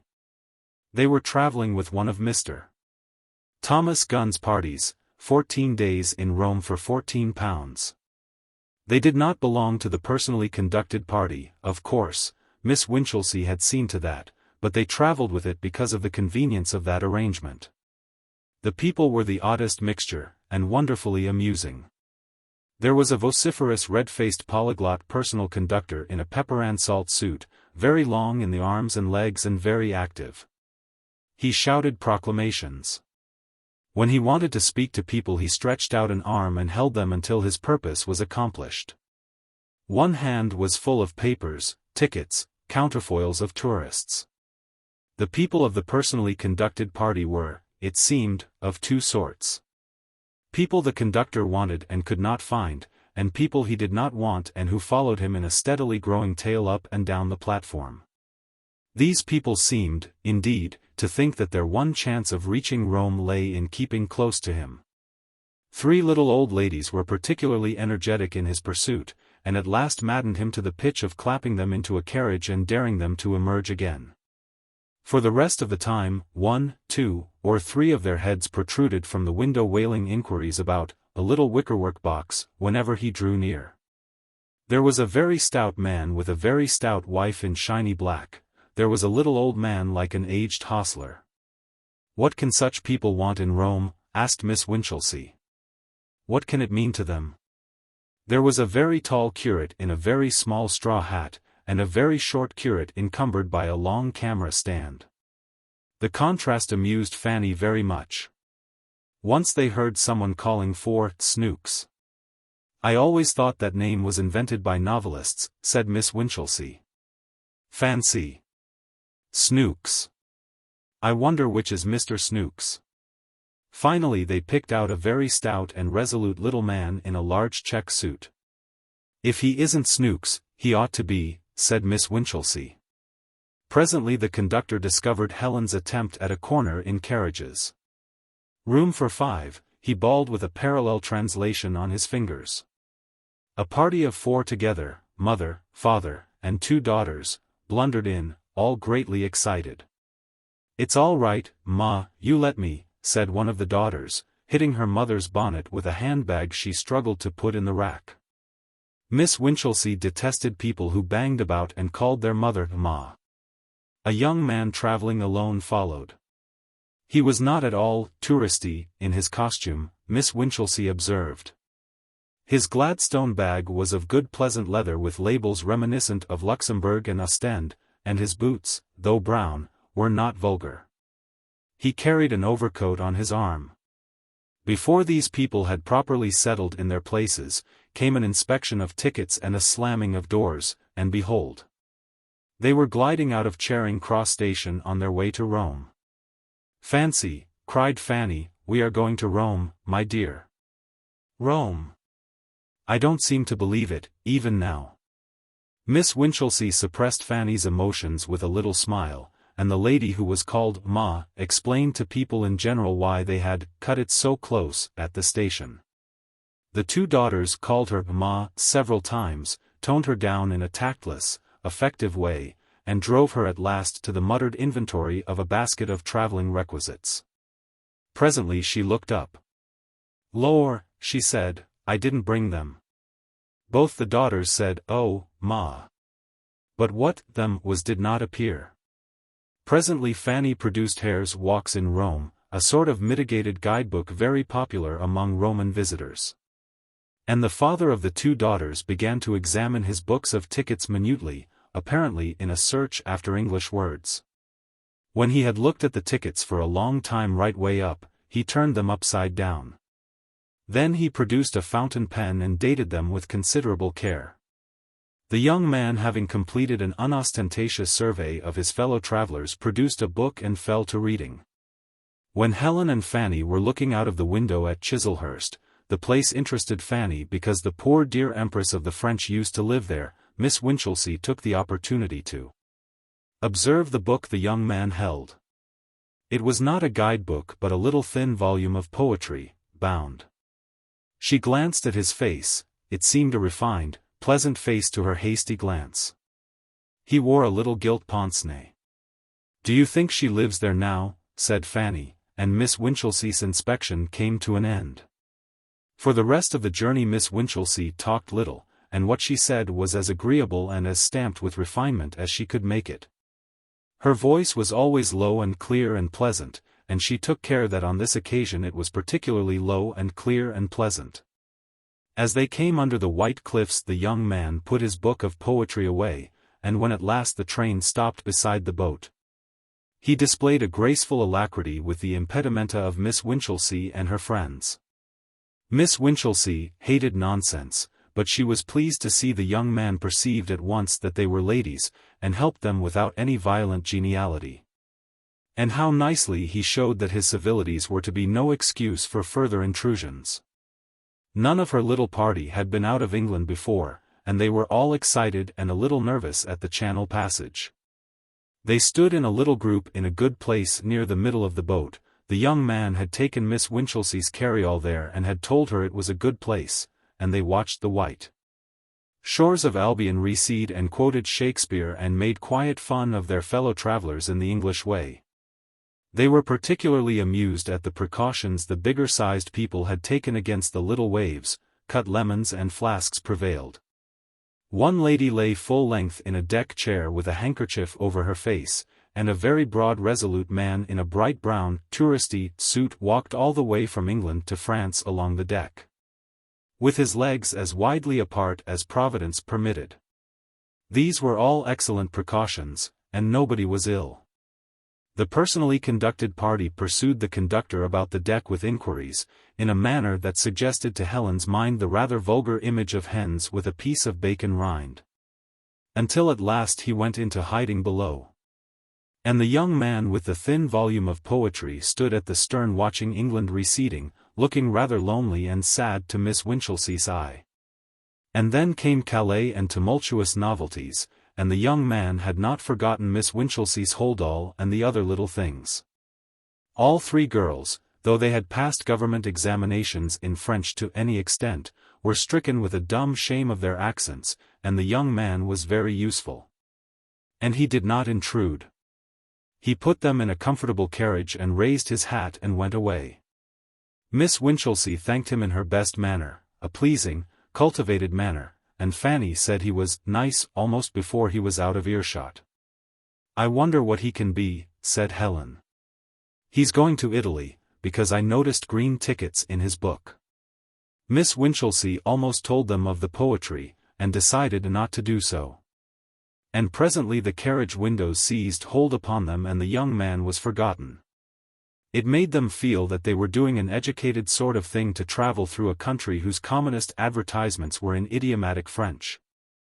And Miss Winchelsea made unpatriotic comparisons because there were weedy little signboard advertisements by the rail side instead of the broad hoardings that deface the landscape in our land. But the north of France is really uninteresting country, and after a time Fanny reverted to hare's walks, and Helen initiated lunch. Miss Winchelsea awoke out of a happy reverie. She had been trying to realize, she said, that she was actually going to Rome, but she perceived at Helen's suggestion that she was hungry, and they lunched out of their baskets very cheerfully. In the afternoon they were tired and silent until Helen made tea. Miss Winchelsea might have dozed, only she knew Fanny slept with her mouth open. And as their fellow passengers were two rather nice, critical-looking ladies of uncertain age, who knew French well enough to talk it, she employed herself in keeping Fanny awake. The rhythm of the train became insistent, and the streaming landscape outside became at last quite painful to the eye. They were already dreadfully tired of traveling before their night stoppage came. The stoppage for the night was brightened by the appearance of the young man, and his manners were all that could be desired and his French quite serviceable. His coupons availed for the same hotel as theirs, and by chance, as it seemed, he sat next Miss Winchelsea at the table d'hôte. In spite of her enthusiasm for Rome, she had thought out some such possibility very thoroughly. And when he ventured to make a remark upon the tediousness of traveling, he let the soup and fish go by before he did this. She did not simply assent to his proposition, but responded with another. They were soon comparing their journeys, and Helen and Fanny were cruelly overlooked in the conversation. It was to be the same journey, they found. "One day for the galleries at Florence, from what I hear," said the young man, "it is barely enough, and the rest at Rome." He talked of Rome very pleasantly. He was evidently quite well read, and he quoted Horace about Soracte. Miss Winchelsea had done that book of Horace for her matriculation, and was delighted to cap his quotation. It gave a sort of tone to things, this incident, a touch of refinement to mere chatting. Fanny expressed a few emotions, and Helen interpolated a few sensible remarks, but the bulk of the talk on the girl's side naturally fell to Miss Winchelsea. Before they reached Rome this young man was tacitly of their party. They did not know his name nor what he was, but it seemed he taught, and Miss Winchelsea had a shrewd idea he was an extension lecturer. At any rate he was something of that sort, something gentlemanly and refined without being opulent and impossible. She tried once or twice to ascertain whether he came from Oxford or Cambridge, but he missed her timid opportunities. She tried to get him to make remarks about those places to see if he would say, "Come up," to them instead of "Go down." She knew that was how you told of a varsity man. He used the word varsity, not university, in quite the proper way. They saw as much of Mr. Ruskin's Florence as the brief time permitted. He met them in the Pitti Gallery and went round with them, chatting brightly, and evidently very grateful for their recognition. He knew a great deal about art, and all four enjoyed the morning immensely. It was fine to go round recognizing old favorites and finding new beauties, especially while so many people fumbled helplessly with Baedeker. Nor was he a bit of a prig, Miss Winchelsea said, and indeed she detested prigs. He had a distinct undertone of humor, and was funny, for example, without being vulgar, at the expense of the quaint work of Beato Angelico. He had a grave seriousness beneath it all, and was quick to seize the moral lessons of the pictures. Fanny went softly among these masterpieces. She admitted she knew so little about them, and she confessed that to her they were all beautiful. Fanny's beautiful inclined to be a little monotonous, Miss Winchelsea thought. She had been quite glad when the last sunny Alp had vanished, because of the staccato of Fanny's admiration. Helen said little, but Miss Winchelsea had found her a trifle wanting on the aesthetic side in the old days and was not surprised. Sometimes she laughed at the young man's hesitating, delicate jests, and sometimes she didn't.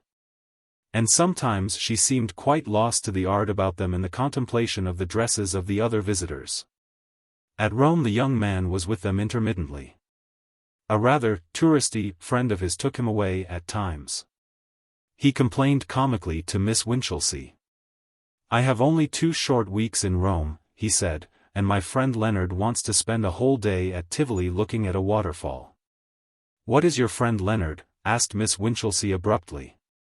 "He's the most enthusiastic pedestrian I ever met," the young man replied, amusingly, but a little unsatisfactorily, Miss Winchelsea thought.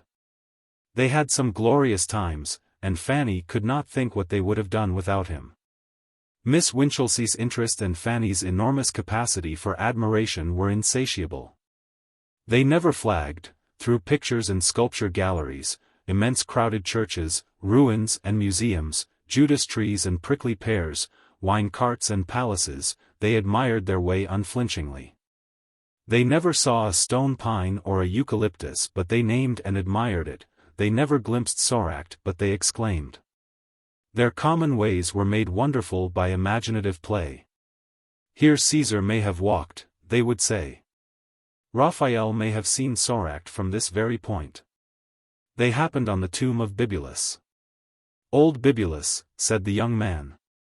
"The oldest monument of Republican Rome," said Miss Winchelsea. "I'm dreadfully stupid," said Fanny, "but who was Bibulus?" There was a curious little pause. "Wasn't he the person who built the wall?" said Helen. The young man glanced quickly at her and laughed. "That was Balbus," he said. Helen reddened, but neither he nor Miss Winchelsea threw any light upon Fanny's ignorance about Bibulus. Helen was more taciturn than the other 3, but then she was always taciturn, and usually she took care of the tram tickets and things like that. Or kept her eye on them if the young man took them, and told him where they were when he wanted them. Glorious times they had, these young people, in that pale brown cleanly city of memories that was once the world. Their only sorrow was the shortness of the time. They said indeed that the electric trams and the 70 buildings, and that criminal advertisement that glares upon the Forum, outraged their aesthetic feelings unspeakably. But that was only part of the fun.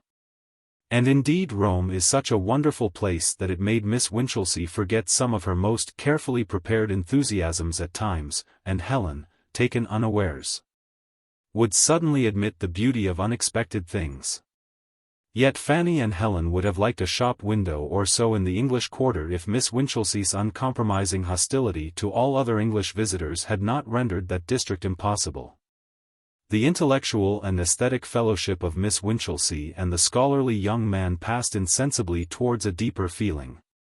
The exuberant Fanny did her best to keep pace with their recondite admiration by playing her beautiful with vigor, and saying, "Oh, let's go," with enormous appetite whenever a new place of interest was mentioned.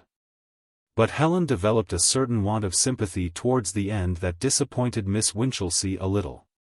She refused to see anything in the face of Beatrice Cenci, Shelley's Beatrice Cenci, in the Barberini Gallery. And one day, when they were deploring the electric trams, she said rather snappishly that people must get about somehow, and it's better than torturing horses up these horrid little hills.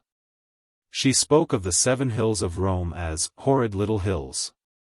And the day they went on the Palatine, though Miss Winchelsea did not know of this, she remarked suddenly to Fanny, "Don't hurry like that, my dear, they don't want us to overtake them. And we don't say the right things for them when we do get near." "I wasn't trying to overtake them," said Fanny, slackening her excessive pace, "I wasn't indeed." And for a minute she was short of breath. But Miss Winchelsea had come upon happiness. It was only when she came to look back across an intervening tragedy that she quite realized how happy she had been pacing among the cypress-shadowed ruins, and exchanging the very highest class of information the human mind can possess, the most refined impressions it is possible to convey. Insensibly emotion crept into their intercourse, sunning itself openly and pleasantly at last when Helen's modernity was not too near. Insensibly their interest drifted from the wonderful associations about them to their more intimate and personal feelings. In a tentative way information was supplied. She spoke allusively of her school, of her examination successes, of her gladness that the days of cram were over. He made it quite clear that he also was a teacher. They spoke of the greatness of their calling, of the necessity of sympathy to face its irksome details, of a certain loneliness they sometimes felt. That was in the Colosseum, and it was as far as they got that day, because Helen returned with Fanny. She had taken her into the upper galleries. Yet the private dreams of Miss Winchelsea, already vivid and concrete enough, became now realistic in the highest degree. She figured that pleasant young man lecturing in the most edifying way to his students, herself modestly prominent as his intellectual mate and helper. She figured a refined little home, with 2 bureaus, with white shelves of high-class books, and autotypes of the pictures of Rossetti and Burne-Jones, with Morris's wallpapers and flowers in pots of beaten copper. Indeed, she figured many things.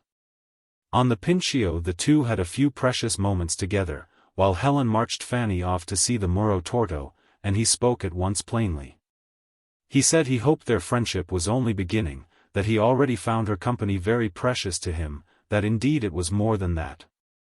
He became nervous, thrusting at his glasses with trembling fingers as though he fancied his emotions made them unstable.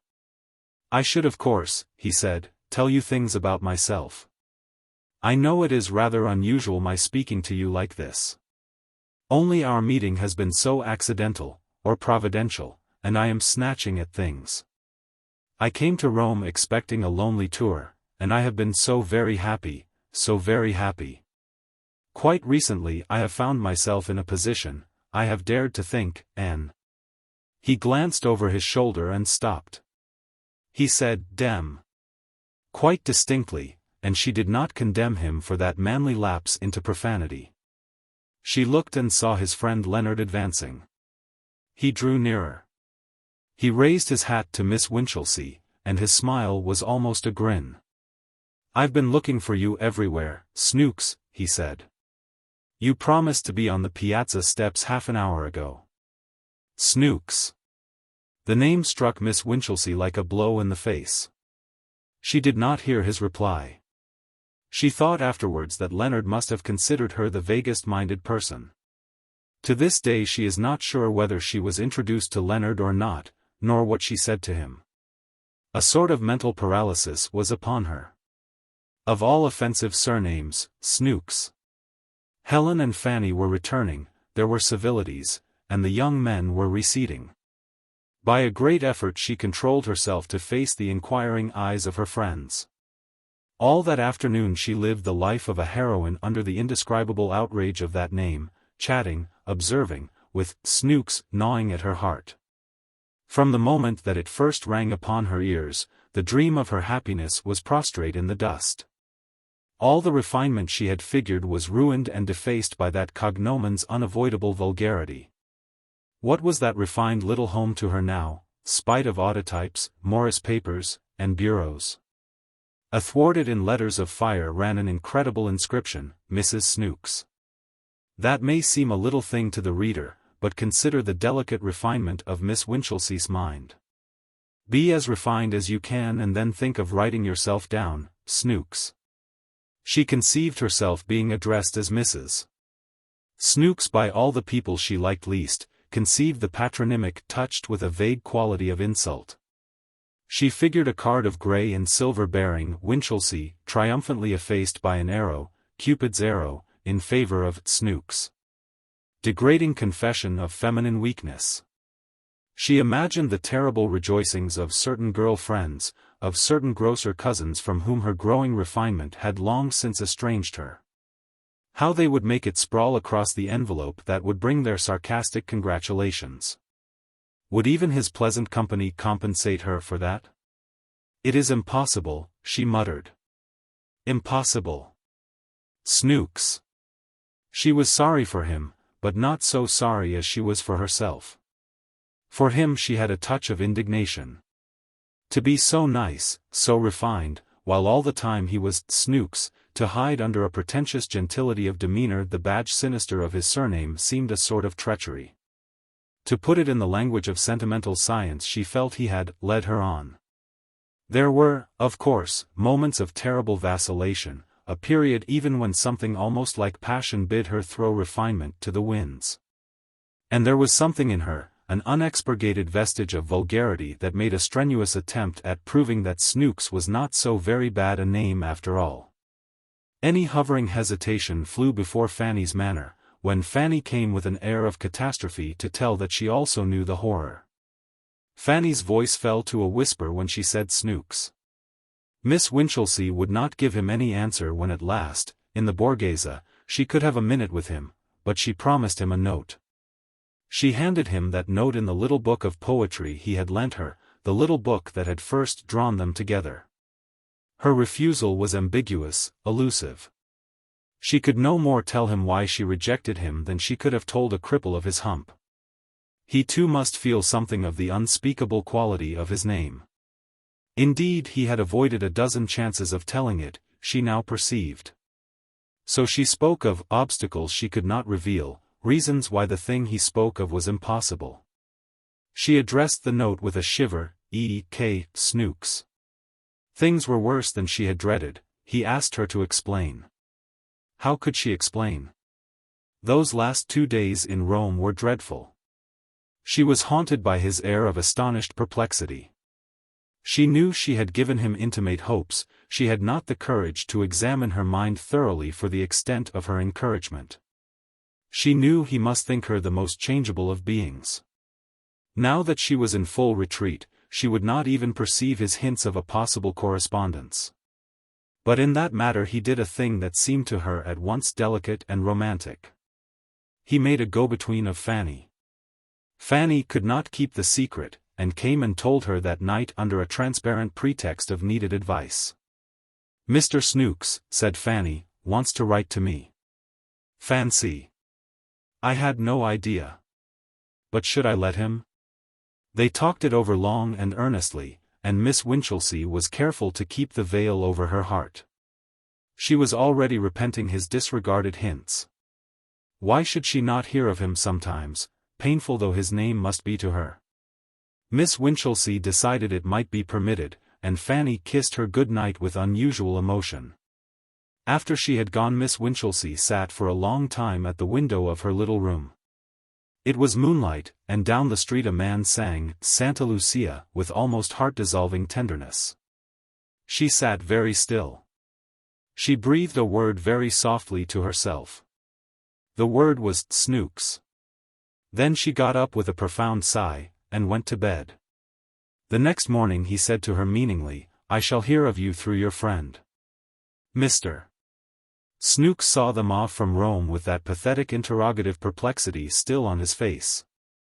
And if it had not been for Helen he would have retained Miss Winchelsea's hold-all in his hand as a sort of encyclopedic keepsake. On their way back to England, Miss Winchelsea on 6 separate occasions made Fanny promise to write to her the longest of long letters. Fanny, it seemed, would be quite near Mr. Snooks. Her new school, she was always going to new schools, would be only 5 miles from Steely Bank, and it was in the Steely Bank Polytechnic, and 1 or 2 first-class schools, that Mr. Snooks did his teaching. He might even see her at times. They could not talk much of him, she and Fanny always spoke of him, never of Mr. Snooks, because Helen was apt to say unsympathetic things about him.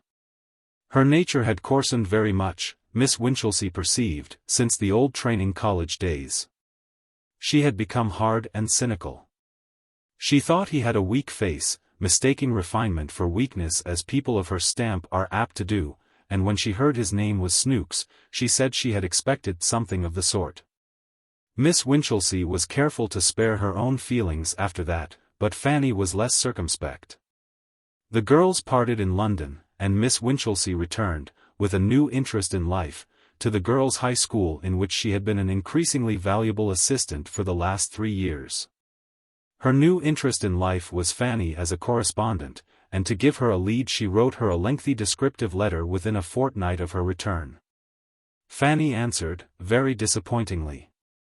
Fanny indeed had no literary gift, but it was new to Miss Winchelsea to find herself deploring the want of gifts in a friend. That letter was even criticized aloud in the safe solitude of Miss Winchelsea's study, and her criticism, spoken with great bitterness, was twaddle. It was full of just the things Miss Winchelsea's letter had been full of, particulars of the school. And of Mr. Snooks, only this much: I have had a letter from Mr. Snooks, and he has been over to see me on 2 Saturday afternoons running. He talked about Rome and you, we both talked about you. Your ears must have burnt, my dear.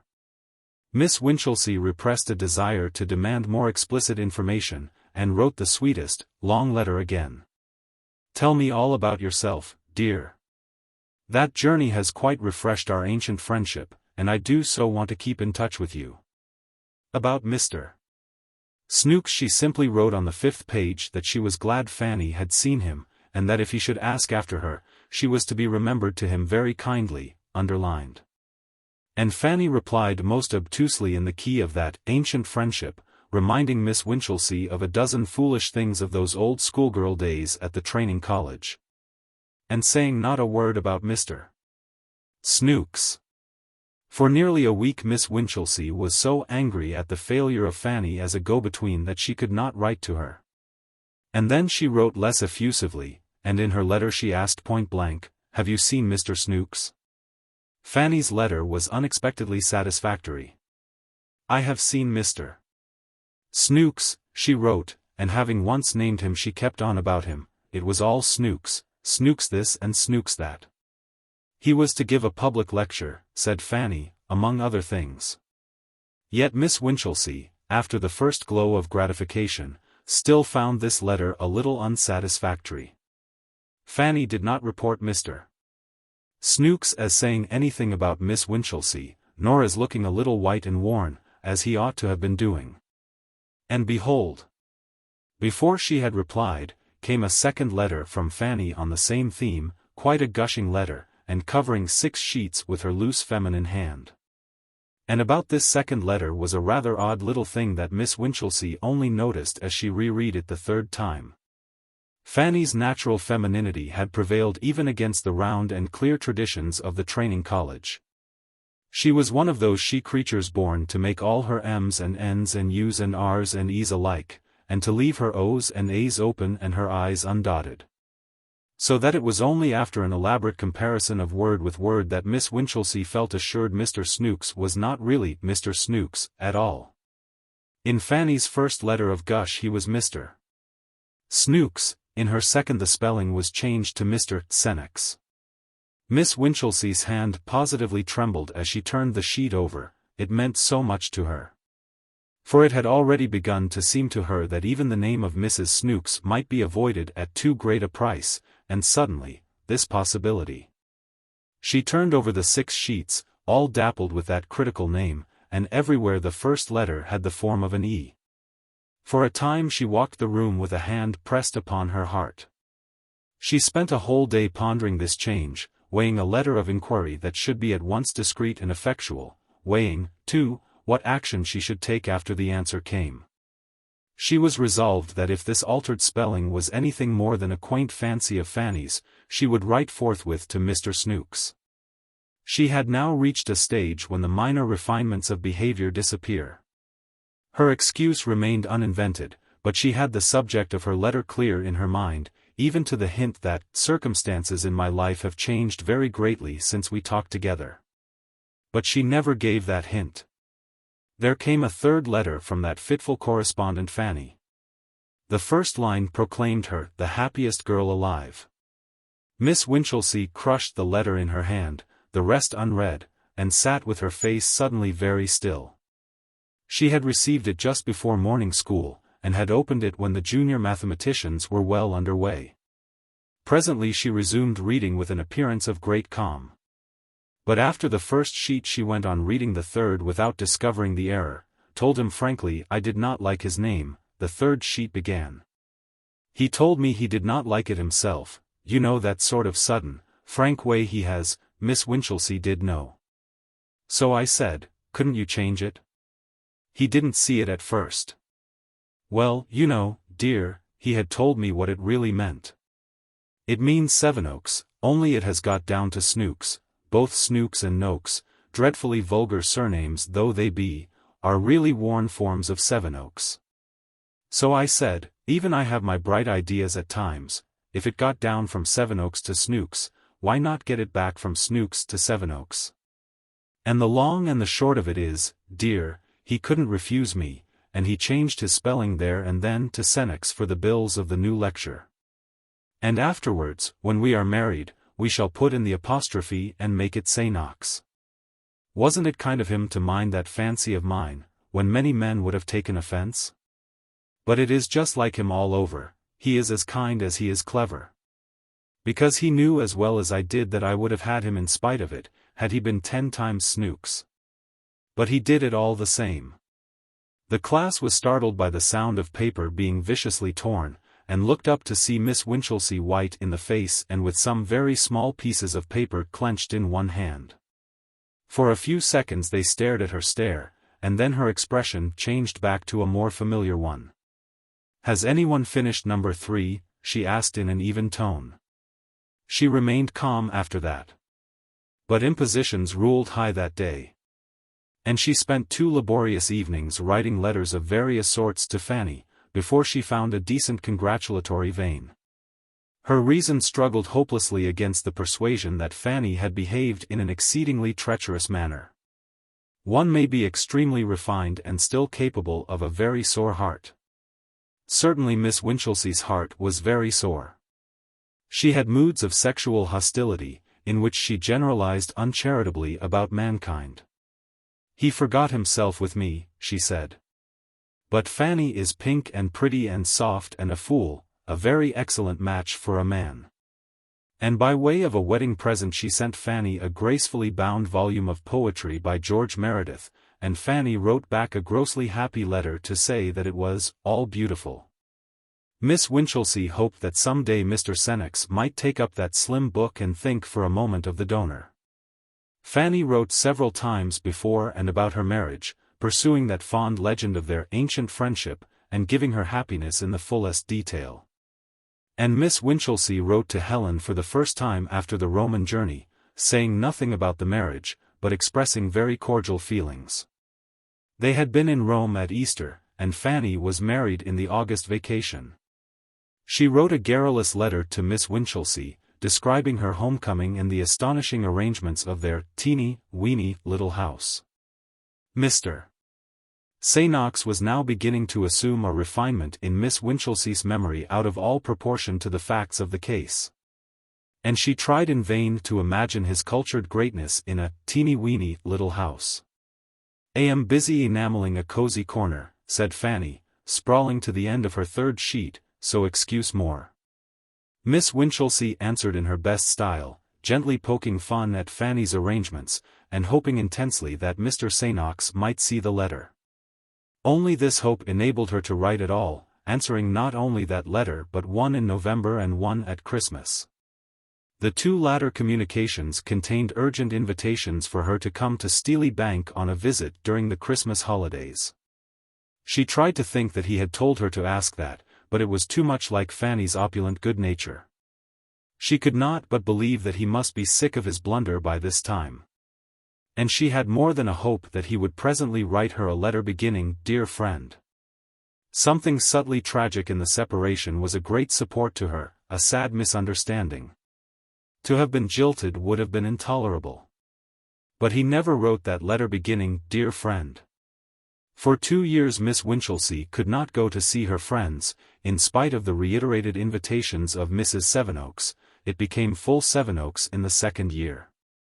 Then one day near the Easter rest she felt lonely and without a soul to understand her in the world, and her mind ran once more on what is called platonic friendship.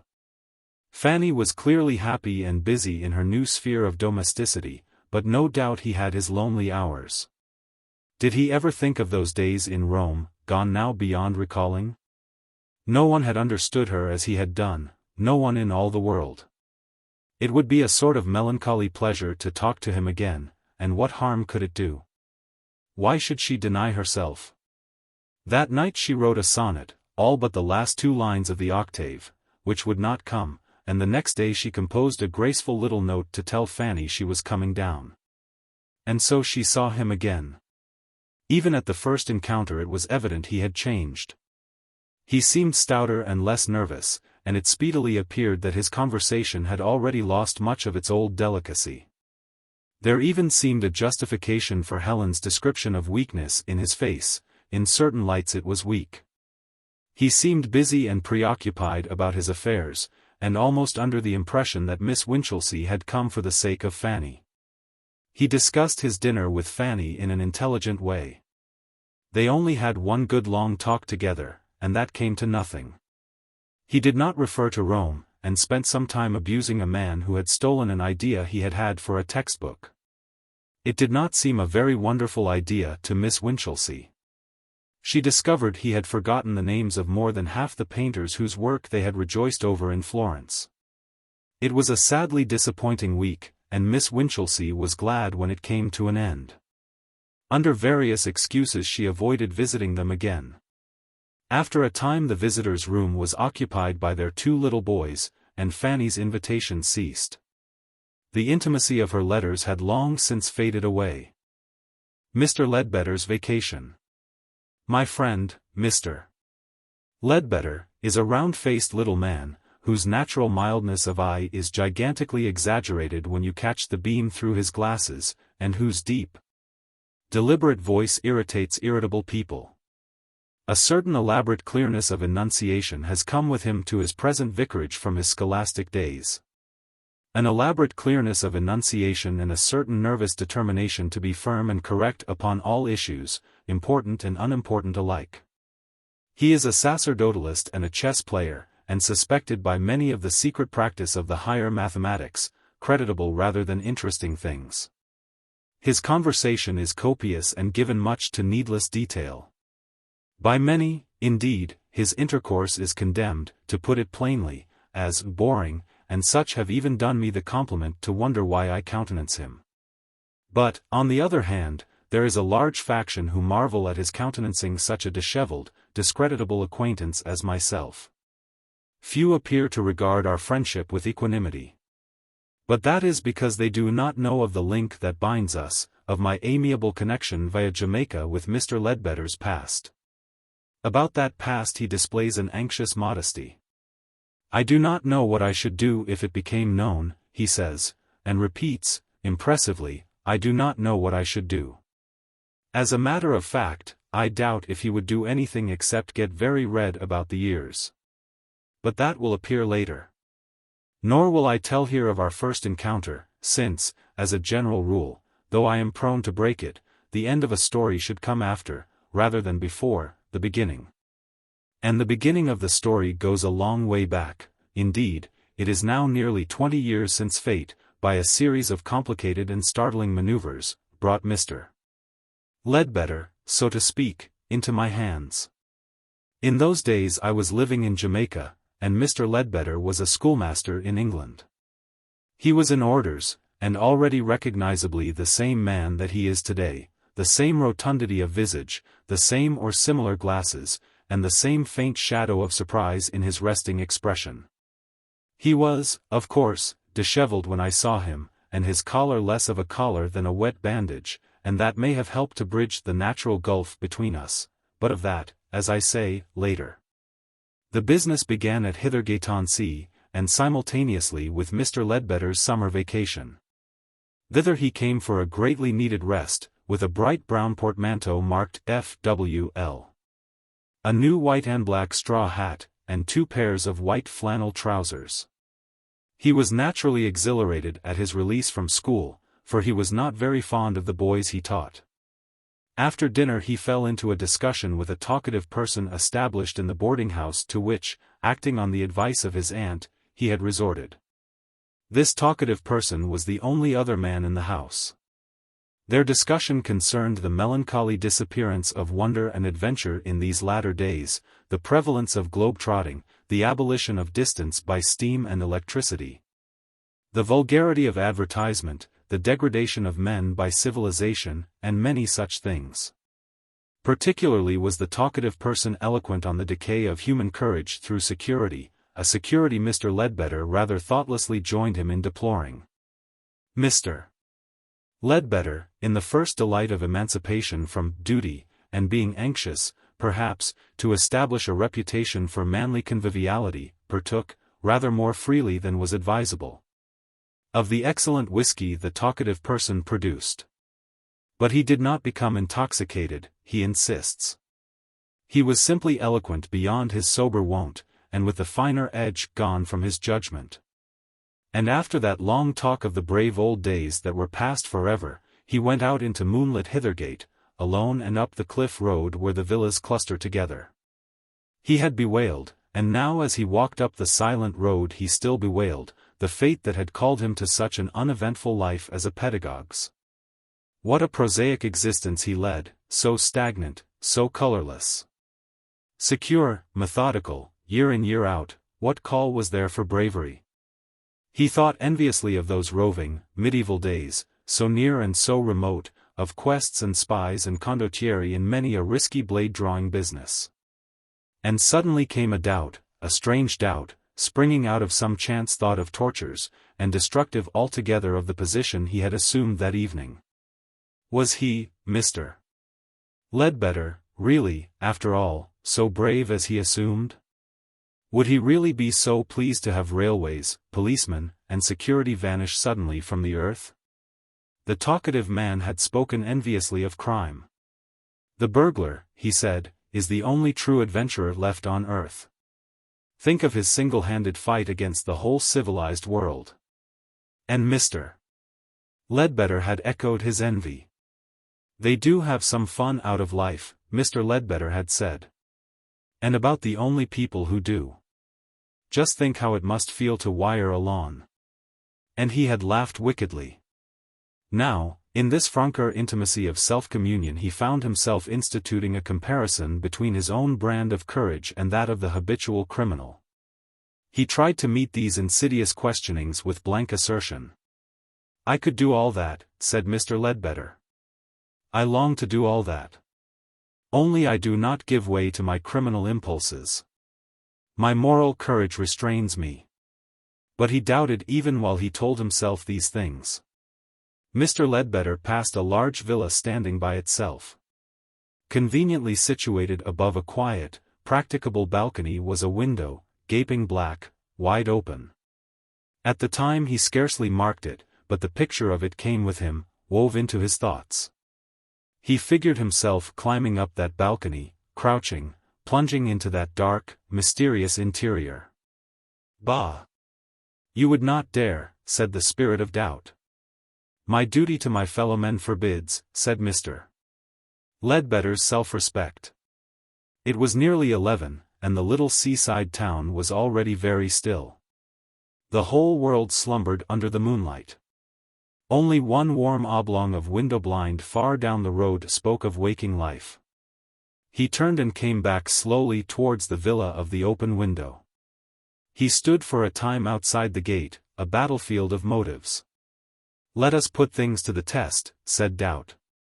For the satisfaction of these intolerable doubts, show that you dare go into that house. Commit a burglary in blank. That, at any rate, is no crime. Very softly he opened and shut the gate and slipped into the shadow of the shrubbery. This is foolish, said Mr. Ledbetter's caution. I expected that, said Doubt.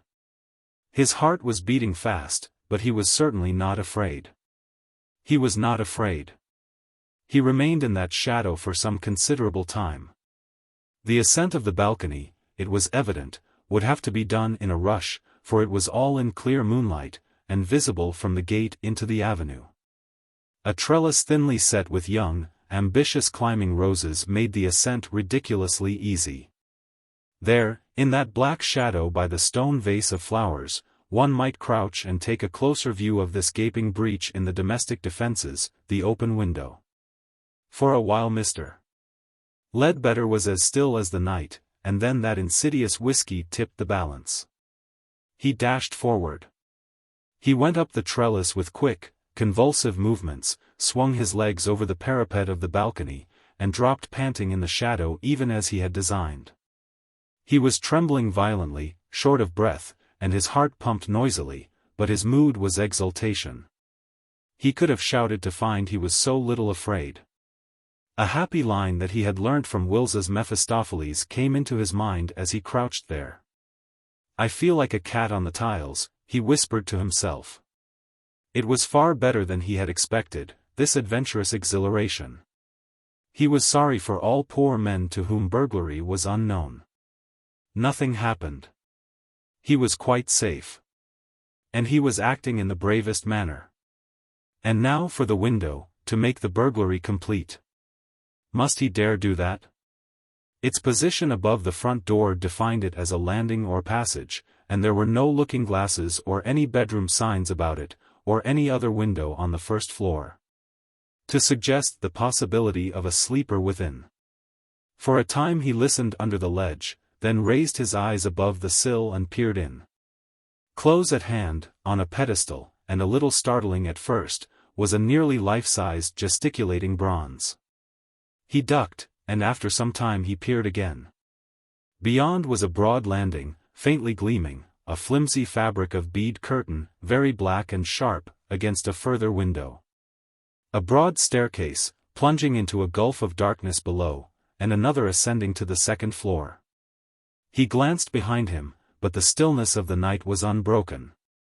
"Crime," he whispered, "crime," and scrambled softly and swiftly over the sill into the house. His feet fell noiselessly on a mat of skin. He was a burglar indeed. He crouched for a time, all ears and peering eyes. Outside was a scampering and rustling, and for a moment he repented of his enterprise.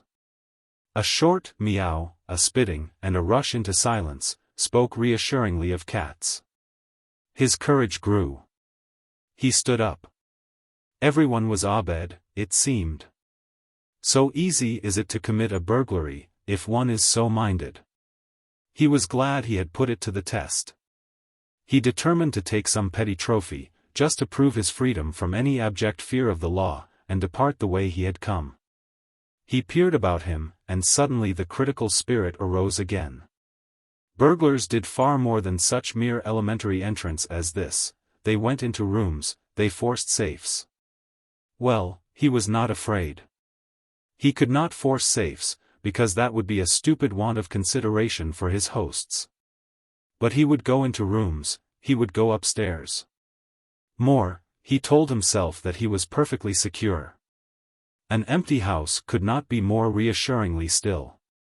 He had to clench his hands, nevertheless, and summon all his resolution before he began very softly to ascend the dim staircase, pausing for several seconds between each step. Above was a square landing with one open and several closed doors, and all the house was still. For a moment he stood wondering what would happen if some sleeper woke suddenly and emerged. The open door showed a moonlit bedroom, the coverlet white and undisturbed. Into this room he crept in 3 interminable minutes and took a piece of soap for his plunder, his trophy. He turned to descend even more softly than he had ascended. It was as easy as hissed. Footsteps on the gravel outside the house, and then the noise of a latchkey, the yawn and bang of a door, and the spitting of a match in the hall below. Mr. Ledbetter stood petrified by the sudden discovery of the folly upon which he had come. "How on earth am I to get out of this?" said Mr. Ledbetter. The hall grew bright with a candle flame, some heavy object bumped against the umbrella stand, and feet were ascending the staircase. In a flash Mr. Ledbetter realized that his retreat was closed. He stood for a moment, a pitiful figure of penitent confusion. "My goodness! What a fool I have been! he whispered, and then darted swiftly across the shadowy landing into the empty bedroom from which he had just come. He stood listening, quivering. The footsteps reached the first-floor landing. Horrible thought. This was possibly the latecomer's room. Not a moment was to be lost. Mr. Ledbetter stooped beside the bed, thanked heaven for a valance, and crawled within its protection not 10 seconds too soon. He became motionless on hands and knees.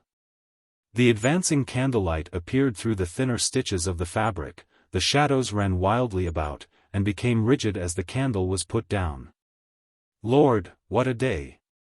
said the newcomer, blowing noisily, and it seemed he deposited some heavy burden on what Mr. Ledbetter, judging by the feet, decided to be a writing table.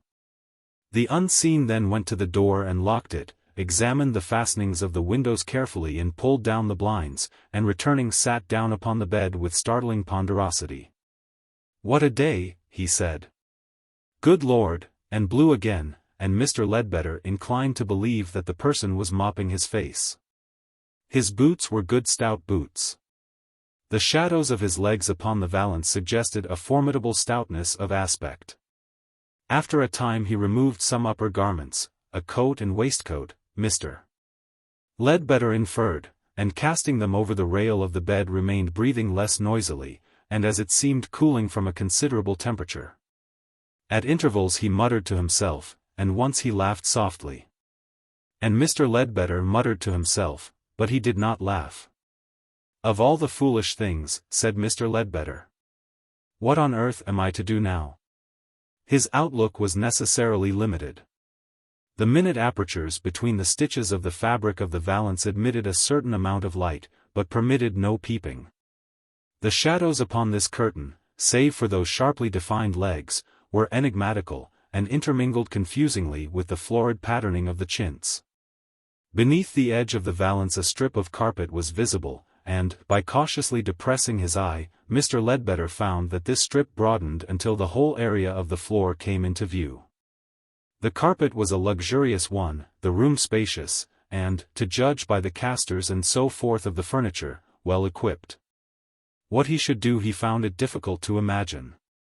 To wait until this person had gone to bed, and then, when he seemed to be sleeping, to creep to the door, unlock it, and bolt headlong for that balcony seemed the only possible thing to do. Would it be possible to jump from the balcony? The danger of it! When he thought of the chances against him, Mr. Ledbetter despaired.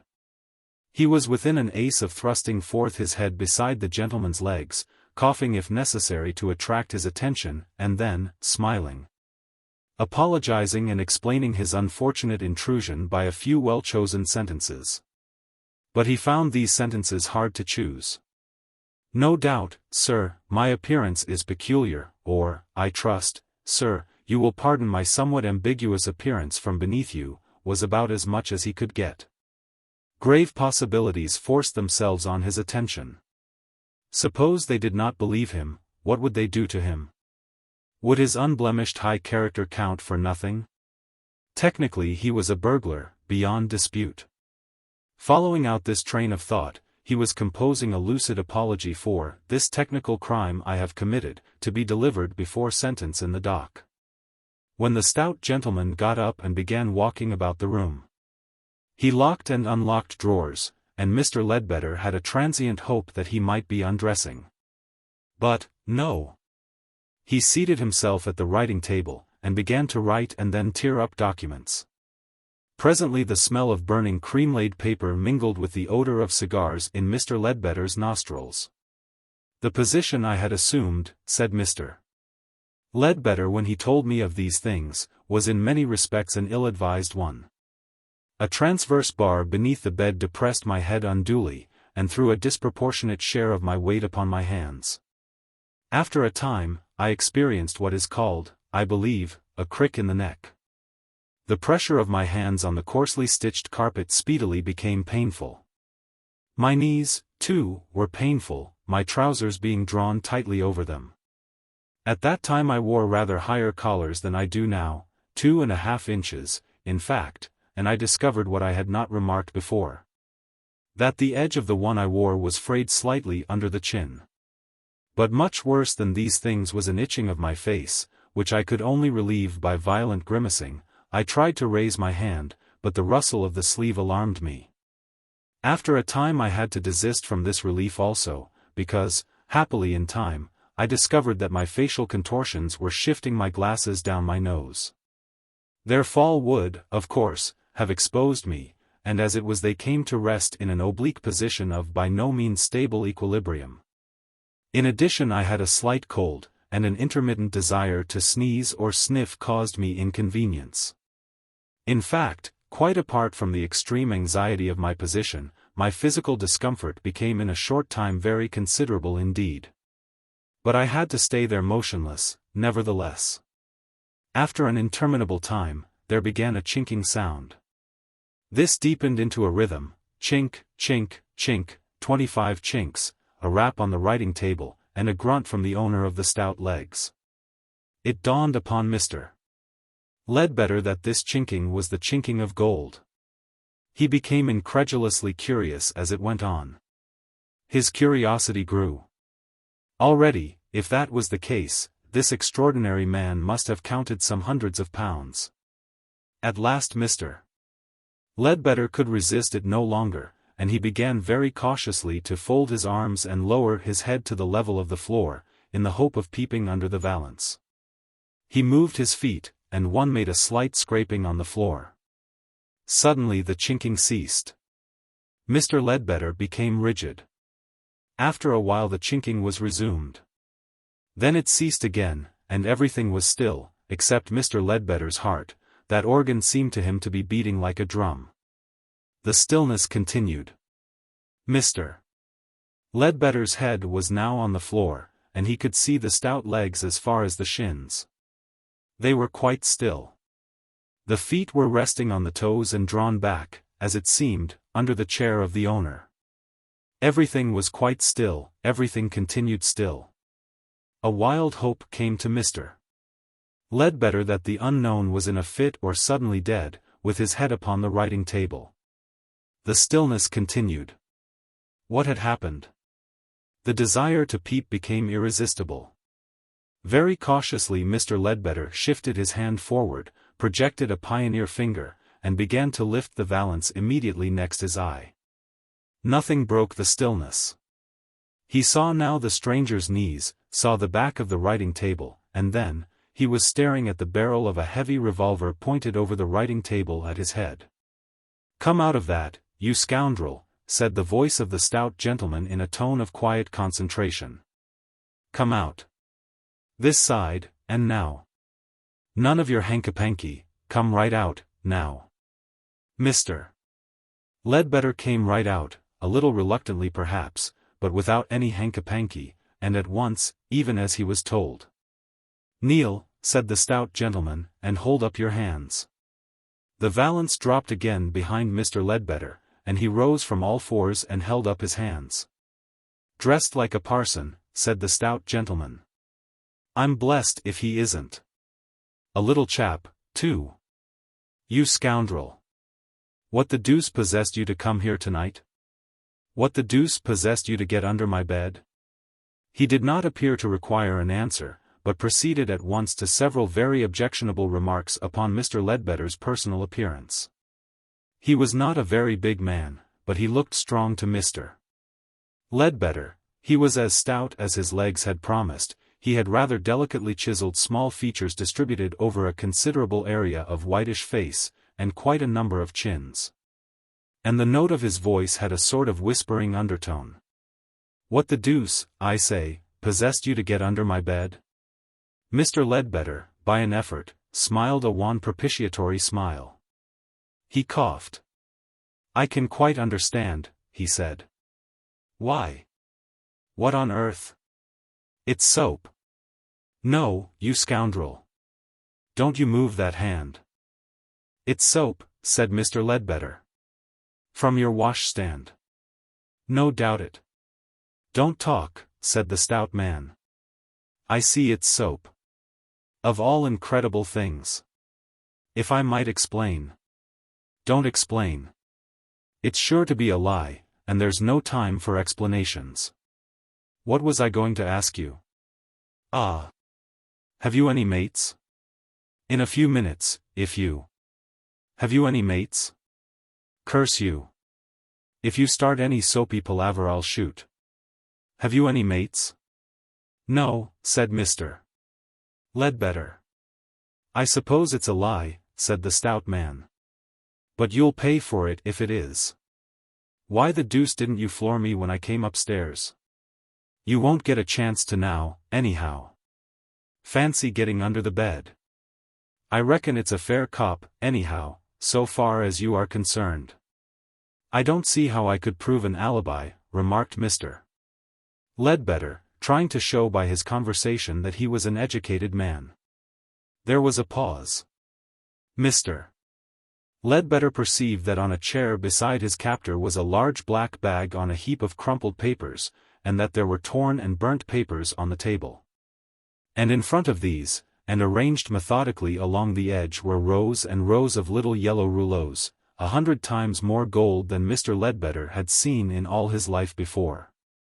The light of 2 candles, in silver candlesticks, fell upon these. The pause continued. It is rather fatiguing holding up my hands like this, said Mr. Ledbetter, with a deprecatory smile. That's all right, said the fat man. But what to do with you I don't exactly know. I know my position is ambiguous. Lord, said the fat man, ambiguous. And goes about with his own soap, and wears a thundering great clerical collar. You are a blooming burglar, you are, if ever there was one. To be strictly accurate, said Mr. Ledbetter, and suddenly his glasses slipped off and clattered against his vest buttons. The fat man changed countenance, a flash of savage resolution crossed his face, and something in the revolver clicked. He put his other hand to the weapon. And then he looked at Mr. Ledbetter, and his eye went down to the dropped pince-nez. Full cock now, anyhow, said the fat man, after a pause, and his breath seemed to catch. But I'll tell you, you've never been so near death before. Lord! I'm almost glad. If it hadn't been that the revolver wasn't cocked you'd be lying dead there now. Mr. Ledbetter said nothing, but he felt that the room was swaying. A miss is as good as a mile. It's lucky for both of us it wasn't. Lord! He blew noisily. There's no need for you to go pale green for a little thing like that. If I can assure you, sir, said Mr. Ledbetter, with an effort. There's only one thing to do. If I call in the police, I'm bust, a little game I've got on is bust. That won't do. If I tie you up and leave you again, the thing may be out tomorrow. Tomorrow's Sunday, and Monday's bank holiday, I've counted on 3 clear days. Shooting you's murder, and hanging, and besides, it will bust the whole blooming curnews. I'm hanged if I can think what to do, I'm hanged if I can. Will you permit me? You gas as much as if you were a real parson, I'm blessed if you don't. Of all the burglars you are the, well. No, I won't permit you. There isn't time. If you start off jawing again, I'll shoot right in your stomach. See? But I know now. What we're going to do first, my man, is an examination for concealed arms, an examination for concealed arms. And look here. When I tell you to do a thing, don't start off at a gabble, do it brisk. And with many elaborate precautions, and always pointing the pistol at Mr. Ledbetter's head, the stout man stood him up and searched him for weapons. Why, you are a burglar, he said. You're a perfect amateur. You haven't even a pistol pocket in the back of your breeches. No, you don't. Shut up, now. So soon as the issue was decided, the stout man made Mr. Ledbetter take off his coat and roll up his shirt sleeves, and, with the revolver at one ear, proceed with the packing his appearance had interrupted. From the stout man's point of view that was evidently the only possible arrangement, for if he had packed, he would have had to put down the revolver. So that even the gold on the table was handled by Mr. Ledbetter. This nocturnal packing was peculiar. The stout man's idea was evidently to distribute the weight of the gold as unostentatiously as possible through his luggage. It was by no means an inconsiderable weight. There was, Mr. Ledbetter says, altogether nearly £18,000 in gold in the black bag and on the table. There were also many little rolls of £5 banknotes. Each rouleau of £25 was wrapped by Mr. Ledbetter in paper. These rouleaus were then put neatly in cigar boxes and distributed between a travelling trunk, a Gladstone bag, and a hat box. About £600 went in a tobacco tin in a dressing bag. £10 in gold and a number of £5 notes the stout man pocketed. Occasionally he objurgated Mr. Ledbetter's clumsiness, and urged him to hurry, and several times he appealed to Mr. Ledbetter's watch for information. Mr. Ledbetter strapped the trunk and bag, and returned the stout man the keys. It was then 10 minutes to 12, and until the stroke of midnight the stout man made him sit on the Gladstone bag. While he sat at a reasonably safe distance on the trunk and held the revolver handy and waited. He appeared to be now in a less aggressive mood, and having watched Mr. Ledbetter for some time, he offered a few remarks. "From your accent I judge you are a man of some education," he said, lighting a cigar. "No, don't begin that explanation of yours. I know it will be long-winded from your face, and I am much too old a liar to be interested in other men's lying. You are, I say, a person of education. You do well to dress as a curate. Even among educated people you might pass as a curate." "I am a curate," said Mr. Ledbetter, "or, at least, you are trying to be. I know. But you didn't ought to burgle. You are not the man to burgle. You are, if I may say it, the thing will have been pointed out to you before, a coward." "Do you know," said Mr. Ledbetter, trying to get a final opening, "it was that very question." The stout man waved him into silence. "You waste your education in burglary. You should do one of two things. Either you should forge or you should embezzle. For my own part, I embezzle. Yes, I embezzle. What do you think a man could be doing with all this gold but that? Ah! Listen. Midnight. 10. 11. 12. There is something very impressive to me in that slow beating of the hours. Time, space, what mysteries they are. What mysteries. It's time for us to be moving. Stand up." And then kindly, but firmly, he induced Mr. Ledbetter to sling the dressing bag over his back by a string across his chest, to shoulder the trunk, and, overruling a gasping protest, to take the Gladstone bag in his disengaged hand. So encumbered, Mr. Ledbetter struggled perilously downstairs. The stout gentleman followed with an overcoat, the hat-box, and the revolver, making derogatory remarks about Mr. Ledbetter's strength, and assisting him at the turnings of the stairs. "The back door," he directed, and Mr. Ledbetter staggered through a conservatory, leaving a wake of smashed flower-pots behind him. "Never mind the crockery," said the stout man, "it's good for trade. We wait here until 1:15. You can put those things down. You have." Mr. Ledbetter collapsed panting on the trunk. "Last night," he gasped, "I was asleep in my little room, and I no more dreamt." "There's no need for you to incriminate yourself," said the stout gentleman, looking at the lock of the revolver. He began to hum. Mr. Ledbetter made to speak, and thought better of it. There presently came the sound of a bell, and Mr. Ledbetter was taken to the back door and instructed to open it. A fair-haired man in yachting costume entered. At the sight of Mr. Ledbetter he started violently and clapped his hand behind him. Then he saw the stout man. "Bingham," he cried, "who's this?" "Only a little philanthropic do of mine, burglar I'm trying to reform. Caught him under my bed just now.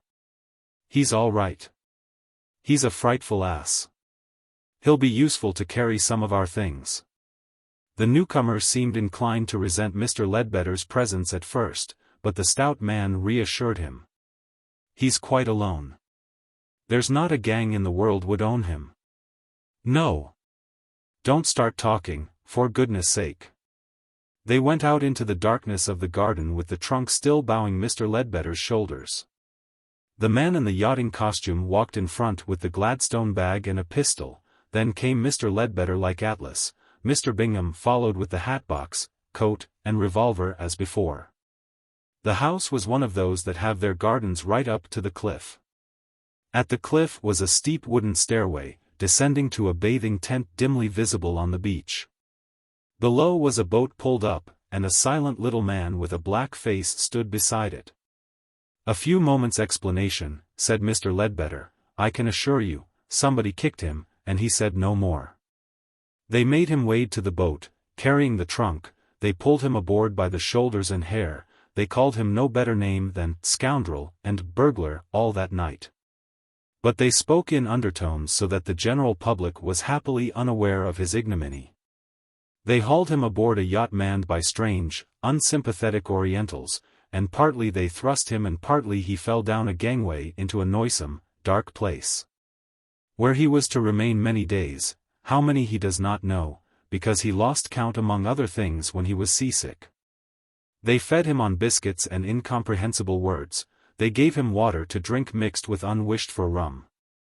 And there were cockroaches where they put him, night and day there were cockroaches, and in the night-time there were rats. The Orientals emptied his pockets and took his watch, but Mr. Bingham, being appealed to, took that himself.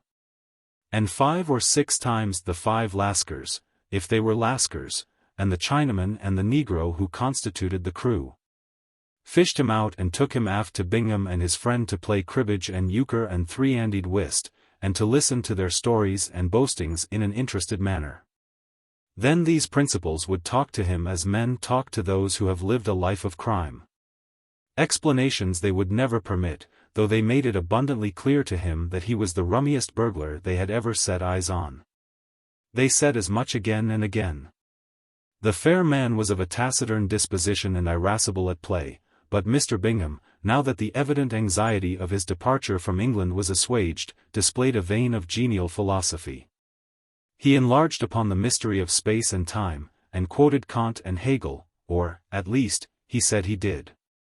Several times Mr.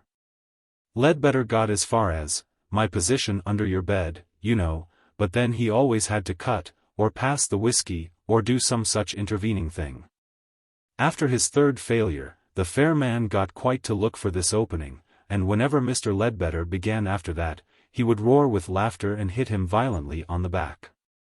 "Same old start, same old story, good old burglar," the fair-haired man would say. So Mr. Ledbetter suffered for many days, 20 perhaps. And one evening he was taken, together with some tinned provisions, over the side and put ashore on a rocky little island with a spring. Mr. Bingham came in the boat with him, giving him good advice all the way, and waving his last attempts at an explanation aside. "I am really not a burglar," said Mr. Ledbetter.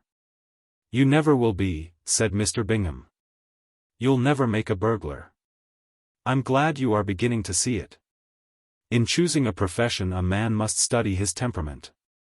If you don't, sooner or later you will fail. Compare myself, for example. All my life I have been in banks, I have got on in banks. I have even been a bank manager. But was I happy? No. Why wasn't I happy? Because it did not suit my temperament. I am too adventurous, too versatile. Practically I have thrown it over.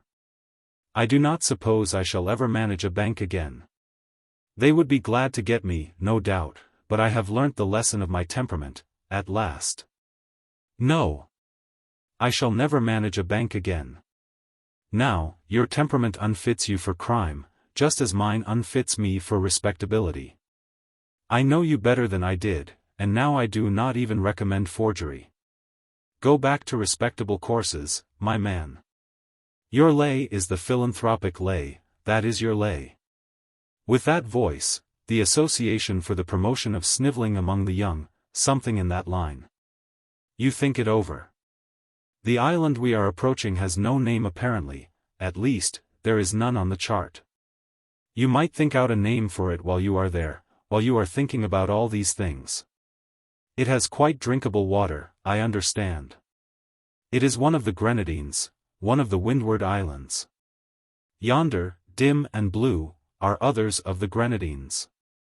There are quantities of Grenadines, but the majority are out of sight. I have often wondered what these islands are for. Now, you see, I am wiser. This one at least is for you. Sooner or later some simple native will come along and take you off. Say what you like about us then, abuse us, if you like, we shan't care a solitary grenadine. And here is half a sovereign's worth of silver. Do not waste that in foolish dissipation when you return to civilization. Properly used, it may give you a fresh start in life. And don't beach her, you beggars, he can wade, do not waste the precious solitude before you in foolish thoughts. Properly used, it may be a turning point in your career. Waste neither money nor time. You will die rich. I'm sorry, but I must ask you to carry your tucker to land in your arms. No, it's not deep. Curse that explanation of yours. There's not time. No. I won't listen. Overboard you go. And the falling night found Mr. Ledbetter, the Mr. Ledbetter who had complained that adventure was dead, sitting beside his cans of food, his chin resting upon his drawn-up knees, staring through his glasses in dismal mildness over the shining, vacant sea. He was picked up in the course of 3 days by a Negro fisherman and taken to St. Vincent's, and from St. Vincent's he got, by the expenditure of his last coins, to Kingston, in Jamaica. And there he might have foundered. Even nowadays he is not a man of affairs, and then he was a singularly helpless person. He had not the remotest idea what he ought to do. The only thing he seems to have done was to visit all the ministers of religion he could find in the place to borrow a passage home. But he was much too dirty and incoherent, and his story far too incredible for them. I met him quite by chance. It was close upon sunset, and I was walking out after my siesta on the road to Dunn's Battery. When I met him, I was rather bored, and with a whole evening on my hands, luckily for him. He was trudging dismally towards the town. His woebegone face and the quasi-clerical cut of his dust-stained, filthy costume caught my humor. Our eyes met. He hesitated. "Sir," he said, with a catching of the breath, "could you spare a few minutes for what I fear will seem an incredible story?" "Incredible," I said. "Quite," he answered eagerly. "No one will believe it, alter it though I may. Yet I can assure you, sir." He stopped hopelessly. The man's tone tickled me. He seemed an odd character. "I am," he said, "one of the most unfortunate beings alive. Among other things, you haven't dined?" I said, struck with an idea. "I have not," he said solemnly, "for many days." "You'll tell it better after that," I said, and without more ado led the way to a low place I knew, where such a costume as his was unlikely to give offense. And there, with certain omissions which he subsequently supplied, I got his story. At first I was incredulous, but as the wine warmed him, and the faint suggestion of cringing which his misfortunes had added to his manner disappeared, I began to believe. At last, I was so far convinced of his sincerity that I got him a bed for the night, and next day verified the banker's reference he gave me through my Jamaica banker. And that done, I took him shopping for underwear and such like equipments of a gentleman at large. Presently came the verified reference. His astonishing story was true. I will not amplify our subsequent proceedings. He started for England in 3 days' time. "I do not know how I can possibly thank you enough," began the letter he wrote me from England, "for all your kindness to a total stranger," and proceeded for some time in a similar strain. "Had it not been for your generous assistance, I could certainly never have returned in time for the resumption of my scholastic duties, and my few minutes of reckless folly would, perhaps, have proved my ruin. As it is, I am entangled in a tissue of lies and evasions, of the most complicated sort, to account for my sunburnt appearance and my whereabouts. I have rather carelessly told 2 or 3 different stories, not realizing the trouble this would mean for me in the end. The truth I dare not tell. I have consulted a number of law books in the British Museum, and there is not the slightest doubt that I have connived at and abetted and aided a felony. That scoundrel Bingham was the Hithergate bank manager, I find, and guilty of the most flagrant embezzlement. Please burn this letter when read, I trust you implicitly. The worst of it is, neither my aunt nor her friend who kept the boarding house at which I was staying seem altogether to believe a guarded statement I have made them practically of what actually happened. They suspect me of some discreditable adventure, but what sort of discreditable adventure they suspect me of, I do not know. My aunt says she would forgive me if I told her everything. I have told her more than everything, and still she is not satisfied. It would never do to let them know the truth of the case, of course, and so I represent myself as having been waylaid and gagged upon the beach. My aunt wants to know why they waylaid and gagged me, why they took me away in their yacht. I do not know. Can you suggest any reason? I can think of nothing. If, when you wrote, you could write on 2 sheets so that I could show her one, and on that one if you could show clearly that I really was in Jamaica this summer, and had come there by being removed from a ship, it would be of great service to me. It would certainly add to the load of my obligation to you, a load that I fear I can never fully repay. Although if gratitude, and so forth. At the end he repeated his request for me to burn the letter. So the remarkable story of Mr. Ledbetter's vacation ends. That breach with his aunt was not of long duration. The old lady had forgiven him before she died. The stolen body. Mr. Bessel was the senior partner in the firm of Bessel, Hart, and Brown, of St. Paul's Churchyard, and for many years he was well known among those interested in psychical research as a liberal-minded and conscientious investigator. He was an unmarried man, and instead of living in the suburbs, after the fashion of his class, he occupied rooms in the Albany, near Piccadilly. He was particularly interested in the questions of thought transference and of apparitions of the living, and in November, 1896, he commenced a series of experiments in conjunction with Mr. Vinci, of Staple Inn, in order to test the alleged possibility of projecting an apparition of one's self by force of will through space. Their experiments were conducted in the following manner. At a prearranged hour Mr. Bessel shut himself in one of his rooms in the Albany and Mr.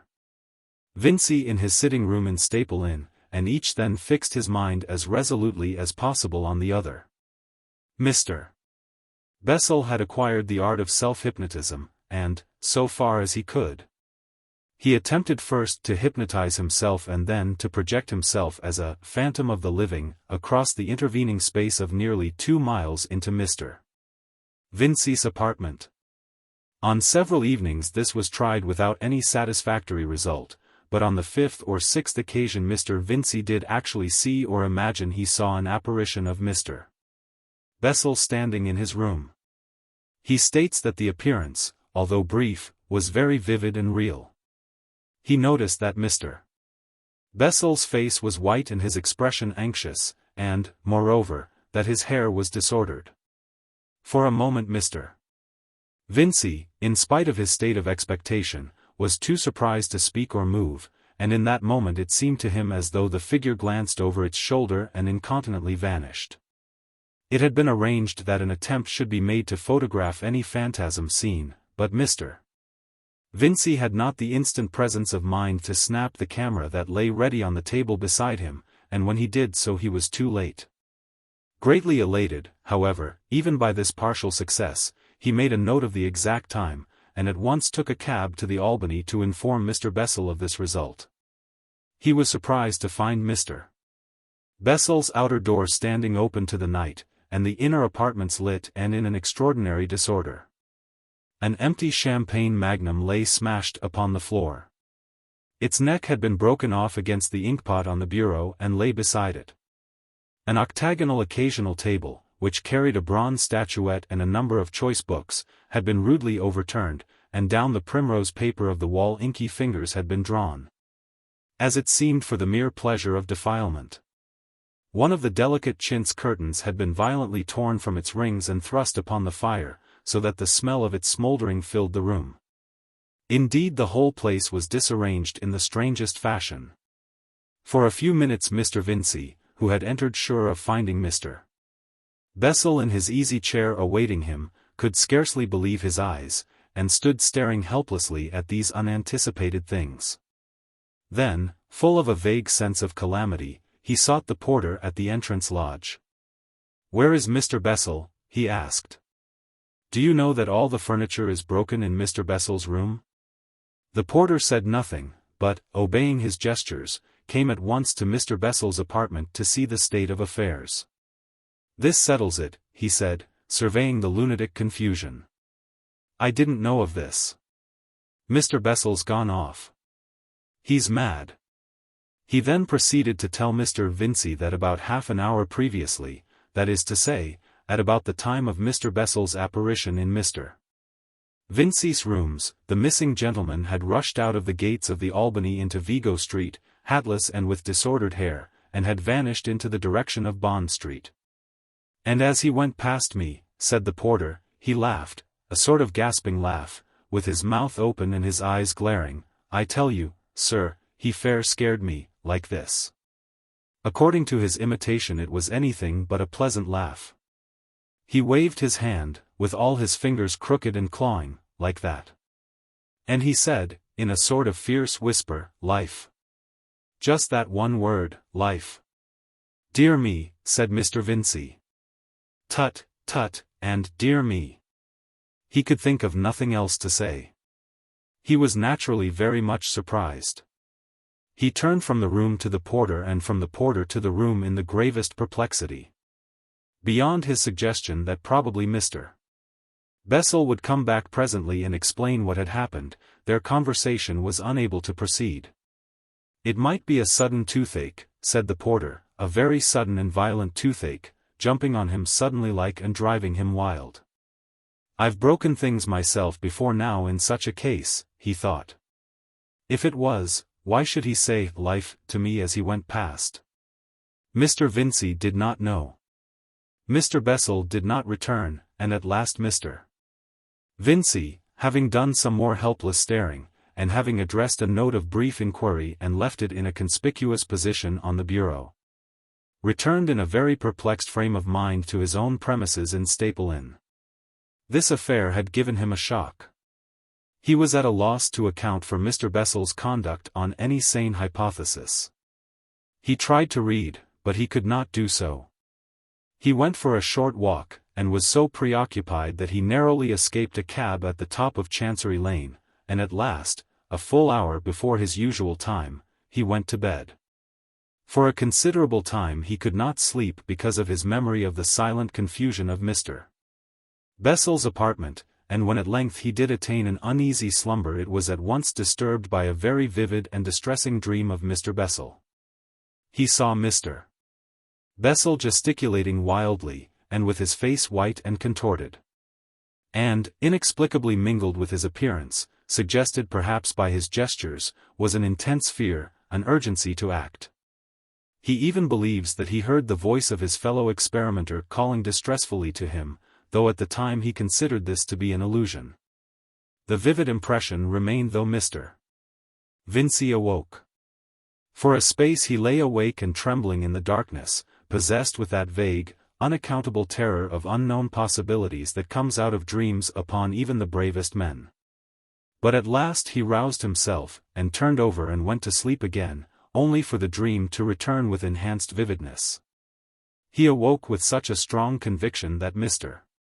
Bessel was in overwhelming distress and need of help that sleep was no longer possible. He was persuaded that his friend had rushed out to some dire calamity.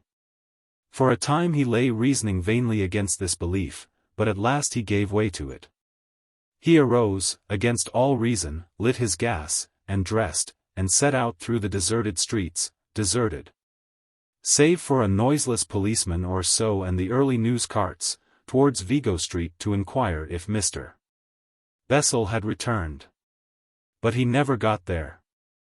As he was going down Long Acre, some unaccountable impulse turned him aside out of that street towards Covent Garden, which was just waking to its nocturnal activities. He saw the market in front of him, a queer effect of glowing yellow lights and busy black figures. He became aware of a shouting, and perceived a figure turn the corner by the hotel and run swiftly towards him. He knew at once that it was Mr. Bessel. But it was Mr. Bessel transfigured. He was hatless and dishevelled, his collar was torn open, he grasped a bone-handled walking cane near the ferrule end, and his mouth was pulled awry. And he ran, with agile strides, very rapidly. Their encounter was the affair of an instant. "Bessel!" cried Vincy. The running man gave no sign of recognition either of Mr. Vincy or of his own name. Instead, he cut at his friend savagely with the stick, hitting him in the face within an inch of the eye. Mr. Vincy, stunned and astonished, staggered back, lost his footing, and fell heavily on the pavement. It seemed to him that Mr. Bessel leapt over him as he fell. When he looked again, Mr. Bessel had vanished, and a policeman and a number of garden porters and salesmen were rushing past towards Long Acre in hot pursuit. With the assistance of several passers-by, for the whole street was speedily alive with running people, Mr. Vincy struggled to his feet. He at once became the center of a crowd greedy to see his injury. A multitude of voices competed to reassure him of his safety, and then to tell him of the behavior of the madman, as they regarded Mr. Bessel. He had suddenly appeared in the middle of the market screaming, "Life! Life!" striking left and right with a blood-stained walking stick, and dancing and shouting with laughter at each successful blow. A lad and 2 women had broken heads, and he had smashed a man's wrist. A little child had been knocked insensible, and for a time he had driven everyone before him, so furious and resolute had his behavior been.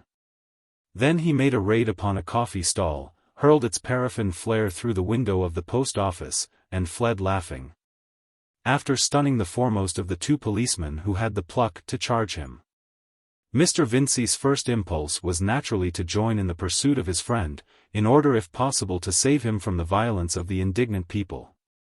But his action was slow, the blow had half stunned him, and while this was still no more than a resolution came the news, shouted through the crowd, that Mr. Bessel had eluded his pursuers.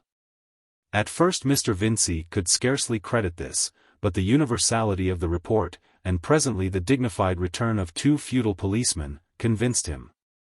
After some aimless inquiries he returned towards Staple Inn, patting a handkerchief to a now very painful nose.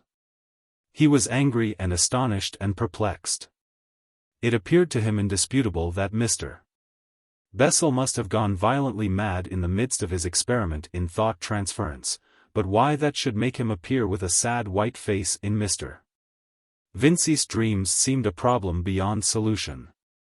He racked his brains in vain to explain this. It seemed to him at last that not simply Mr. Bessel, but the order of things must be insane.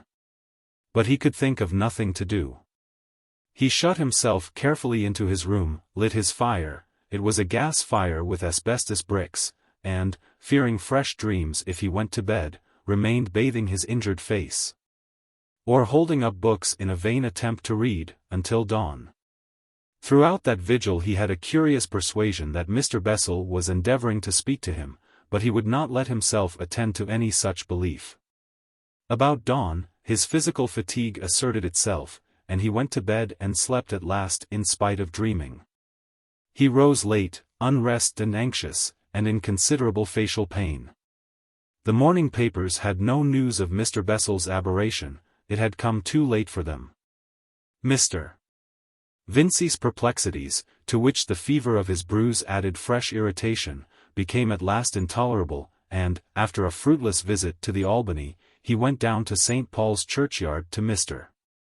Hart, Mr. Bessel's partner, and, so far as Mr. Vincy knew, his nearest friend. He was surprised to learn that Mr. Hart, although he knew nothing of the outbreak, had also been disturbed by a vision, the very vision that Mr. Vincey had seen, Mr. Bessel, white and dishevelled, pleading earnestly by his gestures for help. That was his impression of the import of his signs. "I was just going to look him up in the Albany when you arrived," said Mr. Hart. "I was so sure of something being wrong with him." As the outcome of their consultation, the two gentlemen decided to inquire at Scotland Yard for news of their missing friend. "He is bound to be laid by the heels," said Mr. Hart. "He can't go on at that pace for long." But the police authorities had not laid Mr. Bessel by the heels. They confirmed Mr. Vincey's overnight experiences and added fresh circumstances, some of an even graver character than those he knew, a list of smashed glass along the upper half of Tottenham Court Road, an attack upon a policeman in Hampstead Road, and an atrocious assault upon a woman. All these outrages were committed between 12:30 and 1:45 in the morning, and between those hours, and, indeed, from the very moment of Mr. Bessel's first rush from his rooms at 9:30 in the evening, they could trace the deepening violence of his fantastic career. For the last hour, at least from before 1, that is, until 1:45, he had run amuck through London, eluding with amazing agility every effort to stop or capture him. But after 1:45 he had vanished. Up to that hour witnesses were multitudinous. Dozens of people had seen him, fled from him or pursued him, and then things suddenly came to an end. At 1:45 he had been seen running down the Euston Road towards Baker Street, flourishing a can of burning colza oil and jerking splashes of flame therefrom at the windows of the houses he passed. But none of the policemen on Euston Road beyond the waxwork exhibition, nor any of those in the side streets down which he must have passed had he left the Euston Road, had seen anything of him. Abruptly he disappeared. Nothing of his subsequent doings came to light in spite of the keenest inquiry. Here was a fresh astonishment for Mr. Vincey. He had found considerable comfort in Mr. Hart's conviction, he is bound to be laid by the heels before long, and in that assurance he had been able to suspend his mental perplexities. But any fresh development seemed destined to add new impossibilities to a pile already heaped beyond the powers of his acceptance. He found himself doubting whether his memory might not have played him some grotesque trick, debating whether any of these things could possibly have happened, and in the afternoon he hunted up Mr. Hart again to share the intolerable weight on his mind. He found Mr. Hart engaged with a well-known private detective, but as that gentleman accomplished nothing in this case, we need not enlarge upon his proceedings. All that day Mr. Bessel's whereabouts eluded an unceasingly active inquiry, and all that night. And all that day there was a persuasion in the back of Vincey's mind that Mr. Bessel sought his attention, and all through the night Mr. Bessel with a tear-stained face of anguish pursued him through his dreams. And whenever he saw Mr. Bessel in his dreams he also saw a number of other faces, vague but malignant, that seemed to be pursuing Mr. Bessel. It was on the following day, Sunday, that Mr. Vincey recalled certain remarkable stories of Mrs. Bullock, the medium, who was then attracting attention for the first time in London. He determined to consult her. She was staying at the house of that well-known inquirer, Dr. Wilson Paget, and Mr. Vincey, although he had never met that gentleman before, repaired to him forthwith with the intention of invoking her help. But scarcely had he mentioned the name of Bessel when Dr. Paget interrupted him. "Last night, just at the end," he said, "we had a communication." He left the room, and returned with a slate on which were certain words written in a handwriting, shaky indeed, but indisputably the handwriting of Mr. Bessel. "How did you get this?" said Mr. Vincey. "Do you mean?" "We got it last night," said Dr. Paget. With numerous interruptions from Mr. Vincey, he proceeded to explain how the writing had been obtained. It appears that in her séances, Mrs. Bullock passes into a condition of trance, her eyes rolling up in a strange way under her eyelids, and her body becoming rigid. She then begins to talk very rapidly, usually in voices other than her own. At the same time one or both of her hands may become active. And if slates and pencils are provided, they will then write messages simultaneously with and quite independently of the flow of words from her mouth. By many she is considered an even more remarkable medium than the celebrated Mrs. Piper. It was one of these messages, the one written by her left hand, that Mr. Vincey now had before him. It consisted of 8 words written disconnectedly: George Bessel, Trial Excavn. Baker Street, help, starvation. Curiously enough, neither Dr. Paget or the 2 other inquirers who were present had heard of the disappearance of Mr. Bessel. The news of it appeared only in the evening papers of Saturday, and they had put the message aside with many others of a vague and enigmatical sort that Mrs. Bullock has from time to time delivered. When Dr. Paget heard Mr. Vincey's story, he gave himself at once with great energy to the pursuit of this clue to the discovery of Mr. Bessel. It would serve no useful purpose here to describe the inquiries of Mr. Vincey and himself, suffice it that the clue was a genuine one, and that Mr. Bessel was actually discovered by its aid. He was found at the bottom of a detached shaft which had been sunk and abandoned at the commencement of the work for the new electric railway near Baker Street Station.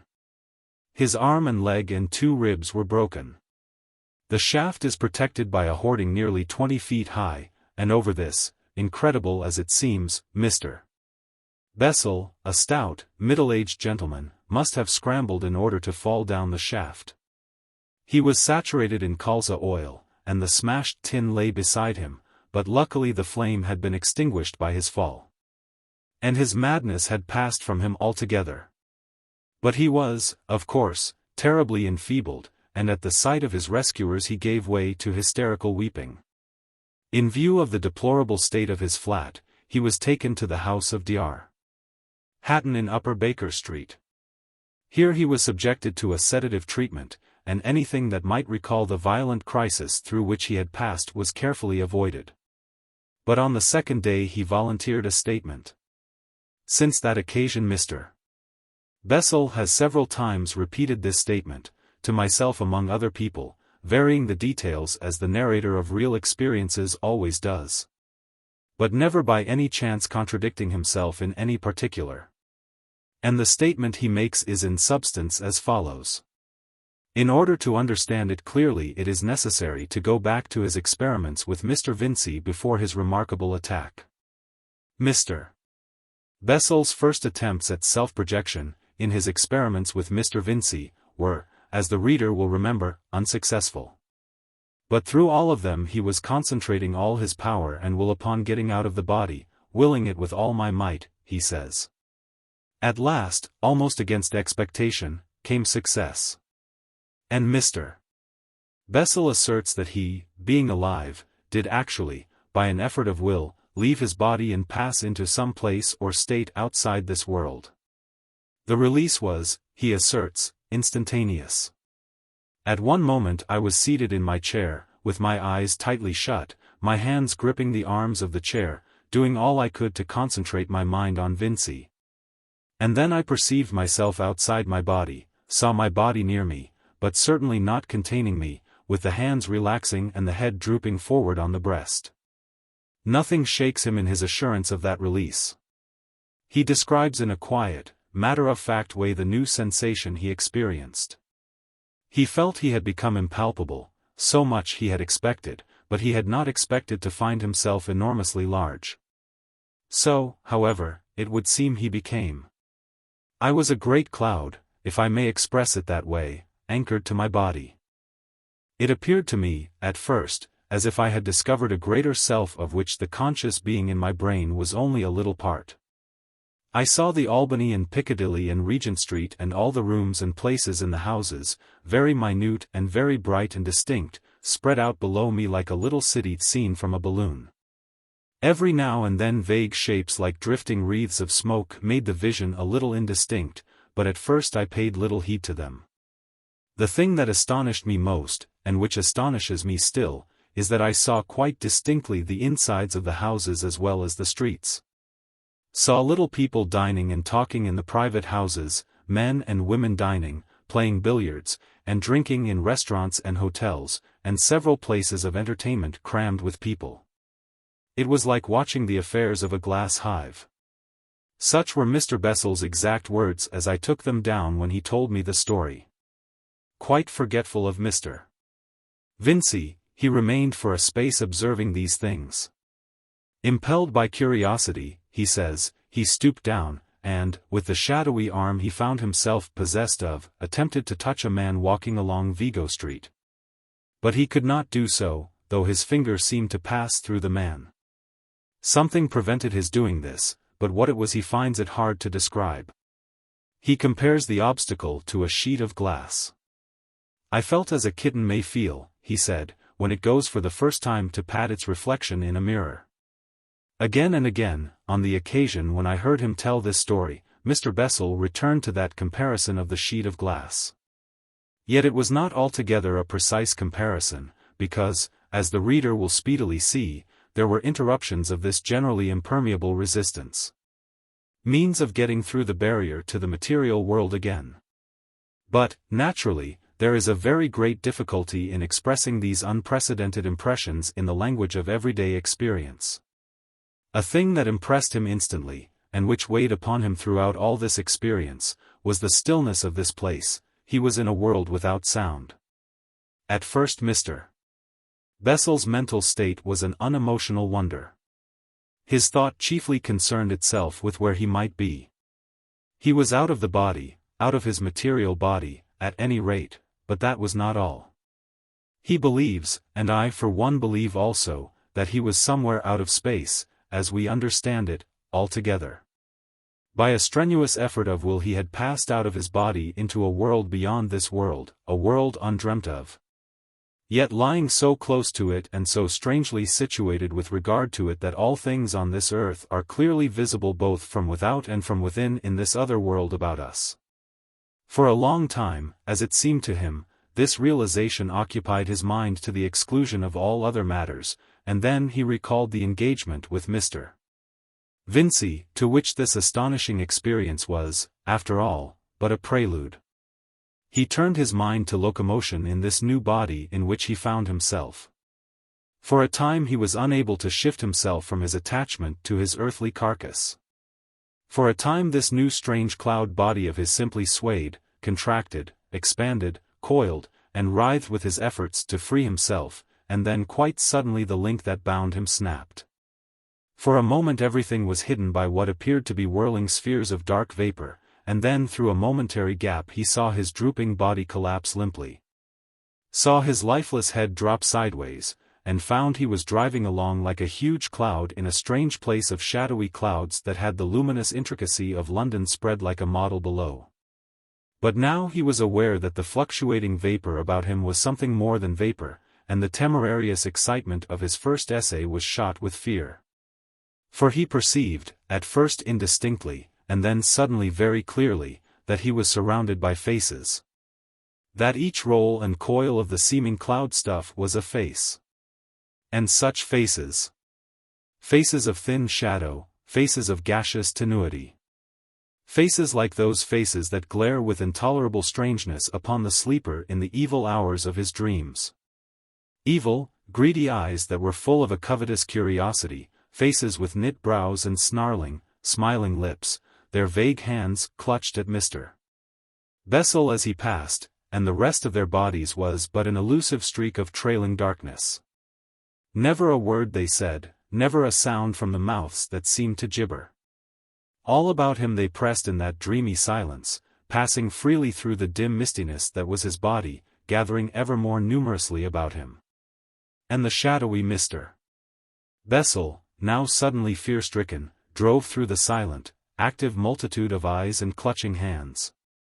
So inhuman were these faces, so malignant their staring eyes, and shadowy, clawing gestures, that it did not occur to Mr. Bessel to attempt intercourse with these drifting creatures. Idiot phantoms, they seemed, children of vain desire, beings unborn and forbidden the boon of being, whose only expressions and gestures told of the envy and craving for life that was their one link with existence. It says much for his resolution that, amidst the swarming cloud of these noiseless spirits of evil, he could still think of Mr. Vincey. He made a violent effort of will and found himself, he knew not how, stooping towards Staple Inn, saw Vincey sitting attentive and alert in his armchair by the fire. And clustering also about him, as they clustered ever about all that lives and breathes, was another multitude of these vain voiceless shadows, longing, desiring, seeking some loophole into life. For a space Mr. Bessel sought ineffectually to attract his friend's attention. He tried to get in front of his eyes, to move the objects in his room, to touch him. But Mr. Vincey remained unaffected, ignorant of the being that was so close to his own.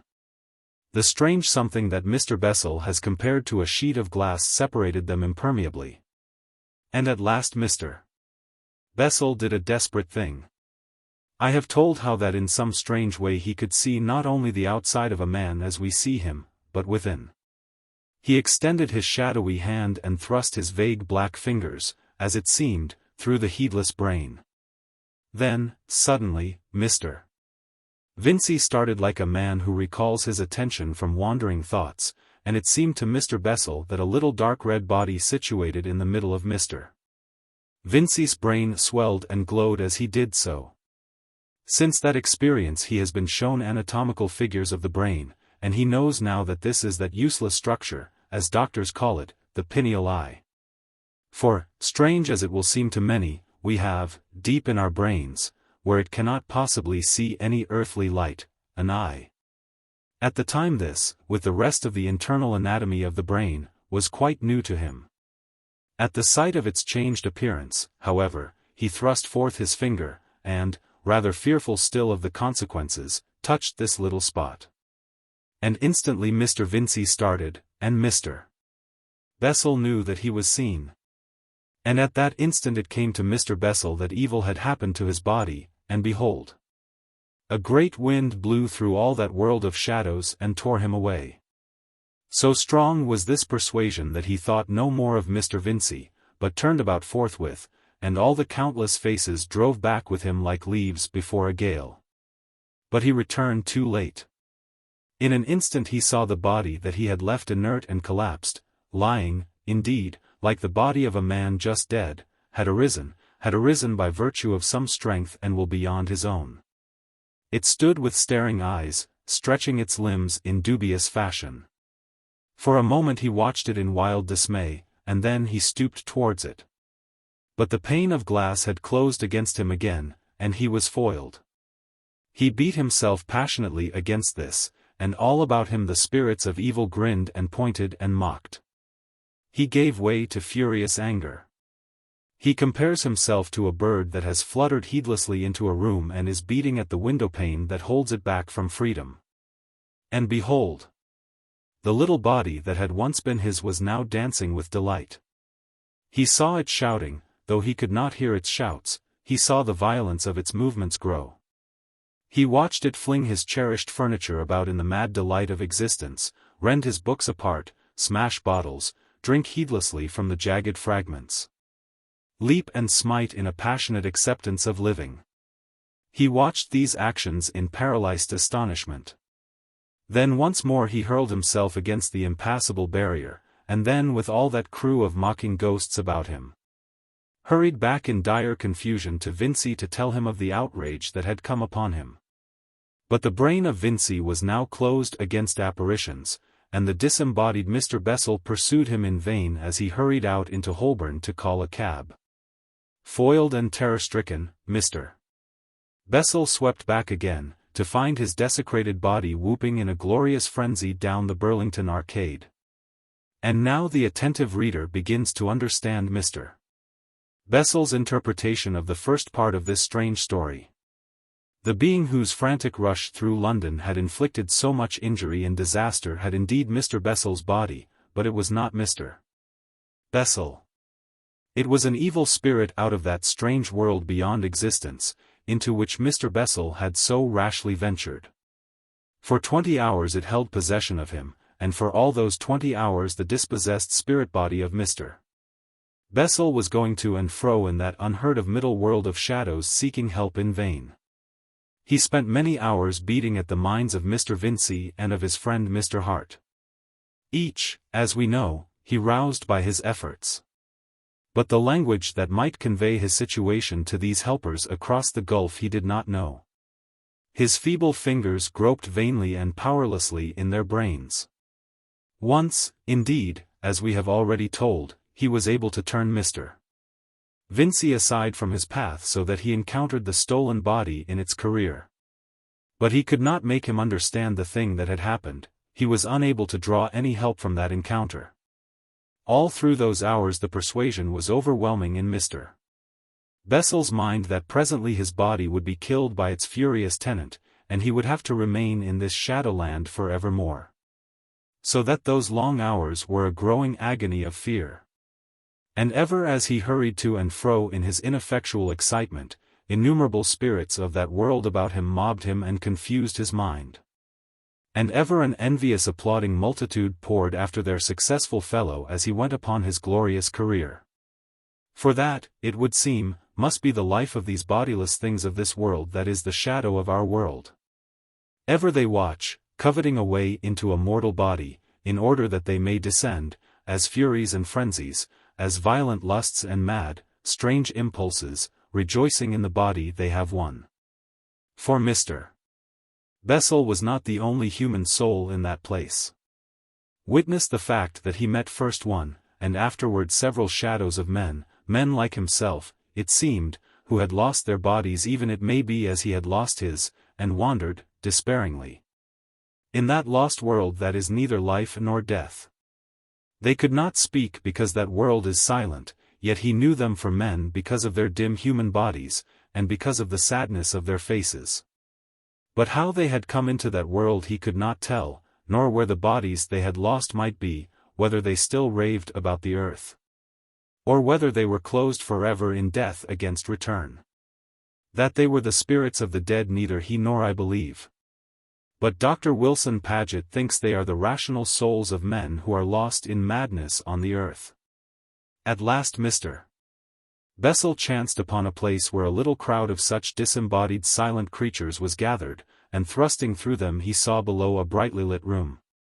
And 4 or 5 quiet gentlemen and a woman, a stoutish woman dressed in black bombazine and sitting awkwardly in a chair with her head thrown back. He knew her from her portraits to be Mrs. Bullock, the medium. And he perceived that tracts and structures in her brain glowed and stirred as he had seen the pineal eye in the brain of Mr. Vincey glow. The light was very fitful, sometimes it was a broad illumination, and sometimes merely a faint twilight spot, and it shifted slowly about her brain. She kept on talking and writing with one hand. And Mr. Bessel saw that the crowding shadows of men about him, and a great multitude of the shadow spirits of that shadowland, were all striving and thrusting to touch the lighted regions of her brain. As one gained her brain or another was thrust away, her voice and the writing of her hand changed. So that what she said was disorderly and confused for the most part. Now a fragment of one soul's message, and now a fragment of another's, and now she babbled the insane fancies of the spirits of vain desire. Then Mr. Bessel understood that she spoke for the spirit that had touch of her, and he began to struggle very furiously towards her. But he was on the outside of the crowd and at that time he could not reach her, and at last, growing anxious, he went away to find what had happened meanwhile to his body. For a long time he went to and fro seeking it in vain and fearing that it must have been killed, and then he found it at the bottom of the shaft in Baker Street, writhing furiously and cursing with pain. Its leg and an arm and 2 ribs had been broken by its fall. Moreover, the evil spirit was angry because his time had been so short and because of the pain making violent movements and casting his body about. And at that Mr. Bessel returned with redoubled earnestness to the room where the séance was going on. And so soon as he had thrust himself within sight of the place he saw one of the men who stood about the medium looking at his watch as if he meant that the séance should presently end. At that a great number of the shadows who had been striving turned away with gestures of despair. But the thought that the séance was almost over only made Mr. Bessel the more earnest, and he struggled so stoutly with his will against the others that presently he gained the woman's brain. It chanced that just at that moment it glowed very brightly, and in that instant she wrote the message that Dr. Wilson Paget preserved. And then the other shadows and the cloud of evil spirits about him had thrust Mr. Bessel away from her, and for all the rest of the séance he could regain her no more. So he went back and watched through the long hours at the bottom of the shaft where the evil spirit lay in the stolen body it had maimed, writhing and cursing, and weeping and groaning. And learning the lesson of pain. And towards dawn the thing he had waited for happened, the brain glowed brightly and the evil spirit came out, and Mr. Bessel entered the body he had feared he should never enter again. As he did so, the silence, the brooding silence, ended. He heard the tumult of traffic and the voices of people overhead. And that strange world that is the shadow of our world, the dark and silent shadows of ineffectual desire and the shadows of lost men, vanished clean away. He lay there for the space of about 3 hours before he was found. And in spite of the pain and suffering of his wounds, and of the dim damp place in which he lay, in spite of the tears, wrung from him by his physical distress, his heart was full of gladness to know that he was nevertheless back once more in the kindly world of men. Jimmy Goggles the God. "It isn't everyone who's been a god," said the sunburnt man. "But it's happened to me, among other things." I intimated my sense of his condescension. "It don't leave much for ambition, does it?" said the sunburnt man. "I was one of those men who were saved from the ocean pioneer. Gummy! How time flies. It's 20 years ago. I doubt if you'll remember anything of the ocean pioneer?" The name was familiar, and I tried to recall when and where I had read it. "The ocean pioneer? Something about gold dust," I said vaguely, "but the precise—" "That's it," he said. "In a beastly little channel she hadn't no business in, dodging pirates. It was before they'd put the kibosh on that business. And there'd been volcanoes or something and all the rocks was wrong. There's places about by Sunna where you fair have to follow the rocks about to see where they're going next. Down she went in 20 fathoms before you could have dealt for whist, with £50,000 worth of gold aboard, it was said, in one form or another. Survivors? 3. "I remember the case now," I said. "There was something about salvage." But at the word salvage the sunburnt man exploded into language so extraordinarily horrible that I stopped aghast. He came down to more ordinary swearing, and pulled himself up abruptly. "Excuse me," he said, "but, salvage." He leant over towards me. "I was in that job," he said. "Tried to make myself a rich man, and got made a god instead. I've got my feelings. It ain't all jam being a god," said the sunburnt man, and for some time conversed by means of such pithy but unprogressive axioms. At last he took up his tale again. "There was me," said the sunburnt man, "and a seaman named Jacobs, and always, the mate of the ocean pioneer. And him it was that set the whole thing going.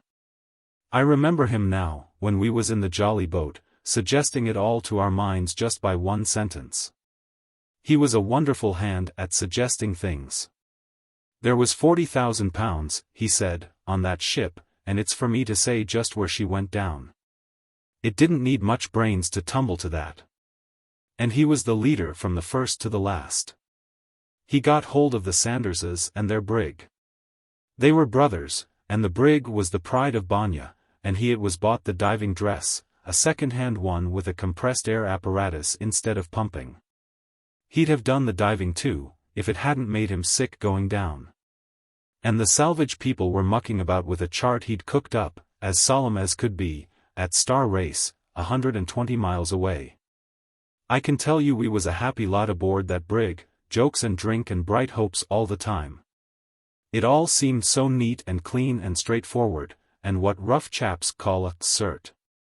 And we used to speculate how the other blessed lot, the proper salvagers, who'd started 2 days before us, were getting on, until our sides fairly ached. We all messed together in the Sanderses' cabin. It was a curious crew, all officers and no men, and there stood the diving dress waiting its turn. Young Sanders was a humorous sort of chap, and there certainly was something funny in the confounded thing's great fat head and its stare, and he made us see it too. Jimmy Goggles, he used to call it, and talk to it like a Christian. Asked if he was married, and how Mrs. Goggles was, and all the little Goggleses. Fit to make you split. And every blessed day all of us used to drink the health of Jimmy Goggles in rum, and unscrew his eye and pour a glass of rum in him, until, instead of that nasty Macintosheriness, he smelt as nice in his inside as a cask of rum. It was jolly times we had in those days, I can tell you, little suspecting, poor chaps, what was coming. We weren't going to throw away our chances by any blessed hurry, you know, and we spent a whole day sounding our way towards where the ocean pioneer had gone down. Right between two chunks of ropey gray rock, lava rocks that rose nearly out of the water. We had to lay off about half a mile to get a safe anchorage, and there was a thundering row who should stop on board. And there she lay just as she had gone down, so that you could see the top of the masts that was still standing perfectly distinctly. The row ended in all coming in the boat. I went down in the diving dress on Friday morning directly it was light. What a surprise it was. I can see it all now quite distinctly. It was a queer-looking place, and the light was just coming. People over here think every blessed place in the tropics is a flat shore and palm trees and surf, bless them. This place, for instance, wasn't a bit that way. Not common rocks they were, undermined by waves, but great curved banks like ironwork cinder heaps, with green slime below, and thorny shrubs and things just waving upon them here and there, and the water glassy calm and clear, and showing you a kind of dirty grey-black shine, with huge flaring red-brown weeds spreading motionless, and crawling and darting things going through it. And far away beyond the ditches and pools and the heaps was a forest on the mountain flank, growing again after the fires and cinder showers of the last eruption. And the other way forest, too, and a kind of broken, amphitheater of black and rusty cinders rising out of it all, and the sea in a kind of bay in the middle.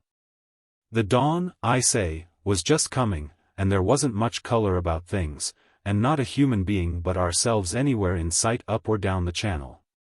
Except the Pride of Banya, lying out beyond a lump of rocks towards the line of the sea. Not a human being in sight, he repeated, and paused. I don't know where they came from, not a bit.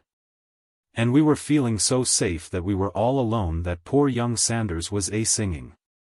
I was in Jimmy Goggles, all except the helmet. Easy, says always, there's her mast. And after I'd had just one squint over the gunwale, I caught up the bogey, and almost tipped out as old Sanders brought the boat round. When the windows were screwed and everything was all right, I shut the valve from the air belt in order to help my sinking, and jumped overboard, feet foremost, for we hadn't a ladder. I left the boat pitching, and all of them staring down into water after me, as my head sank down into the weeds and blackness that lay about the mast. I suppose nobody, not the most cautious chap in the world, would have bothered about a lookout at such a desolate place. It stunk of solitude. Of course you must understand that I was a greenhorn at diving. None of us were divers. We'd had to muck about with the thing to get the way of it, and this was the first time I'd been deep. It feels damnable. Your ears hurt beastly. I don't know if you've ever hurt yourself yawning or sneezing, but it takes you like that, only 10 times worse. And a pain over the eyebrows here, splitting, and a feeling like influenza in the head. And it isn't all heaven in your lungs and things. And going down feels like the beginning of a lift, only it keeps on. And you can't turn your head to see what's above you, and you can't get a fair squint at what's happening to your feet without bending down something painful. And being deep it was dark, let alone the blackness of the ashes and mud that formed the bottom. It was like going down out of the dawn back into the night, so to speak. The mast came up like a ghost out of the black, and then a lot of fishes, and then a lot of flapping red seaweed, and then whack I came with a kind of dull bang on the deck of the ocean pioneer. And the fishes that had been feeding on the dead rose about me like a swarm of flies from road stuff in summertime. I turned on the compressed air again, for the suit was a bit thick and Macintoshery after all, in spite of the rum, and stood recovering myself. It struck coolish down there, and that helped take off the stuffiness a bit. When I began to feel easier, I started looking about me. It was an extraordinary sight. Even the light was extraordinary, a kind of reddy-colored twilight, on account of the streamers of seaweed that floated up on either side of the ship. And far overhead just a moony, deep green blue. The deck of the ship, except for a slight list to starboard, was level, and lay all dark and long between the weeds, clear except where the masts had snapped when she rolled. And vanishing into black night towards the forecastle. There wasn't any dead on the decks, most were in the weeds alongside, I suppose, but afterwards I found 2 skeletons lying in the passengers' cabins, where death had come to them. It was curious to stand on that deck and recognize it all, bit by bit. A place against the rail where I'd been fond of smoking by starlight, and the corner where an old chap from Sydney used to flirt with a widow we had aboard. A comfortable couple they'd been, only a month ago, and now you couldn't have got a meal for a baby crab off either of them. I've always had a bit of a philosophical turn, and I dare say I spent the best part of 5 minutes in such thoughts before I went below to find where the blessed dust was stored. It was slow work hunting, feeling it was for the most part, pitchy dark, with confusing blue gleams down the companion. And there were things moving about, a dab at my glass once, and once a pinch at my leg. Crabs, I expect. I kicked a lot of loose stuff that puzzled me, and stooped and picked up something all knobs and spikes. What do you think? Backbone. But I never had any particular feeling for bones. We had talked the affair over pretty thoroughly, and always knew just where the stuff was stowed. I found it that trip. I lifted a box one end an inch or more. He broke off in his story. I've lifted it, he said, as near as that. 40,000 pounds worth of pure gold. Gold! I shouted inside my helmet as a kind of cheer, and hurt my ears.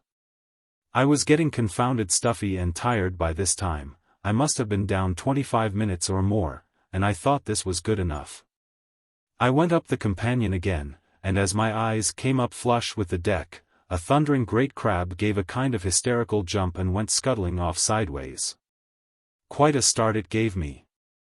I stood up clear on deck and shut the valve behind the helmet to let the air accumulate to carry me up again. I noticed a kind of whacking from above. As though they were hitting the water with an oar, but I didn't look up. I fancied they were signaling me to come up. And then something shot down by me, something heavy, and stood a-quiver in the planks. I looked, and there was a long knife I'd seen young Sanders handling. Thinks I, he's dropped it, and I was still calling him this kind of fool and that, for it might have hurt me serious, when I began to lift and drive up towards the daylight. Just about the level of the top spars of the Ocean Pioneer, whack. I came against something sinking down, and a boot knocked in front of my helmet. Then something else, struggling frightful. It was a big weight atop of me, whatever it was, and moving and twisting about. I'd have thought it a big octopus, or some such thing, if it hadn't been for the boot. But octopuses don't wear boots. It was all in a moment, of course. I felt myself sinking down again, and I threw my arms about to keep steady, and the whole lot rolled free of me and shot down as I went up. He paused. I saw young Sanders' face, over a naked black shoulder, and a spear driven clean through his neck, and out of his mouth and neck what looked like spurts of pink smoke in the water. And down they went clutching one another, and turning over, and both too far gone to leave go. And in another second my helmet came a whack, fit to split, against the nigger's canoe.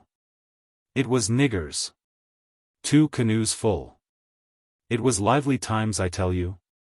Overboard came always with 3 spears in him. There was the legs of 3 or 4 black chaps kicking about me in the water. I couldn't see much, but I saw the game was up at a glance, gave my valve a tremendous twist, and went bubbling down again after poor Always. In as awful a state of scare and astonishment as you can well imagine. I passed young Sanders and the nigger going up again and struggling still a bit, and in another moment I was standing in the dim again on the deck of the Ocean Pioneer. Gummy, thinks I, here's a fix. Niggers? At first I couldn't see anything for it but stifle below or stabs above. I didn't properly understand how much air there was to last me out, but I didn't feel like standing very much more of it down below. I was hot and frightfully heady, quite apart from the blue funk I was in. We'd never reckoned with these beastly natives, filthy Papuan beasts. It wasn't any good coming up where I was, but I had to do something. On the spur of the moment, I clambered over the side of the brig and landed among the weeds, and set off through the darkness as fast as I could. I just stopped once and knelt, and twisted back my head in the helmet and had a look up. It was a most extraordinary bright green-blue above, and the two canoes and the boat floating there very small and distant like a kind of twisted H. And it made me feel sick to squint up at it, and think what the pitching and swaying of the three meant. It was just about the most horrible 10 minutes I ever had, blundering about in that darkness, pressure something awful, like being buried in sand, pain across the chest, sick with funk. And breathing nothing as it seemed but the smell of rum and mackintosh. Gummy. After a bit, I found myself going up a steepish sort of slope. I had another squint to see if anything was visible of the canoes and boats, and then kept on. I stopped with my head a foot from the surface, and tried to see where I was going, but, of course, nothing was to be seen but the reflection of the bottom. Then out I dashed, like knocking my head through a mirror. Directly I got my eyes out of the water, I saw I'd come up a kind of beach near the forest. I had a look round, but the natives and the brig were both hidden by a big hummocky heap of twisted lava. The born fool in me suggested a run for the woods. I didn't take the helmet off, but I eased open one of the windows, and, after a bit of a pant, went on out of the water. You'd hardly imagine how clean and light the air tasted. Of course, with 4 inches of lead in your boot soles, and your head in a copper knob the size of a football, and been 35 minutes under water, you don't break any records running. I ran like a plowboy going to work. And halfway to the trees I saw a dozen niggers or more, coming out in a gaping, astonished sort of way to meet me. I just stopped dead, and cursed myself for all the fools out of London. I had about as much chance of cutting back to the water as a turned turtle. I just screwed up my window again to leave my hands free, and waited for them. There wasn't anything else for me to do. But they didn't come on very much. I began to suspect why.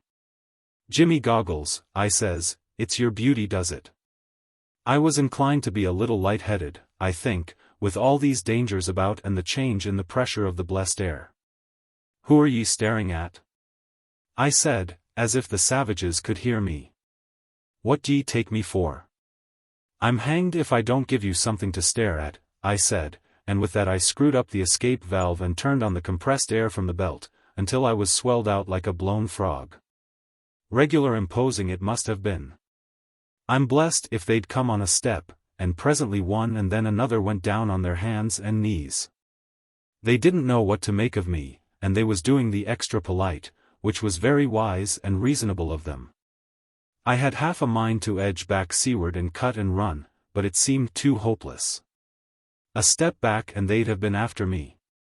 And out of sheer desperation I began to march towards them up the beach, with slow, heavy steps, and waving my blown-out arms about, in a dignified manner.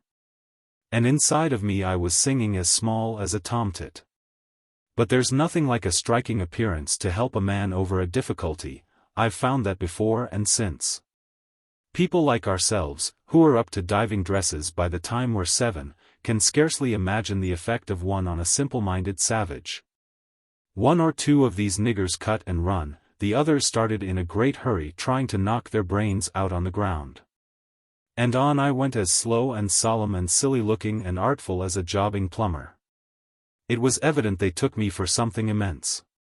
Then up jumped one and began pointing, making extraordinary gestures to me as he did so, and all the others began sharing their attention between me and something out at sea.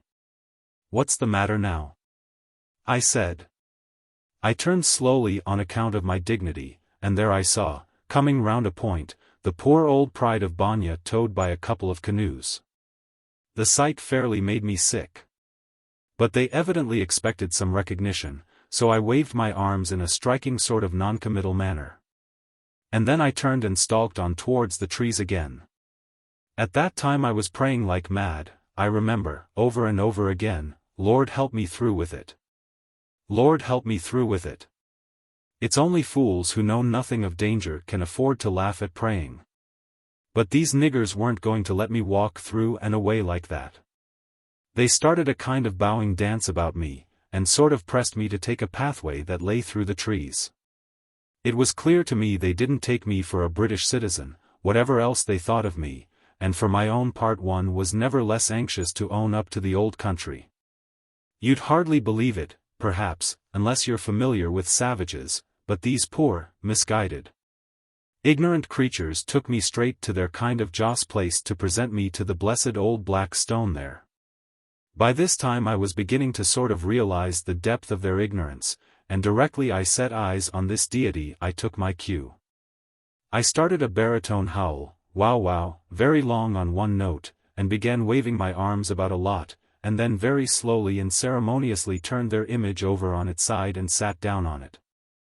I wanted to sit down badly, for diving dresses ain't much wear in the tropics. Or, to put it different like, they're a sight too much.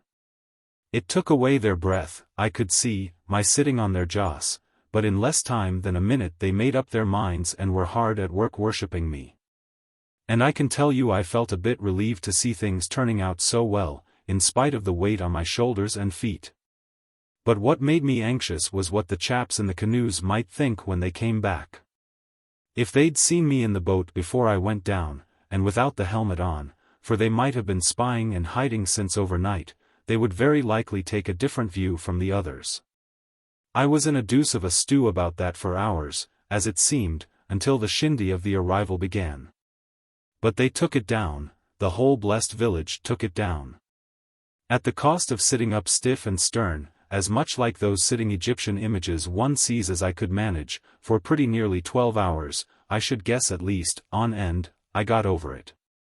You'd hardly think what it meant in that heat and stink. I don't think any of them dreamt of the man inside.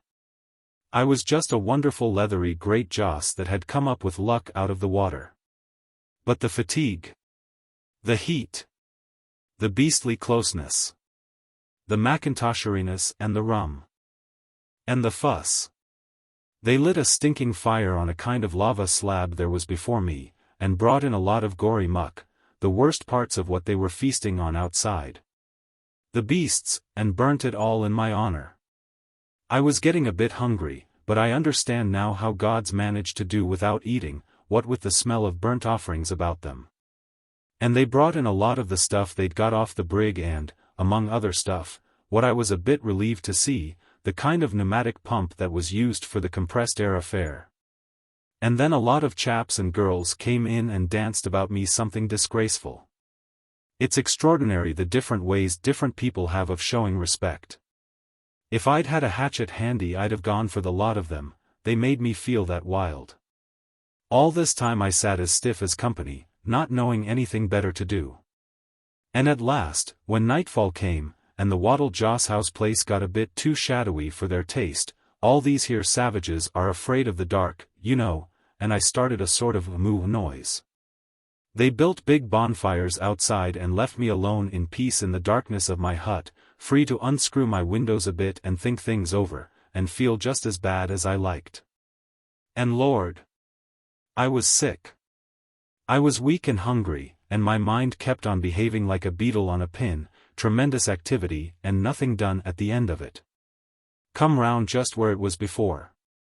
There was sorrowing for the other chaps, beastly drunkards certainly, but not deserving such a fate, and young Sanders with the spear through his neck wouldn't go out of my mind.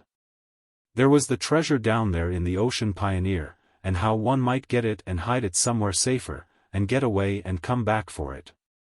And there was the puzzle where to get anything to eat. I tell you I was fair rambling. I was afraid to ask by signs for food, for fear of behaving too human, and so there I sat and hungered until very near the dawn. Then the village got a bit quiet, and I couldn't stand it any longer, and I went out and got some stuff like artichokes in a bowl and some sour milk. What was left of these I put away among the other offerings, just to give them a hint of my tastes. And in the morning they came to worship, and found me sitting up stiff and respectable on their previous god, just as they'd left me overnight. I'd got my back against the central pillar of the hut, and, practically, I was asleep. And that's how I became a god among the heathen, false god, no doubt, and blasphemous, but one can't always pick and choose. Now, I don't want to crack myself up as a god beyond my merits, but I must confess that while I was god to these people they was extraordinary successful. I don't say there's anything in it, mind you. They won a battle with another tribe, I got a lot of offerings I didn't want through it, they had wonderful fishing, and their crop of pura was exceptional fine. And they counted the capture of the brig among the benefits I brought. I must say I don't think that was a poor record for a perfectly new hand. And, though perhaps you'd scarcely credit it, I was the tribal god of those beastly savages for pretty nearly 4 months. What else could I do, man? But I didn't wear that diving dress all the time. I made rig me up a sort of holy of holies, and a deuce of a time I had too, making them understand what it was I wanted them to do. That indeed was the great difficulty, making them understand my wishes. I couldn't let myself down by talking their lingo badly, even if I'd been able to speak at all, and I couldn't go flapping a lot of gestures at them. So I drew pictures in sand and sat down beside them and hooted like 1 o'clock. Sometimes they did the things I wanted all right, and sometimes they did them all wrong. They was always very willing, certainly. All the while I was puzzling how I was to get the confounded business settled. Every night before the dawn I used to march out in full rig and go off to a place where I could see the channel in which the ocean pioneer lay sunk, and once even, one moonlight night. I tried to walk out to her, but the weeds and rocks and dark clean beat me. I didn't get back till full day, and then I found all those silly niggers out on the beach praying their sea god to return to them.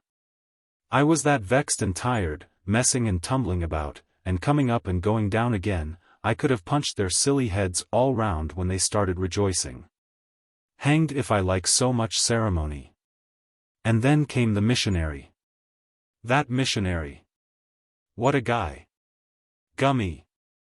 It was in the afternoon, and I was sitting in state in my outer temple place, sitting on that old black stone of theirs, when he came. I heard a row outside and jabbering, and then his voice speaking to an interpreter. They worship stocks and stones, he said, and I knew what was up, in a flash. I had one of my windows out for comfort, and I sang out straight away on the spur of the moment. Stocks and stones. I says. You come inside, I says, and I'll punch your blooming Exeter Hall of a head. There was a kind of silence and more jabbering, and in he came, Bible in hand, after the manner of them, a little sandy chap in specs and a pith helmet. I flatter myself that me sitting there in the shadows, with my copper head and my big goggles, struck him a bit of a heap at first. Well, I says, how's the trade in scissors? For I don't hold with missionaries. I had a lark with that missionary. He was a raw hand, and quite outclassed by a man like me. He gasped out who was I, and I told him to read the inscription at my feet if he wanted to know. There wasn't no inscription, why should there be? But down he goes to read, and his interpreter, being of course as superstitious as any of them, more so by reason of his seeing missionary close to, took it for an act of worship and plumped down like a shot. All my people gave a howl of triumph, and there wasn't any more business to be done in my village after that journey, not by the likes of him. But, of course, I was a fool to choke him off like that. If I'd had any sense I should have told him straight away of the treasure and taken him into company. I've no doubt he'd have come into company. A child, with a few hours to think it over, could have seen the connection between my diving dress and the loss of the ocean pioneer. A week after he left I went out one morning and saw the Motherhood, the salver's ship from Star Race, towing up the channel and sounding. The whole blessed game was up, and all my trouble thrown away. Gummy! How wild I felt. And guying it in that stinking silly dress. 4 months. The sunburnt man's story degenerated again. Think of it, he said, when he emerged to linguistic purity once more. £40,000 worth of gold. Did the little missionary come back? I asked. Oh yes. Bless him. And he pledged his reputation there was a man inside the god, and started out to sea as much with tremendous ceremony. But wasn't, he got sold again. I always did hate scenes and explanations, and long before he came I was out of it all, going home to Banya along the coast, hiding in bushes by day, and thieving food from the villages by night. Only weapon, a spear. No clothes, no money. Nothing. My face, my fortune, as the saying is. And just a squeak of £8,000 of gold, fifth share. But the natives cut up Rusty, thank goodness, because they thought it was him had driven their luck away.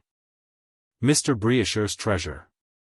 You can't be too careful who you marry, said Mr. Brisher, and pulled thoughtfully with a fat wrist hand at the lank mustache that hides his want of chin. That's why, I ventured. Yes, said Mr. Brisher, with a solemn light in his bleary, blue-grey eyes, moving his head expressively and breathing alcohol intimately at me. There's lots as ave ad a try at me, many as I could name in this town, but none ave done it, none. I surveyed the flushed countenance, the equatorial expansion, the masterly carelessness of his attire, and heaved a sigh to think that by reason of the unworthiness of women he must needs be the last of his race. I was a smart young chap when I was younger, said Mr. Brisher. I had my work cut out. But I was very careful, very. And I got through. He leant over the taproom table and thought visibly on the subject of my trustworthiness. I was relieved at last by his confidence. I was engaged once, he said at last, with a reminiscent eye on the shove-a-penny board. So near as that? He looked at me. So near as that. Fact is, he looked about him, brought his face close to mine, lowered his voice, and fenced off an unsympathetic world with a grimy hand. If she ain't dead or married to someone else or anything, I'm engaged still. Now. He confirmed this statement with nods and facial contortions. Still, he said, ending the pantomime, and broke into a reckless smile at my surprise. Me. Run away, he explained further, with coruscating eyebrows. Come 'ome. That ain't all. You'd hardly believe it, he said, but I found a treasure. Found a regular treasure. I fancied this was irony, and did not, perhaps, greet it with proper surprise. Yes, he said, I found a treasure. And come 'ome. I tell you I could surprise you with things that has happened to me. And for some time he was content to repeat that he had found a treasure, and left it. I made no vulgar clamor for a story, but I became attentive to Mr. Brisher's bodily needs, and presently I led him back to the deserted lady. She was a nice girl, he said, a little sadly, I thought. And respectable. He raised his eyebrows and tightened his mouth to express extreme respectability, beyond the likes of us elderly men. It was a long way from Ayr. Essex, in fact. Near Colchester. It was when I was up in London, in the buildin' trade. I was a smart young chap then, I can tell you. Slim. Ad best cloes s good as anybody. At, silk at, mind you. Mr. Brisher's hand shot above his head towards the infinite to indicate it silk hat of the highest. Umbrella, nice umbrella with a horn handle. Savins. Very careful I was. He was pensive for a little while, thinking, as we must all come to think sooner or later, of the vanished brightness of youth. But he refrained, as one may do in taprooms, from the obvious moral. I got to know, through a chap what was engaged to sister. She was stopping in London for a bit with an aunt that 'ad a 'am and beef shop. This aunt was very particular, they was all very particular people, all people was, and wouldn't let sister go out with this feller except, other sister, my girl that is, went with them. So brought me into it, sort of to ease the crowding. We used to go walks in Battersea Park of a Sunday afternoon. Me and my topper, and and the girls, well, stylish. There wasn't many in Battersea Park, the larf of us. She wasn't what you'd call pretty, but a nicer girl I never met. I liked her from the start, and, well, though I say it who shouldn't, she liked me. You know 'ow it is, I dessay? I pretended I did. And when this chap married her sister, and me was great friends, what must do but arst me down to Colchester, close by where she lived. Naturally I was introduced to her people, and well, very soon, her and me was engaged. He repeated, engaged. She lived at 'ome with her father and mother, quite the lady, in a very nice little house with a garden, and remarkable respectable people they was. Rich you might call 'em most. They owned their own house, got it out of the building society, and cheap because the chap who had it before was a burglar and in prison, and they 'ad a bit of free old land. And some cottages and money invested, all nice and tight, they was what you'd call snug and warm. I tell you, I was on. Furniture too. Why? They 'ad a piano. Jane, her name was Jane, used to play it Sundays, and very nice she played too. There wasn't hardly a tune in the book she couldn't play. Many's the evenin' we've met and sung ims there, me and her and the family. Father was quite a leadin man in chapel. You should ha seen him Sundays, interruptin' the minister and givin' out ims. He had gold spectacles, I remember. And used to look over at you while he sang hearty. He was always great on singing earty to the Lord, and when he got out tune arf the people went after him, always. He was that sort of man. And to walk him in his nice black clothes, was a brimmer, made one regular proud to be engaged to such a father-in-law. And when the summer came I went down there and stopped a fortnight. Now, you know there was a sort of itch, said Mr. Brisher. We wanted to marry, me and Jane did, and get things settled. But said I 'ad to get a proper position first. Consequently there was a itch. Consequently, when I went down there, I was anxious to show that I was a good useful sort of chap like. Show I could do pretty nearly everything like. See? I made a sympathetic noise. And down at the bottom of their garden was a bit of wild part like. So I says to him, why don't you have a rockery air? I says. You'd look nice. Too much expense, he says. Not a penny, says I, I'm a dab at rockeries. Lemme make you one. You see, I'd helped my brother make a rockery in the beer garden tap, so I knew 'ow to do it to rights. Lemme make you one, I says. It's 'olidays, but I'm that sort of chap, I ain't doing nothing, I says. I'll make you one to rights. And the long and the short of it was, he said I might. And that's 'ow I come on the treasure. What treasure? I asked. Why, said Mr. Brisher, the treasure I'm telling you about. What's the reason why I never married? What? A treasure, dug up? Yes, buried wealth, treasure trove. Come out of the ground. What I kept on saying, regular treasure. He looked at me with unusual disrespect. It wasn't more than a foot deep, not the top of it, he said. I'd hardly got thirsty like, before I come on the corner. Go on, I said. I didn't understand.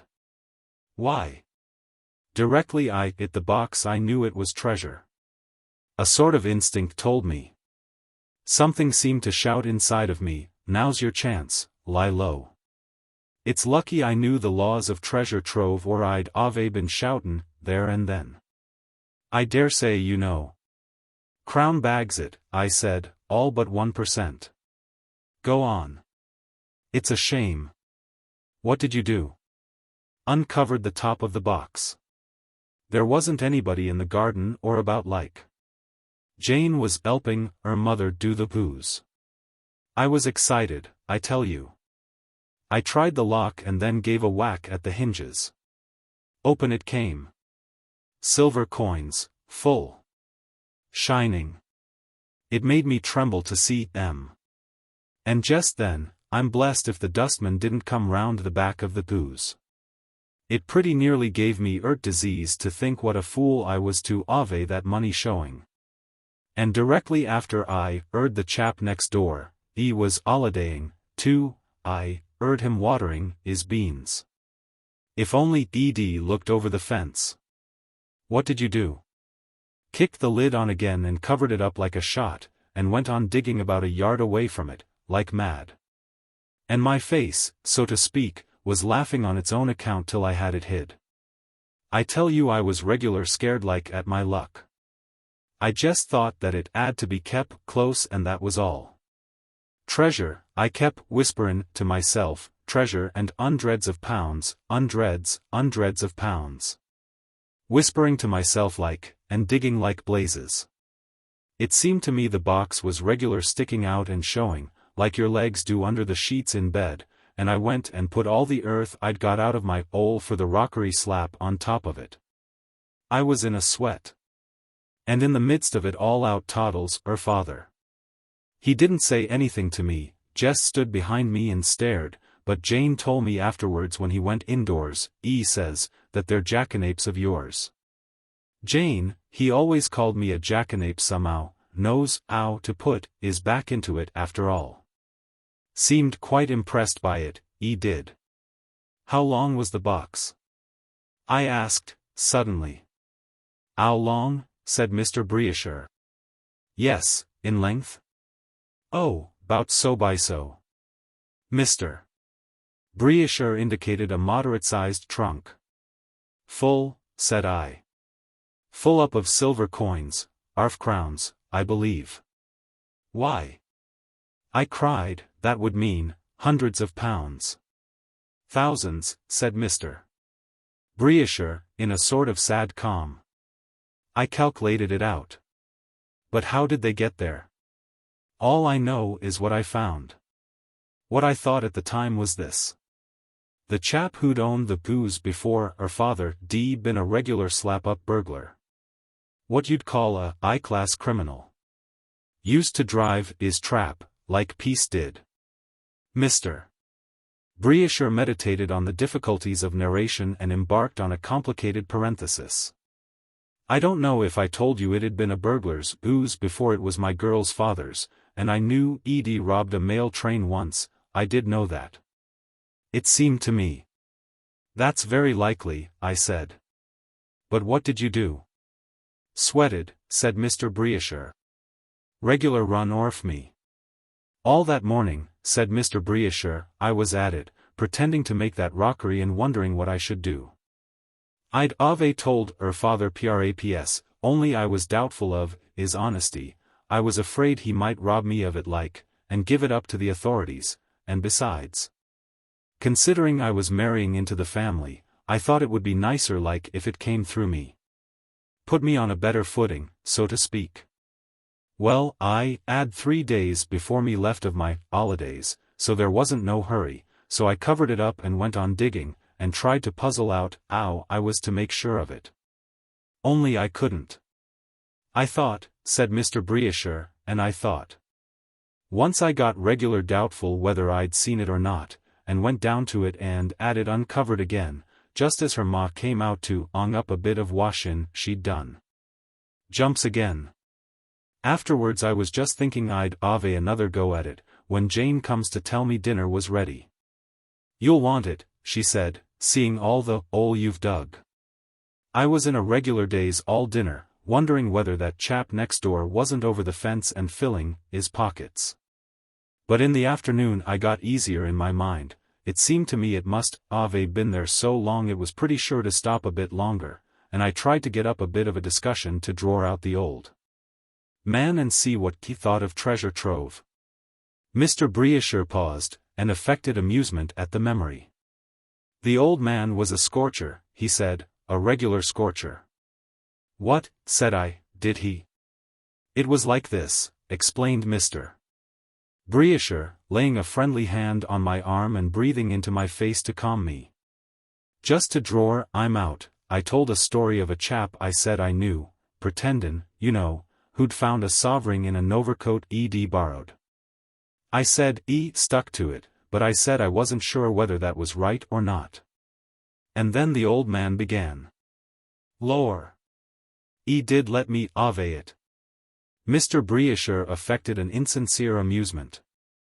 He was, well, what you might call a rare and at snacks. Said that was the sort of friend he'd naturally expect me to ave. Said he'd naturally expect that from the friend of a out-of-work loafer who took up with daughters who didn't belong to him. There. I couldn't tell you arf he said. He went on most outrageous. I stood up to him about it, just to draw him out. Wouldn't you stick to a arf-sov, not if you found it in the street? I says. Certainly not, he says, certainly I wouldn't. What? Not if you found it as a sort of treasure? Young man, he says, there's higher authority than mine, render unto Caesar, what is it? Yes. Well, he fetched up that. A rare and at hitting you over the head with the Bible, was the old man. And so he went on. He got to such snacks about me at last I couldn't stand it. I'd promised Jane not to answer him back, but it got a bit too thick. I give it him. Mr. Brisher, by means of enigmatical face work, tried to make me think he had had the best of that argument, but I knew better. I went out in a puff at last. But not before I was pretty sure I had to lift that treasure by myself. The only thing that kept me up was thinking how I'd take it out of him when I had the cash. There was a lengthy pause. Now, you'd hardly believe it, but all them 3 days I never had a chance at the blessed treasure, never got out not even a arf crown. There was always a somethink, always. Stonishing thing it isn't thought of more, said Mr. Brisher. Finding treasures no great shakes. It's gettin' it. I don't suppose I slep a wink any of those nights, thinking where I was to take it, what I was to do with it, how I was to explain it. It made me regular ill. And days I was that dull, it made Jane regular buffy. You ain't the same chap you was in London, she says, several times. I tried to lay it on her father and his snacks, but bless you, she knew better. What must she ave but that I'd got another girl on my mind? Said I wasn't true. Well, we had a bit of a row. But I was that set on the treasure, I didn't seem to mind a bit anything she said. Well, at last I got a sort of plan. I was always a bit good at planning, though carrying out isn't so much in my line. I thought it all out and settled on a plan. First, I was going to take all my pockets full of these arf crowns, see, and afterwards as I shall tell. Well, I got to that state I couldn't think of getting at the treasure again in the daytime, so I waited until the night before I had to go, and then, when everything was still, up I gets and slips down to the back door, meaning to get my pockets full. What must I do in the scullery but fall over a pail? Up gets her father with a gun. He was a light sleeper was her father, and very suspicious, and there was me, had to explain I'd come down to the pump for a drink because my water bottle was bad. He didn't let me off a snack or two over that bit, you lay a bob. And you mean to say, I began. Wait a bit, said Mr. Brisher. I say, I'd made my plan. That put the kibosh on one bit, but it didn't hurt the general scheme not a bit. I went and I finished that rockery next day, as though there wasn't a snack in the world. Cemented over the stones, I did, dabbed it green and everythink. I put a dab of green just to show where the box was. They all came and looked at it, and sigh, how nice it was, even E was a bit softer like to see it, and all he said was, it's a pity you can't always work like that. Then you might get something definite to do, he says. Yes, I says, I couldn't help it, I put a lot in that rockery, I says, like that. See? I put a lot in that rockery, meaning. I see, said I, for Mr. Brisher is apt to over-elaborate his jokes. "'E didn't," said Mr. Brisher. "Not then, anyhow. Ever, after all that was over, off I set for London. Orf I set for London." Pause. "Ani, I wasn't going to no London," said Mr. Brisher, with sudden animation, and thrusting his face into mine. "No fear. What do you think? I didn't go no further than Colchester, not a yard. I'd left the spade just where I could find it. I'd got everything planned and right. I hired a little trap in Colchester, and pretended I wanted to go to Ipswich and stop the night, and come back next day, and the chap I hired it from made me leave 2 sovereigns on it right away. And off I set. I didn't go to no Ipswich neither. Midnight the 'orse and trap was itched by the little road that ran by the cottage where E lived, not 60 yards off, it wasn't, and I was at it like a good un. It was just the night for such games, overcast, but a trifle too hot, and all round the sky there was summer lightning and presently a thunderstorm. Down it came. First big drops in a sort of fizzle, then ale. I kept on. I whacked at it. I didn't dream the old man would hear. I didn't even trouble to go quiet with the spade, and the thunder and lightning and ale seemed to excite me like. I shouldn't wonder if I was singing. I got so hard at it I clean forgot the thunder and the 'orse and trap. I precious soon got the box showing, and started to lift it. "Heavy?" I said. I couldn't no more lift it than fly. I was sick. I'd never thought of that. I got regular wild, I tell you, I cursed. I got sort of outrageous. I didn't think of dividing it like for the minute, and even then I couldn't have took money about loose in a trap. I hoisted one end sort of wild like, and over the whole show went with a tremendous noise. Perfect smash of silver. And then right on the heels of that, flash. Lightning like the day. And there was the back door open and the old man coming down the garden with his blooming old gun. He wasn't not 100 yards away. I tell you I was that upset, I didn't think what I was doing. I never stopped not even to fill my pockets. I went over the fence like a shot, and ran like 1 o'clock for the trap, cussing and swearing as I went. I was in a state. And will you believe me, when I got to the place where I'd left the 'orse and trap, they'd gone. Orf. When I saw that I hadn't a cuss left for it. I just danced on the grass, and when I'd danced enough I started off to London. I was done. Mr. Brisher was pensive for an interval. I was done, he repeated, very bitterly. Well?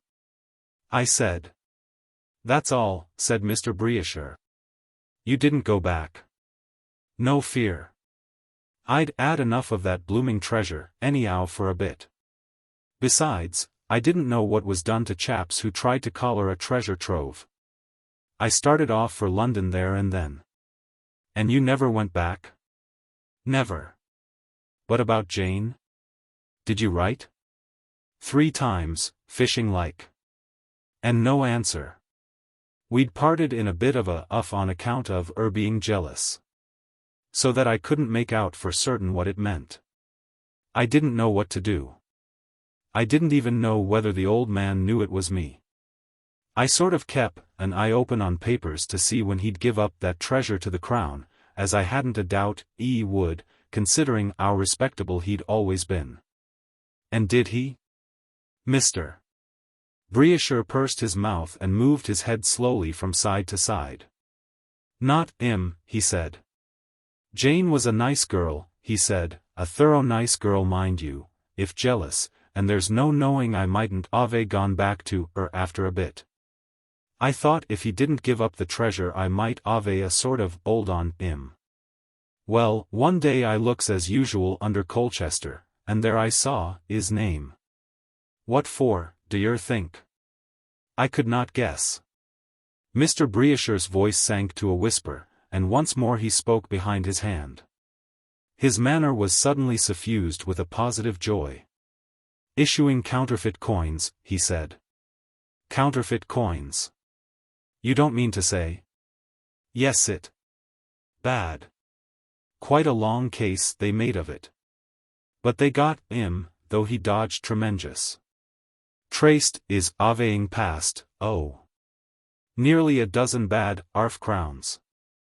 And you didn't? No fear. And it didn't do, I'm much good to say it was treasure trove. A vision of judgment. Chapter 1. Bruae. I listened, not understanding. Warare. Good Lord, said I, still only half awake. What an infernal shindy.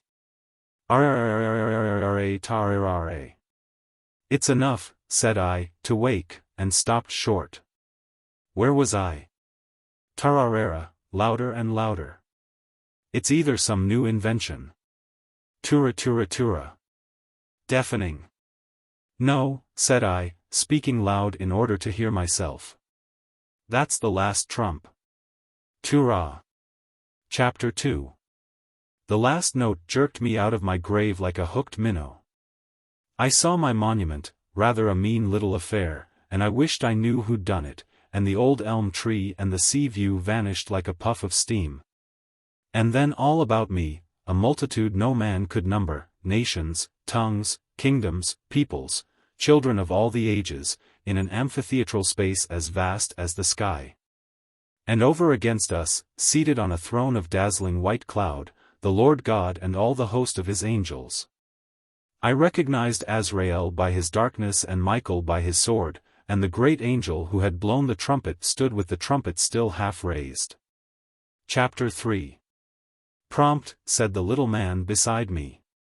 Very prompt. Do you see the angel with the book? He was ducking and craning his head about to see over and under and between the souls that crowded round us. Everybody's here, he said. Everybody. And now we shall know. There's Darwin, he said, going off at a tangent. He'll catch it. And there, you see? That tall, important-looking man trying to catch the eye of the Lord God, that's the Duke. But there's a lot of people one doesn't know. Oh. There's Priggles, the publisher. I have always wondered about printers' overs. Priggles was a clever man. But we shall know now, even about him. I shall hear all that. I shall get most of the fun before. My letters S. He drew the air in between his teeth. Historical characters, too. See? That's Henry VIII. There'll be a good bit of evidence. Oh, damn. He's Tudor. He lowered his voice. Notice this chap, just in front of us, all covered with hair. Paleolithic, you know. And there again. But I did not heed him, because I was looking at the Lord God. Chapter 4. Is this all? Asked the Lord God. The angel at the book, it was one of countless volumes, like the British Museum reading room catalogue, glanced at us and seemed to count us in the instant. That's all, he said, and added, it was, O God, a very little planet. The eyes of God surveyed us. Let us begin, said the Lord God. Chapter 5. The angel opened the book and read a name. It was a name full of A's, and the echoes of it came back out of the uttermost parts of space. I did not catch it clearly, because the little man beside me said, in a sharp jerk, what's that? It sounded like Ahab to me, but it could not have been the Ahab of Scripture. Instantly a small black figure was lifted up to a puffy cloud at the very feet of God. It was a stiff little figure, dressed in rich outlandish robes and crowned, and it folded its arms and scowled. Well, said God, looking down at him. We were privileged to hear the reply, and indeed the acoustic properties of the place were marvelous. I plead guilty, said the little figure. Tell them what you have done, said the Lord God. I was a king, said the little figure, a great king, and I was lustful and proud and cruel. I made wars, I devastated countries, I built palaces, and the mortar was the blood of men. Hear, O God, the witnesses against me, calling to you for vengeance. Hundreds and thousands of witnesses. He waved his hands towards us. And worse. I took a prophet, one of your prophets. One of my prophets, said the Lord God. And because he would not bow to me, I tortured him for 4 days and nights, and in the end he died. I did more, O God, I blasphemed. I robbed you of your honors. Robbed me of my honors, said the Lord God.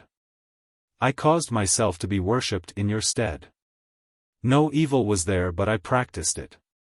No cruelty wherewith I did not stain my soul. And at last you smote me, O God. God raised his eyebrows slightly. And I was slain in battle. And so I stand before you, meet for your nethermost hell. Out of your greatness daring no lies, daring no pleas, but telling the truth of my iniquities before all mankind. He ceased.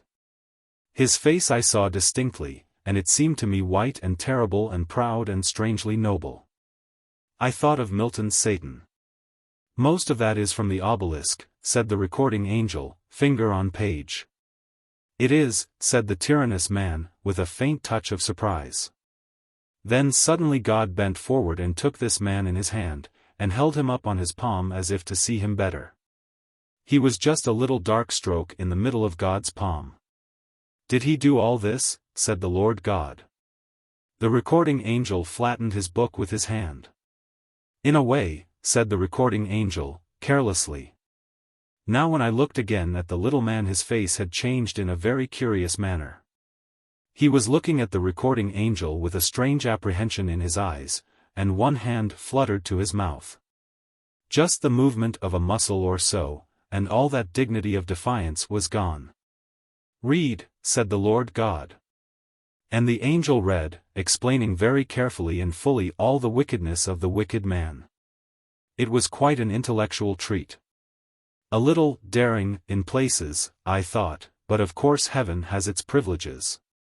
Chapter 6. Everybody was laughing. Even the prophet of the Lord whom the wicked man had tortured had a smile on his face. The wicked man was really such a preposterous little fellow. And then, read the recording angel, with a smile that set us all agog, one day, when he was a little irascible from overeating, he— "Oh, not that," cried the wicked man, "nobody knew of that. It didn't happen," screamed the wicked man, "I was bad, I was really bad. Frequently bad, but there was nothing so silly, so absolutely silly." The angel went on reading.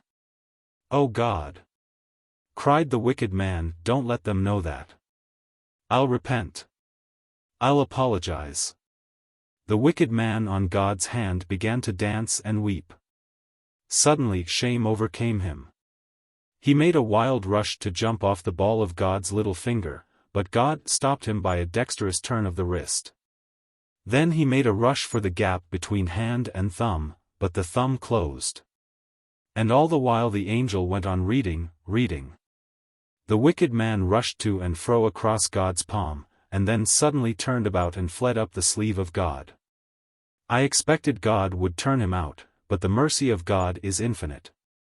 The recording angel paused. Said the recording angel. Next, said God, and before the recording angel could call the name, a hairy creature in filthy rags stood upon God's palm. Chapter 7. Has God got hell up his sleeve then?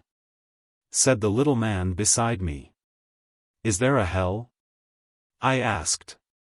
If you notice, he said, he peered between the feet of the great angels, there's no particular indication of a celestial city. SSH. Said a little woman near us, scowling. Hear this blessed saint. Chapter 8. He was Lord of the earth, but I was the prophet of the God of heaven, cried the saint, and all the people marveled at the sign. For I, O God, knew of the glories of thy paradise. No pain, no hardship, gashing with knives, splinters thrust under my nails, strips of flesh flayed off, all for the glory and honor of God.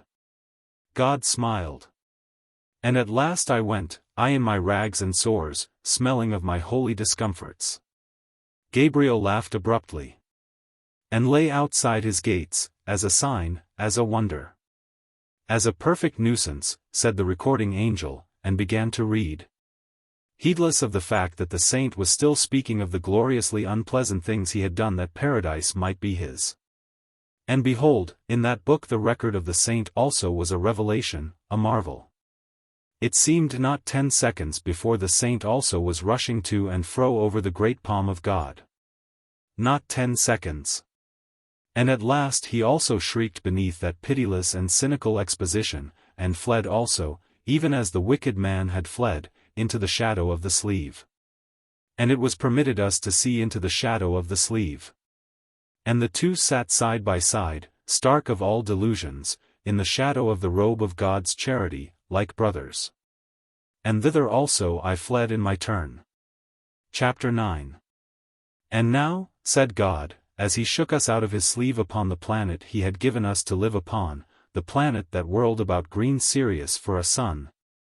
Now that you understand me and each other a little better, try again.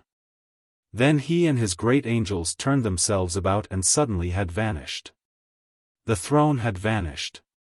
All about me was a beautiful land, more beautiful than any I had ever seen before, waste, austere, and wonderful, and all about me were the enlightened souls of men in new clean bodies.